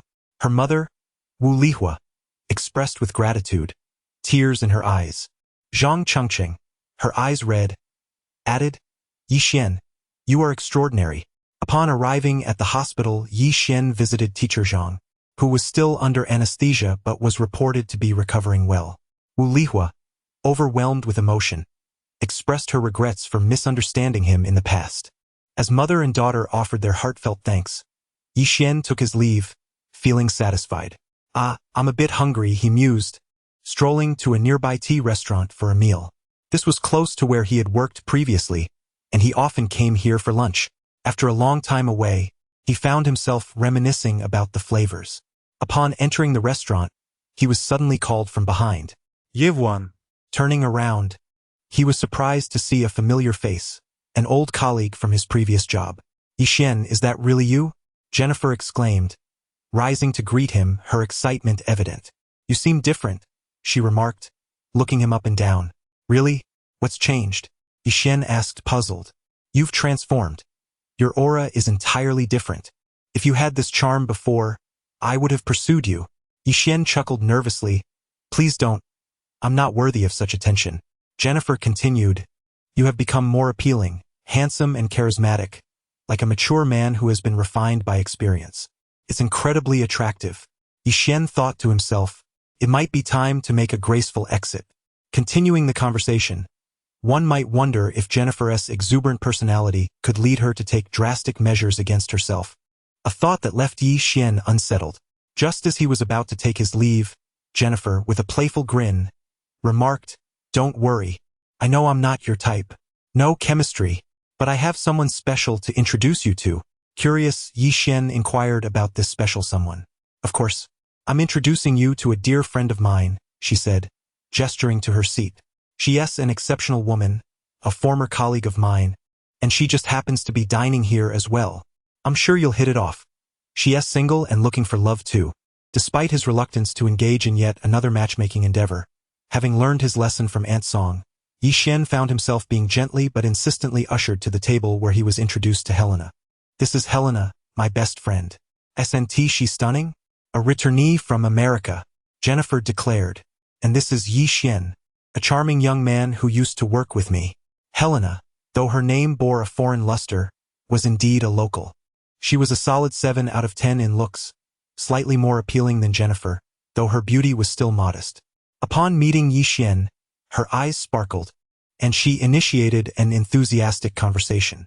As they chatted, she posed some seemingly innocuous questions.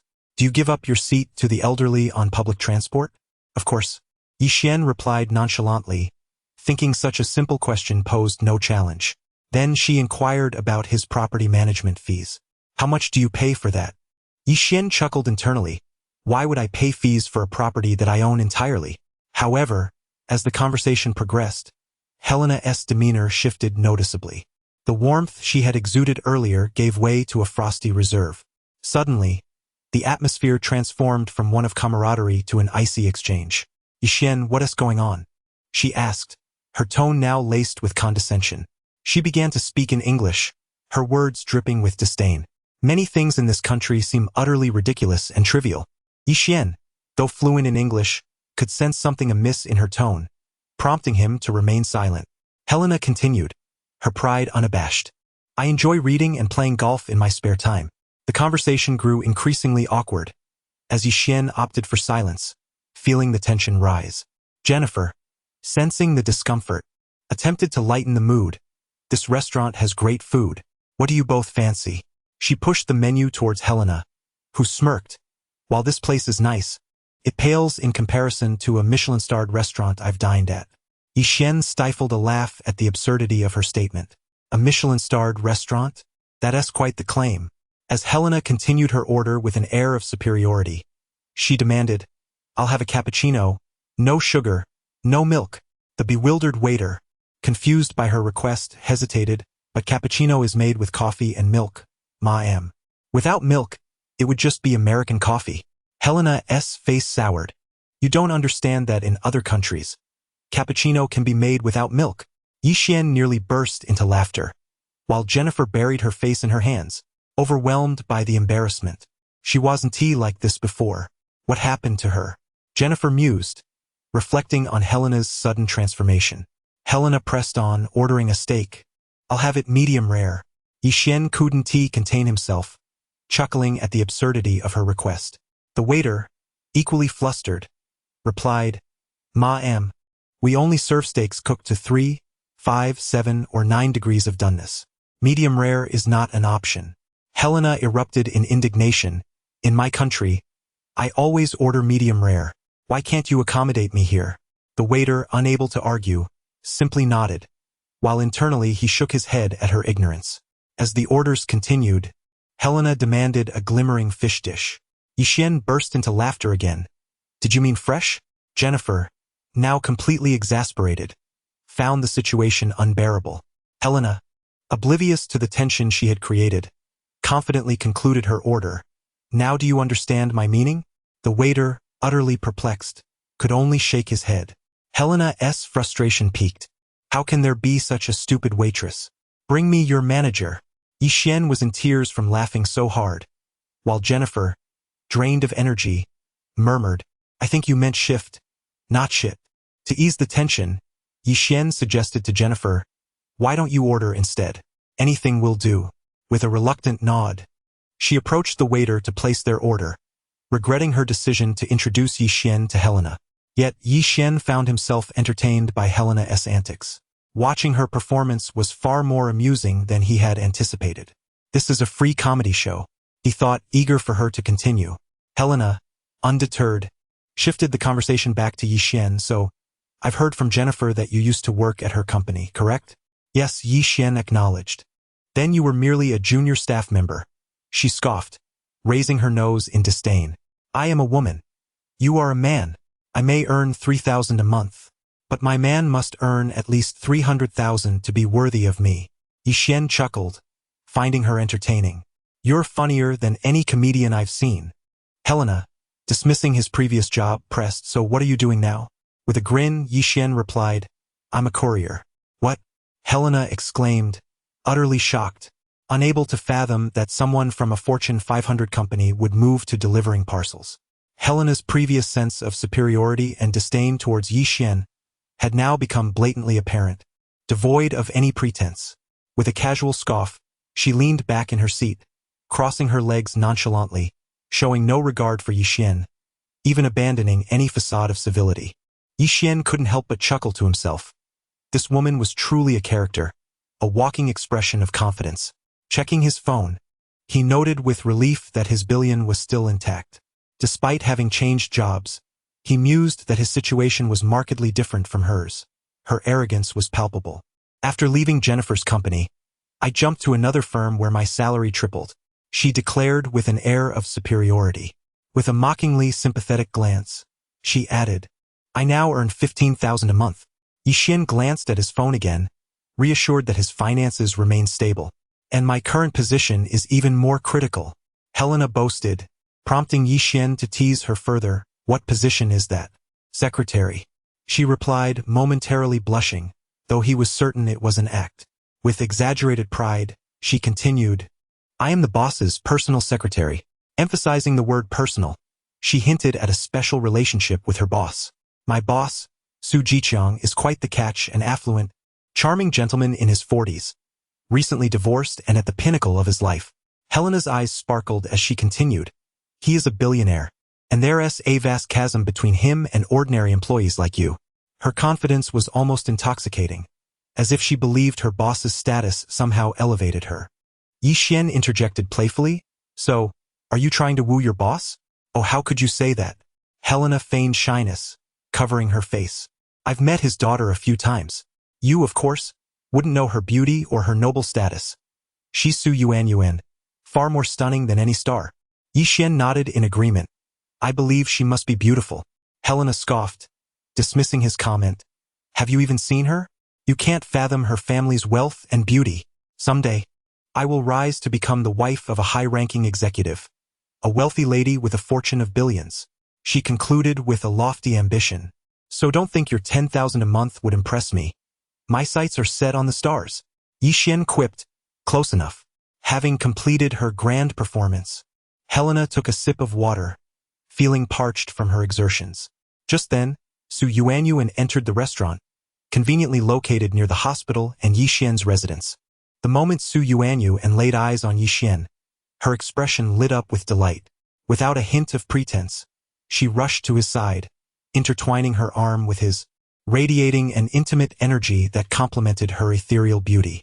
Helena, in her attempt to project an image of aloofness, was momentarily taken aback by the striking contrast. Su Yuanyuan, a goddess in her own right, had effortlessly eclipsed her. Who is this girl? Helena thought, feeling a surge of irritation. Just moments ago, she had dismissed Yi Xian as unremarkable, yet here was a radiant figure seemingly enamored with him. As she prepared to unleash a scathing remark, recognition dawned upon her. Su Yuanyuan? The heiress? Helena exclaimed, her voice betraying her shock. Su Yuanyuan turned her attention from Yi Xian to Helena, her expression one of confusion. Do I know you? Helena, eager to embellish her connection, claimed familiarity.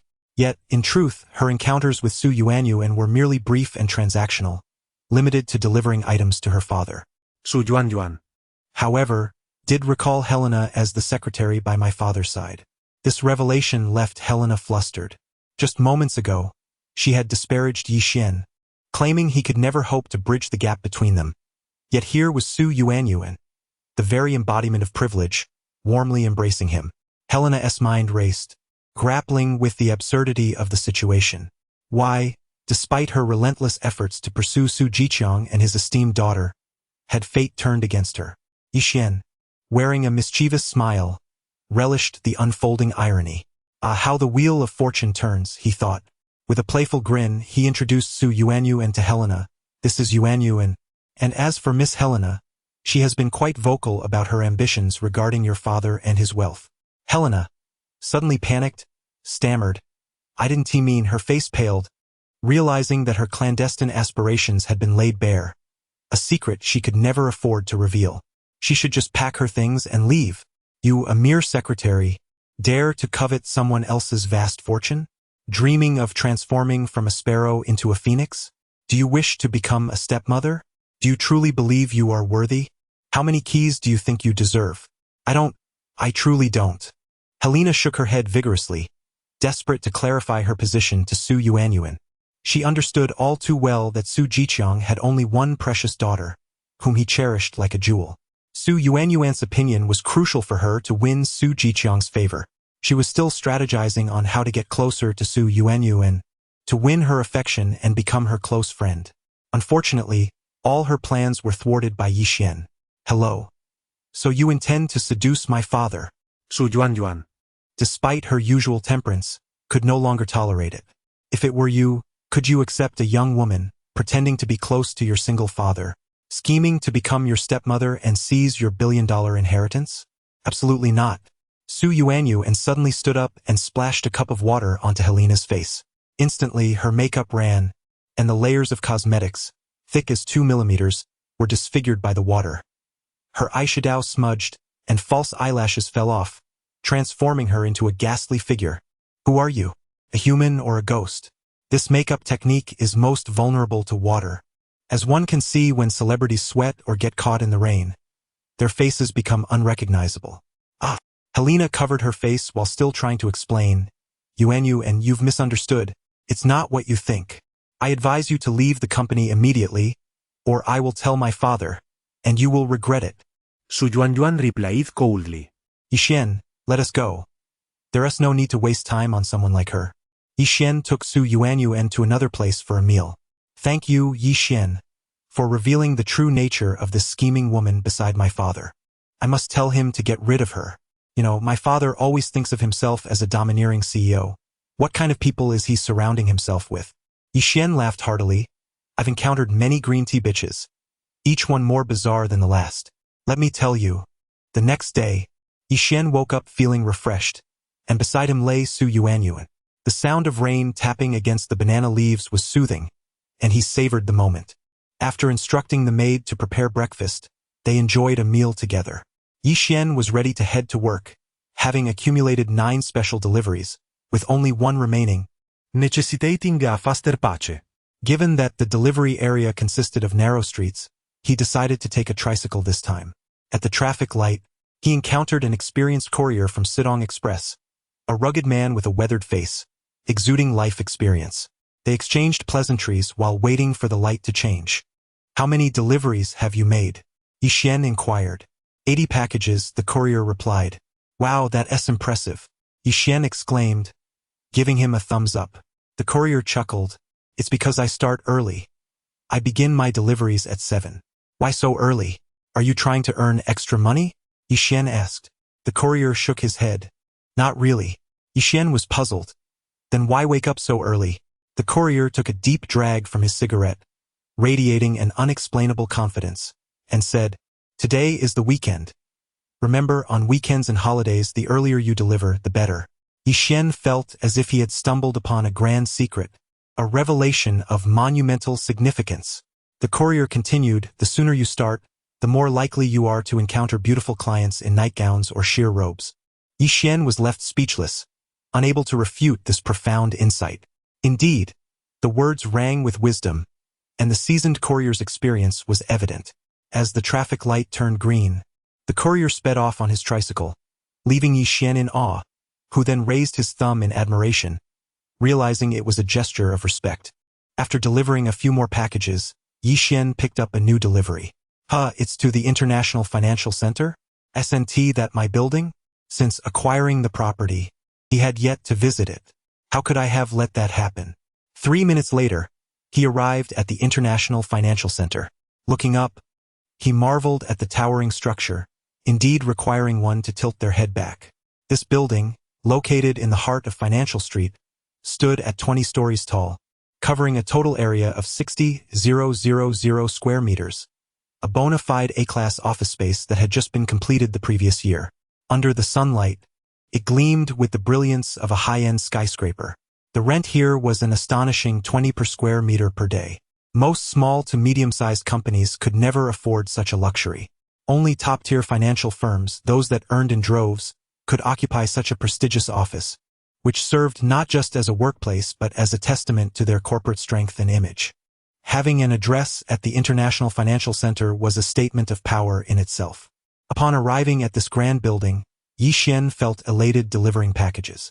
He had come across a fascinating business narrative involving music, live streaming, and social media, where the author adeptly wove the intricacies of success into the story, leaving readers captivated.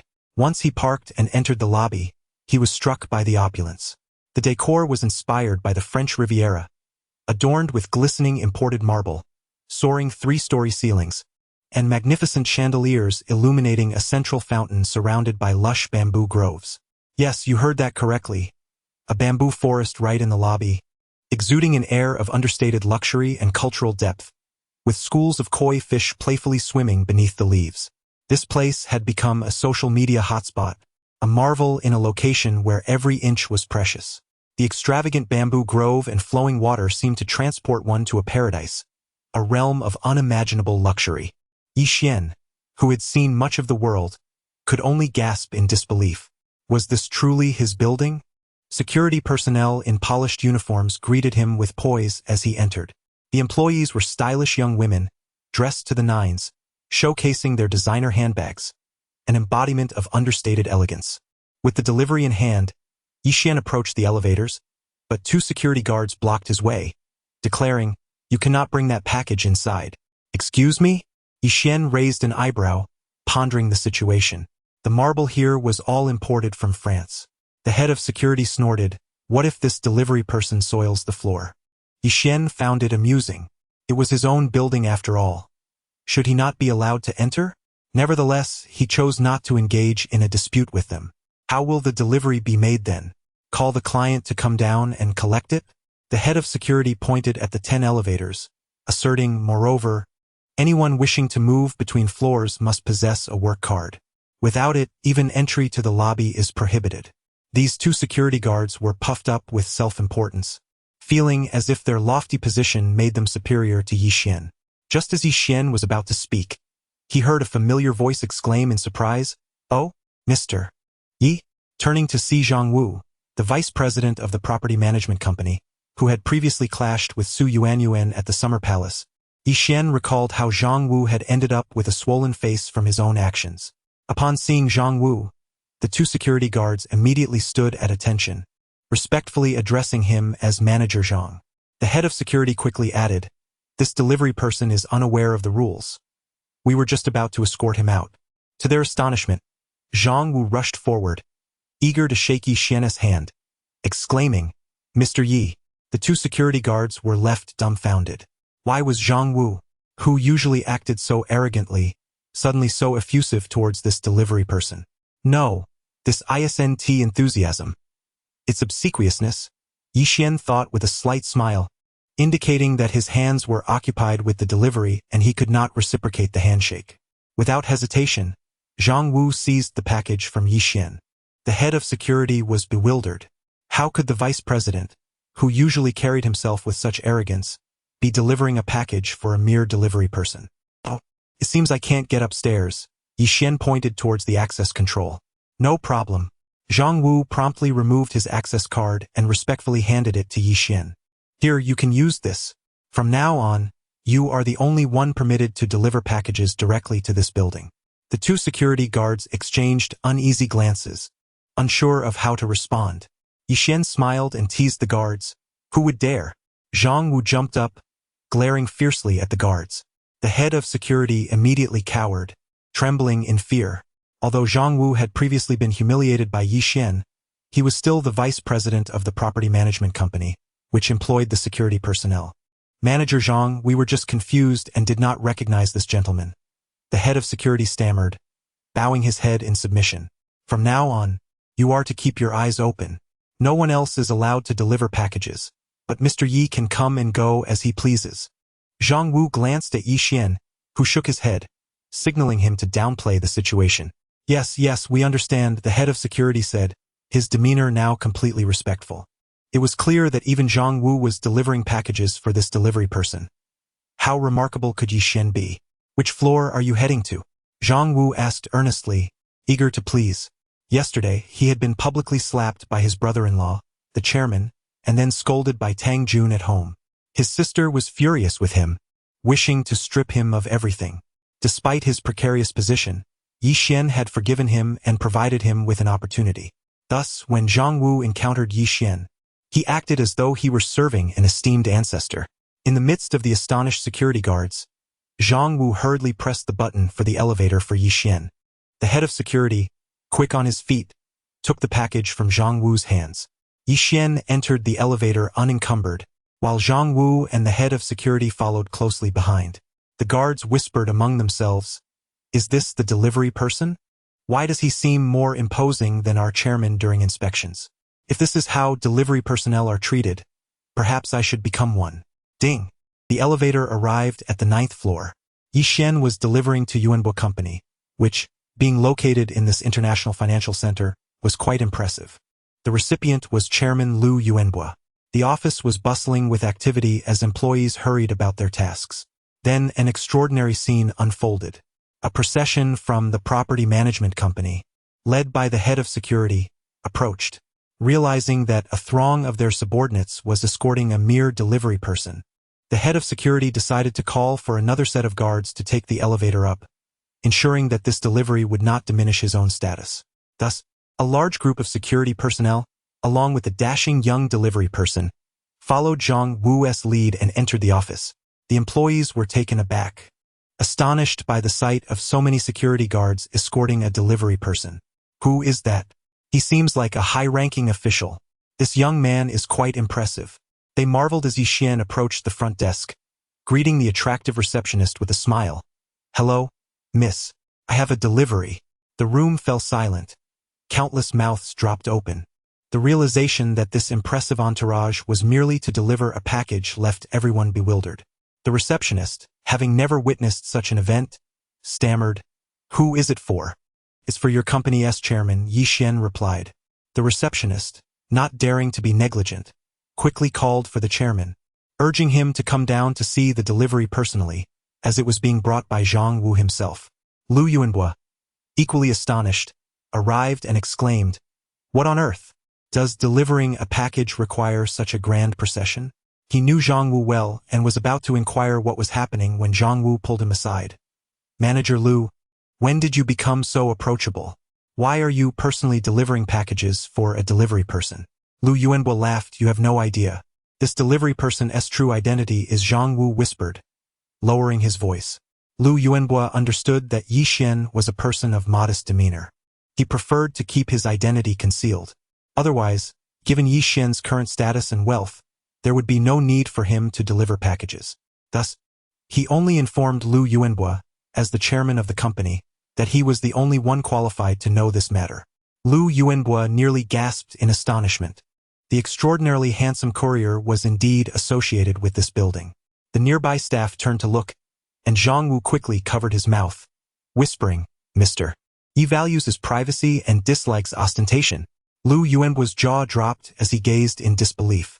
How could Mr. Yi be so understated? He owned such a magnificent building yet still chose to deliver packages daily. As the chairman of a company in need of office space, he felt somewhat pretentious. Was the disparity between people truly this vast? Zhang Wu lowered his voice. "I only revealed this to you because you are my friend. Mr. Yi is the owner of this building and controls your company's rent. Don't you wish for no rent increase this year?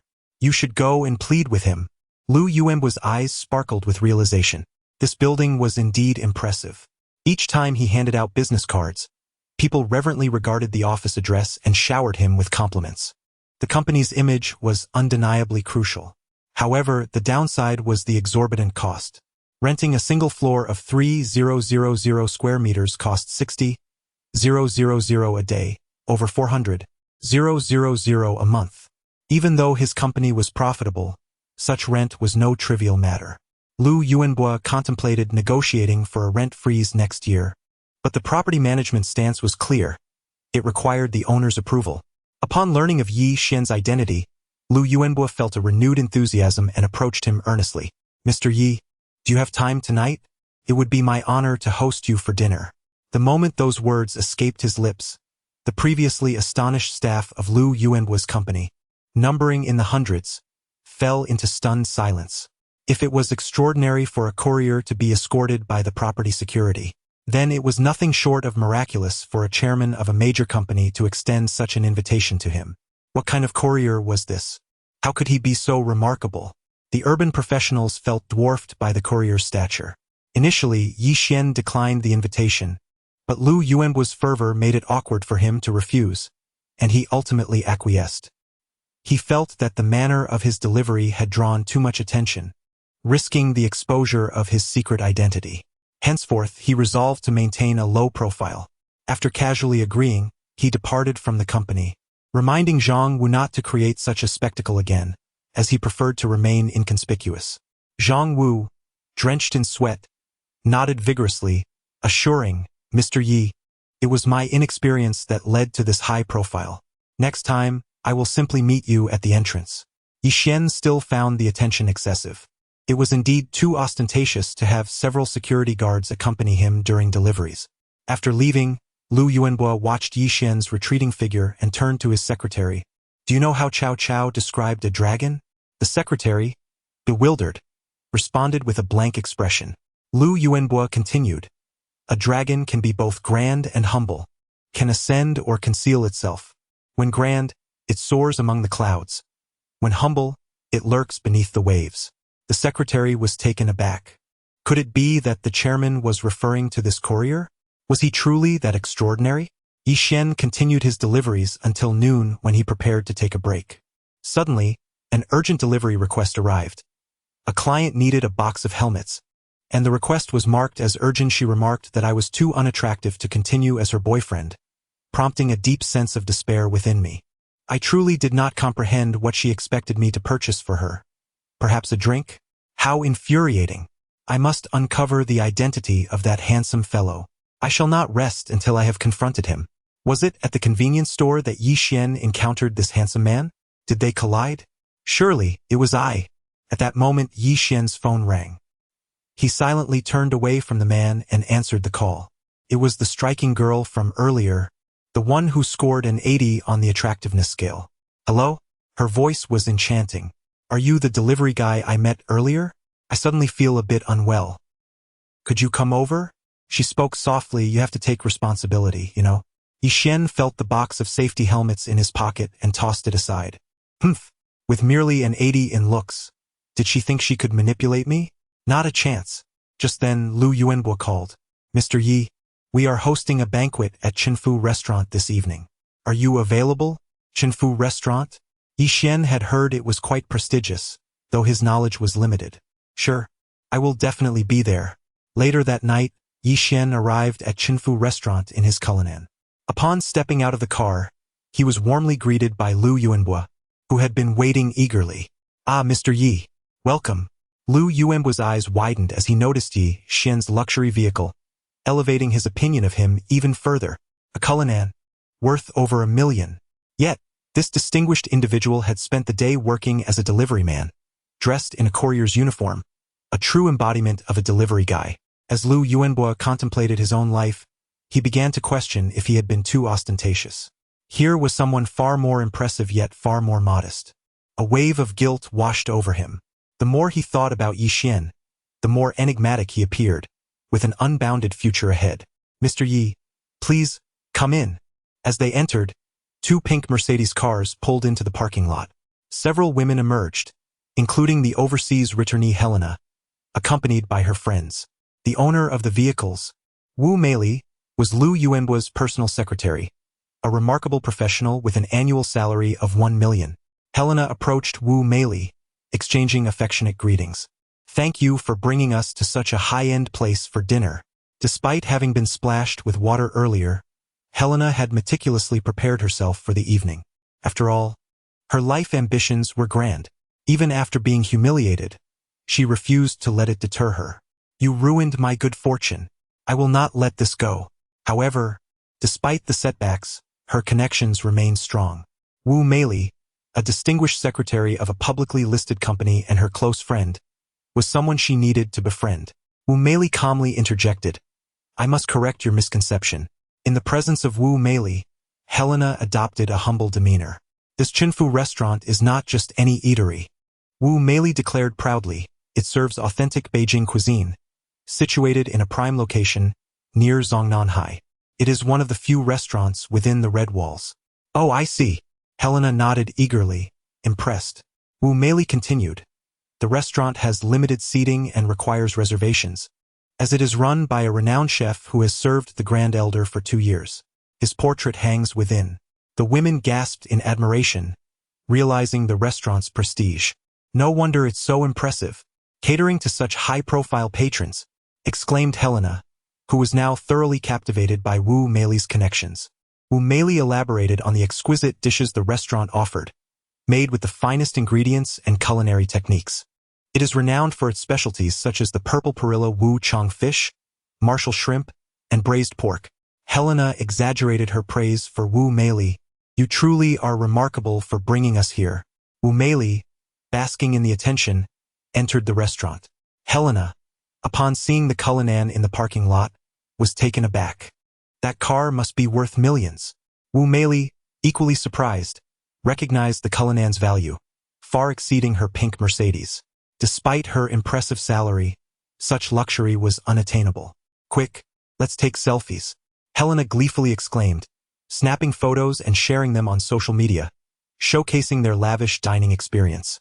The images of their opulent outing quickly captivated their friends online, garnering envious remarks. Helena scoffed at the attention, but inwardly, her vanity swelled with satisfaction. "Even if I cannot afford such a lifestyle, the mere perception of wealth is gratifying." She reveled in the illusion of grandeur, believing she belonged in such a world. After all, projecting an image of affluence was crucial for her aspirations.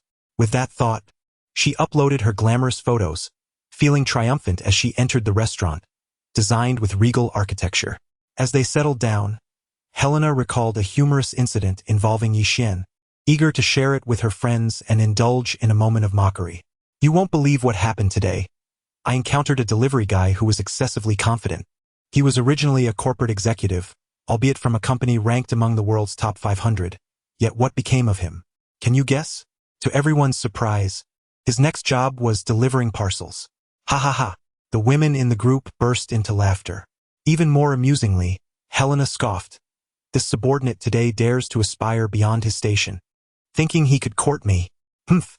How could a poor subordinate, who rides the bus every day and owns neither house nor car, even dream of finding someone like me?" Helena held him in utter contempt. She refrained from mentioning Su Yuanyu and to her friends, as it pertained to her own embarrassing matters. If the details were pried into, questions about her predicament would surely arise, leading to awkwardness. While Helena had seen Su Yuanyu beside Yi Xian earlier, she dismissed it as merely a case of Su Yuanyu and being naïve and enchanted by Yi Xian's good looks. A tale of a pretty girl and a pretty boy. The domineering CEO persona of Zhu Jiqiang could never allow his daughter to marry a mere deliverman. Although Yi Xian had suffered greatly, Helena remained unconvinced and looked down upon him. The story of the delivery boy piqued Wu Meili's interest. "Coincidentally, I heard about a delivery boy today who is remarkably impressive." Wu Meili recounted how, during his delivery at the company, dozens of property management and security personnel had been dispatched to escort him, and even the chairman personally came to receive the delivery. As she spoke, her friends gasped in astonishment. "Such an extraordinary delivery boy? Who on earth is he? Is it true that delivery boys have become so remarkable nowadays?" Helena's laughter was somewhat forced. After all, she was accustomed to putting on airs. Just as she had mocked Yixin, she now found herself caught off guard by Wu Meili's story. Could it be that fate was playing tricks on her? Helena suddenly recalled Su Yuanyu and leaning against Yixin, looking meek and gentle. Surely Su Yuanyu, no matter how sheltered, wouldn't be foolish enough to be deceived by a genuine poor subordinate? An ominous premonition struck her. "By the way, our chairman Lu is hosting that male god right here. You'll see him shortly. He's incredibly handsome." Wu Meili's eyes lit up, and the group of friends grew excited. "Is he really that handsome? We might just have a chance to encounter this charming fellow tonight. Shall we make a move together? If he is valued by your chairman, perhaps we should consider our options." Meanwhile, in a private room, after several rounds of drinks, Lu Yuanbo had already begun to refer to Yi Xian as brother. "Curious," Chairman Lu inquired, "Yi Xian, you are so young and accomplished, even owning an entire building on Financial Street. Why would you choose to deliver parcels?" Yi Xian chuckled lightly, responding calmly, "To experience life." Lu Yuanbo was left speechless, exclaiming, "Brother, you truly have a remarkable mindset. I admire you." As Lu Yuanbo conversed with Yi Xian, he found himself increasingly intrigued by him. The sheer audacity and philosophical depth behind Yi Xian's answer about experiencing life earned him Lu Yuanbo's profound respect. So captivated was Lu Yuanbo by Yi Xian that he completely forgot about the issue of rent. After all, with someone of Yi Xian's caliber, who would still concern themselves with such trivial matters? Once dinner concluded and the gathering dispersed, they descended the stairs. At that moment, Wu Meili, keen-eyed as his secretary, spotted Lu Yuanbo emerging. "Look, our chairman is indeed here, and that person beside him is the particularly impressive delivery boy I mentioned." Following her pointing, Helena was left dumbfounded. What is actually Yi Xian? What on earth is his true identity? Standing beside Yi Xian was the formidable Lu Yuanbo, an eminent business magnate exuding charisma. Yet, at that moment, Lu Yuanbo wore a friendly smile, treating Yi Xian as an equal, even walking slightly behind him. Helena was petrified. Everyone knew that in the world of business, hierarchy was of utmost importance. A big shot like Lu Yuanbo would never make a mistake regarding who walks in front and who follows behind. It was a clear symbol of status. No matter how humble Lu Yuanbo might be, he would never deliberately walk behind a young man of no standing. This clearly indicated that in Lu Yuanbo's eyes, Yi Xian held a higher status. Helena's complexion turned ashen. Beside her, Wu Meili, perceptive as always, sensed something was amiss and asked, "What's wrong?" "Oh, it's nothing." Helena forced a smile, which was more akin to a grimace. Wu Meili, seeing through her facade, remarked, "Is the delivery boy you offended during the blind date really this Yi Xian?" Helena's voice trembled. "I didn't know he was this impressive. How could he be on such friendly terms with your chairman?" Wu Meili's smile gradually hardened as she cast a glance at Lu Yuanbo and Yi Xian approaching, her expression resolute. In the workplace, one must act decisively. If Lu Yuanbo and Yi Xian saw her mingling with Helena, who had previously mocked Yi Xian, her six-figure salary position would be jeopardized. Wu Meili turned to Helena, her voice firm. "I'm sorry, Helena. I believe there's an issue with your values. How could you look down upon our chairman's friend? I truly regret misjudging you. Please leave. We are no longer friends." "What?" Helena's face paled instantly. She could hardly fathom that after all her efforts to ingratiate herself with Wu Meili, she would be cast aside merely for offending Yi Xian. "You would drive me away for a delivery boy?" The argument between Wu Meili and Helena attracted the attention of Lu Yuanbo and Yi Xian. "What's happening?" Lu Yuanbo approached, inquiring of Wu Meili. Taking a deep breath, Wu Meili respectfully addressed Yi Xian. "Mr. Yi, I apologize for my poor judgment in friends. I was once close with Helena, but I just heard her say she offended you at noon, and now we are no longer friends." Yi Xian nodded, but his gaze did not linger on Helena even for a moment as he proceeded towards the exit. A woman like Helena could only be regarded as a jester. She wasn't even worthy of Yi Xian's scorn. Wu Meili felt relieved, having decisively distanced herself from Helena without inciting Yi Xian's displeasure. Lu Yuanbo shot a cold glance at Helena, then directed a warning at Wu Meili. "In the future, choose your friends wisely. Those with narrow vision and lowly perspectives are not worth associating with." "Yes." Wu Meili replied respectfully. "I will heed your advice and be more cautious." Her friends, observing the disdain Lu Yuanbo directed at Helena, began to subtly distance themselves. Gradually, no one remained within 2 meters of Helena. Helena was in disarray, her meticulously crafted web of relationships shattered by a mere glance from Yi Xian. "Now, please leave," Wu Meili declared decisively. Lu Yuanbo had made himself abundantly clear, and Wu Meili felt fortunate for her timely reaction. Otherwise, she would now be the one in trouble. Under the astonished gazes of many, Helena's face flushed crimson as she covered her face and fled. Yi Xian, however, remained oblivious to the scene, viewing Helena merely as a jester. As he drove back to the Qi Wang mansion, the lights in the mansion's courtyard remained aglow, warming Yi Xian's heart. He recalled a saying, "In the indifferent city night, amidst countless lights, there is always one that shines just for you." How comforting that thought was. He also thought of his many beautiful acquaintances. Jessica, Su Qianqian, Lu Qiqi, and Ning Er. TSK, what a scoundrel! Yi Xian found himself at a loss as to whom to choose, pondering what they might be doing at that very moment. He halted the car and called each of the lovely ladies. Upon receiving his call, the goddesses were pleasantly surprised. Qingning was making a traditional dress inspired by longing for the past. Su Qianqian was playing with a rabbit Yi Xian had gifted her, while Jessica was across the ocean, exercising and practicing yoga, mentioning that she would soon return from her business trip. Jessica even sent Yi Xian a video of her vibrant yoga routine, which thrilled him immensely. As for his next steps, Yi Xian had yet to decide. Nevertheless, youth is a time for daring experimentation. One must not miss out on the splendors of life. Besides, with the life experience system available, who knows? In the future, it might allow him to marry 100 wives. Never had he encountered such unabashed audacity. He had seen comments from readers requesting a singular female lead, and he found himself hesitating. Indeed, he had not given it much thought. Furthermore, he updated 9 chapters today. battling through a cough to write, but feeling invigorated by the book's success. He hoped his readers would continue to support him, promising 5 updates tomorrow morning. That evening, Yi Xian prepared dinner with Su Qianqian at her place. Following Yi Xian's instructions, Su Qianqian refrained from going to work, fearing her father would send someone to the hospital to check on her. As it turned out, her concerns were well-founded. Later that night, a nurse friend called to inform her that Su Jiqiang had indeed sent someone to the hospital to inquire about her absence, ensuring she was safe. Fortunately, with Yi Xian by her side, Su Qianqian stayed put, and the two of them quietly entered a phase of cohabitation. Yi Xian secretly expressed gratitude to his future father-in-law for his assistance. The next morning, Yi Xian awoke to the cheerful chirping of birds.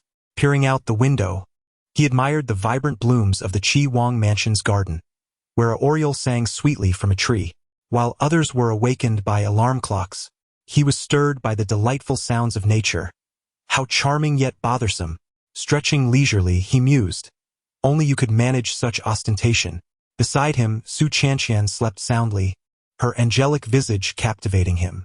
Unable to resist, he playfully pinched her delicate nose, eliciting an adorable grunt of discontent from her. Reluctant to disturb her slumber, especially after their late-night escapades, Yi Xian gently slipped out of bed to begin his day delivering packages. His first stop was the Hipingli community. Another delivery for you, beautiful. You receive so many packages, almost daily, he remarked to a elegantly dressed woman. Blushing, she replied, It's from my long-distance boyfriend. He sends me one every day to brighten my mood. Yi Xian shrugged. How romantic. After delivering the package, the woman hesitated before opening WeChat and typing, I want to break up. I've fallen for the delivery guy. However, she ultimately deleted the message without sending it, tossing and turning on her bed, torn and troubled. As Yi Xian completed his deliveries for the day, he did not trigger any special delivery events. At 10 that evening, Su Qianqian called him. Have you finished your work? And you? He inquired. I just finished shopping with my friend. Su Qianqian replied softly. She then insisted, I've never been to a bar, and I want to experience it. Yi Xian was taken aback. Why refuse? Because I'm yours, Su Qianqian shyly confessed. I've never been to a bar, and I've heard it's chaotic. As a girl with a boyfriend, I wouldn't go without you. It's not safe. Yi Xian nodded, appreciating Su Qianqian's values. She was indeed a refined young lady with high standards. It would be one thing for a single girl to visit a bar, but for one in a relationship to do so without her boyfriend was rather frivolous. Su Qianqian understood this distinction well, hence her refusal when her friend insisted on showing her the world. Unfortunately, many girls today did not grasp this principle, championing a misguided notion of freedom. Those who sought such liberty were often unworthy of friendship, and Yi Xian would never entertain such women, for who knew their true nature? Su Qianqian's propriety and self-respect only elevated his regard for her. Meanwhile, beside Su Qianqian stood a tall, fashionable girl with wavy hair, akin to a model. Observing Su Qianqian's phone conversation with Yi Xian, she frowned. Qianqian, what era are we living in? Women are completely free. Do you really need your boyfriend's permission to go to a bar? Su Qianqian retorted, Sun Mengyao, I'm not like you. I have a boyfriend. I know you're taken. Sun Mengyao chuckled. But what does going to a bar have to do with having a boyfriend? It's just a boyfriend, not a husband. Go on, go. Su Qianqian firmly replied, If you want to go, go alone. I'm heading home. Would you really let me go to the bar by myself? Sun Mengyao feigned innocence. What if something happens to me? As a friend, how could you live with yourself? You're asking for it. If you choose to go, you deserve whatever happens. Su Qianqian shot back. You might even be hoping for something to go wrong. Sun Mengyao huffed, Don't underestimate me. Just because I enjoy nightlife doesn't mean I'm easy. If a guy tries to pursue me, I couldn't care less. I just want to dance and toy with those foolish men, but I would never let them touch me. Su Qianqian recognized that Sun Mengyao came from a privileged background and was indeed a refined beauty who enjoyed socializing but remained aloof in her affections. If Sun Mengyao were truly frivolous, Su Qianqian would never maintain a close friendship with her. Birds of a feather flock together. A lady of refinement could only befriend another of equal stature. Qianqian, just accompany me to the bar once. Sun Mengyao insisted on dragging Su Yuanyuan to the bar, claiming it was just for one night. Su Yuanyuan resolutely refused, attempting to leave. With her beautiful eyes sparkling, Sun Mengyao proposed a compromise. Why not bring your boyfriend along? That way you'll feel more at ease. The two goddesses, Yi Xian and Sun Mengyao, arrived at the bar on a tricycle. Su Yuanyuan shook her head once more, asserting, the bar holds no allure for me. I simply wish to be at home with him. Sun Mengyao dramatically stuck out her tongue, dismissing her friend's sentimentality. On the other end of the line, Yi Xian was pleased with Su Yuanyuan's affection and determination. He replied calmly, since your friend is so eager to go, I shall accompany you. What time and where? 9 o'clock at Candy. Sun Mengyao raised an eyebrow. Let us not miss each other. Yi Xian replied casually, all right, I'll be there at 8. Candy, located on the North 2nd Ring Road, is a renowned nightlife bar in the capital, known for its vibrant atmosphere and youthful crowd. Even at 2 or 3 in the morning, it remains bustling and lively, earning the title of city that never sleeps. At 8 o'clock, throngs of young revelers had already gathered around, but the focus of attention was on two stunning girls by the entrance, Su Yuanyuan and Sun Mengyao. Both were strikingly beautiful, radiating an allure that made it hard for anyone to look away. Su Yuanyuan's beauty was gentle and serene, reminiscent of an ethereal fairy, while Sun Mengyao exuded a fiery glamour that captivated onlookers. Passers-by could not help but gossip about the enchanting duo. Wow, they're stunning. Are they here to record a show?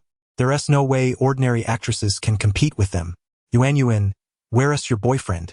Sun Mengyao complained, oblivious to the surrounding gazes. Don't rush me. Su Yuanyuan playfully shot back. It's not even 9 o'clock yet. Besides, it was your idea to come. Yi Xian had no choice. Wow, you really are obedient. Have you fallen under his spell? Sun Mengyao teased. Of course. Yi Xian is the most exceptional man in the world, Su Yuanyuan declared proudly. Sun Mengyao was taken aback. Given Su Yuanyuan's affluent background, it was surprising that she was so devoted to this mysterious Yi Xian, whom she had only known for a short time. What does your boyfriend do? She inquired curiously. He's a delivery guy, Su Yuanyuan replied confidently. Sun Mengyao was bewildered. Are you joking? A top-tier beauty like you would date a delivery guy?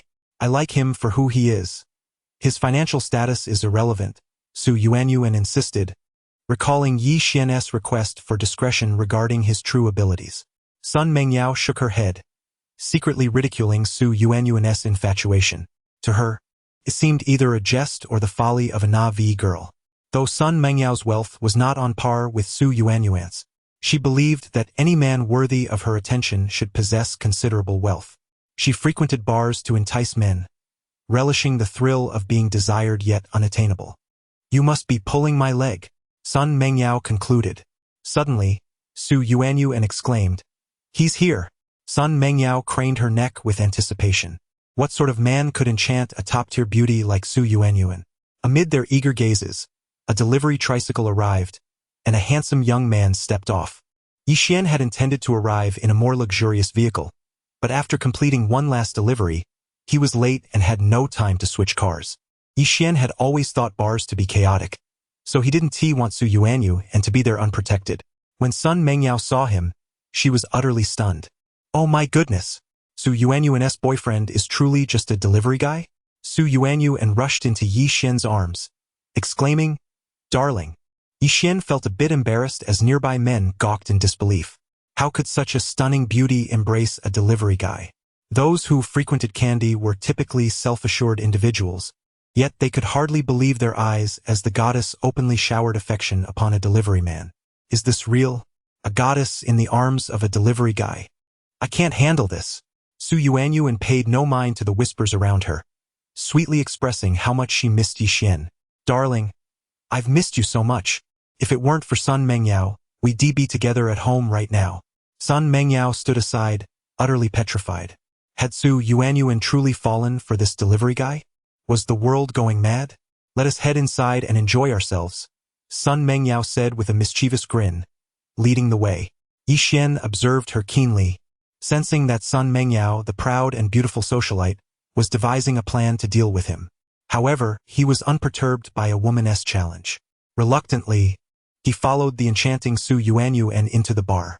Inside, the decor was ultra-modern and stylish, pulsating with vibrant energy and loud music, making it a hotspot for the youth of the capital. The prices here were exorbitant. A simple beer cost 100 yuan, a fruit platter 200 yuan, and a small private room near the dance floor was 500 yuan per hour.